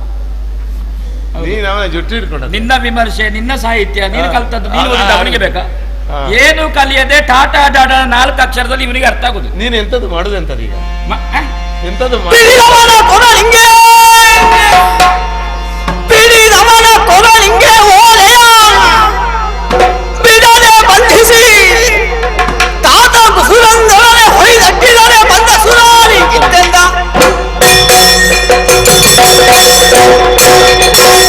ಈ ನಾನು ಮಾತಾಡುವಾಗ ಎಲ್ಲರಿಗೂ ಅವಸರ ಆಗುದೇನು? ಭೀಮ ಮಾತಾಡಬಾರದು ಅಂತ ಯಾರಿಗಾದ್ರೂ ಉಂಟಾ? ಇಲ್ಲ, ಆತ ಮಾತಾಡ್ಬೇಕು. ಸಮಯ ಪ್ರಜ್ಞೆ ನನಗೆ ಬಾಕಿದ್ದವ್ರು ಹೇಳುದಾ? ಬಾಕಿದ್ದವರು ಎಷ್ಟು ಸಮಯ ತಕ್ಕೊಳ್ಬಹುದಾ? ನನಗೆ ಊಟಕ್ಕೂ ಸಮಯ ಬೇಕು, ಮಾತಾಡ್ಲಿಕ್ಕೂ ಸಮಯ ಬೇಕು. ನಾನು ಬಡಿಲಿಕ್ಕೆ ಮಾತ್ರ ಇರುವವಲ್ಲ, ಮಾತು ಗೊತ್ತುಂಟು ನನಗೆ. ಬಡಿಲಿಕ್ಕೆ ಯಾರು ಆಗುದಿಲ್ವೋ? ಮಾತಾಡಿ ಬಡಿಯೋ ಬಡದು ಮಾತಾಡುವ ಭೀಮಾದ ಕಾರಣ ನನ್ನ ನಡೆದಲ್ವೋ? ಅವಸರ ಉಂಟಾ? ಅವಸರ ಇದ್ರೆ ಗದೆಯಲ್ಲಿ ಒಂದು ಬೆಟ್ಟ ಹೊಡೆದ್ರೆ ಎಲ್ಲರೂ ಸಾಯ್ತಾರೆ. ಒಬ್ಬೊಬ್ಬನಿಗೆ ಒಂದೊಂದು ಬೆಟ್ಟ ಬೇಡ ನನ್ನ ಗದೆಯಲ್ಲಿ. 10 ಮಂದಿಗೆ ಒಂದು ಗದೆಯಲ್ಲಿ ಒಂದು ಬೆಟ್ಟು ಸಾಕಾಗ್ತದೆ. ಭೂಮಿ ತೂಕದ ಗದೆಯಲ್ಲೋ ನಮ್ಮದ್ದು. ಧರ್ಮರಾಯ ಮೇಲೆ ಕೈ ಮಾಡುವಷ್ಟಾಯ್ತಾನೆ ನಿನಗೆ ವಯಸ್ಸು? ಅದನ್ನು ನನ್ನ ತಲೆಯ ಮೇಲೆ ಇಡಬೇಡ, ಅದಕ್ಕೆ ಅಂಟಿ. ನಿನ್ನ ತಲೆಯ ಮೇಲೆ ಇಡುವುದಲ್ಲ, ನಿನ್ನ ತಲೆಯ ಮೇಲೆ ಇಟ್ಟರೆ ನೀನು ನಾನು ಬಡಿಯುವುದು ಬೇಡ. ಇಟ್ಟರೆ ನೀನಲ್ಲ, ನಿನ್ನ ನಂತರದ ತಲೆಮಾರಿನವರು ಸಾಯ್ತಾರೆ ಆ ಬೆಟ್ಟಿನಲ್ಲಿ, ಆ ಭಾರದಲ್ಲಿ. ಅದಕ್ಕೆ ಅಂಟಿಕೊಂಡ್ರೆ ಕೆರೆಸಿ ತೆಗಿಲಿಕ್ಕೆ 6 ದಿವಸ ಬೇಕಾದೀತು. ಹೌದಾ? ಮಕ್ಕಳಿಲ್ಲ ನಿನಗೆ? ಇದ್ದಾರೆ, ನನ್ನದೇ ಮಕ್ಕಳು. ಅದೇ ನಿನ್ನದೇ ಮಕ್ಕಳು ಕೇಳಿದ್ ನಾನು. ಅದು ನಿನ್ನದೇ ಹೆಂಡತಿಯಲ್ಲಿ ಅಲ್ಲೋ ಇರುವುದು? ಹೌದೌದು. ಕೆರಸಿ ತೆಗಿಲಿಕ್ಕೆ ಅವರು ಬಂದರು. ಯಾಕೆ? ಉತ್ತರ ಕ್ರಿಯೆ ಮಾಡಲಿಕ್ಕೆ ಎಲುಬು ಬೇಕಲ್ವೋ? ಹಾಗಾದಾಗ ಬಂದಾರ ಅವರು. ಹೆಂಡತಿ ಇದ್ದಾಳ ನಿನಗೆ? ಇದ್ದಾಳೆ, ಜೀವದಲ್ಲಿದ್ದಾಳೆ. ಇದ್ದಾಳ? ಹೌದಾ? ಒಬ್ಬಳೆಯ? ಯಾಕಂದ್ರೆ ಅವನಿಗೆ ಒಂದಕ್ಕಿಂತ ಹೆಚ್ಚುಂಟು ಕೃಷ್ಣನಿಗೆ. ಹೇಳಿ ಬಂದದ್ದು ನೀನು, ಹೇಳದೆ ಬಂದದ್ದು ಹೆಂಡತಿ ಮಕ್ಕಳಲ್ಲಿ? ಅದು ಯಾದವರಲ್ಲಿ ಎಲ್ಲ ಒಂದಕ್ಕಿಂತ ಹೆಚ್ಚಿದ್ದವರೇ ಇರುವುದು. ಹೌದಾ? ನೀನು ಹೇಳಿ ಬಂದದ್ದು ಹೇಳದೆ ಬಂದದ್ದು? ಹೆಂಡತಿಯಲ್ಲಿ ಹೇಳಲಿಲ್ಲ. ಮತ್ತೆ ಯಾರಲ್ಲಿ ಹೇಳಿದ್ದು? ಕೃಷ್ಣನಲ್ಲಿ. ಹೆಂಡತಿಯಲ್ಲಿ ಹೇಳಿಲ್ವಾ? ಪುರುಸೊತ್ತಾಗ್ಲಿಲ್ಲ. ಹೇಳಲಿಕ್ಕೆ ಇನ್ನು ಪುರುಸೊತ್ತು ಇಲ್ಲ ನಿನಗೆ. ಮಕ್ಕಳಿಗೆ ಗೊತ್ತುಂಟು ಅಪ್ಪ ಎಲ್ಲಿ ಹೋಗಿದ್ದಾನೆ ಅಂತ? ಇಲ್ಲ. ಅದು ದೋಷ ನಿನ್ನದ್ದು. ಧರ್ಮರಾಯನ ಹೆಗಲಿಗೆ ಕೈ ಹಾಕುವಷ್ಟು ದೊಡ್ಡ ಜನವ ನೀನು. ಅರ್ಜುನನ ಹತ್ರ ಮಾತಾಡು. ಧರ್ಮರಾಯ ಕುಳಿತ ಮರದಡಿಯ ನೆರಳಿನಲ್ಲಿ ಕುಳಿತುಕೊಳ್ಳುವ ಯೋಗ್ಯತೆ ನಿನಗಿಲ್ಲ. ಧರ್ಮರಾಯ ಇರುವ ಊರಿನಲ್ಲಿ ನಿಲ್ಲುವ ಯೋಗ್ಯತೆ ನಿನಗಿಲ್ಲ. ನಾನು ದ್ವಾರಕೆಯಲ್ಲಿರುವುದು. ಮತ್ತೆ ಯಾಕೆ ಬಂದದ್ದು ಇಲ್ಲಿಗೆ? ಓಲೆ ಕೊಟ್ಟು ಕಳಿಸಿ. ಓಲೆ ಕೊಡ್ಲಿಕ್ಕೆ ಕಳಿಸಲಿಕ್ಕೆ ಧರ್ಮರಾಯನಿಗೆ ಓಲೆ ಕೊಡುವಷ್ಟು ದೊಡ್ಡ ಜನವ ನೀನು? ಕೃಷ್ಣ ಕಳಿಸಿ. ಕೃಷ್ಣ ಕಳಿಸಿರ್ಬೋದು. ಅರ್ಜುನನಿಗೋ ಧರ್ಮರಾಯನಿಗೆ ಪಾಂಡವರಿಗೆ ಓಲೆ ಕೊಡ್ಲಿಕ್ಕೆ ಅವ ದೊಡ್ಡ ಜನ ಆಗಬೇಕು. ನಿನ್ನನ್ನು ಕಳಿಸ್ಲಿಕ್ಕೆ, ಕೃಷ್ಣ ಕಳಿಸ್ಲಿಕ್ಕೆ ಇಲ್ಲಿ ಓಲೆ ಕೊಡುದ? ನೀನು ಸಣ್ಣಕ್ಕೆ ಮಾತಾಡಿದ್ರೆ ನನಗೆ ಹೃದಯಾಘಾತ ಆಗ್ತದೆ. ಸಣ್ಣಕ್ಕೆ ಮಾತಾಡ್ಲಿಕ್ಕೆ ನನಗೆ ಬರುವುದಿಲ್ಲ. ಸಣ್ಣಕ್ಕೆ ಮಾತಾಡ್ಲಿಕ್ಕೆ ಯಾರು ಆಗ್ತದೆ? ಈ ಪಾತ್ರಕ್ಕೆ ಈ ವ್ಯಕ್ತಿ ಆಗಬೇಕು ಅಂತಲ್ವ? ಹೌದಾನಾ? ಓ ಹೇಳ್ತಾನೆ. ಹೌದು ಅಂತ ಕೇಳಿದ್ ನಾನು. ಅಲ್ಲದ್ರೆ ಅಲ್ಲ ಹೇಳು, ಹೌದಾದ್ರೆ ಹೌದು ಹೇಳು. ಓ ಹೇಳುದು ಯಾಕೆ? ಇಲ್ಲ, ನಾನು ಅಲ್ಲ ಅಂತ ಹೇಳುದೇ. ಅಲ್ಲ ಅಂತ ಹೇಳಲಿಕ್ಕೆ ನೀನು ಅಲ್ಲ ಜನ, ಅದಕ್ಕೆ ನೀನ ಹಾಗಾದ್ರೆ ಹೌದು ಅಂತ ಹೇಳು. ಅಲ್ಲ ಅಲ್ಲ ಅಲ್ಲ ಅಲ್ವಾ? ಹೌದು ಅಂತ ಹೇಳು. ಹೌದೌದು. ಎಂತದ್ದು ಹೌದು? ಅಲ್ಲ ಅಲ್ಲ ಎಂತದ್ದು? ಹೌದು. ಹೌದು ಎಂತದ್ದು? ಹೌದಲ್ಲ. ಹೌದಾ? ಕೈಯಲ್ಲಿ ಹಿಡಿದದ್ದು ಎಂತದ್ದು ಗೊತ್ತುಂಟಾ? ಎಂತದ್ದು? ಗದೆ. ಗೊತ್ತುಂಟಾ ಅದು? ಗದೆ. ಅದ್ಯಾಕೆ? ಅದಕ್ಕೆ ಬಾಲ ಇಲ್ಲ? ದೊಡ್ಡದುಂಟು. ದೊಡ್ಡದುಂಟು. ಯಾವ್ದಕ್ಕೆ? ದೊಡ್ಡದುಂಟದು. ಗದೆ ದೊಡ್ಡದಿದ್ದಾಗ ಅದಕ್ಕೆ ದೇಹಕ್ಕೆ ಬಾಲ ಕೊಟ್ಟದ್ದು ನೀನು? ಹೌದು. ಹೌದಾ? ಎತ್ತಿವನ ತಲೆಗೊಂದು ಅಣ್ಣ, ಇಷ್ಟಕ್ಕೆ ಹೋಗುತ್ತೀನಿ ಅಂತ ಆಗಲೇ ಅರ್ಥ ಆಗಿದೆ ನನಗೆ. ತಪ್ಪಲ್ಲ ನಿನಗೆ ಸಿಟ್ಟು ಬಂದದ್ದು. ನನ್ನ ಮೇಲೆ, ನಿನ್ನ ಮೇಲಲ್ಲ, ನಮ್ಮ ಅಣ್ಣನ ಮೇಲೆ ಕೈ ಮಾಡಿದ. ಸೇತುವೆಯಿಂದ ಹಿಮಾಲಯದವರೆಗೆ ಧರ್ಮ ಏನು ಅಂತ ಹೇಳ್ಬೇಕಾದವ ನನ್ನ ಅಣ್ಣ. ಕೃಷ್ಣನಿಗೂ ಧರ್ಮ ಸೂಕ್ಷ್ಮದಲ್ಲಿ ಸಂಶಯ ಬಂದ್ರೆ ನಮ್ಮ ಅಣ್ಣನ ಹತ್ರ ಬಂದು ಕೇಳೋದು. ರಾಮ ಸೇತುವಿನ ಬಗ್ಗೆ ಅವನ ಹತ್ರ ಕೇಳಬೇಕಷ್ಟೆ. ರಾಮ ಸೇತುವಿನ ಬಗ್ಗೆ ಅಲ್ಲ, ಇವತ್ತು ಭೀಮ ಸೇತುವಿನ ಬಗ್ಗೆ ಕೇಳುವುದಿದ್ರು ಧರ್ಮರಾಯನ ಹತ್ರ ಕೇಳಬೇಕು. ಹೌದಾ? ಆದ್ರೆ ಅಣ್ಣ, ಒಂದು ವಿಷಯ ಅಲ್ವಾ? ವಿಷಯ ಹೌದು, ನಮ್ಮ ಅಣ್ಣನ ಮೈ ಮುಟ್ಟಬಾರದು, ಅವನ ಹತ್ರ ಕೂತ್ಕೊಳ್ಬಾರದು. ಆದ್ರೆ ಹೀಗಿದ್ದವರು ಅವನ ಒಂದು ಉತ್ತರ ಹೇಳಿದ್ರೆ ಮರ್ಯಾದೆ ಹೋದೀತು ಅವನದ್ದು. ನಮ್ಮ ಅಣ್ಣನ ಮರ್ಯಾದೆ ಯಾರು ಮುಟ್ಟಿದ್ರು ಇವ ಮಾಡಬಹುದಾ ಅಂತ. ಅದು ಉದ್ಭವಲಿಂಗ, ಅದಕ್ಕೆ ಅಶುದ್ಧ ಉಂಟ ಬ್ರಹ್ಮ ಏನಿಲ್ಲ. ಮತ್ತೆ ಇವನಿಗೆ ಸ್ವರೂಪ ಪ್ರಜ್ಞೆ ಬೇಡುವ? ಅದಕ್ಕೆ ಏನು ಮಾಡುವ ಆಲೋಚನೆ ಈಗ? ಅದಕ್ಕೆ ಇವನಿಗೆ ಒಂದು ಬಡದ್ರೆ ಬಾಕಿದ್ದವುಗಳಿಗೆ ಗೊತ್ತಾಗ್ತದೆ. ಆದ್ರೆ ಒಂದಲ್ವಾ, ಆ ಯಾದವರ ಜಾತಿಗಳಿಗೆ ಧರ್ಮರಾಯ ಇರುವ ಊರಿನಲ್ಲಿ ಅವ ಕೂತ ಮರದಡಿಯ ನೆರಳಿಗೆ ಹೋಗಬಾರ್ದು. ಆಯಾಸಾದ್ರೆ ಅವ ಯಾವ ಬಾವಿಯ ನೀರು ಕುಡಿತಾನೆ ಆ ಬಾವಿಗೆ ನಾವು ನೀರು ಕುಡಿಲಿಕ್ಕೆ ಹೋಗಬಾರ್ದು. ಧರ್ಮರಾಯ ಯಾವ ನದಿಯಲ್ಲಿ ಸ್ನಾನ ಮಾಡ್ತಾನೆ ಅದಕ್ಕಿಂತ ಮೇಲೆ ಬಾಕಿದ್ದವರು ಸ್ನಾನ ಮಾಡಬಹುದು, ಕೆಳಗೆ ಮಾಡಬಹುದು. ಅಣ್ಣ ಎಲ್ಲ ಹೌದು, ನಿನಗೆ ಕೋಪ ಬಂದದ್ದು ಹೌದು ಅಣ್ಣನ ಮೇಲಿನ ಭಕ್ತಿಯಿಂದ. ಆದರೆ ನೀನು ನಾವು ಧರ್ಮರಾಯನ ತಮ್ಮಂದಿರು, ನಾವು ಹೀಗೆ ನಿಲ್ಲುದು ದೂರ. ಇವ ಧರ್ಮರಾಯನ ಹೆಗಲಿಗೆ ಸೆರಗಿಗೆ ಕೈ ಹಾಕಲಿಕ್ಕೆ ಹೋಗುದು. ಅಷ್ಟಾಗುವಾಗ ನೀನು ಪ್ರಯೋಗಿಸಿದ್ದೆಂತದ್ದು ಗದೆ. ಮತ್ತೆ ನಮ್ಮ ಹತ್ರ ಅಯ್ಯೋ ಅಣ್ಣ, ನನ್ನ ಕೈಯಲ್ಲಿ ಕಟ್ಟಿಗೆ ಇದ್ರೆ ಕಟ್ಟಿಗೆಯಲ್ಲಿ ಬಡಿತಿದ್ದೆ, ಕಲ್ಲಲ್ಲಿ ಕಲ್ಲಲ್ಲಿ ಬಡಿತಿದ್ದೆ. ಮರ್ತೋಯ್ತಲ್ಲ ಅಣ್ಣ, ಎಂತದ್ದು? ಈ ಗದಗ ಅವಮಾನ ಅಲ್ವ ಅವನಿಗೆ ಇದರಲ್ಲಿ ಹೊಡೆಯುವುದು. ಅಣ್ಣನ ಮರ್ಯಾದೆ ಉಳಿಸಲಿಕ್ಕೆ ಬೇಕಾಗ ಹೇಗಾದ್ರೂ ಬದುಕಿಸು ಪುಣ್ಯಾತ್ಮ. ಎಂತದು ಎಲ್ಲವೋ ಪಾತಕ್ಕೆ ಅಂತ ಹೇಳಿದ ಯಾರ ಗಯನ ಬಿಟ್ಟು ಕೊಡದಿದ್ರೆ ಎಂತದು ಕಳೆದು ನಾವು ಬದುಕಿಸುತ್ತೇನೆ ಎಂತದು ಮತ್ತೆಂತದು ಎಲ್ಲವನ್ನು ಮೃತಿಗೆ ಅರ್ಜುನನೆಂಬವನೇ ನೀನು ಅಂತ ಕೇಳಿದ್ದೆ. ಇವನಿಗೆ ಬೇಡ, ಗದೆ ಬೇಡ, ಕೈಯಲ್ಲಿ ಹೊಡಿಬೋದು ಅವನಿಗೆ. ಕೈಯಲ್ಲಿ ಮೆಲ್ಲ ಹೊಡೆದ್ರೆ ಸಾಕು. ಎಲ್ಲವನ್ನು ನೀನು ಗಟ್ಟಿ ಕೈಯಲ್ಲಿ ಹೊಡೆದ್ರೆ ನಿಮ್ಮದು ಹೋಗ್ಲಿಕ್ಕೆ ಜನ ಬೇಡವಾ? ನಿಮ್ಮದು ಇಬ್ಬರದ್ದು ಬುದ್ಧಿ ಅಂತ ನನಗೆ ಗೊತ್ತಾಗಿದೆ. ನನ್ನ ಮಾತು ನಿಲ್ಲಿಸುದು, ನೀವು ಮಾತಾಡೋದು. ಇಲ್ಲ ಇಲ್ಲ, ನಾ ಮಾತಾಡುದಿಲ್ಲ. ನಾನು ನಿನ್ನ ಬುದ್ಧಿವಂತಿಗೆ ನನ್ನ ಹತ್ರ. ಅಯ್ಯೋ ಹಾಗಿಲ್ಲ, ನಿನ್ನ ಮಾತಿಗೆ ಯಾವ ನಿರ್ಬಂಧವೂ ಇಲ್ಲ, ಎಷ್ಟು ಮಾತನಾಡಬಹುದು. ಮತ್ತೆ ಖಂಡಿತ ಸಮಯ ಪ್ರಜ್ಞೆ ನಿನ್ನ ಮೇಲೆ ಹೇರುವುದಿಲ್ಲ. ನೀನು ಎಷ್ಟು ಮಾತನಾಡಬಹುದು, ಆದ್ರೆ ಹೊಡಿಬೇಡ, ಹೊಡೆಯದೆ ಮಾತಾಡು. ಅಲ್ಲ, ಹೊಡಿಬೇಡ ಅಂತಾನೆ ಮಾತಾಡ್ಬೇಕು. ಅಯ್ಯೋ ಮಾತಾಡ್ಬೇಕು, ಮಾತಿನಲ್ಲಿ ಹೊಡಿ. ಗದೆಯನ್ನು ಕೆಳಗಿಟ್ಟು ಮುಚ್ಚಿಯಲ್ಲಿ ಹೊಡಿತಾರೆ. ನಿನ್ನ ಮುಷ್ಟಿ ನೆತ್ತಿಗೆ ಹೊಡಿತಾರೆ ಅವನಿಗೆ. ಪ್ರಾಣ ಹೋದಿತ್ತು, ಹಿಂದೆ ಹೋಗ್ಲಿಕ್ಕೆ ಜನ ಬೇಡ ನಮಗೆ ವಿಷಯ ಹೇಳಲಿಕ್ಕೆ. ಬಂದವನಲ್ಲೇ ಹೋಗಬೇಡುವ ವಿಷಯ ಹೋಗ್ಲಿಕ್ಕೆ ಕಾಗೆ ಕಾಲಿಗೆ ಕಟ್ಟಿ ಕಳಿಸುವ.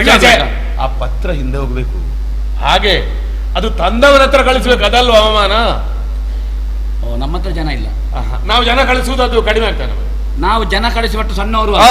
ಅವ ತಂದವ ಕೊಂಡೋಗುದು ಅಂತ ಉಂಟಲ್ಲ, ಅದು ಭಯಂಕರ ಅವಸ್ಥೆ. ಕೊಂಡೋಗಬಾರದಿವ, ಹೊತ್ತುಕೊಂಡು ಹೋಗುವಾಗ ಆಗಬೇಕು. ಹೇಗೆ ಮಾಡುವ? ನಿಮ್ಮೊಳಗೆ ಮಾತಾಡಿ, ನಾನು ಮಾತಾಡುವುದಿಲ್ಲ. ನೀನು ಮಾತಾಡ್ತದೆ. ಈಗ ಮಾಡಿದ್ದೀನಿ, ಇವನನ್ನು ಕುತ್ತಿಗೆ ಕಟ್ಟಬೇಕು. ಕೈ ಅದು ಇವರ ಊರಿಗೆ ಅರ್ಥ ಆಗುದು. ಬೇರಿ ಹಾರುವ ದನಗಳಿಗೆ ಕುತ್ತಿಗೆ ಕಟ್ಟಿ ಕಳಿಸ್ಲಿಕ್ಕೆ ಉಂಟು. ಬೇರಿ ಹಾರ ಮತ್ತೆ ಹಾರದ. ಹೌದು, ಇದು ದನ ಸಾಕುವವರ ಊರಿಂದ ಬಂದದ್ದಲ್ವಾ? ಇಲ್ಲಿ ಬೇರೆ ಹಾರಿದ್ದಲ್ವಾ? ಅದೇ ವ್ಯವಸ್ಥೆ. ಹೌದು, ಬೇರೆ ಹಾರ್ತದೆ ಅಂತಾನೆ ಕುತ್ತಿಗೆ ಕಟ್ಟಿ ಕಳಿಸುದಲ್ವಾ? ಅದಕ್ಕೆ ಕಟ್ಲಿಕ್ಕೆ ಒಂದು ವಸ್ತು ಎಲ್ಲ ಉಂಟು. ಹೌದು, ಹಾಗೆ ಒಂದಿಷ್ಟು ಬಿದಿರಿನ. ಹೌದು ಹೌದು. ಈ ಓಲೆ ಇವನ ಕುತ್ತಿಗೆಗೆ ಅಷ್ಟು ಸಾಕಾಗ್ಲಿಕ್ಕಿಲ್ಲ. ಕೈ ಬಹಳ ತಿರುಗಿಸ್ತಾನೆ. ಕೈಯನ್ನು ಎಳೆದು ಹಿಂದೆ ಕಟ್ಟಿದೆ. ನಿಮ್ಮ ಕೈ ತಿರುಗಿಸುವುದು ಎಲ್ಲಿಗೆ? ಕೈ ಇಲ್ಲ, ಹೋಯ್ತಲ್ಲ ಕೈ. ಕೈ ಹೋಯ್ತು, ಅದು ಅದಕ್ಕಿಲ್ಲ. ಹೋಯ್ತು ಅಂದ್ರೆ ಕಟ್ಟಿದ ಮೇಲಲ್ಲ, ಅದು ಹೋಯ್ತು, ಅದು ಹೋಯ್ತು, ಕೈ ಹೋಯ್ತು. ಇವನ ಕಣ್ಣಿನಲ್ಲಿ ಕಮಲ ಬಂದಿದೆ. ಅಂದ್ರೆ ಎಂತದ ಕಾಣುವುದಿಲ್ಲ ಅಂತಲ್ಲ? ಹೌದು, ಉಳಿದ ಬೆಟ್ಟಿನಲ್ಲಿ ಮಾತ್ರ ಅಲ್ಲ, ಮೂಗಿನ ತುದಿಯಿಂದ ನೆತ್ತಿಯವರೆಗೆ ಸುಣ್ಣ ಎಳೆದಿದ್ದಾನೆ. ಸುಣ್ಣದ ಖಾರ ಅಲ್ಲೋ, ಹಾಗೆ ಕಣ್ಣಿನಲ್ಲಿ ಹೂ ಬಂದದ್ದು. ಓ, ಆ ಸುಣ್ಣ ತಾಗಿ ಅದು ಯಾಕೆ ಎರಡು ಕಡೆಯವರೆಗೆ ಬಂದದ್ದು. ಇನ್ನು ಇಲ್ಲಿಂದ ಅಲ್ಲಿವರೆಗೆ ಹೋಗುವಾಗ ಯಾರಾದ್ರೂ ವೀಳ್ಳಿ ಹಾಕೋರಿದ್ರೆ ಇವ ಮುಖ ತೋರಿಸಿದ್ರೆ ಸಾಕು, ಒಬ್ಬೊಬ್ಬನೇ ತೆಗಿ. ಎಷ್ಟು ಜನ ವೀಳ್ಳಿ ಹಾಕಿದ್ರು ಸಾಧಾರಣ ಮುಗಿಲಿಕ್ಕಿಲ್ಲ. ಇಲ್ಲ ಇಲ್ಲ, ಒಂದು ವರ್ಷಕ್ಕೆ ಸಾಕಾದೀತು. ಇಷ್ಟು ಸಾಕಾ? ಸಾಕಾಗ್ಲಿಕ್ಕಿಲ್ಲ. ಯಾರು ನಿನ್ನ ಅಪ್ಪ? ನಿನ್ನ ಅಪ್ಪ ಯಾರು? ನನ್ನ ಅಮ್ಮನ ಗಂಡ. ನಿನ್ನ ಅಮ್ಮನ ಗಂಡ ಯಾರು ಅಂತ ಗೊತ್ತುಂಟು ನಿನಗೆ? ನನ್ನ ಅಪ್ಪ ಕೃಷ್ಣ. ಇಷ್ಟು ದೊಡ್ಡ ಮಗ ಇದ್ದಾನೆ ಕೃಷ್ಣನಿಗೆ. ಹೌದು ಹೇಳ್ತಾನ ಕೃಷ್ಣ? ಸಾಕಪ್ಪ. ಅಲ್ಲ, ಹೌದೌದು, ಕೃಷ್ಣ. ಹೌದು, ಕೃಷ್ಣ. ಹೌದಾ? ಹೌದೌದು. ನಿನ್ನ ಅಪ್ಪ ಕೃಷ್ಣ ಅಲ್ಲ. ನನ್ನ ಅಪ್ಪ ಕೃಷ್ಣ ಅಲ್ಲ. ಹೌದಾ? ಅವನ ಅಣ್ಣ ಬಲರಾಮ ಅಲ್ಲ. ಅದು ಹೌದು. ಅಲ್ಲ ಅಲ್ಲ ಅಂತ ಎಲ್ಲರೂ ಹೊಡಿತೇನೆ. ಅಲ್ಲ ಅಲ್ಲ. ಹೌದಾ? ಅವರ ಇಬ್ಬರ ಅಪ್ಪ ವಸುದೇವ ಅಲ್ಲ. ಅದು ನನಗೆ ಗೊತ್ತಿಲ್ಲ. ನೀನು ಗೊತ್ತುಂಟ ಅಂತ ಕೇಳಿದಿನ ನಾನು? ಕೇಳಿದಿನ ಗೊತ್ತುಂಟ ಅಂತ? ಅಲ್ಲ ಅಂತ ಹೇಳಿದ್ ನಾನು. ಅಲ್ಲ ಅಲ್ಲ ಅಲ್ಲ ಅಲ್ಲ ಅಂತ ಹೇಳಿದ ನೀನು ಗೊತ್ತುಂಟ? ಹೌದು ಹೌದು ಅಂತ ಹೇಳಿಗೆ ನೋಡಿದ್ದೆ ನೀನು? ಅಲ್ಲ. ಎರಡೇ ಶಬ್ದ ಇರೋದಕ್ಕೆ ಅವನ ಹತ್ರ. ಹೌದು, ಅಲ್ಲ ಮತ್ತು ಹೌದು. ಬೇರೆ ಎಂತದ್ದು ಹೇಳಿದ್ರು ನೀನು ಬಡೀತಿಯಲ್ವಾ? ಪೆಟ್ಟಿಗೆ ಹೆದರಿಕೆ ಉಂಟ ಇಲ್ವ? ಯಾರಿಗುಂಟ? ಎಂತವರಿಗೆ? ಅವ ಇದಿಲ್ಲ ಅಂತ ಗೊತ್ತಾಗಲ್ಲ ಅವನಿಗೆ. ಅವನಪ್ಪ ವಸುದೇವ ಅಲ್ಲ ಅಂತ ಹೇಳಿದಾಗ ಆಯ್ತು ಅವನಿಗೆ. ನೀನೇ ಹೇಳಲಿಕ್ಕೆ ಹೊರಟದ್ದು ಬೇರೆ ಅಲ್ವಾ?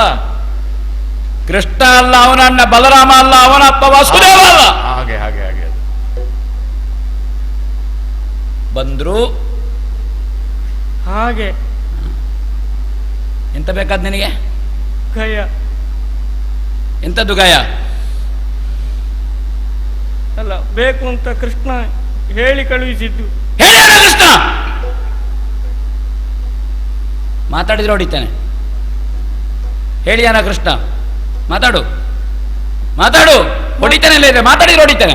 ಮಾತಾಡು, ಮಾತಾಡು, ಹೇಳು. ಹೊಡಿತಾನೆ. ಎಂತದು ಮಾಡ್ಬೇಕು? ಮಾತಾಡಿದ್ರೆ ಹೊಡಿತಾನೆ, ಹೇಳದಿದ್ರೆ ಹೊಡಿತಾನೆ, ಮಾತಾಡಿದ್ರೆ ಹೊಡಿತಾನೆ. ಹೇಳು. ಹೌದು. ಮಾತಾಡಿದಾಗುವಾಯ್ತು, ಮಾತಾಡದಿದ್ದಾಗುವಾಯ್ತು. ವಾಚ್ಯ ಅಲ್ಲ ಸೂಚ್ಯ ಅವನು. ಹೌದು, ಹೌದಾ? ಉತ್ತರ ಕೊಟ್ಟಾಗಾಯ್ತು. ಹೇಗಿದ್ದಾನೆ ಬಲರಾಮ? ಹೇಗಿದ್ದಾನೆ? ಭೀಮಸೇನ ಕೇಳಿದ್ದಾನೆ ಅಂತ ಹೇಳು. ಹೇಗೆ ತೆಕ್ಕೊಳ್ತಾನ? ಒಳ್ಳೆ ಬೆಳಗ್ಗೆ ತೆಕ್ಕೊಳ್ಳುದಾ? 3 ಸಲ ತೆಕ್ಕೊಳ್ಳುದಾ? ನೀನೆಷ್ಟು ಸಲ? ಸ್ವಲ್ಪ ತೆಕ್ಕೊಳ್ಳುದಾ? ಮಧ್ಯಾಹ್ನ ಮೇಲೆ ಕಣ್ಣು ಕೆಂಪು ಮಾಡಿ ಓಲಗ ಕೊಡುವ, ಹೌದಾ? ಮುದುಕಿಯ ಗಂಡ ಹೋಗಿ ಹೇಳಬೇಕು ನೀನು. ಅಷ್ಟು ಮಂದಿ ಬಂದರೂ ದಾರುಕನನ್ನು ಕೊಡುವುದಿಲ್ಲ.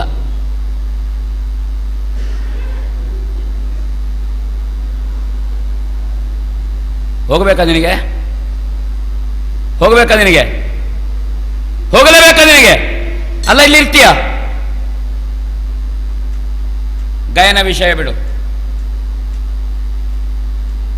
ಗಾಯನ ಸುದ್ದಿ ತೆಗೆದ್ರೆ ಜಾಗ್ರತೆ. ಇನ್ನು ಈ ಕಡೆಗೆ ತಲೆ ಹಾಕಿ ಮಲಗಿದ್ರೆ ಜಾಗ್ರತೆ. ನೀನು ಬಂದ ದಾರಿಗೆ ಸುಂಕ ಇಲ್ಲ, ಹೋಗು ಹೀಗೆ. ಇನ್ನು ಏನು ಮಾತಾಡಿದ್ರು ಅಲ್ಲಿ ಹೋಗಿ ಮಾತಾಡಬೇಕು ನೀನು. ಇಲ್ಲಿ ಸ್ವರ ಎತ್ತಿದ್ರೆ ಜಾಗ್ರತೆ ನಿನಗೆ. ಹೋಗಿ ರೆಡಿ. ಕೈ ಮುಗಿದು ಯಾಕೆ ನೀನು? ಹೋಗಿ ರೆಡಿ. ಒಮ್ಮೆ ಹೋದ್ರೆ ಸಾಕಿಲ್ಲಿಂದ.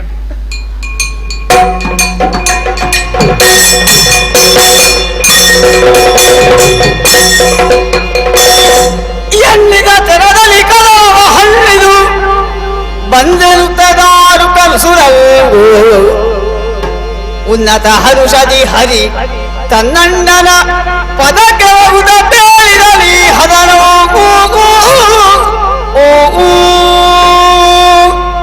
ಪ್ರಸಂಗ ನಾನು ಗ್ರಹಿಸಿದ ಹಾಗೆ ಮುಂದುವರಿಯುತ್ತಾ ಇದೆ. ದಾರುಕನಿಗೆ ಸಾಕಷ್ಟು ಮರ್ಯಾದೆ ಆಗಿದೆ. ಇನ್ನು ಕೆಲವು ಕಾಲ ಅಧಿಕ ಪ್ರಸಂಗ ಮಾಡಲಿಕ್ಕಿಲ್ಲ, ಅಷ್ಟು ವ್ಯವಸ್ಥೆ ಆಗಿದೆ. ಓಲೆ ಕುತ್ತಿಗೆ ಕಟ್ಟಲ್ಪಟ್ಟ ಸ್ಥಿತಿಯಲ್ಲಿ ಅವನನ್ನು ನೋಡಿದಾಗ ಪಾಂಡವರು ಸನ್ನದ್ಧರಾಗಿದ್ದಾರೆ. ಯಾವುದೇ ಕಾರಣಕ್ಕೂ ಗಯನ ಪ್ರಕರಣವನ್ನು ಮಾತಿನಲ್ಲಿ ಮುಗಿಸುವುದಕ್ಕೆ ಅವರಿಲ್ಲ ಅಂತಾಯಿತು. ಸಮರದ ಸಿದ್ಧತೆ ಅಲ್ಲಿ ನಡೆದಾಗ ಇಲ್ಲಿ ನಮ್ಮದೂ ಆಗಬೇಕಲ್ಲ. ನಾನು ಒಬ್ಬನೇ ಹೋಗುವುದಲ್ಲ. ಇಷ್ಟವರೆಗೆ ಈ ಪ್ರಕರಣ ಅಣ್ಣನವರೆಗೆ ನಾನು ಮುಟ್ಟಿಸಲಿಲ್ಲ. ಇನ್ನು ತಡ ಮಾಡುವ ಹಾಗಿಲ್ಲ. ಆ ಸ್ಥಾನಕ್ಕೆ ಹೋಗಿ ಅಣ್ಣನನ್ನು ಕಂಡು ವಿಷಯವನ್ನು ತಿಳಿಸ್ತೇನೆ, ನೋಡೋಣ.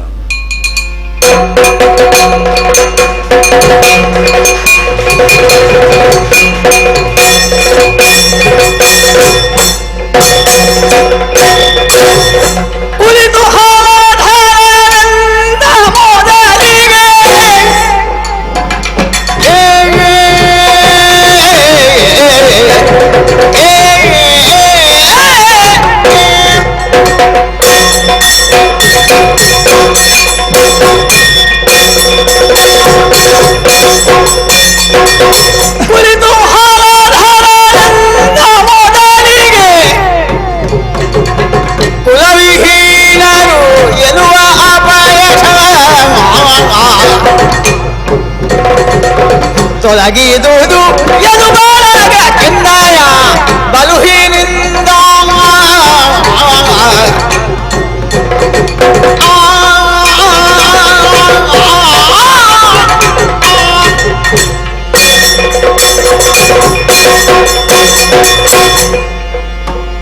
ಎಲ್ಲರೂ ಪ್ರಶ್ನಿಸುವ ಹಾಗಾಯ್ತಲ್ಲ. ಬಲರಾಮ ತೆಕ್ಕೊಳ್ತಾನೋ ಇಲ್ವೋ ಅಂತ ಸಾಕಷ್ಟು ಸಮಾಧಾನ ಹೇಳಿದೆ, ತೆಗೆದುಕೊಳ್ತೇನೆ ತೆಗೆದುಕೊಳ್ತೇನೆ ಅಂತ.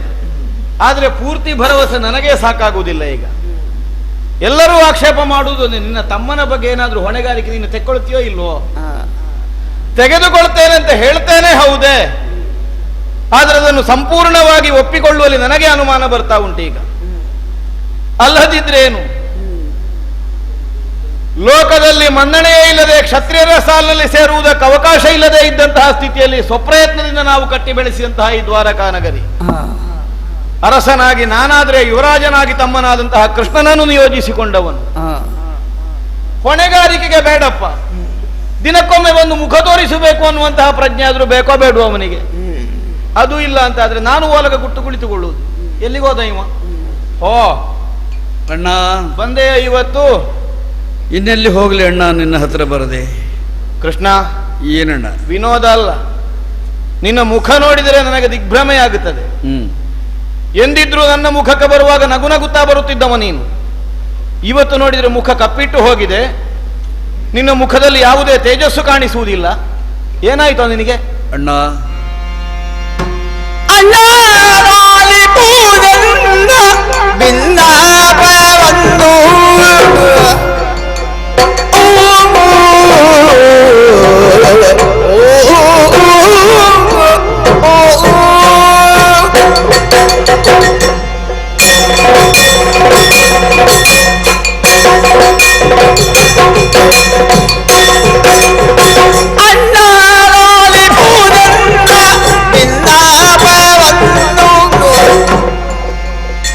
ಬಣ್ಣ ಕುಂದಿದ ಚಿನ್ನದಂತಾನೆ ನಾನು ಗಡ್ಯವ ತವ ಕಡಿ ಕೈಯೋಡು ಸರಸಿಯ ತುಂಬಿರ ಲಂಬರದಲ್ಲಿ ತುರಗವನೇ ಗಯ ತಿರುಗ ಲಕ್ಷ್ಮಣ ದೇವರು ಹರಿದು ಬಿದ್ದುದು ಹಸ್ತ ಅರ್ಘ್ಯರು ನಂದು ಅಣ್ಣಾಲಿ ಪೂರನ್ನ ಬಿನ್ನಪ ಒಂದು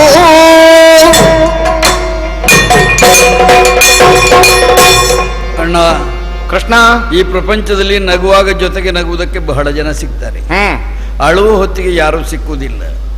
ಈ ನಿನ್ನ ತಮ್ಮನ ಪಾಲಿಗೆ ನೀನಲ್ಲದೆ ಬೇರೆ ಗತಿ ಇಲ್ಲ.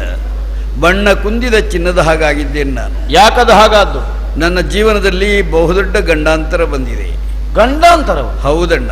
ಏನೋ ಅದು? ಮೊನ್ನೆ ಯಮುನಾ ತೀರದಲ್ಲಿ ಸೂರ್ಯನಿಗೆ ಅರ್ಘ್ಯವನ್ನು ಕೊಡುವುದಕ್ಕೆ ಹೋದಾಗ ಕುದುರೆ ಮೇಲೆ ಸವಾರಿ ಮಾಡ್ತಾ ಬಂದಂತಹ ಆಕಾಶ ಮಾರ್ಗಗಾಮಿಯಾದಂತಹ ಕುಬೇರನ ಮಗ ಗಯ ಕುದುರೆಯ ಬೆವರಿನ ಕಾರಣವಾಗಿ ನನ್ನ ಅರ್ಘ್ಯ ಜಲವನ್ನು ಕೆಡಿಸಿದ. ಓಹೋ. 8 ದಿನಗಳಲ್ಲಿ ಕೊಲ್ತೇನೆ ಅಂತ ಪ್ರತಿಜ್ಞೆ ಮಾಡಿದೆ. ಪ್ರಾಣದ ಆಸೆಯಿಂದ 8 ದಿನ ಉಂಟಲ್ಲ, ಹೇಗಾದರೂ ಬದುಕೋಣ ಅಂತ ಕಂಡವರಲ್ಲಿ ಹೋಗಿ ಬೇಡುವುದಕ್ಕೆ ತೊಡಗಿದ, ಪ್ರಾಣ ಬಿಡಿಸಿ ಅಂತ. ಕೆಲವರೆಲ್ಲ ಹೇಳಿದ್ರಂತೆ, ಕೃಷ್ಣನ ವೈರ ಆದ್ರೆ ನೋಡ್ಬೋದಾಗಿತ್ತು, ಆದ್ರೆ ಅವನೊಬ್ಬ ಅಣ್ಣ ಇದ್ದಾನೆ, ಅವನ ವೈರ ಬಹಳ ಕಷ್ಟ ಅಂತ ಎಲ್ಲರೂ ಕೈ ಬಿಟ್ರಂತೆ. ಕಡೆಗೆ ಅವ ನೇರಾಗಿ ಯಾರ ಮಾತು ಕೇಳಿದನೋ ಕಾಮ್ಯಕಾವನಕ್ಕೆ ಹೋದನಂತೆ. ಅರ್ಜುನಲ್ಲಿ ಕಾಲಿಗೆ ಬಿದ್ದು ಕಾಪಾಡಬೇಕು, ಪ್ರಾಣದಾನ ಕೊಡಬೇಕು ಅಂತ ಕೇಳಿದನಂತೆ. ನಿನ್ನ ವಿರೋಧಿಗೆ ಅವ ಯಾಕೆ ಆಶ್ರಯ ಕೊಡ್ತಾನೆ? ಆದರೆ ಒಂದು ಆಯ್ತಣ್ಣ, ಹಿಂದೆ ಮುಂದೆ ನೋಡದೆ ಪ್ರಾಣದಾನ ಅಂತ ಕೇಳಿದಾಗ ಯಾರು ಏನು ಎತ್ತ ಎಂಬ ವಿಚಾರವನ್ನು ಮಾಡಿದೆ. ಅರ್ಜುನ, ನಿನ್ನ ಪ್ರಾಣಕ್ಕೆ ನನ್ನ ಪ್ರಾಣ ಹೊಣೆ ಅಂತ ಹೇಳಿದನಂತೆ. ಸ್ವಲ್ಪ ಆತುರದ ತೀರ್ಮಾನ ಮಾಡಿದ. ಹೌದು. ಒಂದು ವೇಳೆ ನಿನ್ನ ಪ್ರಾಣ ಉಳಿಸುವುದಕ್ಕೆ ಅಸಮರ್ಥನಾದ್ರೆ ಅಗ್ನಿ ಪ್ರವೇಶ ಮಾಡ್ತೇನೆ ಅಂತ ಪ್ರತಿಜ್ಞೆ ಮಾಡಿದನಂತೆ. ಓಹೋ. 8 ದಿನಗಳಲ್ಲಿ ಕೊಲ್ಲದೇ ಇದ್ರೆ ನಾನು ಅಗ್ನಿ ಪ್ರವೇಶ ಮಾಡ್ತೇನೆ ಅಂತ ಪ್ರತಿಜ್ಞೆ. ಇದು ವಿಷಯ ಗಂಡಾಂತರಕ್ಕೆ ಬಂತಲ್ಲ ಅಂತ ನಾನು ಒಂದು ಓಲೆ ಕಳಿಸಿದೆ, ನಿನ್ನ ಹೆಸರಿನಲ್ಲೇ ಕಳಿಸಿದ್ದು, ದಾರುಕನ ಮುಖೇನ. ದಾರುಕ ಹೋದಾಗ ಅಲ್ಲಿ ಅವಮಾನವಾಯಿತು ಅವನಿಗೆ. ಓಲೆಯನ್ನು ಕುತ್ತಿಗೆ ಕಟ್ಟಿ ಹಿಂದೆ ಕಳಿಸಿದ್ದಾರೆ. ಅದು ಪ್ರಶ್ನೆ ಅಲ್ಲ. ಗಯನನ್ನು ಬಿಟ್ಟು ಕೊಡುವುದಿಲ್ಲ ಅಂದ್ರೆ ಹಾಗೆ ಮಾಡಲಿ, ಅವರ ಕೆಲಸ ಇರ್ಬೋದು, ಕರ್ತವ್ಯ ಇರ್ಬೋದು. ನಿನ್ನನ್ನು ಬಾಯಿಗೆ ಬಂದ ಹಾಗೆ ಬೈತಾನಂತೆ ಆ ಭೀಮ. ಮುದುಕಿ ಗಂಡ ಅಂತ ಹೇಳ್ತಾನಂತೆ. ಅಲ್ಲ, ಅತ್ತಿಗೆಗೆ ಪ್ರಾಯ ಸ್ವಲ್ಪ ಹೆಚ್ಚೌದಪ್ಪ, ಆದ್ರೆ ಮುದುಕಿಯ ಆಗ ಅವ ಹೇಳ್ಬೋದ. ಹೆಂಡ ಕುಡ್ಕ ಅಂತ ಹೇಳ್ತಾನಂತೆ. ಕೃಷ್ಣ ಅಲ್ಲ, ಕೃಷ್ಣನಣ್ಣ ಬಲರಾಮ ಅಲ್ಲ, ಇಬ್ಬರ ಅಪ್ಪ ವಸುದೇವ ಬಂದ್ರು ಗಯನನ್ನು ಬಿಟ್ಟು ಕೊಡುವುದಿಲ್ಲ ಎಂಬುದರಲ್ಲಿ ಬಂದಿದ್ದಾರಂತೆ. ನನಗೆ ಅನ್ನ ಸೇರುವುದಿಲ್ಲ, ನನಗೆ ನಿದ್ರೆ ಬರುವುದಿಲ್ಲ. ಇವತ್ತು ಕತ್ತಲೆ ಆದರೆ ನಾಳೆ ಒಂದು ದಿವಸ ಮಾತ್ರ ಉಳಿಯೋದು. ಏನಾದರೂ ಆಗದೆ ಇದ್ರೆ ನಾನು ಬದುಕುವುದಿಲ್ಲ ಅಣ್ಣ. ನಾನು ಮಾಡುವುದೆಲ್ಲ ಮಾಡಿ ಮುಗಿಸಿ ಈಗ ಬಂದು ಕಣ್ಣೀರು ಹಾಕ್ತೇನೆ. ನೀನಲ್ಲದೆ ಮತ್ತೆ ಯಾರಿದ್ದಾರೆ ನನಗೆ ಹೇಳು?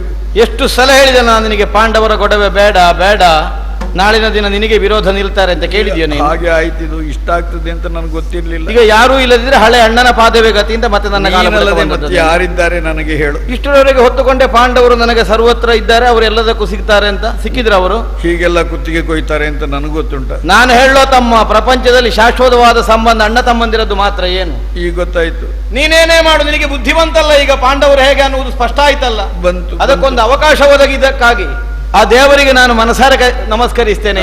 ನನ್ನ ಗತಿ ಏನು, ಪ್ರತಿಜ್ಞೆ ಗತಿ ಏನು? ಸಾಯೋದೆಯ ನಾನು? ಅಯ್ಯೋ, ನೀನು ಸಾಯುವುದ?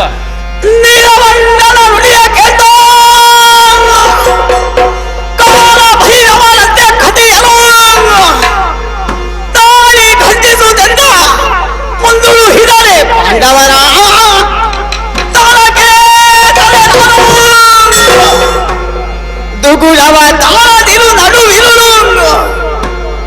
ಯಾದವ ಜಾಲ ಒಳಗೊಂಡು ಈಡಿ ಮುಟ್ಟುವ ಕಾಮ್ಯ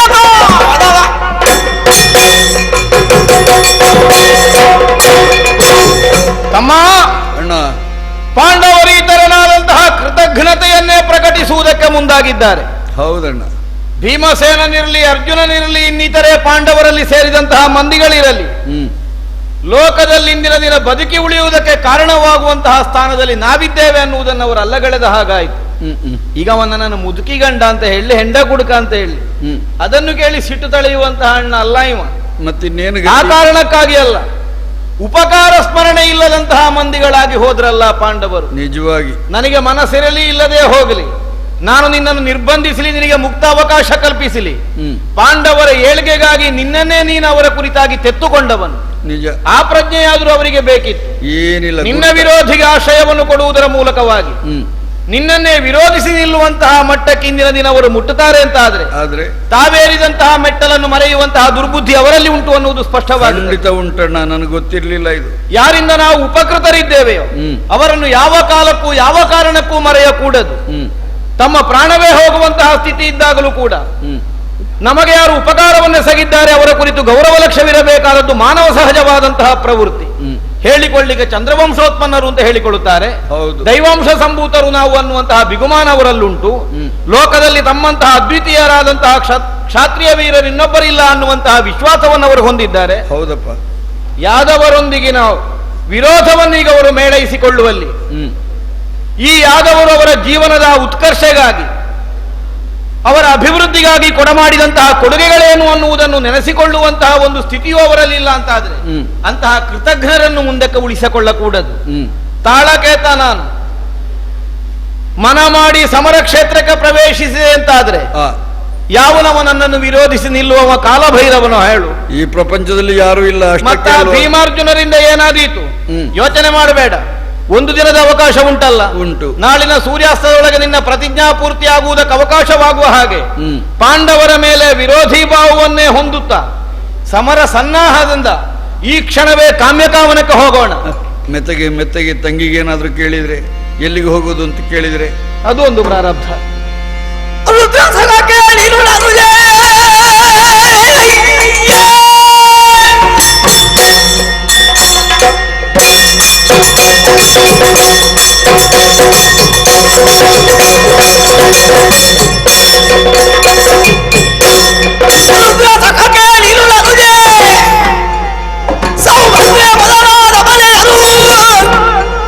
ಸುಖಲಿದ್ರೆಯೂ ಮಲಗಿರುವ ವೇಳೆದು ಎಂದು ನಾವು. ಕೃಷ್ಣ ಅಣ್ಣ, ಮನ ಮಾಡಿದರೆ ಪ್ರಪಂಚವನ್ನೇ ಲಯಗೊಳಿಸುವಂತಹ ಸಾಮರ್ಥ್ಯವನ್ನು ರಾಮಕೃಷ್ಣರಾದಂತಹ ನಾವುಗಳು ಹೊಂದಿದವರು. ಹೌದು. ಇಷ್ಟನ್ನು ಅರ್ಥ ಮಾಡಿಕೊಳ್ಳದೆ ನಿನ್ನ ವಿರೋಧವನ್ನಾದರೂ ಇಂದಿನ ದಿನ ಮೇಳೈಸುವಲ್ಲಿ ಮುಂದಾಗ್ತಾರೆ ಪಾಂಡವರು ಅಂತಾದ್ರೆ ಅವರನ್ನು ಉಳಿಸುವಲ್ಲಿ ಯಾವ ಮಮಕಾರವೋ ಬಾಂಧವ್ಯವೋ ನಮಗಡ್ಡ ಬರಕೂಡದು. ಆದ್ರೆ ಒಂದುಂಟು, ನಮ್ಮ ಕರುಳ ಬಳ್ಳಿಯೊಬ್ಬಳು ಇಲ್ಲಿ ಇದ್ದಾಳಲ್ಲ. ಹೌದು. ನಮ್ಮ ಮುಂಭಾಗದಲ್ಲಿ ಬಂದು ಕಣ್ಣೀರಿಳಿಸಿ ಅಣ್ಣ ನನ್ನ ಮಾಂಗಲ್ಯಕ್ಕೆ ಏನು ಗತಿಯನ್ನು ಹಾಗೆ ಪ್ರಶ್ನೆಯನ್ನು ಮುಂದಿಟ್ಟರೆ ಕಷ್ಟವಾದೀತು. ಕೇಳಿಯಾಳು. ಒಂದು ಕೆಲಸ ಮಾಡುವ, ಯಾರಿಗೂ ಗೊತ್ತಾಗುವುದು ಬೇಡ. ರಾತ್ರಿ ಕಾಲದಲ್ಲೇ ಸೇನೆ ಸಜ್ಜಾಗಿ ಹೊರಡಲಿ ಕಾಮ್ಯಕಾಮನದತ್ತ. ಸರಿ.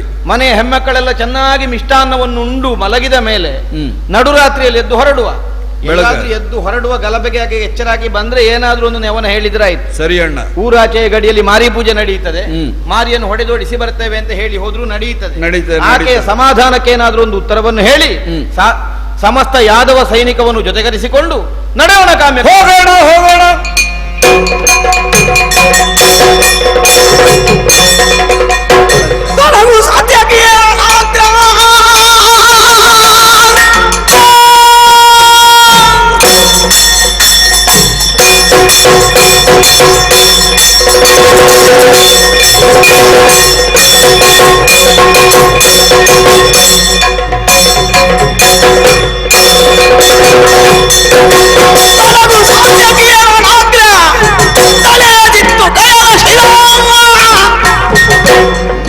ಹೊಳೆದು ಬಾಳು ಸುಂದರ ತಲ ಕಡಿದು ಶೀಘ್ರದಿ, ಹೊಳೆದು ಬಾಳು ಸುಂದರ ತಲ ಕಡಿದು ಶೀಘ್ರದಿ. ಅಣ್ಣನನ್ನು ಮುಂದಿಟ್ಟುಕೊಂಡು ಸಾತ್ವಿಕೆಯ ಮೇಲ್ನೋಟದಲ್ಲಿ ನಮ್ಮ ಸೇನೆ ಬೆಳಗಾಗಬೇಕಾದ್ರೆ ಕಾಮ್ಯಕಾವನವನ್ನು ಮುತ್ತಿದೆ. 4 ಕಡೆಯಿಂದಲೂ ನಮ್ಮವರು ಸುತ್ತುವರೆದಿದ್ದಾರೆ. ಎಲ್ಲ ಕಡೆಯಲ್ಲೂ ಯಾದವರು ಒಂದೇ ಉದ್ದೇಶದಿಂದ ಇದ್ದಾರೆ, ಪಾಂಡವರ ಸರ್ವನಾಶ ಮಾಡಬೇಕು, ಅರ್ಜುನ ತಲೆ ಕಡೆಯಬೇಕು ಎಂಬ ಉತ್ಸಾಹದಿಂದ. ಈ ಮಾತು ಬಾಯಿಂದ ಬರ್ತಾ ಇರುವುದಲ್ಲ, ಅದು ಕೃತಿಯಲ್ಲಿ ರೂಪುಗೊಳ್ಳಬೇಕಾಗಿದೆ. ಆದ್ರಿಂದ ತಡ ಮಾಡುವುದಲ್ಲ, ಆಕ್ರಮ!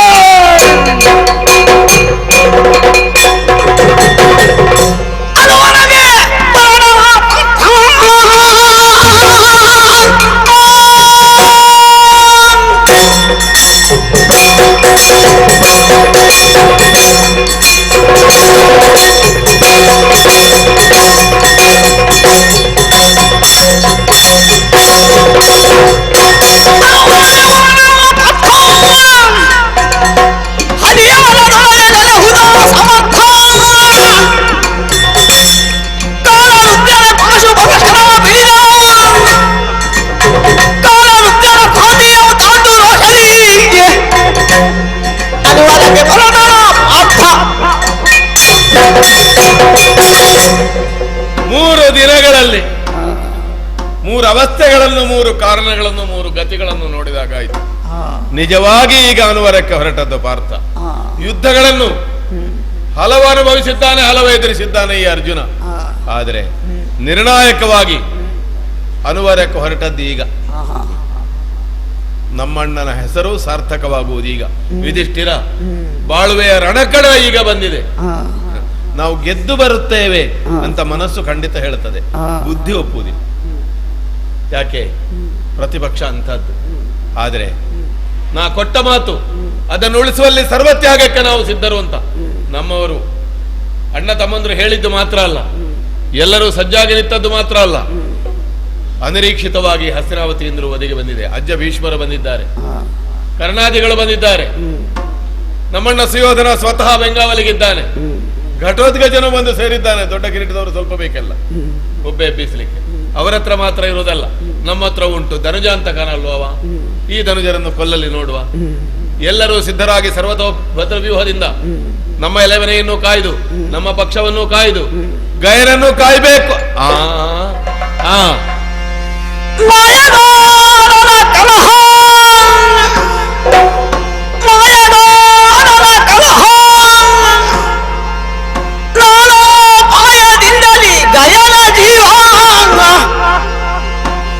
ಕಾಯದುಳಿದರೆ ಸೋಮ ಕುಲ ಕಪಕೀರ್ತಿ ಬಂತೆನುತಾ. ಏನು ಮಾಡಬೇಕು?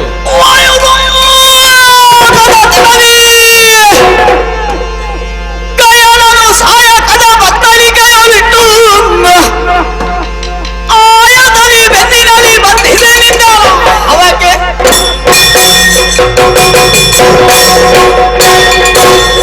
ಮಾಯಗಾರನ ಕಲಹ ಇದು. ವಿಶಾಲಾರ್ಥದಲ್ಲಿ ಮಾಯಗಾರನಾದಂತಹ ಶ್ರೀಕೃಷ್ಣ ಜಗತ್ತಿನಲ್ಲಿ ನಿರ್ಮಿಸಿದ ಕಲಹ, ಹಗರಣ ಪ್ರಕರಣವೇ ಲೋಕಲೀಲಾ ವ್ಯಾಪಾರ ಅಂತ ಹೇಳಿದ್ದಾರೆ. ಮಾಯಿ ಪರಮ ಪುರುಷ, ಅವನು ಮಾಯಾವಶನಲ್ಲ, ಮಾಯ ಅವನ ವಶ. ನಾವು ಮಾಯಗಾರರೇ. ಹೇಗೆ? ಮಾಯೆಗೆ ನಾವು ವಶರು. ಇಂಥವನಲ್ಲಿ ಕಲಹ ನನಗೆ ಒದಗಿದೆ. ಕಲಹ ಕಾರಣನಾದಂತಹ ಮಾಯಗಾರ, ಮಾಯೇ ಲೋಕದಲ್ಲಿ ಕಲಹವನ್ನು ಉಂಟು ಮಾಡುತ್ತದಂತೆ. ಮಾಯ ಹರಿದರೆ ಕಲಹ ಇಲ್ಲ, ಎಲ್ಲವೂ ಸಮರಸವಾಗ್ತದೆ. ಯಾವ ಹೊತ್ತಿನಲ್ಲಿ ಏನು ಮಾಡ್ಯಾನು, ಹೇಗೆ ತನ್ನ ಮಾತನ್ನು ಉಳಿಸಿಕೊಂಡಾನು ಅಂತ ಇಲ್ಲ. ಜೀವಭಾವದಿಂದ ವ್ಯಕ್ತಿಗಳಾಗಿ ನರರಾಗಿ ನಾವೇನು ಮಾಡಬಹುದು, ಆ ಎಲ್ಲ ಪ್ರಯತ್ನವನ್ನು ಮಾಡಬೇಕು. ಬೆಳಕಲ್ಲ, ಗಾಳಿ ಸೋಕಬಾರದು, ವಾಯು ಸೋಕದ ತೆರದಿ. ಹಾಗಿಡಬೇಕಾದ್ರೆ ಎಲ್ಲಿ ಅಂತಹ ಅಳತೆ ಇರಬೇಕು. ಅಲ್ಲಿ ಎಲ್ಲವೂ ಅಳತೆಯಿಂದಲೇ ಪ್ರವೇಶಿಸುವಂತಹದ್ದು. ಅಲ್ಲಿಂದ ಹೊರಟ ಎಲ್ಲದಕ್ಕೂ ಅಳತೆ ಉಂಟು. ಬೇರೆ ಎಲ್ಲಿ ಯಾರಲ್ಲಿ ಭದ್ರತೆಗೆ ಕೊಟ್ಟರು ಭದ್ರ ಅಲ್ಲ. ನನ್ನ ಪ್ರಾಣವಿದ್ದರೆ ಗಾಯನನ್ನು ಉಳಿಸ್ತೇನೆ, ಕೃಷ್ಣ ಭಕ್ತನಾದರೆ ಅಂತರೂ ಹೇಳಿದ್ದೇನೆ. ಆದ್ರಿಂದ ಬತ್ತಳಿಕೆಯಲ್ಲಿ ಗಾಯನನ್ನು ಬಚ್ಚಿಟ್ಟು ವಾಯು ಸೋಕದ ತರದ ಹಾಗೆ ಭದ್ರ ಮಾಡಿ ನಮ್ಮವರನ್ನು ಹೊರಡ್ತೇನೆ ಯುದ್ಧಕ್ಕೆ.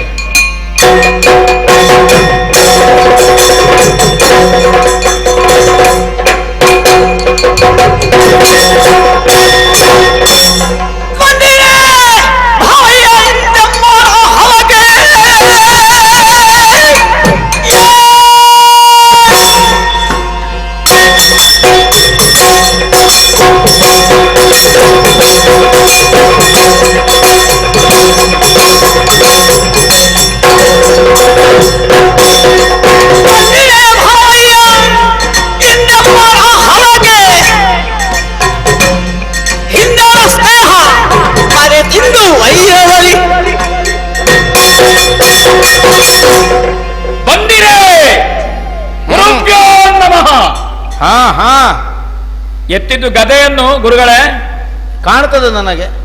ಬಂದಿರಿ. ಇದು ಗುರುಗಳ ಹತ್ರ ಪ್ರಶ್ನೆ.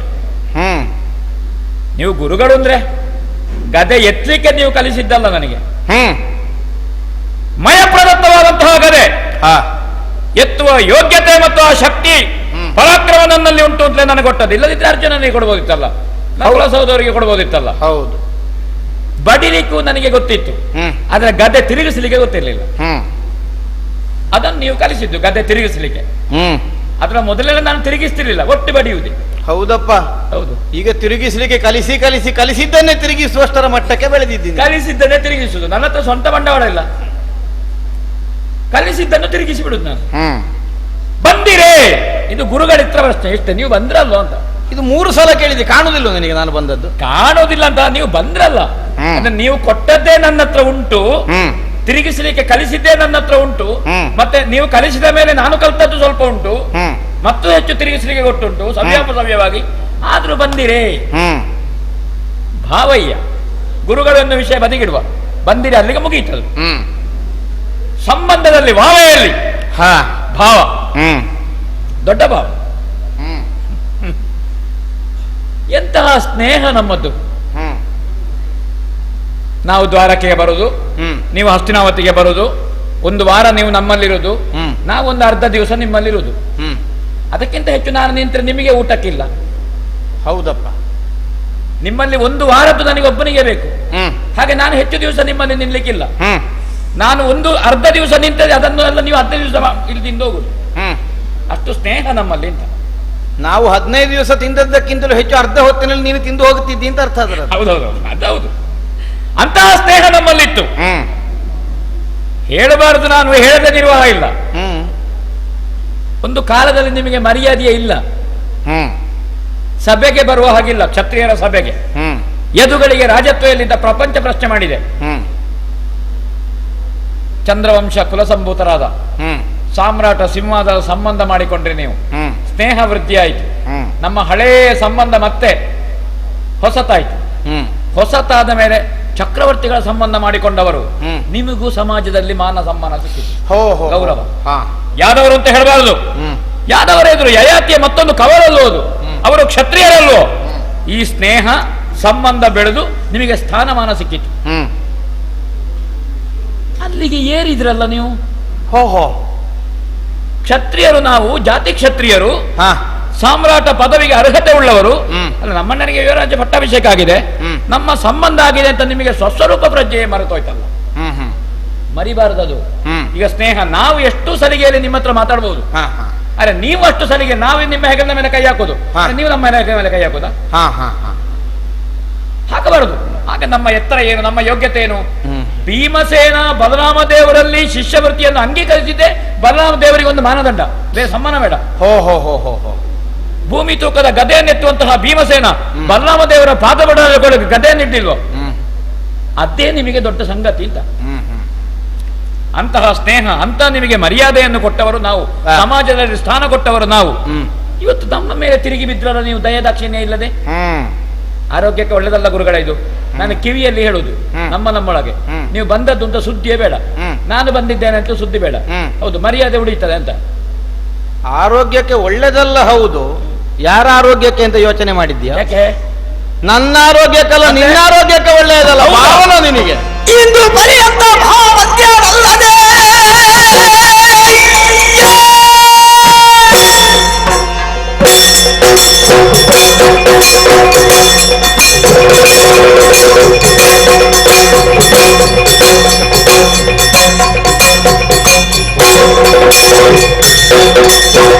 ಇಂದು ಪರ್ಯಂತ ಭಾವತ್ಯಾರಲ್ಲದೆ ನಿಮಗೆ ಮುಂದೆಲ್ಲ ಭಾವಯ್ಯ ಎಂದು ಹೇಳದಿರಿ. ಭೀಮ ರಣಕ್ಷೇತ್ರದಲ್ಲಿ ಗದಾದಂಡವನ್ನೆತ್ತಿಕೊಂಡು ನನಗೆ ಮುಖಾಮುಖಿಯಾಗಿದ್ದಿ. ಏನು ಮಾಡುವ, ನಿಮ್ಮ ಸ್ವಭಾವ ಹೀಗೆ ಅನ್ನುವಂತಹ ಅರಿವಿಲ್ಲದೆ ಹೋಗಿ ಮೋಸ ಹೋದದ್ದು ನಾವು. ಹೌದಾ? ನಿಮಗೆ ಇದೇ ಉದ್ದೇಶವು ಅಂತ ನನ್ನ ಆಲೋಚನೆ. ಯಾವುದು? ಯಾರೆಲ್ಲ ವಿದ್ಯೆ ಹೇಳಿಕೊಟ್ಟಿದ್ದಾರೆ ಅವರಿಗಿದ್ರು ನಿಲ್ಲುವ ಬುದ್ಧಿ ಒಂದು. ನೀವು ಹೇಳಿಕೊಟ್ಟದ್ದೇ ಉಂಟಲ್ಲ. ಹೇಳಿಕೊಟ್ಟ ವಿದ್ಯೆ ಗುರುವಿಗಿದ್ರು ನಿಲ್ಲುವುದಕ್ಕಾಗಿ ಅಲ್ಲ, ನೀವು ಅದನ್ನು ಸಂಪಾದಿಸಿದ ಮೇಲೆ ಹೇಳಿಕೊಟ್ಟವನಿದ್ದಾನೆ ಅನ್ನುವಂತಹ ಪರಿವೇನೆ ಮರೆತು ವ್ಯವಹರಿಸ್ತೀರಿ ಅಂತ ಹೇಳಿದ್ದು ನಾನು. ಇಂದೀಗ ನನ್ನ ಮುಂದೆ ಗದಾದಂಡವನ್ನು ಎತ್ತಿಕೊಂಡು ಬಂದಿದ್ದು. ನಿನ್ನ ತಮ್ಮನಾದಂತಹ ಅರ್ಜುನನು ಅವನಿಗೆ ಕಲಿಸಿದ ಗುರುವಿಗೆ ಹೊಡೆದಂತೆ ಮೊನ್ನೆ ಅಲ್ವಾ, ಚಿತ್ರಸೇನಲ್ಲಿ ಕಾಳಗಕ್ಕೆ ಹೋಗಿ. ಇನ್ನೀಗ ನಾಳೆ 4 ದಿವಸ ಕಳೆದ್ರೆ ದ್ರೋಣರಿಗೂ ಬಿಲ್ಲೆತ್ಯ ನಮ್ಮ ಹೇಳಿದ್ದು ನಾನು. ಹಾಗೆ ಬಂದ್ರೆ ಹೊಡೆಯುವುದೇ ನಾವು, ಬರುವಾಗ ಬಂದ್ರೆ ಇಲ್ಲ. ಹಾಗಿದ್ರೆ ನಿಮ್ಮನ್ನು ಒಂದು ಕಲಿತು ನೀವು ಉತ್ತೀರ್ಣರಾಗಬೇಕು, ಪ್ರಪಂಚದಲ್ಲಿ ಗುರುತಿಸುವ ಹಾಗಾಗಬೇಕು ಅನ್ನುವ ಉದ್ದೇಶದಿಂದ ನಮ್ಮಲ್ಲಿದ್ದಂತಹ ವಿದ್ಯೋಪದೇಶವನ್ನು ಮಾಡಿದ್ದಕ್ಕೆ ಸರಿಯಾದ ಗುರುದಕ್ಷಿಣೆ ಕೊಡುವಂತಹ ಬುದ್ಧಿ ಬಂತು ನಿಮಗೆ. ಇಂದಿನ ತನಕ ಬಲಭದ್ರ ಪಾಂಡವರ ಸಂಬಂಧದ ಮೂಲಕವಾಗಿ ಎಲ್ಲ ಗುರುತಿಸಲ್ಪಟ್ಟದ್ದು. ನೀವೆಲ್ಲೆಲ್ಲೋ ವೇಷ ಮಾಡಿ ತಿರುಗುವ ಕಾಲದಲ್ಲೇ ನಾವು ಸಿಂಹಾಸನ ಮಾಡಿ ಆಗ್ಲಿಲ್ವ ಅಲ್ಲಿ? ಹೌದು. ನಿಮ್ಮ ಸಂಬಂಧ ಆದ ಮೇಲೆ ಅಲ್ಲಲ್ಲ ಬಲಭದ್ರನಿಗೆ ದ್ವಾರಕೆಯ ಸಿಂಹಾಸನ ಸಿಕ್ಕಿದ್ದು. ಸ್ವಪ್ರಯತ್ನದ ಸಾಧನೆಯ ಮೂಲಕವಾಗಿ ಈಗಾಗಲೇ ನಾವು ಅದನ್ನು ಒದಗಿಸಿಕೊಂಡವರು. ಎಲ್ಲೋ ಭೂಗತರಾಗಿ ಅದೃಶ್ಯರಾಗಿ ಬದುಕಬೇಕಾದಂತಹ ಸ್ಥಿತಿ ಇದ್ದಂತಹ ನಿಮಗೆ ನಾವು ಆಶ್ರಯವನ್ನು ಕೊಡುವುದರ ಮೂಲಕವಾಗಿ, ನಾನಾಗ್ಲಿ ನನ್ನ ತಮ್ಮ ಆಗ್ಲಿ, ಈ ಪ್ರಪಂಚದಲ್ಲಿ ಬದುಕುವುದಕ್ಕೆ ಮತ್ತೆ ಆಸ್ಪದ ಒದಗಿತ್ತು. ದ್ರೌಪದಿ ಸ್ವಯಂವರ ಆದ ಮೇಲೆ ಉಳ್ಳಿಗೆ ಗತಿ ಇರಲಿಲ್ಲ ನಿಮಗೆ. ಆ ಕಾಲಕ್ಕೆ ನನ್ನ ತಮ್ಮನಾದಂತಹ ಕೃಷ್ಣನ ನೇತೃತ್ವದಲ್ಲಿ, ಅಂದ್ರೆ ಅವನ ಸೂಚನೆಯಂತೆ ಭೀಷ್ಮಾಚಾರ್ಯರು ಕರೆದು ಅರ್ಧ ರಾಜ್ಯವನ್ನು ನಿಮಗೆ ಒದಗಿಸಿಕೊಡುವುದಕ್ಕೆ ಮುಂದಾದದ್ದು. ಅಲ್ಲದೆ ಹೋದ್ರೆ ಯಾವತ್ತೋ ಶ್ರಾದ್ದಾದಿ ಕರ್ಮಗಳನ್ನು ಮಾಡಿ ಮುಗಿಸಿ ಆಗಿದೆ ಕುರುವಂಶದವರು ನಿಮ್ಮ ಮೇಲೆ. ಅದಾದ ಮೇಲೆ ನಿಮ್ಮನ್ನು ಮತ್ತೆ ಮನೆಯೊಳಗೆ ಸೇರಿಸಿಕೊಳ್ಳಿಕ್ಕುಂಟ. ಜೀವಂತ ಇರುವಾಗಲೇ ಘಟಶ್ರಾದ್ದ ಆಗಿದೆ, ಈಗ ಬಂದು ನಂತರ ಭಾವ ಅಂತ ಹೇಳ್ತಾನೆ ಅವನು. ಇಂದು ಪರ್ಯಂತ ಆ ಭಾವನೆ ಇದ್ದದ್ದು ಹೌದು. ಯಾಕೆ? ಏನಾದ್ರೂ ಹೋಗಲಿ ಎತ್ತಲಾಗಿ ಸತ್ತು ಹೇಗೂ ಇದ್ದಾರಲ್ಲ. ನಾವು ಅವರನ್ನು ಮನ್ನಿಸದೆ ಹೋದ್ರೆ ಪ್ರಪಂಚದಲ್ಲಿ ಇನ್ನವರನ್ನು ಮನ್ನಿಸುವವರು ಯಾರು? ಆದ್ದರಿಂದಲೇ ನಾವು ಭಾವಂದಿರುವಂತ ಮುಕ್ತಕಂಠದಿಂದ ಹೊಗಳೋಣ ಅನ್ನುವಂತಹ ಉದ್ದೇಶದಿಂದ ಇಲ್ಲದೇ ಇದ್ದ ಸಂಬಂಧವನ್ನು ಕಲ್ಪಿಸಿಕೊಂಡು ನನ್ನ ತಮ್ಮ ಮುಂದುವರಿದು ಬಂದು ಬಾವ ಬಾವ ಅಂತ ಹೇಳಿಕೊಂಡು ನೀವು ಭಾವಂದಿರಾದದ್ದು ನಮಗೆ. ಅಲ್ಲದಿದ್ರೆ ಯಾವ ಭಾವಂದಿರೋ ಆ ಸಂಬಂಧವೇ ಊರ್ಜಿತದಲ್ಲಿ ಇರುವುದಕ್ಕೆ ಸಾಧ್ಯ ಇರಲಿಲ್ಲ. ನಿಮ್ಮನ್ನು ಪ್ರಪಂಚದಲ್ಲಿ ಕಾಣಿಸುವ ಉದ್ದೇಶಕ್ಕಾಗಿ ನಾವು ಕೊಟ್ಟಂತಹ ಕೊಡುಗೆ ಇಂದು ತನಕ ನಾವೇ ಕರೆದು ಬಾ ವಂದ್ಯರು ಪಾಂಡವರು ಅಂದ್ರೆ ಪ್ರಪಂಚದಲ್ಲಿ ಇನ್ನಿತರರು ಗುರುತಿಸಲ್ಪಡಬೇಕಾದಂತಹ ಪ್ರವೃತ್ತಿಗಳು ಅನ್ನುವ ಹಾಗೆ ಪ್ರಪಂಚಕ್ಕೆ ತೋರಿಸಿಕೊಟ್ಟಿದ್ದೇವೆ. ಆದ್ರೆ ಇನ್ನಿಲ್ಲ ದಾಕ್ಷಿಣ್ಯ. ಯಾವಾಗ ನಮಗೆ ವಿರೋಧವನ್ನು ಸಾಧಿಸಿ ಇಷ್ಟರ ತನಕ ಏನಿದ್ರು ಅಪ್ರತ್ಯಕ್ಷವಾಗಿ ಮಾತ್ರ ಏನೋ ಹಿಂದಿನಿಂದ ಹೇಳುವುದು, ಅಲ್ಲದಿದ್ರೆ ಯಾದವರು ಹಾಗೆ ಅಂತ ಹೀಯಾಳಿಸುವುದು, ಇದೆಲ್ಲ ಹಿಂದಿನಿಂದ ಮಾತ್ರ ಇದ್ದದ್ದು. ಈಗ ಹಾಗಲ್ಲ, ಪ್ರಪಂಚಕ್ಕೆ ಕಾಣುವ ಹಾಗೆ ಮುಕ್ತವಾಗಿ ಯಾದವರ ವಿರೋಧವನ್ನು ಮೇಳೈಸಿ ನೀವು ಯಾವಾಗ ಕದನ ಕಣದಲ್ಲಿ ಕಾಣಿಸಿದ್ರು ಇನ್ನು ಮುಂದೆ ಭಾವ ಅನ್ನುವಂತಹ ಸಂಬಂಧ ಇಲ್ಲ. ಭಾವ ಅಂತ ಹೇಳುವ ಭಾವ ಸತ್ತು ಹೋಗಿದೆ ನನ್ನಲ್ಲಿ. ಜೋಪಾನ, ನಿನ್ನ ಭಾವನೆ ಅರ್ಥ ಆಗ್ತದೆ ನಮಗೆ. ಅಲಿತರಿದು ತಂದು ನೀಚರ ಕುಲದಿ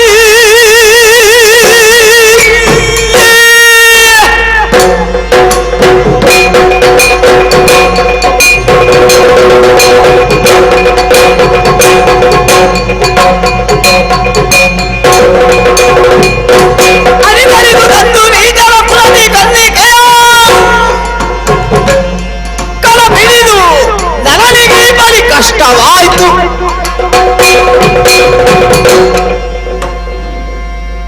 ನಮ್ಮ ತಪ್ಪದು. ಈಗ ಅರ್ಥ ಆಯ್ತಾ ತಪ್ಪು ಅಂತ? ಹೌದು. ನಾವು ಏಕಚಕ್ರದಲ್ಲಿ ತಿಳಿದುಣ್ಣುವಾಗ ನೀವು ಬರಲಿಲ್ಲ. ದ್ರೌಪದಿ ಸ್ವಯಂವರ ಅದ್ಭುತವಾದಂತಹ ಪಣವನ್ನು ನನ್ನ ತಮ್ಮ ಗೆದ್ದ ಬ್ರಾಹ್ಮಣರ ಮಧ್ಯದಿಂದ ಎದ್ದು.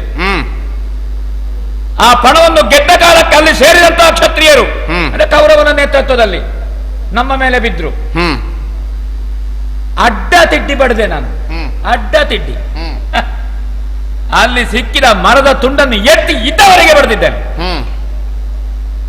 ಅಲ್ಲಿ ನಮ್ಮ ಪರಾಕ್ರಮವನ್ನು ಕಂಡು ಗೊತ್ತಾಯ್ತು ನಿಮಗೆ, ಓ ಪಾಂಡವರು ಪ್ರಬಲರಿದ್ದಾರೆ. ನಮ್ಮ ಪ್ರಾಬಲ್ಯವನ್ನು ಕಂಡು ನೀವು ಕುಂಬಾರನ ಮನೆಗೆ ಮೆಲ್ಲ ಬಂದ ಕೃಷ್ಣ. ಪ್ರಬಲತೆ ನಮ್ಮದು. ಕೌರವನಿಗೆ ಪ್ರಾಬಲ್ಯ ಇಲ್ಲ, ಪೆಟ್ಟು ನೊಂದೋಡಿದ್ದಾನೆ. ಹಾಗಾದ್ರೆ ಯಾರಲ್ಲಿ ಪ್ರಾಬಲ್ಯ ಉಂಟು, ಯಾರಲ್ಲಿ ಶಕ್ತಿ ಉಂಟು, ಶಕ್ತಿ ಉಳ್ಳವರಲ್ಲಿ ನೆಂಟಸಿಗೆ ಮಾಡಬೇಕು ಅಂತ ಗೊತ್ತಾದದ್ದು ಕೃಷ್ಣನಿಗೆ. ಅಲ್ಲದೆ ಇದ್ರೆ ನಾವು ಏಕಚಕ್ರದಲ್ಲಿರುವಾಗ ಯಾವಾಗ ನಾವು ವಾರಣಾವತದಿಂದ ತಲೆ ತಪ್ಪಿಸಿಕೊಂಡಿದ್ದೇವೆಯೋ, ಅರಗಿನಾಲಯದಿಂದ ತಪ್ಪಿಸಿಕೊಂಡಿದ್ದೇವೆಯೋ, ಅಲ್ಲಿ ಎಲ್ಲಿಯೂ ಬಾರದೇ ಇರುವಂತಹ ನೀವು ಆಗ ಸೋದರತ್ತೆಯ ಮಕ್ಕಳಾದದ್ದು ನಾವು ಕೃಷ್ಣನಿಗೆ. ಕೃಷ್ಣನಿಗೆ ಅಂದ್ರೆ ದ್ರೌಪದಿ ಸ್ವಯಂವರಕ್ಕೆ ಅಣ್ಣ ತಮ್ಮಂದ್ರೆ ಇಬ್ರು ಬಂದಿದ್ದೀರಲ್ಲ. ಹೌದು. ಕೃಷ್ಣನನ್ನು ಮೆಲ್ಲ ಮುಂದೆ ಬಿಟ್ಟು ನೀನು. ಪಾಂಡವರು ಪ್ರಬಲರು, ಕೌರವಾದಿಗಳನ್ನು ಒಬ್ಬ ಭೀಮಸೇನ ಹೊಡೆದು ಬಗ್ಗಿಸಿದ್ದಾನೆ.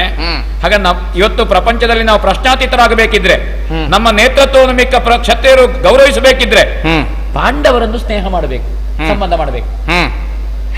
ನನಗೆ ತಲೆಗೋಗ್ಲಿಲ್ಲ ಅಂತ, ನನಗೆ ತಲೆಗೋಗ್ಲಿಲ್ಲ. ನನಗೆ ಕುಂಬಾರನ ಮನೆಯಲ್ಲಿ ಸ್ವಲ್ಪ ತಲೆಗೋಗ್ತಿದ್ದೆ, ಕೃಷ್ಣನ ಹೊರಗಾಗ್ತಿದ್ದೆ. ಯಾಕೆ ಬಂದದ್ದಿಲ್ಲಿಗೆ ಈಗ ಅಂತ ಸಂಬಂಧ ಆಯ್ತು. ಹೌದು, ಯಾರು ಕೊಂಡೋಗ್ತಾರೆ? ಅದು ಕೃಷ್ಣನ ತಂಗಿಯನ್ನು ಎಲ್ಲ ಹೇಳಿದ್ದು ನಾನು. ಒಂದು ಹುಡುಗಿ ಕೊಂಡೋಗುವಾಗ ಆಲೋಚನೆ ಮಾಡುವುದಿಲ್ವ? ಆ ಹುಡುಗಿ ಅಣ್ಣ ಹೇಗೆ, ಅವ ಹೇಗೆ, ಅವನ ಊರ ತಿರುಗಾಟ ಹೇಗೆ, ಅವನ ಸ್ವಭಾವ ಹೇಗೆ, ಇವನ ಸ್ವಭಾವ ಹೇಗೆ, ಏನು ಮಾಡುವುದು? ನನ್ನ ತಮ್ಮನ ತಲೆ ಹಾಳು ಮಾಡಿದ ಅಂತ ಕೃಷ್ಣ. ಹೌದಪ್ಪ, ತಲೆ ಹಾಳು ಮಾಡಿದ. ಇದರಲ್ಲಿ ಎಂತಹ ಸಭ್ಯ ಅರ್ಜುನ. ಹೌದು, ಅವನಿಗೆ ಇಲ್ಲದೆ ಇದ್ದಂತಹ ವೇಷ ಮಾಡಿಸಿ ಅವನನ್ನು ಸನ್ಯಾಸಿ ಮಾಡಿ, ಅವನ ಗಡ್ಡ ಕಟ್ಟಿ, ಅವನನ್ನು ಇಲ್ಲದೆ ಇದ್ದಾಗ ಮಾಡಿ ಇವಳ ಕಟ್ಟಿ ಬಿಟ್ಟ. ತಮಗೂ ವಂಚಿಸಿ ಎಲ್ಲ ಹೇಳಿದ್ ನಾನು. ತಮಗುದ್ದು ವಿರೋಧ ಇತ್ತಂತೆ, ಅದಕ್ಕೆ ಸುಭದ್ರ ಕಲ್ಯಾಣಕ್ಕೆ ವಿರೋಧ ಇತ್ತಂತೆ. ಅಷ್ಟು ಮಾಡಿಸಿ ಏನು ಮಾಡುವುದು? ಮದುವೆ ಆದ ಮೇಲೆ ಬಿಡ್ಲಿಕ್ಕೆ ಗೊತ್ತುಂಟ? ಬಿಡ್ಲಿಕ್ಕೆ ನಾವೇನು ಯಾದವರ ಹಾಗೆಯ? ನಾವು ಹಾಗಲ್ಲ. ನಮಗೆ ಮರ್ಯಾದೆ ಇಲ್ವೋ? ಹೌದಪ್ಪ, ಬಂದ ಹುಡುಗಿಯನ್ನು ಉಳಿಸಿಕೊಳ್ಬೇಕಲ್ವೋ? ಒಟ್ಟು ನಿಮ್ಮ ಸಂಬಂಧ ಮಾಡಿ, ಅಯ್ಯೋ ದೇವ್ರೆ, ಈ ಜನ್ಮಕ್ಕೆ ಬೇಡ ಅಂತ ನಮಗೆ ನಮ್ಮ ಮರ್ಯಾದೆ ಪೂರ ತೆಗೀತ್ರಲ್ಲ ಈ ಹುಡುಗಿ ಮನೆಗೆ ಬಂದವಳು. ಯಾದವರ ಸಂಬಂಧ ಇದು ಈಗ ಗೊತ್ತಾದದ್ದು ನಮಗೆ. ಹೌದು, ಈಗ ಗೊತ್ತಾಯ್ತು, ತಡವಾಗಿ ಗೊತ್ತಾಯ್ತು. ಅದು ಸಂಬಂಧ ಮಾಡಿದ ಮೇಲೆ ಕೌರವನ ವಿರೋಧವು ನಮಗೆ ಹೆಚ್ಚು.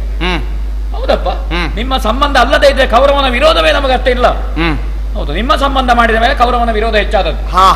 ಕಾರಣ ನೀವು ಈ ಯಾದವರ ಹುಡುಗಿಯನ್ನು, ಅದಕ್ಕೆ ಹೇಳುದು ಜಾತಿಯಿಂದಲೇ ಮದುವೆ ಆಗಬೇಕು. ಈ ಅಂತರ್ಜಾತೀಯ ವಿವಾಹ ಆಗ್ಲಿಕ್ಕಿಲ್ಲ ಇದು. ಆದ್ರೆ ಮತ್ತೆ ಒಟ್ಟು ಸಂಬಂಧ ಕೂಡಿ ಬರುವುದಿಲ್ಲ. ಯಾವಾಗ್ಲೂ ಜಗಳವೇ, ಅಣ್ಣ ಸಂಬಂಧರೊಳಗೂ ಜಗಳವೇ. ಇಡೀ ಕಾರಣ ನಿಮ್ಮದೊಂದು ಸಂಬಂಧ ಆದದ್ದು ಗುರುಗಳೇ. ನೀವು ಗದಾದ ಯುದ್ಧ ಹೇಳಿಕೊಡ್ಲಿಕ್ಕೆ ಮಾತ್ರ ಹೊರತುಂಟಲ್ವೋ, ಸಂಬಂಧಕ್ಕೆ ಸಹವಾಸಕ್ಕೆ ನೀವು ಅಲ್ಲ ಗುರುಗಳೇ. ಇದು ಈಗ ತಿಳಿದದ್ದು ನನಗೆ. ನಮ್ಮಲ್ಲಿಂದ ಹೆಣ್ಣು ಕೊಂಡೋಗಿ ನಿಮಗೆ ಮರ್ಯಾದೆ ಕಡಿಮೆ ಆದ್ದ? ಯೋ ದೇವ್ರೆ ದೇವ್ರೆ, ನಿಜವಾಗಿ ಊರಿನಲ್ಲಿ ಮುಖ ಎತ್ತಿ ನಡೆಯುತ್ತಿದ್ದ ನಾವು ಸ್ವಲ್ಪ ಮುಖ ಕೆಳಗಾಗಿ ನಡೀಲಿಕ್ಕೆ ಪ್ರಾರಂಭಿಸಿದ್ದು ಯಾವಾಗಿನಿಂದ ಗೊತ್ತುಂಟ? ನಿಮ್ಮಲ್ಲಿಗೆ ಹುಡುಗಿ ಕೊಟ್ಟ ಮೇಲೆ. ತಿಳುಕಲಿಗೆ ತಂಗಿಯನ್ನು ಕರೆದಿತ್ತು,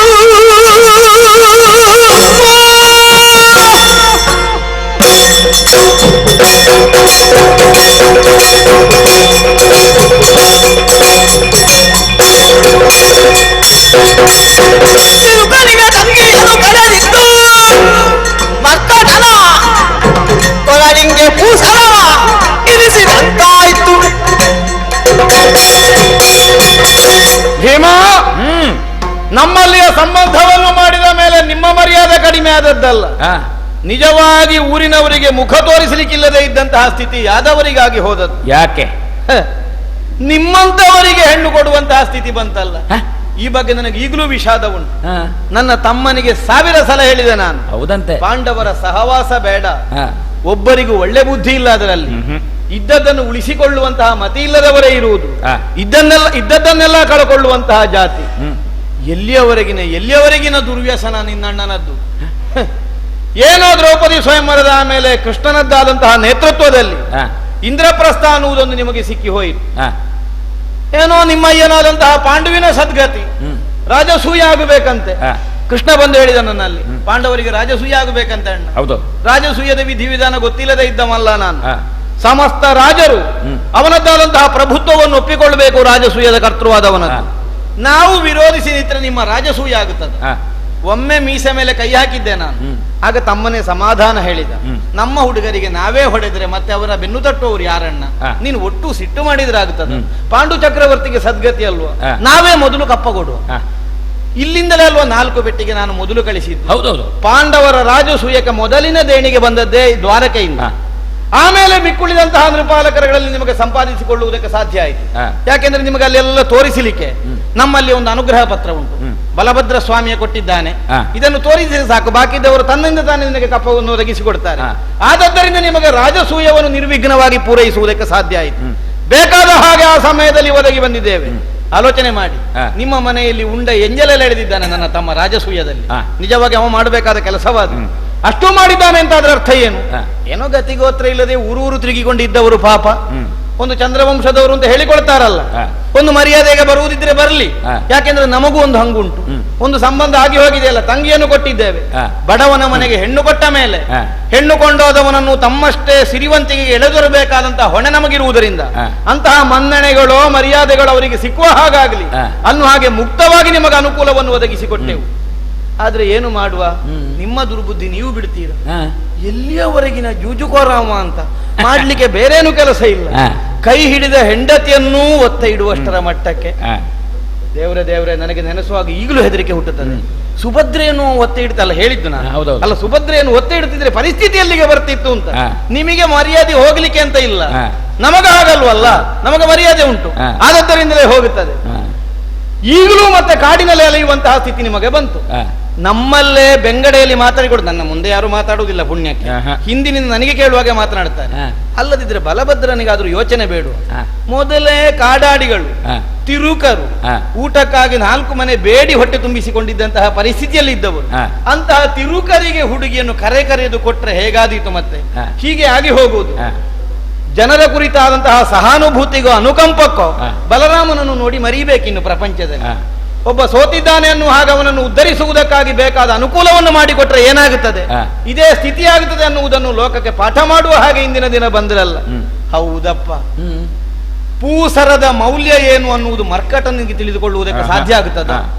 ಅದಕ್ಕೆ ಎಲ್ಲವೂ ವಸ್ತುವು ಒಂದೇ. ಕನ್ಯಾ ರತ್ನವನ್ನಿಸಿದಂತಹ ಸುಭದ್ರೆಯನ್ನು ಮದುವೆಯಾದ ಮೇಲಲ್ಲೂ ಪಾಂಡವರಿಗೊಂದು ಘನತೆ ಗಾಂಭೀರ್ಯ ಪ್ರಾರಂಭ ಆದದ್ದು. ಅಮಬಾಬ ಮೋಕ್ಷದಲ್ಲಿ ಕೊಂಡು ಹೋದ, ಒಳ್ಳೆ ಮನೆಗೆ ಸೇರಿಸಬೇಕು ಅಂತ ಯೋಚನೆ ಇತ್ತು ನನಗೆ. ಆಗ್ಲಿಕ್ಕೆ ಸ್ವಲ್ಪ ದುಡುಕು ಸ್ವಭಾವದವನಾದ್ರೂ ನಮ್ಮ ಹುಡುಗ ದುರ್ಯೋಧನ ಇದ್ದಾನ, ಒಳ್ಳೆ ಹುಡುಗ, ಅವನಿಗೆ ಕೊಡಬೇಕು ಅಂತ ಎಲ್ಲ ನಿರ್ಣಯ ಆಗಿದೆ. ನನ್ನ ತಮ್ಮನಿಗೆ ಇನ್ನು ಏನು ಮಂಕು ಬೂದಿಯ ರೆಚಿದ್ದಾನೆ ಯಾರಿಗೆ ಗೊತ್ತು. ಅವರವರೊಳಗೆ ದ್ವಾರಕೆಗೆ ಬಂದ್ರೆ ಅವರವರೇ ಮಾತಾಡಿಕೊಳ್ಳುವುದು. ನನಗೆ ಮುಖ ತೋರಿಸ್ತಿರ್ಲಿಲ್ಲ ಅರ್ಜುನ. ಕೃಷ್ಣಾರ್ಜುನ ಏನೇನೋ ಮಾತಾಡಿಕೊಂಡು ಆ ಸಲುಗೆಯ ಮೂಲಕವಾಗಿ ಅವನಿಗೊಂದು ಹುಡುಗಿ ಸಿಗುವ ಹಾಗಾಗಲಿ. ಮುಖಾಮುಖಿಯಾಗಿ ಇದ್ರಿದ್ರು ಬಂದು ಕೇಳುವುದಕ್ಕೆ ಮುಖ ಇಲ್ಲದೆ ಇದ್ದದ್ದರಿಂದಲಲ್ವೋ ಸನ್ಯಾಸಿಯ ವೇಷ ಮಾಡಿಕೊಂಡು ಬರಬೇಕಾದ ಸ್ಥಿತಿ ಬಂದದ್ದವನಿಗೆ. ಇದ್ರಿದ್ರು ಗೆಲ್ಲಿಕ್ಕೆ ಧೈರ್ಯ ಇಲ್ಲ. ಕದ್ದುಕೊಂಡು ಹೋದ ಬಂದಂತಹ ಸನ್ಯಾಸಿ ತಂಗಿ ಸುಭದ್ರೆಯನ್ನು ವರ್ತಮಾನ ಗೊತ್ತಾದಾಗ ಮುಗಿಸಿ ಬಿಡ್ತೇನೆ ಅಂತ ಮುಸಲೆ ಎತ್ತಿಕೊಂಡು ಹೊರಟಿದ್ದ. ಮತ್ತೆ ಯಾಕೆ ಬರ್ಲಿಲ್ಲ? ಆಗ ನನ್ನ ತಮ್ಮನೇ ಹೇಳಿದ, ಹೇಗೂ ಅಮ್ಮ ಕೊಂಡೋಗಿ ಆಯ್ತಲ್ಲ ಅಣ್ಣ, ಇನ್ನೀಗ ಅಮ್ಮ ಮುಟ್ಟಿದ್ದನ್ನು ತಕೊಂಡು ಬಂದೆಂತದ್ದು ಮಾಡು. ಕೌರವ ಪುತ ಅಲ್ಲ, ನನಗೂ ಅದು ಹೌದು ಅನ್ನಿಸಿತು. ಅರ್ಜುನ ಹೇಗೂ ಕೊಂಡು ಹೋಗಿ ಆಗಿದೆ, ಇನ್ನೀಗ ನಮ್ಮ ಬಲದಿಂದ ನಾವು ಹೊಡೆದು ತೆಕೊಂಡು ಬಂದ್ರು ಆಗುವುದೇನು? ಅದು ಅರ್ಜುನ ಕೊಂಡದ ಹುಡುಗಿಯನ್ನು ಮತ್ತೆ ಹಿಂದೆ ತಂದ್ರಂತೆ. ಕೊಂಡು ಹೋದ್ದು ಅನ್ನುವುದು ಸುಳ್ಳಾಗುವುದಿಲ್ವ? ಹಾಗಿದ್ರೆ ಅಪವಾದ ಹೇಗೂ ತಪ್ಪಿದ್ದು.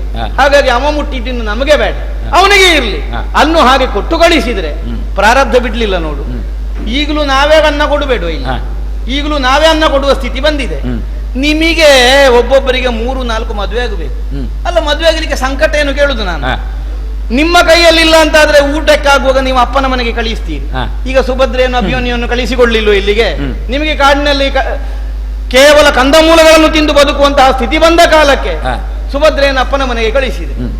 ತಂದೆ ಮನೆಯವರು ತಮ್ಮ ಮಕ್ಕಳು ಅನ್ನುವಂತಹ ಮಮಕಾರದಿಂದ ಎಷ್ಟರವರೆಗೆ ಕೊಟ್ಟ ಹೆಣ್ಣು ಮಕ್ಕಳನ್ನು ನೋಡಿಕೊಳ್ತಾರೆ, ಅಷ್ಟರವರೆಗೆ ಗಂಡನ ಮನೆಯವರಿಗೆ ದುರ್ಬುದ್ಧಿ ತಪ್ಪುವುದಿಲ್ಲ ಅನ್ನುವುದನ್ನು ಲೋಕಕ್ಕೆ ಪಾಠ ಮಾಡಿದವರು ಈಗ ನನಗೆ ಹೇಳ್ತಾನೆ, ನಮ್ಮ ಸಂಬಂಧ ಮಾಡಿ ಮರ್ಯಾದೆ ಕಡಿಮೆ ಆಯ್ತು. ನಮಗೆ ಹುಡುಗಿ ಕೊಟ್ಟದ್ದು ಅವಮಾನ ಆಗಿದೆ. ಕರಡಿಯ ಕುಟುಂಬದಿಂದ ಸಂಬಂಧ ಮಾಡಿದ್ರೆ ಆಗ್ತದೋ? ಹೆಣ್ಣು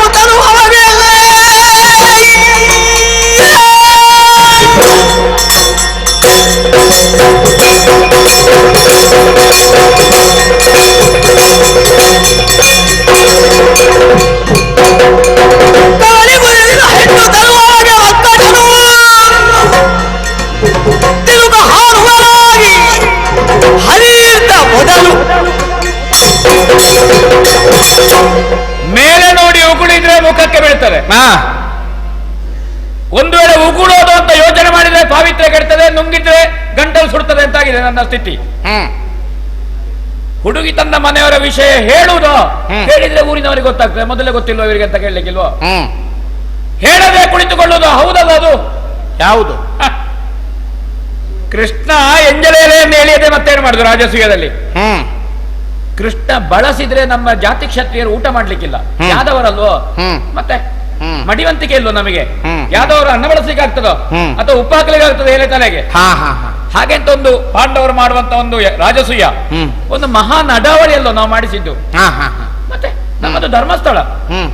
ಅಂತಹ ನಡಾವಳಿಯಲ್ಲಿ ಏನು ಸೇವೆ ಮಾಡುದು? ಹೊರೆ ಕಾಣಿಕೆ ಕೊಡುದು, ಹೊರೆ ಕಾಣಿಕೆ ಕೊಟ್ಟ ಕೂಡಲೇ ನಡಾವಳಿ ನಿಮ್ಮದಾಗುದಿಲ್ಲ ಅಂತ. ಹಾಗೆ ನೀವು ಹೊರೆ ಕಾಣಿಕೆ ಕೊಟ್ರಿ ನಮಗೆ ಸ್ವಲ್ಪ. ಕೊಟ್ಟದ್ದು ಯಾಕೆ? ನಮ್ಮ ವರಿಷ್ಠತ್ವವನ್ನು ಒಪ್ಪಿಕೊಂಡದ್ದು. ಒಂದು ವೇಳೆ ನೀವೇ ಕೊಡದೇ ಇದ್ರೆ ನಾಳೆ ಎಲ್ಲಿಯಾದ್ರೂ ಭೀಮ ಗದೆ ಎತ್ತಿಕೊಂಡ್ರು ದ್ವಾರಕೆಯ ಮೇಲೆ ಹೊರಟ್ರೆ ಮರ್ಯಾದೆ ಹೋಗ್ತದೆ ನಿಮ್ದು. ಆಗ ಮೊದಲು ಹೊರೆ ಕಾಣಿಕೆ ಕೊಡೋದು, ಮತ್ತೆ ಸುಮ್ಮನೆ ಕೂತ್ಕೊಳ್ಳೋದು. ನಾವು ತೊಡಗಿಸಿಕೊಂಡಿದ್ದೇವೆ ರಾಜಸೂಯದಲ್ಲಿ. ಏನು ಮಾಡುವುದು? ಎಂಜಲು ಬಾಳೆ ತೆಗೆಯುವುದು. ಕೃಷ್ಣ ಪ್ರಾಮಾಣಿಕವಾದಂತ ಒಬ್ಬ ಸ್ವಯಂ ಸೇವಕ ಅಂತ ಒಳ್ಳೆ ಕೆಲಸ ಮಾಡಿದ್ದಾನೆ ಕೃಷ್ಣ. ಆ ಮಟ್ಟಿಗೆ ತೊಂದರೆ ಇಲ್ಲ ಅಲ್ಲ. ನೀವು ಏನು ಮಾಡ್ಲಿಲ್ಲ, ಇದ್ರಿ ನೀವು ಇದ್ರಿ ಅಪ್ಪ. ಒಂದು ಮೇಲ್ತನಿಕೆ ಅಂತ ಹೇಳುದಿಲ್ಲ ಹಾಗೆ. ಮತ್ತೆ ನೀವು ನಮಗೆ ಕೊಟ್ಟದ್ದು ನಮಗೆ ಅನುಗ್ರಹವೂ ಅಲ್ಲ, ಕೃಷ್ಣಾನುಗ್ರಹದಿಂದ ನಾವು ಗೆದ್ದದ್ದು ಅಲ್ಲ. ನವಕಂಡವನ್ನೊಬ್ಬ ಅರ್ಜುನ ಗೆದ್ದಿದ್ದಾನೆ. ಮಾಗದನಂತವನನ್ನು ಸೋಲಿಸ್ಲಿಕ್ಕೆ ಬಡಿಲಿಕ್ಕೆ ಆಗುವುದಿಲ್ಲ ಅಂತ ಹೆದರಿಯಲ್ಲ ನಮ್ಮನ್ನು ಕರ್ಕೊಂಡೋದ್ದು. 17 ಸಲ ಯುದ್ಧ ಮಾಡಿದ್ರಂತೆ ಕೃಷ್ಣ. ಆ ಮಾಗದನನ್ನು ಯಾಕೆ ನೀವು ಬಡದುಳಿಸಲಿಲ್ಲ? ನಿಮ್ಮಿಂದ ಆಗಲಿಲ್ಲ.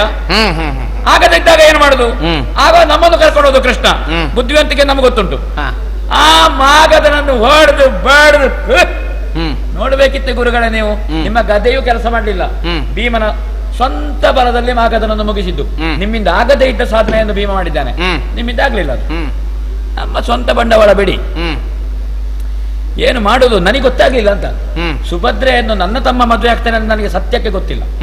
ಒಂದು ವೇಳೆ ನನಗೆ ಗೊತ್ತಿದ್ರೆ ನಾನು ಮೊದಲೇ ನಿಮ್ಮ ಹತ್ರ ಹೇಳ್ತಿದ್ದೆ, ಸುಭದ್ರೆಯನ್ನು ನನ್ನ ತಮ್ಮನ ಕುತ್ತಿಗೆ ಕಟ್ಟುವ ಆಲೋಚನೆಯಲ್ಲಿ ಕೃಷ್ಣ ಇದ್ದಾನೆ, ಗುರುಗಳೇ ಜಾಗ್ರತೆ ಮಾಡಿ. ನಾನು ನಿಮ್ಮ ಬೆಂಬಲಕ್ಕೆ ನಿಂತಿದ್ದೆ. ನನಗೆ ಗೊತ್ತಾಗದೆ ಹೋಯ್ತು. ಹೌದು, ನನಗೆ ಗೊತ್ತಾಗತ್ತೆ. ಕೆಲವೊಮ್ಮೆ ಅಂತದ್ದು ನಮ್ಮ ಮನೆಯಲ್ಲಿ ನಡೆಯುದು ಕೆಲವು ವಿಷಯ ನನಗೆ ಗೊತ್ತೇ ಆಗುದಿಲ್ಲ. ಗೊತ್ತಾಗ ನಾನು ತಲೆ ಹಾಕುದಿಲ್ಲ ಅದಕ್ಕೆಲ್ಲ. ಹೌದು, ಸಣ್ಣ ವಿಷಯ, ಸಣ್ಣ ಪುಟ್ಟ ವಿಷಯ ಅದು. ನಮ್ಮಂತ ದೊಡ್ಡವರ ಅವಗಾಹನೆಗೆ ಬರುವಷ್ಟು ದೊಡ್ಡ ವಿಷಯವೇ ಅಲ್ಲ ಅದು. ತಂದ ಹುಡುಗಿಯರು ಬಂದ ಮನೆಗೆ ಒಗ್ಗಿಕೊಳ್ಬೇಕು. ಸುಭದ್ರೆ ನಮ್ಮ ಮನೆಗೆ ಒಗ್ಗಿಕೊಳ್ಳಿಲ್ಲ. ನಮ್ಮ ಆಹಾರ ಪದ್ಧತಿ, ನಮ್ಮ ವ್ಯವಹಾರ, ನಮ್ಮ ನಿಯಮ. ಈಗ ನಮ್ಮ ದ್ರೌಪದಿ ಆದ್ರೆ ಹಾಗಲ್ಲ. ಅವಳು ಪಾಂಚಾಲ ದೇಶದವಳು. ಆ ಸಮೃದ್ಧಿಯಲ್ಲಿ ಬೆಳೆದ್ರು ನಮ್ಮ ಜೊತೆಗೆ ಒಗ್ಗಿಕೊಂಡಿದ್ದಾಳೆ ಅಂತ. ನಾವು ವನವಾಸಕ್ಕಾದ್ರೆ ವನವಾಸ, ನಾವು ಕಾಡಿಗಾದ್ರೆ ಕಾಡಿಗೆ, ನಾವು ನಾಡಿಗಾದ್ರೆ ನಾಡಿಗೆ. ಸುಭದ್ರೆಗೆ ಆಗುದಿಲ್ಲ. ಕೃಷ್ಣ ಬಂದು ಕರ್ಕೊಂಡೋದ, ನಾವು ಕಳಿಸಿದ್ದೇವೆ. ಕೃಷ್ಣ ಬಂದು ಕರ್ಕೊಂಡೋದ್ದು.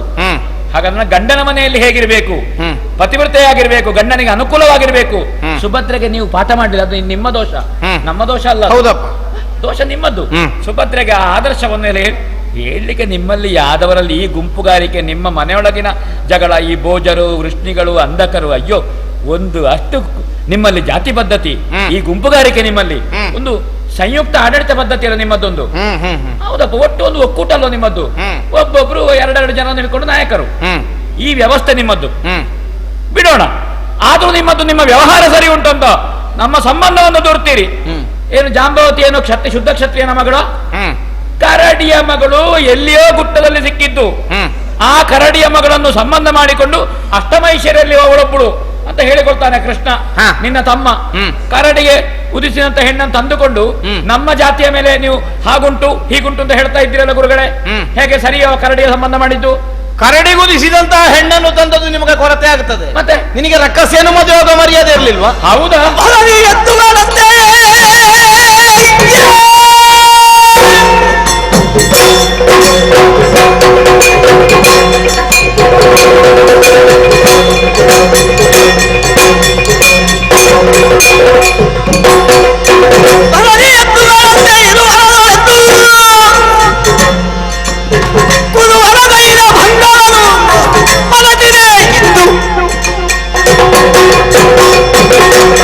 ಮಾನವರ ಪರಾಕ್ರಮ ಕಂಜಿ ಬದುಕಿದವರಲ್ಲ ಯಾದವರು. ನಮ್ಮೆಲ್ಲನೆ 17 ಬಾರಿ ದಂಡೆತ್ತಿ ಬಂದಿದ್ದ ನಿಜ.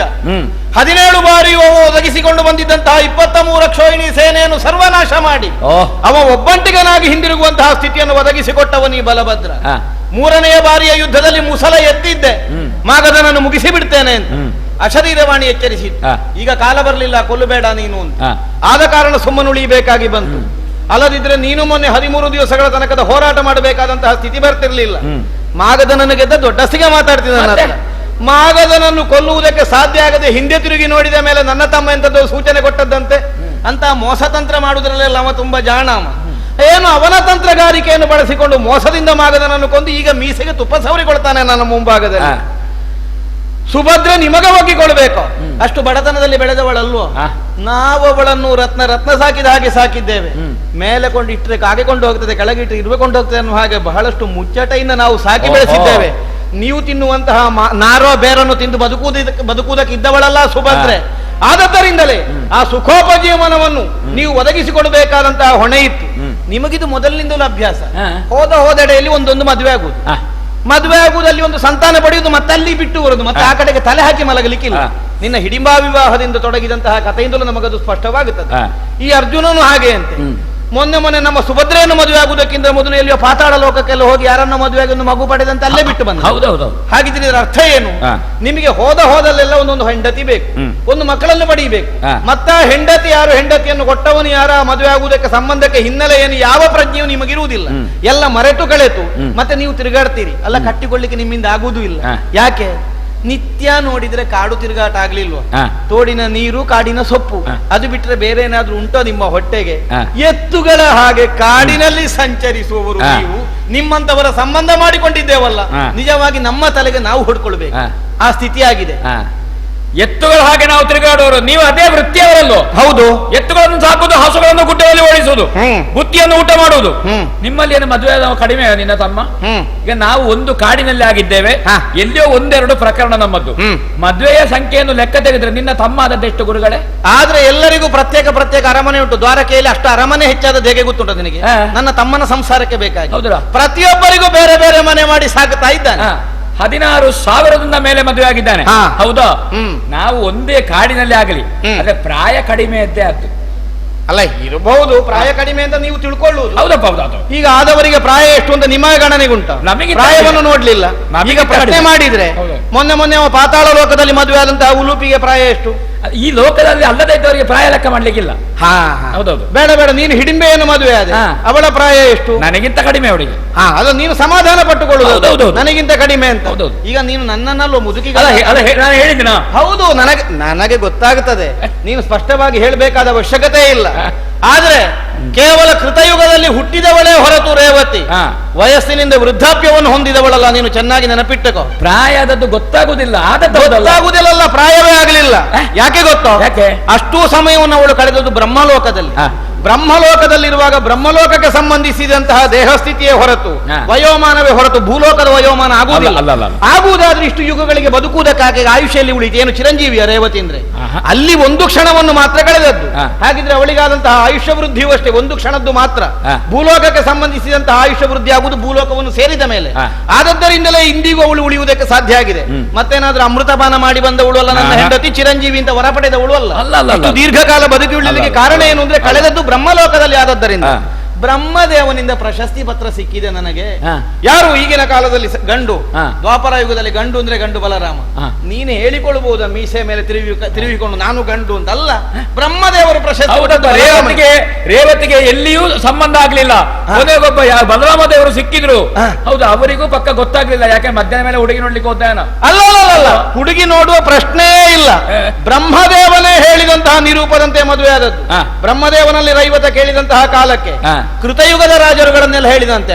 ಆಗ ಬ್ರಹ್ಮದೇವರು ಹೇಳಿದ್ರು, ಅದು ಯುಗಾಲ ದಾಟಿ ಹೋಗಿದೆ, ಈಗ ದ್ವಾಪರ ಬಂದಿದೆ. ದ್ವಾಪರದಲ್ಲಿ ಇರುವವರಲ್ಲಿ ಗಂಡು ಅಂದ್ರೆ ಗಂಡು ಬಲರಾಮ, ಅವನೇ ನಿನ್ನ ಮಗಳಿಗೆ ಹೋಗಿಕೊಡು. ನಾವು ರಾಕ್ಷಸಿಯನ್ನು ಮದುವೆ ಆದ್ರೂ ನಮಗೆ ಗುರುಗಳು ಹೇಳಿದ್ದಾರೆ. ನಮಗೆ ವ್ಯಾಸರಲ್ಲ ಮಂತ್ರಾಕ್ಷತೆ ಕೊಟ್ಟದ್ದು. ಹೌದಪ್ಪ, ವ್ಯಾಸರು ಮಂತ್ರಾಕ್ಷತೆ ಕೊಟ್ಟ ಮೇಲೆ ಬೇರೆ ಮಠಾಧಿಪತಿಗಳ ಮಂತ್ರಾಕ್ಷತೆ ಬೇಕಾ ನಮಗೆ? ನಿಮಗೆ ವ್ಯಾಸರು ಕೊಟ್ಟಿದ್ದಾರೆ. ಒಂದೊಂದು ಕೆಲಸಕ್ಕೂ ಒಬ್ಬೊಬ್ಬರು ಮಂತ್ರಾಕ್ಷತೆ ಕೊಡುವುದು. ಹೌದಪ್ಪ, ನಾನು ಸ್ಪಷ್ಟ ಹೇಳ, ದುರ್ಯೋಧನ ಸರಿಯಾದ ಬುದ್ಧಿ ಕಲಿಸಿದ್ದಾನೆ ನಿಮಗೆ ಇನ್ನೊಬ್ಬರು ಒದಗಿಸಿಕೊಟ್ಟದ್ದನ್ನು ಇಟ್ಟುಕೊಳ್ಳುವುದಕ್ಕೆ ಹಣೆ ಬರಹ ಇಲ್ಲ. ಅದಕ್ಕೆ ದ್ಯೂತದಿಂದ ಸರ್ವಸ್ವವನ್ನು ಸೆಳೆದು ನಿಮ್ಮನ್ನು ಕಾಡಾಡಿಗಳನ್ನಾಗಿ ಮಾಡಿದ್ದಾನೆ. ಕಾಡಿನಲ್ಲಾದ್ರೂ ಬದುಕಲಿಕ್ಕೆ ಬಿಟ್ಟಿದ್ದಾನೆ. ನಿಮ್ಮ ದುರ್ಬುದ್ಧಿ ಹೆಚ್ಚಾಯ್ತು. ನಾವು ದನ ಕಾಯುವವರ, ಮತ್ತೆಂತದ್ದು? ನಮಗೆ ದನ ಕಾಯುವುದು ಅಂದ್ರೆ ದನವನ್ನು ಹೇಗೆ ರಕ್ಷಣೆ ಮಾಡಬೇಕು ಅಂತ ಗೊತ್ತು. ಎತ್ತುಗಳಿಗೆ ಸರಿಯಾಗಿ ಬುದ್ಧಿ ಕಲಿಸ್ತೇವೆ. ಎಲ್ಲಿ ಕೋಡು ತುರಿಸುವ ಎತ್ತುಂಟು, ಅದರ ಬೆನ್ನಿಗೆ 4 ಬಾರಿಸಿ ಅದರ ಬೆನ್ನು ನಗಾರಿ ಮಾಡಿಯೇ ನಾವು ಅದನ್ನು ಹದ್ದೋಬಸ್ತಿಗೆ ತರುವುದು. ಹೌದಾ? ಈಗ ನಿನಗೆ ಕೋಡು ತುರಿಸ್ತದೆ ಅಂತಾದ್ರೆ, ಕೋಡು ತುರಿಸುವುದಲ್ಲ, ಎಲ್ಲಿ ಗುಡ್ಡ ಉಂಟು ಎಲ್ಲಿ ಬಂಡೆ ಉಂಟು ಅಂತ ಕಾಯ್ತಾ ಉಂಟು ನನ್ನ ಕೋಡು. ನಿನ್ನ ಬೆನ್ನಿಗೆ ಬಾರಿಸಲಿಕ್ಕೆ ಗೊತ್ತು.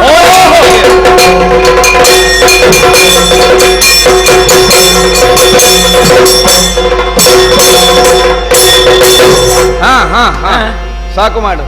ನಿಲ್ಲಿಸಿದೆ. ಹೊತ್ತು ಮಧ್ಯಾಹ್ನ ದಾಟಿತು. ಹೌದು. ಮಧ್ಯಾಹ್ನ ಆದ ಮೇಲೆ ನಾವೇ ಈ ಉದ್ಯೋಗದಲ್ಲಿ ಮುಂದುವರೆದ್ರಿಂದ ಬಾಕಿದ್ದವರಿಗೆ ಎಂತದ್ದು ಕೆಲಸ? ಹೌದು, ನಮಗೆ ಸಂಬಂಧಪಟ್ಟ ವಿಷಯವೇ ಅಲ್ಲ ಇದು. ಈಗ ನೀನು ನಿಜವಾಗಿ ಆಲೋಚನೆ ಮಾಡು. ಗಾಯನನ್ನು ಕೊಲ್ತೇನೆ ಅಂತ ಹೇಳಿದ್ಯಾರು? ಗಾಯನನ್ನು ಕೊಲ್ತೇನೆ ಅಂತ ಹೇಳಿದ್ದು ಕೃಷ್ಣ, ಅಂದ್ರೆ ನನ್ನ ತಮ್ಮ. ಹೌದು. ರಕ್ಷಿಸ್ತೇನೆ ಅಂತ ಹೇಳಿದ್ದು ನನ್ನ ತಮ್ಮ. ಮತ್ತೆ ನಿನಗೆಂತದ್ದು ಕೆಲಸ? ನನ್ನನ್ನು ಯುದ್ಧಕ್ಕೆ ಬರ್ಲಿಕ್ಕೆ ಹೇಳಿದ, ಅಣ್ಣ ಕಳಿಸಿದ ಹಾಗೆ ಬಂದೆ ನಾನು ತಮ್ಮನಿಗೆ ಬೇಕಾಗಿ ಬಾರದೆ ಆಗುದಿಲ್ಲ ಅಂತ ಬಂದದ್ದು. ತಮ್ಮನನ್ನು ಬಿಡ್ಲಿಕ್ಕೆ ಆಗುದಿಲ್ಲಲ್ಲ. ಒಂದು ಹೇಳೋ ಭೀಮ, ನಿಷ್ಠೂರಕ್ಕೆ ಬೀಳುದು ನಾವಿದರಲ್ಲಿ. ನೀನು ಆಲೋಚನೆ ಮಾಡು.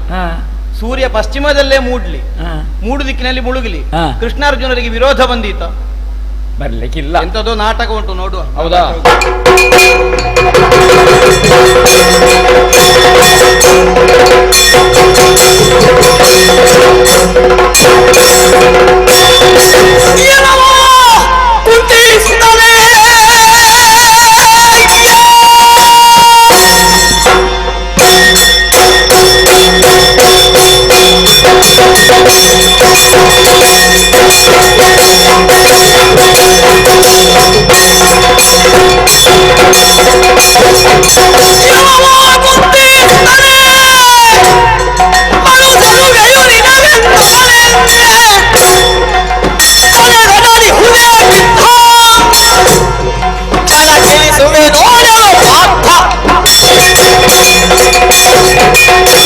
ಅರ್ಜುನ, ದೇವಕಿ ಸುತ, ನಮ್ಮತ್ತೆ ಅಂತಹ ಕುಂತಿದೇವಿಗೆ 5 ಮಂದಿ ಮಕ್ಕಳು.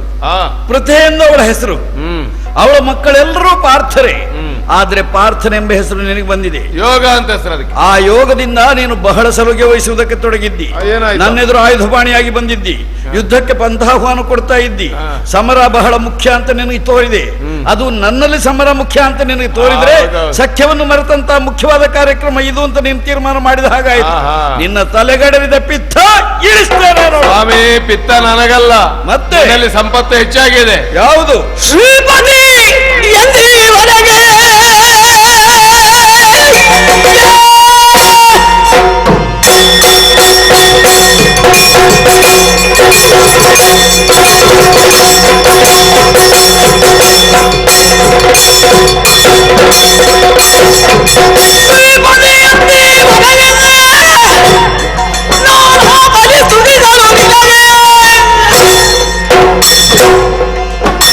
ಪರಜಾತಿ ಸ್ವಭಾವ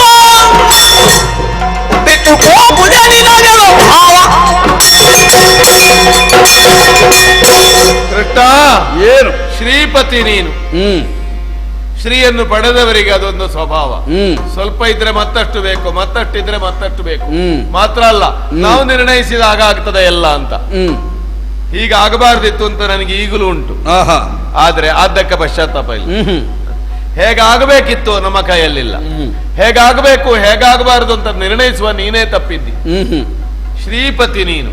ಬೇಕಾದಷ್ಟು ಸಂಪತ್ತುಂಟು ಅಂತ ಗಯನಿಗೆ 8 ದಿವಸದ ಅವಧಿಯ ಸಂಪತ್ತನ್ನು ಕೊಟ್ಟೆಯ? ಹೌದು. ಬೇಕಾದಷ್ಟು ಸಂಪತ್ತು ನಿನ್ನಲ್ಲಿ ಇದ್ರು ಅರ್ಘ್ಯ ಜಲವನ್ನು ಬೀಸಾಡಿ ಇನ್ನೊಂದು ಅರ್ಘ್ಯ ಜಲ ತಗೊಳ್ಳೋಷ್ಟು ಇಲ್ಲ. ನೀರಿಗೆ ಬಡತನ, ಅವಧಿಗೆ ಸಂಪತ್ತು. ಅಂದ್ರೆ ಈ ಶ್ರೀಮಂತ ಆದ ಹಾಗೆ ಸಂಪತ್ತನ್ನು ದುರ್ವಿನಿಯೋಗ ಮಾಡುವುದು ಅಂತ ಅರ್ಥ. ಮಂಟಪಕ್ಕೆ ಹೆಚ್ಚು, ಮದುವೆಗೆ ಖರ್ಚಿಲ್ಲ ಅಂತ ಬೆಳಿದ್ದಾನಂತೆ.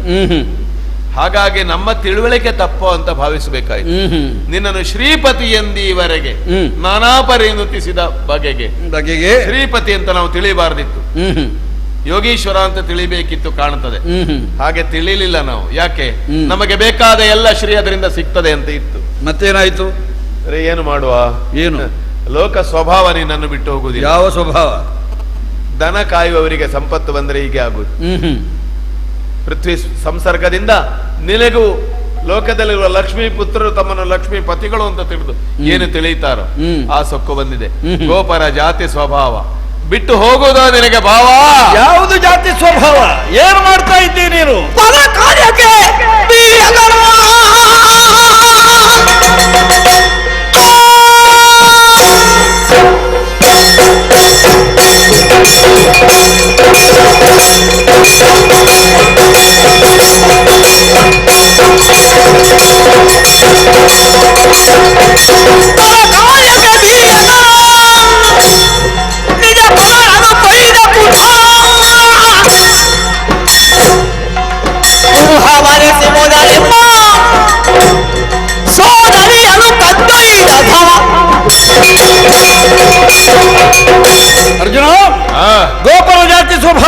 ನನ್ನಲ್ಲಿ ಕಾಣ್ತಾ ಇದ್ದಿ. ಅಂದ್ರೆ ಮಾತು ಕೊಟ್ಟವನನ್ನು ಮಾತು ಬಿಡಿಸ್ಲಿಕ್ಕೆ, ರಕ್ಷಣೆಗೆ ಹೊರಟವನನ್ನು ತಪ್ಪಿಸಲಿಕ್ಕೆ ಹೊರಡೋದು ಗೋಪನ ಜಾತಿ ಸ್ವಭಾವ. ಇದುವರೆಗೆ ಶ್ರೀಪತಿ ಅಂತ ತಿಳಿದಂತಹ ನೀನು ಈಗ ಗೋಪನಾಗಿ ನನ್ನನ್ನು ಕಾಣ್ತಾ ಇದ್ದಿ.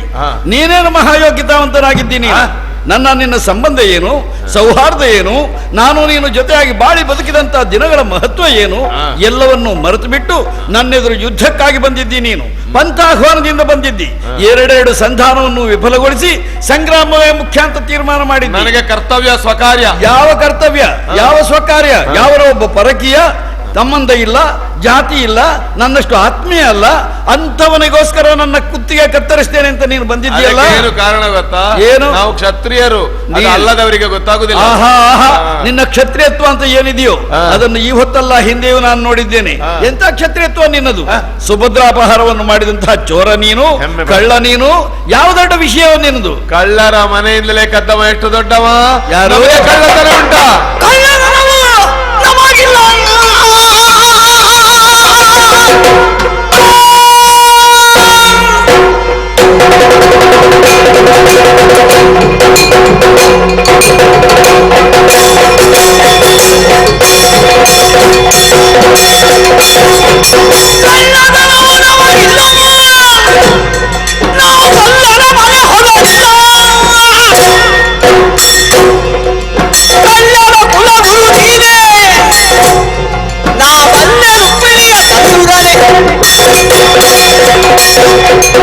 ಸ್ವಾಮಿ, ಏನು?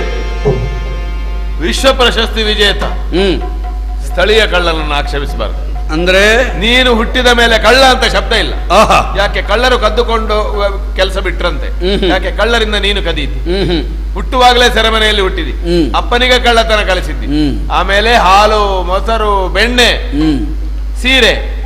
ಸೀರೆ, ಹಾಲು, ಮೊಸರು, ಬೆಣ್ಣೆ ಬೇರೆ ಯಾಕೆ? ಸೀರೆ ಹುಟ್ಟವರನ್ನೇ ಕದಿಯುವ ಅಂತ ಪ್ರಾಯೋಗಿಕವಾಗಿ ಹಂತ ಹಂತವಾಗಿ ಮೇಲೆ ಹೋದಂತ ನೀನು ಕಳ್ಳರ ಕುಲಗುರು. ಏನದು? ಗುರುವಿನ ಹಾಗೆ ಶಿಷ್ಯ ವರ್ತಿಸಬೇಕು. ನಾನು ಸುಭದ್ರೆಯನ್ನು ಅಪಹಾರ ಮಾಡುವ ಕಾಲಕ್ಕೆ ಆಕ್ಷೇಪಿಸಿದ ಬಲರಾಮ ಭಾವನೆಗೆ ನೀನು ಹೇಳಿದ್ದಂತೆ. ಹಾಗಲ್ಲ ಅಣ್ಣ, ಅದು ರಘುರಾಮನ ಕಾಲ ಬೇರೆ, ಬಲರಾಮನ ಕಾಲ ಬೇರೆ. ಈ ಕಾಲದಲ್ಲಿ ಹೀಗೆ ಕ್ರಮ ಕ್ಷತ್ರಿಯರಿಗೆ ಭೂಷಣ ಅಂತ. ಮತ್ತೆ ಯಾಕೆ ಅಂತ ಗೊತ್ತಾಯ್ತದೆ. ನೀನು ಅದೇ ಮಾಡಿದ್ದು. ಕಾಳಿಗುಡಿಗೆ ಹೋಗಿ ರುಕ್ಮಿಣಿಯನ್ನು ಹಾರಿಸಿದವ ಕಾಲ್ಬುಡದಲ್ಲಿ ಸತ್ತು ಬಿದ್ದಿರುವುದಾಗಿ ಬೇರೆಯವರನ್ನು ನೊಣ ತೋರಿಸಿ. ಹಾಗೆ ನಾನು 16,800 ಕೂಡುದು ಅದರ ಗುರುವಿನ ಶಿಷ್ಯನ ಹಾಗೆ ಕೆಲವಾದ್ರೂ ಆಗಬೇಕು ಅಂತ. ಆದ್ರಿಂದ ಗುರುವಿಗೆ ತಿರುಮಂತ್ರ ಹೇಳುವಷ್ಟಕ್ಕಿದ್ದೇನೆ, ಇವತ್ತು ಬಿಟ್ಟು ಕೊಡುವುದಿಲ್ಲ. ಇಷ್ಟರವರೆಗೆ ಕೃಷ್ಣ ಏನು ಮಾಡಿದನೋ ಅದನ್ನು ಲೀಲೆ ಅಂತ ಹೇಳ್ತಾ ಇದ್ದ. ಈಗ ನನ್ನ ಮೇಲೆ ಆರೋಪ ಮಾಡ್ತಾ ಇದ್ದಿ. ನನ್ನದು ಕಳ್ಳತನ, ಕುಲವೃತ್ತಿ. ನೀನ್ ನನ್ನ ಶಿಷ್ಯ ಆಗುವುದಕ್ಕೆ ಹೊರಟಿದ್ದೀಯೋ? ಏನು ಗುರುದಕ್ಷಿಣೆ ಕೊಟ್ಟಿದ್ದೀಯೋ ನನಗೆ? ಮಾತ್ರ ಅಲ್ಲ, ಯಾವುದನ್ನು ನಿನ್ನಿಂದ ಕಲ್ತಿದ್ದೇನೋ ಅದನ್ನು ಸೇರಿಸಿ ಈಗ ಮಾತ್ರ ಕಳ್ಳತನ ಅಲ್ಲ, ಎದುರೆದುರು ವ್ಯವಹಾರ. ಹೌದಾ? ನೋಡುವ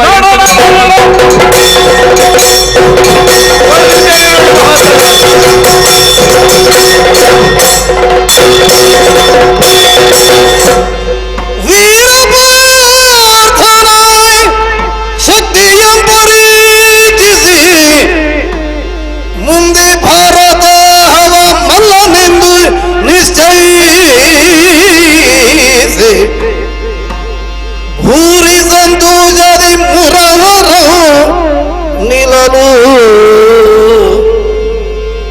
ಅಸ್ತಮಯ ಸಮಯವೆನುತ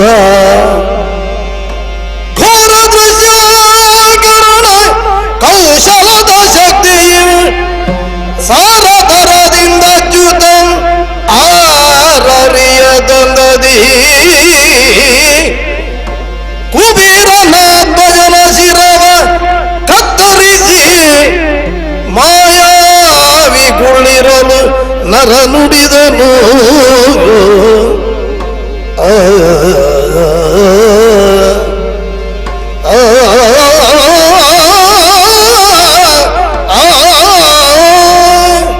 ಬಲರೇ ಅರ್ಜುನ, ಪರಾಕ್ರಮ ಅಂದ್ರೆ ಇದು. ಸ್ವಲ್ಪವೂ ನಡುಕ ಇಲ್ಲ.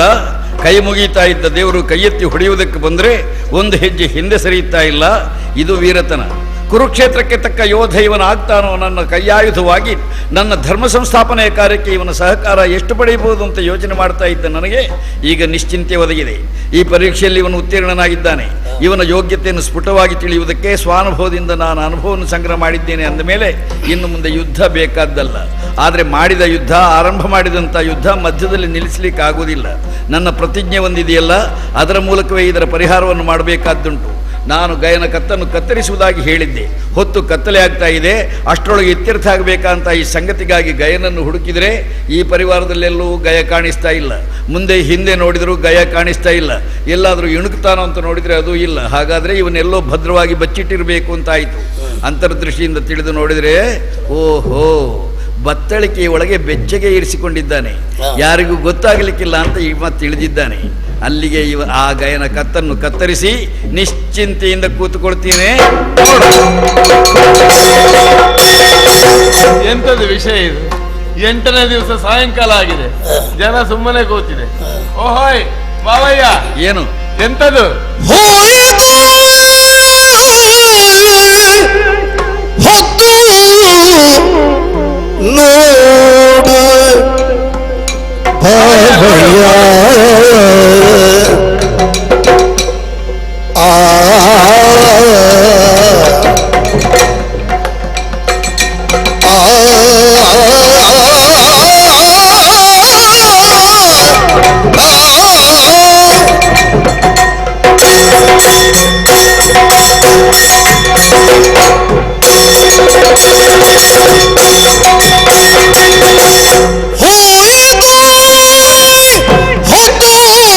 ಮರ್ಯಾದೆ ಪೂರ ಹೋಯ್ತು, ಮಾನ ಹೋಯ್ತು, ಪ್ರತಿಜ್ಞೆ ಹೋಯ್ತು, ಹೊತ್ತು ಹೋಯ್ತು. ಬಾವಯ್ಯ ಬಾವಯ್ಯ, ಭಾವದಿಂದ ನೋಡು. ಆಯಿತೆಂಟನೇ ದಿವಸದ ಅವಧಿಯಲ್ಲಿಗೆ, ಇದೆಂತದು? ಆಯಿತೆಂಟನೇ ದಿವಸದ ಅವಧಿಯಲ್ಲಿಗೆ ಸಂದು ಹೋಯಿತು. ಹೊತ್ತು ನೋಡು ಅವಯ್ಯ. ಅವ ಸೂರ್ಯ ಅಲ್ಲ, ಅವನಿಗೆ ಬೇರೆ ಹೆಸರುಂಟು. ಹೋಯಿತು ಹೊತ್ತು ನೋಡು ಅವಯ್ಯ. ಅದು ಮಾತ ಪಶ್ಚಿಮಾಂಬುದಿಗೆ ಇಳಿದನು. ಅದು ಮಾತ ಪಶ್ಚಿಮಾಂಬುದಿಗೆ ಇಳಿದನು. ನೀನಾಡಿದ ಭಾಷೆ ಬಂದೆಯಾದುದು, ತಡವ್ಯಾಕೆ ಬೇಗದಿ ಯಜ್ಞ ಕುಂಡವನು ಮಾಡುವ ಕಾಲ ಒದಗಿದೆ ನೋಡುವುದೇನೋ. ದಾಚಿನ್ಯವಿಲ್ಲದೆ ಇನ್ನ ನೋಲಗಿದುದು ಎಂದನು. ಹೋಯಿತು ಹೊತ್ತು ನೋಡು ಭಾವಯ್ಯ. ಆಯಿತೆಂಟನೇ ದಿವಸದ ಅವಧಿಯಲ್ಲಿಗೆ ಸಂದು ಹೋಯಿತು. ಹೊತ್ತು ನೋಡು ಭಾವಯ್ಯ. ಓ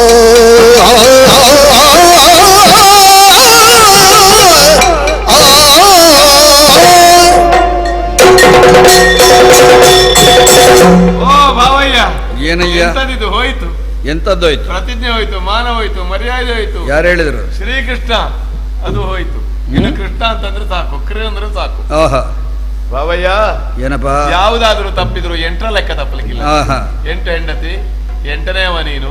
ಶತ್ರುಗಳಿಗೆ, ವಿಶೇಷವಾಗಿ ರಾಕ್ಷಸರಿಗೆ ಆಯುಕಾರಕವಾದ ಅಷ್ಟಮದಲ್ಲಿರುವಂತೆ ನಿನಗೆ 8ರ ಲೆಕ್ಕ ತಪ್ಪಿತಂತೆ. ಗಡಿಬಿಡಿ ಆಗಿದೆ ಕಾಣ್ತದೆ. ಭಾವ, ಏನು ಪ್ರತಿಜ್ಞೆಗಳಿಗೆಲ್ಲ 8ನೇ ದಿವಸ ಅಂದ್ರೆ 9ನೇ ದಿವಸದ ಬೆಳಿಗ್ಗೆ ಅಲ್ಲ, ಪ್ರತಿಜ್ಞೆಗಳಿಗೆ ಸಾಯಂಕಾಲ ಲೆಕ್ಕ. ಹೊತ್ತು ಮುಳುಗುವ ಮೊದಲು ಅಂತ ನೀನು ಹೇಳಿದ್ಯಂತೆ. ಅವ ಸೂರ್ಯ ಅಲ್ಲ, ಏನು ಪದುಮಾಪ್ತ ಪಶ್ಚಿಮಾಂ ದಿಗಿಡ್ದದ್ದವ, ಸೂರ್ಯ ಮುಳುಗಿದ್ದಲ್ಲ. ಶ್ರೀಕೃಷ್ಣನ ಕೀರ್ತಿಯ ಸೂರ್ಯ ಮುಳುಗಿದ್ದು. ಶ್ರೀಕೃಷ್ಣನ ಪ್ರತಿಜ್ಞೆಯ ಸೂರ್ಯ ಮುಳುಗಿದ್ದು. ಭಾವ, ಯಾವ ಆಪತ್ತಿನ ಹೊತ್ತು ಬರಲಿ ಪ್ರತಿಜ್ಞೆ ಮೀರಲಿ, ಭಾವಂದಿರಿಗೆ ಸಹಕಾರ ಕೊಡಬೇಕಾದ್ದು ಧರ್ಮ ಅಂತ. ಏನು ಸಹಕಾರ ಮಾಡ್ತೀಯಪ್ಪ? ಪುಸ್ತಕದಲ್ಲಿ ಬರೆದಿದ್ದಾರೆ ಭಾವಂದಿರಿಗೆ ಸಹಾಯ ಮಾಡಬೇಕು ಅಂತ. ನಮ್ಮ ಹತ್ರ ಬಡವರಾದ್ರಿಂದ ಸಂಪತ್ತು ಕೊಡ್ಲಿಕ್ಕಿಲ್ಲ, ಪ್ರತಿಜ್ಞೆ ನೆರವೇರಿಸಲಿಕ್ಕೆ ಆ ಪುಸ್ತಕವನ್ನೇ ಕೊಟ್ಟು ಬಿಡು. ನಾನು ಜನ ಇಲ್ಲ, ಪುಸ್ತಕದಿಂದ ಬಿಡಿಸಿ ನಿನಗೆ ಕೊಡ್ತೇನೆ. ಎಂತದ್ದು? ಒಂದೇ ಒಂದು ಬಾಣದಿಂದ ಅಗ್ನಿಕುಂಡವನ್ನು ನಿರ್ಮಾಣ ಮಾಡಿ ನಿನಗೆ ನಿನ್ನ ಪ್ರತಿಜ್ಞಾಪೂರ್ತಿಯನ್ನು ಮಾಡುವರೆ, ಸಹಾಯ ಮಾಡುವರೆ ಎಂದು ತಿಳಿಸಲು ವಿಷಾದಪೂರ್ವಕವಾಗಿ ಸಂತೋಷ ಪಡುತ್ತೇನೆ. ಭ್ರಾಂತೆ ಭ್ರಾಂತೆ ಭ್ರಾಂತ ಕೇಳಾದರೆ ಕಾಶಿಯು ಕಲಿಯುಗ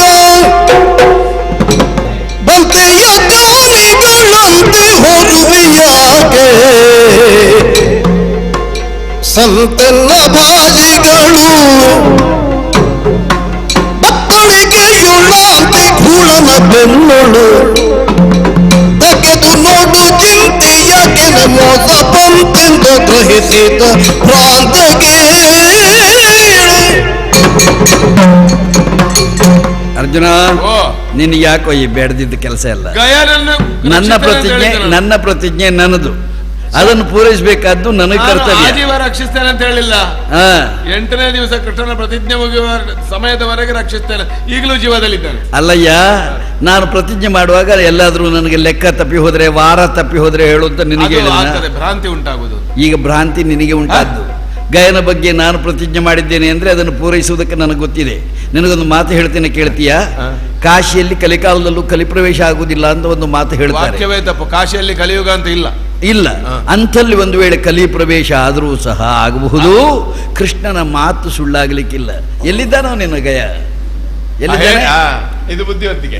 ಆಗಲಿಲ್ಲ, ನನ್ನ ಹತ್ರನೇ ಕೇಳು, ಎಲ್ಲಿದ್ದಾನೆ? ಓ ನನ್ನ ಅತ್ತೆಯ ಮಗನೇ, ಊರಿನವರ ಹೆಣ ಹೊರುವ ಕೆಲಸ ಯಾವತ್ತ ಆರಂಭ ಮಾಡಿದೆ ನೀನು? ನಿನ್ನ ಬತ್ತಳಿಕೆಯೊಳಗೆ ನೀನು ಬಚ್ಚಿಟ್ಟ ಗಯ ಸತ್ತು ಬಿದ್ದಿದ್ದಾನೆ ನೋಡು. ನೋಡು, ಎಂತದಿದು ಇದ್ರೂ ಇರಬಹುದು. ಪೂರ ನಂಬಲಿಕ್ಕೆ ಆಗುದಿಲ್ಲ. ಬತ್ತಳಿಕೆಯನ್ನು ಬಿಡಿಸಿ ನೋಡು.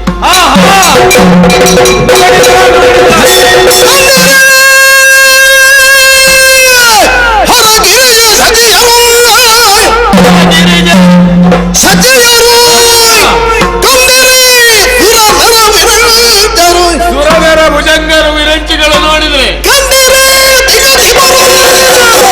8 ದಿಕ್ಕಿಗಿರುವ ನೀವು ನೋಡಿದ್ರ? ಗಂಧರ್ವರು ನೋಡಿದ್ರ? ಕಿನ್ನರರು ಯಕ್ಷರು ನೋಡಿದ್ರ? ಒಬ್ಬೊಬ್ರು ನೋಡಿ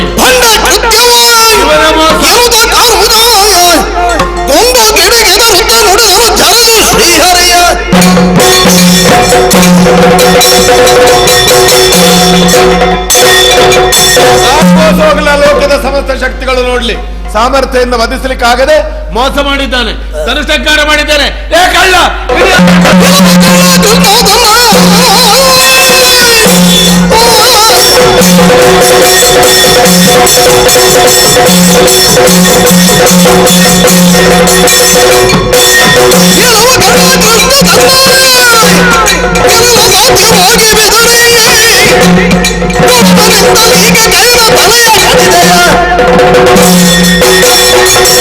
ಮೋಸಗಾರ, ವಂಚಕ, ಹೀಗೆ ಮಾಡುವುದಕ್ಕಿಂತ ನಿನಗೆ ಹಗ್ಗ ತಗೊಳ್ಬಹುದಿತ್ತು. ಇಡೀ ಚಕ್ರವನ್ನು, ಚಕ್ರ ಅಲ್ಲ ನಿನ್ನ ಕೀರ್ತಿ. ನನ್ನ ಪ್ರತಿಜ್ಞೆ ಇರುವುದು ಗಯನನ್ನು ಕೊಲ್ಲುವಲ್ಲಿ.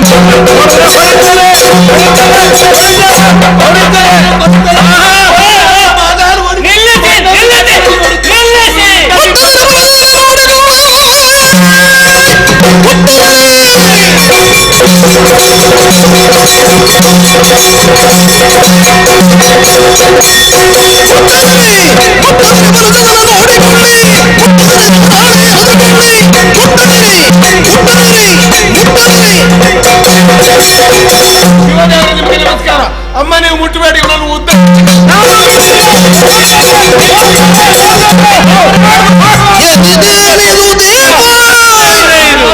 ಚೋದ್ಯವಿದೇನು ಮನದ ಭಾವ, ಚೋದ್ಯವಿದೇನು ಮನದ ಭಾವ.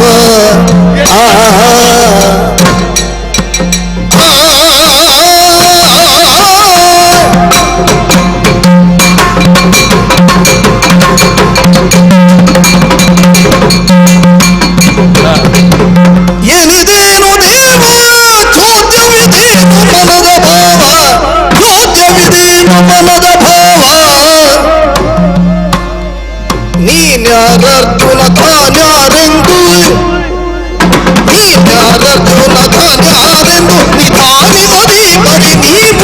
ಭಾವರೆ ಏನೇನೇನು ದೈವ ಚೋದ್ಯವಿದೇನು ಮನದ ಭಾವ ಭಾವ ಏನಿದು ಭಾವ ಏನಿದೇನಿದು ಭಾವ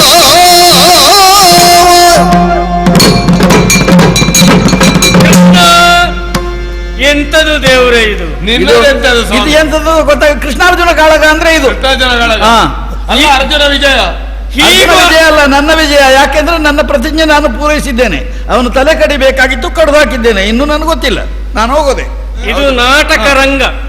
ನೀನು ನಿರ್ದೇಶಕನಾಗಿ ಜೊತೆಯಲ್ಲಿ ನಟನೂ ಆಗಬೇಕು ಎನ್ನುವ ಬಯಕೆ ನಿನಗೆ. ಈ ನಟನಾಗುತ್ತಾ ನಿರ್ದೇಶನ ಮರೆಯುವುದು ಯಾಕಪ್ಪ? ಈಗ ಈಶ್ವರ ದೇವರು ಬಂದ ಮೇಲೆ ನನ್ನದೇನಾದ್ರೂ ಹಠ ಇಲ್ಲ, ನನ್ನ ಕೆಲಸ ಆಗಿದೆ, ನಾನು ಹೋಗ್ಲಿಕ್ಕೆ ಬಿಡುದಿಲ್ಲ. ನೀವು ಈಗ ಏನು ಮಾಡ್ಬೇಕು ಅಂತ ಹೇಳೋದು? ಈಗ ನೀನು ಪುನಃ ನಿರ್ದೇಶಕನಾಗಬೇಕು, ನಟನಾಗಬಾರದು. ಅಂದ್ರೆ ಇದಿಷ್ಟ ಆಗುವುದಕ್ಕೆ ಕಾರಣ ನಿನ್ನ ಸಂಕಲ್ಪವೇ ಅಲ್ಲ. ಓಹೋ, ಸಂಕಲ್ಪವೇ. ನಾನು ಹೇಳಿದ್ದು ಕೃಷ್ಣ ಭಕ್ತರಾದ್ರೆ ಕಾಪಾಡ್ತಾನೆ ಅಂತ. ಹೋಗ್ಲಿ, ಕೃಷ್ಣ ಭಕ್ತರಲ್ಲಿ ಒಂದು ಜನ ಕಡಿಮೆ ಆಗ್ಲಿ, ಅವನಿಗೆ ನಷ್ಟ ಇಲ್ಲ. ನೀನು ಭತ್ತ ಕುಟ್ಟಿದಿ, ಹೋಗ್ಲಿ, ಹಾಳಾಗಿ ಹೋಗ್ಲಿ. ಪರಮೇಶ್ವರ ಸತ್ತೇ ಹೋಗ್ಲಿ. ಅರ್ಜುನ ಭಕ್ತರನ್ನು ಕಳ್ಕೊಳ್ಳೋ ದೇವರು ನಾನಲ್ಲ, ಉಳಿಬೇಕು. ಅವನಿಗೆ ಏನಾಗ್ಬೇಕು ಹೇಳಿ? ನೀನು ಏನು ಮಾಡಿದಿ? ಭತ್ತವನ್ನು ಕುಟ್ಟಿದಿ ಸ್ವಾಮಿ. ಭತ್ತವನ್ನು ಕುಟ್ಟಿ ನೀವಿಬ್ರು ಒಟ್ಟಾಗಿ ನನ್ನನ್ನು ಕೊಂದು ಗಾಯನನ್ನು ಬದುಕಿಸಿದ್ರು ಆಗ್ತದೆ. ಜೀವ ಬೇರೆ ಬೇರೆ ಮಾಡ್ಲಿಕ್ಕೆ ಆಗುದಿಲ್ಲ ಅಂತ ನನ್ನ ಜೀವ ಕೊಡಿ ಅವನಿಗೆ. ಇಲ್ಲ ಇಲ್ಲ, ಹಾಗೆಲ್ಲ ಮಾಡೋದು ಬೇಡ. ಇದು ಮುಗಿಸ್ಲಿಕ್ಕೆ ಬರ್ತದೆ.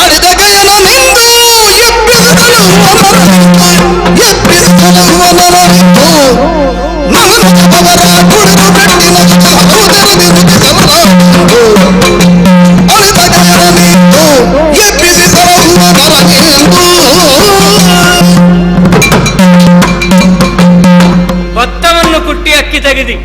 ಸತ್ವಪೂರಿತವಾದದ್ದು ಅಕ್ಕಿ. ಅಕ್ಕಿ ತಾನು ಬೆತ್ತಲಾಗಿದ್ದೇನೆ ಅಂತ ಗ್ರಹಿಸಬಾರದು. ತಾನು ಸತ್ವಯುತ ಉಳ್ಳದ್ದಾಗಿದ್ದೇನೆ, ಹೊರಗಿನ ಸಿಪ್ಪೆ ಕಳಚಿಕೊಂಡಿದೆ ಅಂತ ಗ್ರಹಿಸಬೇಕು. ತಾನು ಬೆತ್ತಲಾಗಿದ್ದೇನೆ ಅಂತ ಗ್ರಹಿಸಿದೆ ಈ ಅಕ್ಕಿ. ಅಯ್ಯೋ, ಹಾಗಾಗಿ ದೇವ್ರೆ, ಕುಟ್ಟಿದವ ನೀನಲ್ವೋ, ನೀನೇ ಅಕ್ಕಿ ಅಂತ ಅವನಿಗೆ ಹೇಳಬೇಕು. ಹಾಗಾಗಿ ಅಳಿದಂತಹ ಗಯನನ್ನು ನೀನು ಬದುಕಿಸಬೇಕು, ನರನನ್ನು ನೀನು ಸಲಹುಬೇಕು. ಈಗ ನನ್ನ ಮಾತು ಮುಗಿದ ಮೇಲೆ ನನ್ನ ಭಕ್ತನ ಮಾತನ್ನು ನಾನು ಮುಗಿಸದೇ ಇದ್ರೆ ನಾನೆಂಥ ದೇವರು? ಮೃತ್ಯುಂಜಯ ನೀನು ಬಂದಿದ್ದೀ, ಅವ ಮೃತ್ಯುವಶನಾಗಿದ್ದಾನೆ ಅಂತ ಅಷ್ಟಕ್ಕೆ ಮುಗೀತದ? ನೀನು ಸಂಕಲ್ಪ ಮಾಡು, ನಾನು ಸಂಕಲ್ಪ ಮಾಡ್ತೇನೆ. ಆಗೋ ಗಯ ಎದ್ದಿದ್ದಾನೆ, ಅಲ್ಲಿಂದಲೇ ಹಿಂದಕ್ಕೆ ಹೋಗ್ತಾ ಇದ್ದಾನೆ. ಹೋಗಿ ಇಷ್ಟೆಲ್ಲ ಸಹಕಾರ ಪಡೆದ ಪೂರ ಹಾಗೆ ಅವರು ಮತ್ತೆ ಹೇಳುವ ಕ್ರಮ ಇಲ್ಲ. ಅದು ಹೋಗುವುದೇ ಅವರು, ಅದು ಎಲ್ಲ ಕಡೆ ಹಾಗೆ. ಏನಾದ್ರೂ ಒಂದು ಪ್ರಾಣ ಭಿಕ್ಷೆ ಕೊಟ್ಟರು, ಒಂದು ಹೋಗಿ ಬರ್ತೇನೆ ಅಂತಲೂ ಇಲ್ಲ ಅವರು. ಅರ್ಜುನ, ನಿಮ್ಮ ಹತ್ರ ಯಾಕೆ ಹೇಳುವುದು ಅಂತ ನಾನು ಹೋದೆ. ಸ್ವಾಮಿ, ಎಂತದಿದೆ ನೀನು ಅವತ್ತೇ ಧೀರ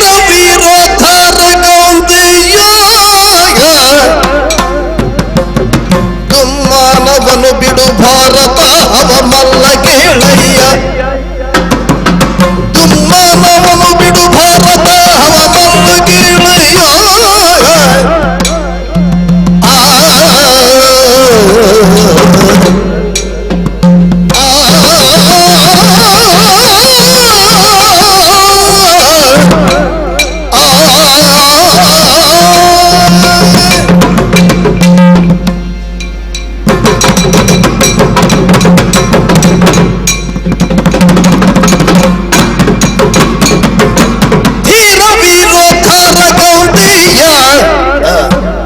ದುಮ್ಮಾನವನು ಬಿಡು ಭಾರತ ಹವ ಮಲ್ಲ ಕೇಳಯ್ಯ. ದುಮ್ಮಾನವನು ಬಿಡು ಭಾರತ ಹವ ಮಲ್ಲ ಕೇಳಯ್ಯ.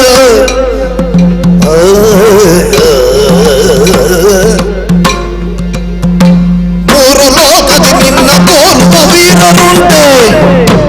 ಮೂರು ಲೋಕದಿ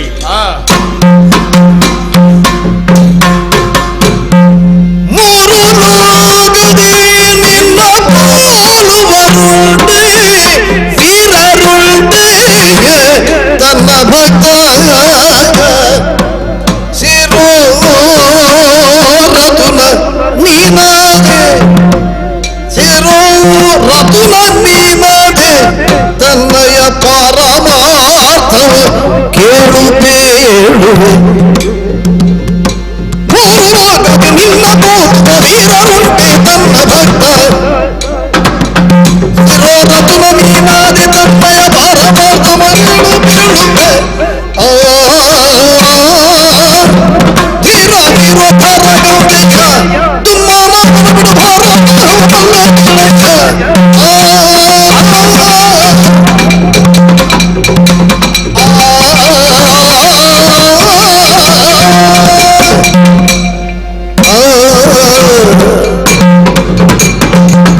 ಅರ್ಜುನ, ವಾಸುದೇವ, ನೀನು ವೀರನಿದ್ದಿ, ಧೀರನಿದ್ದಿ. ಹಾ.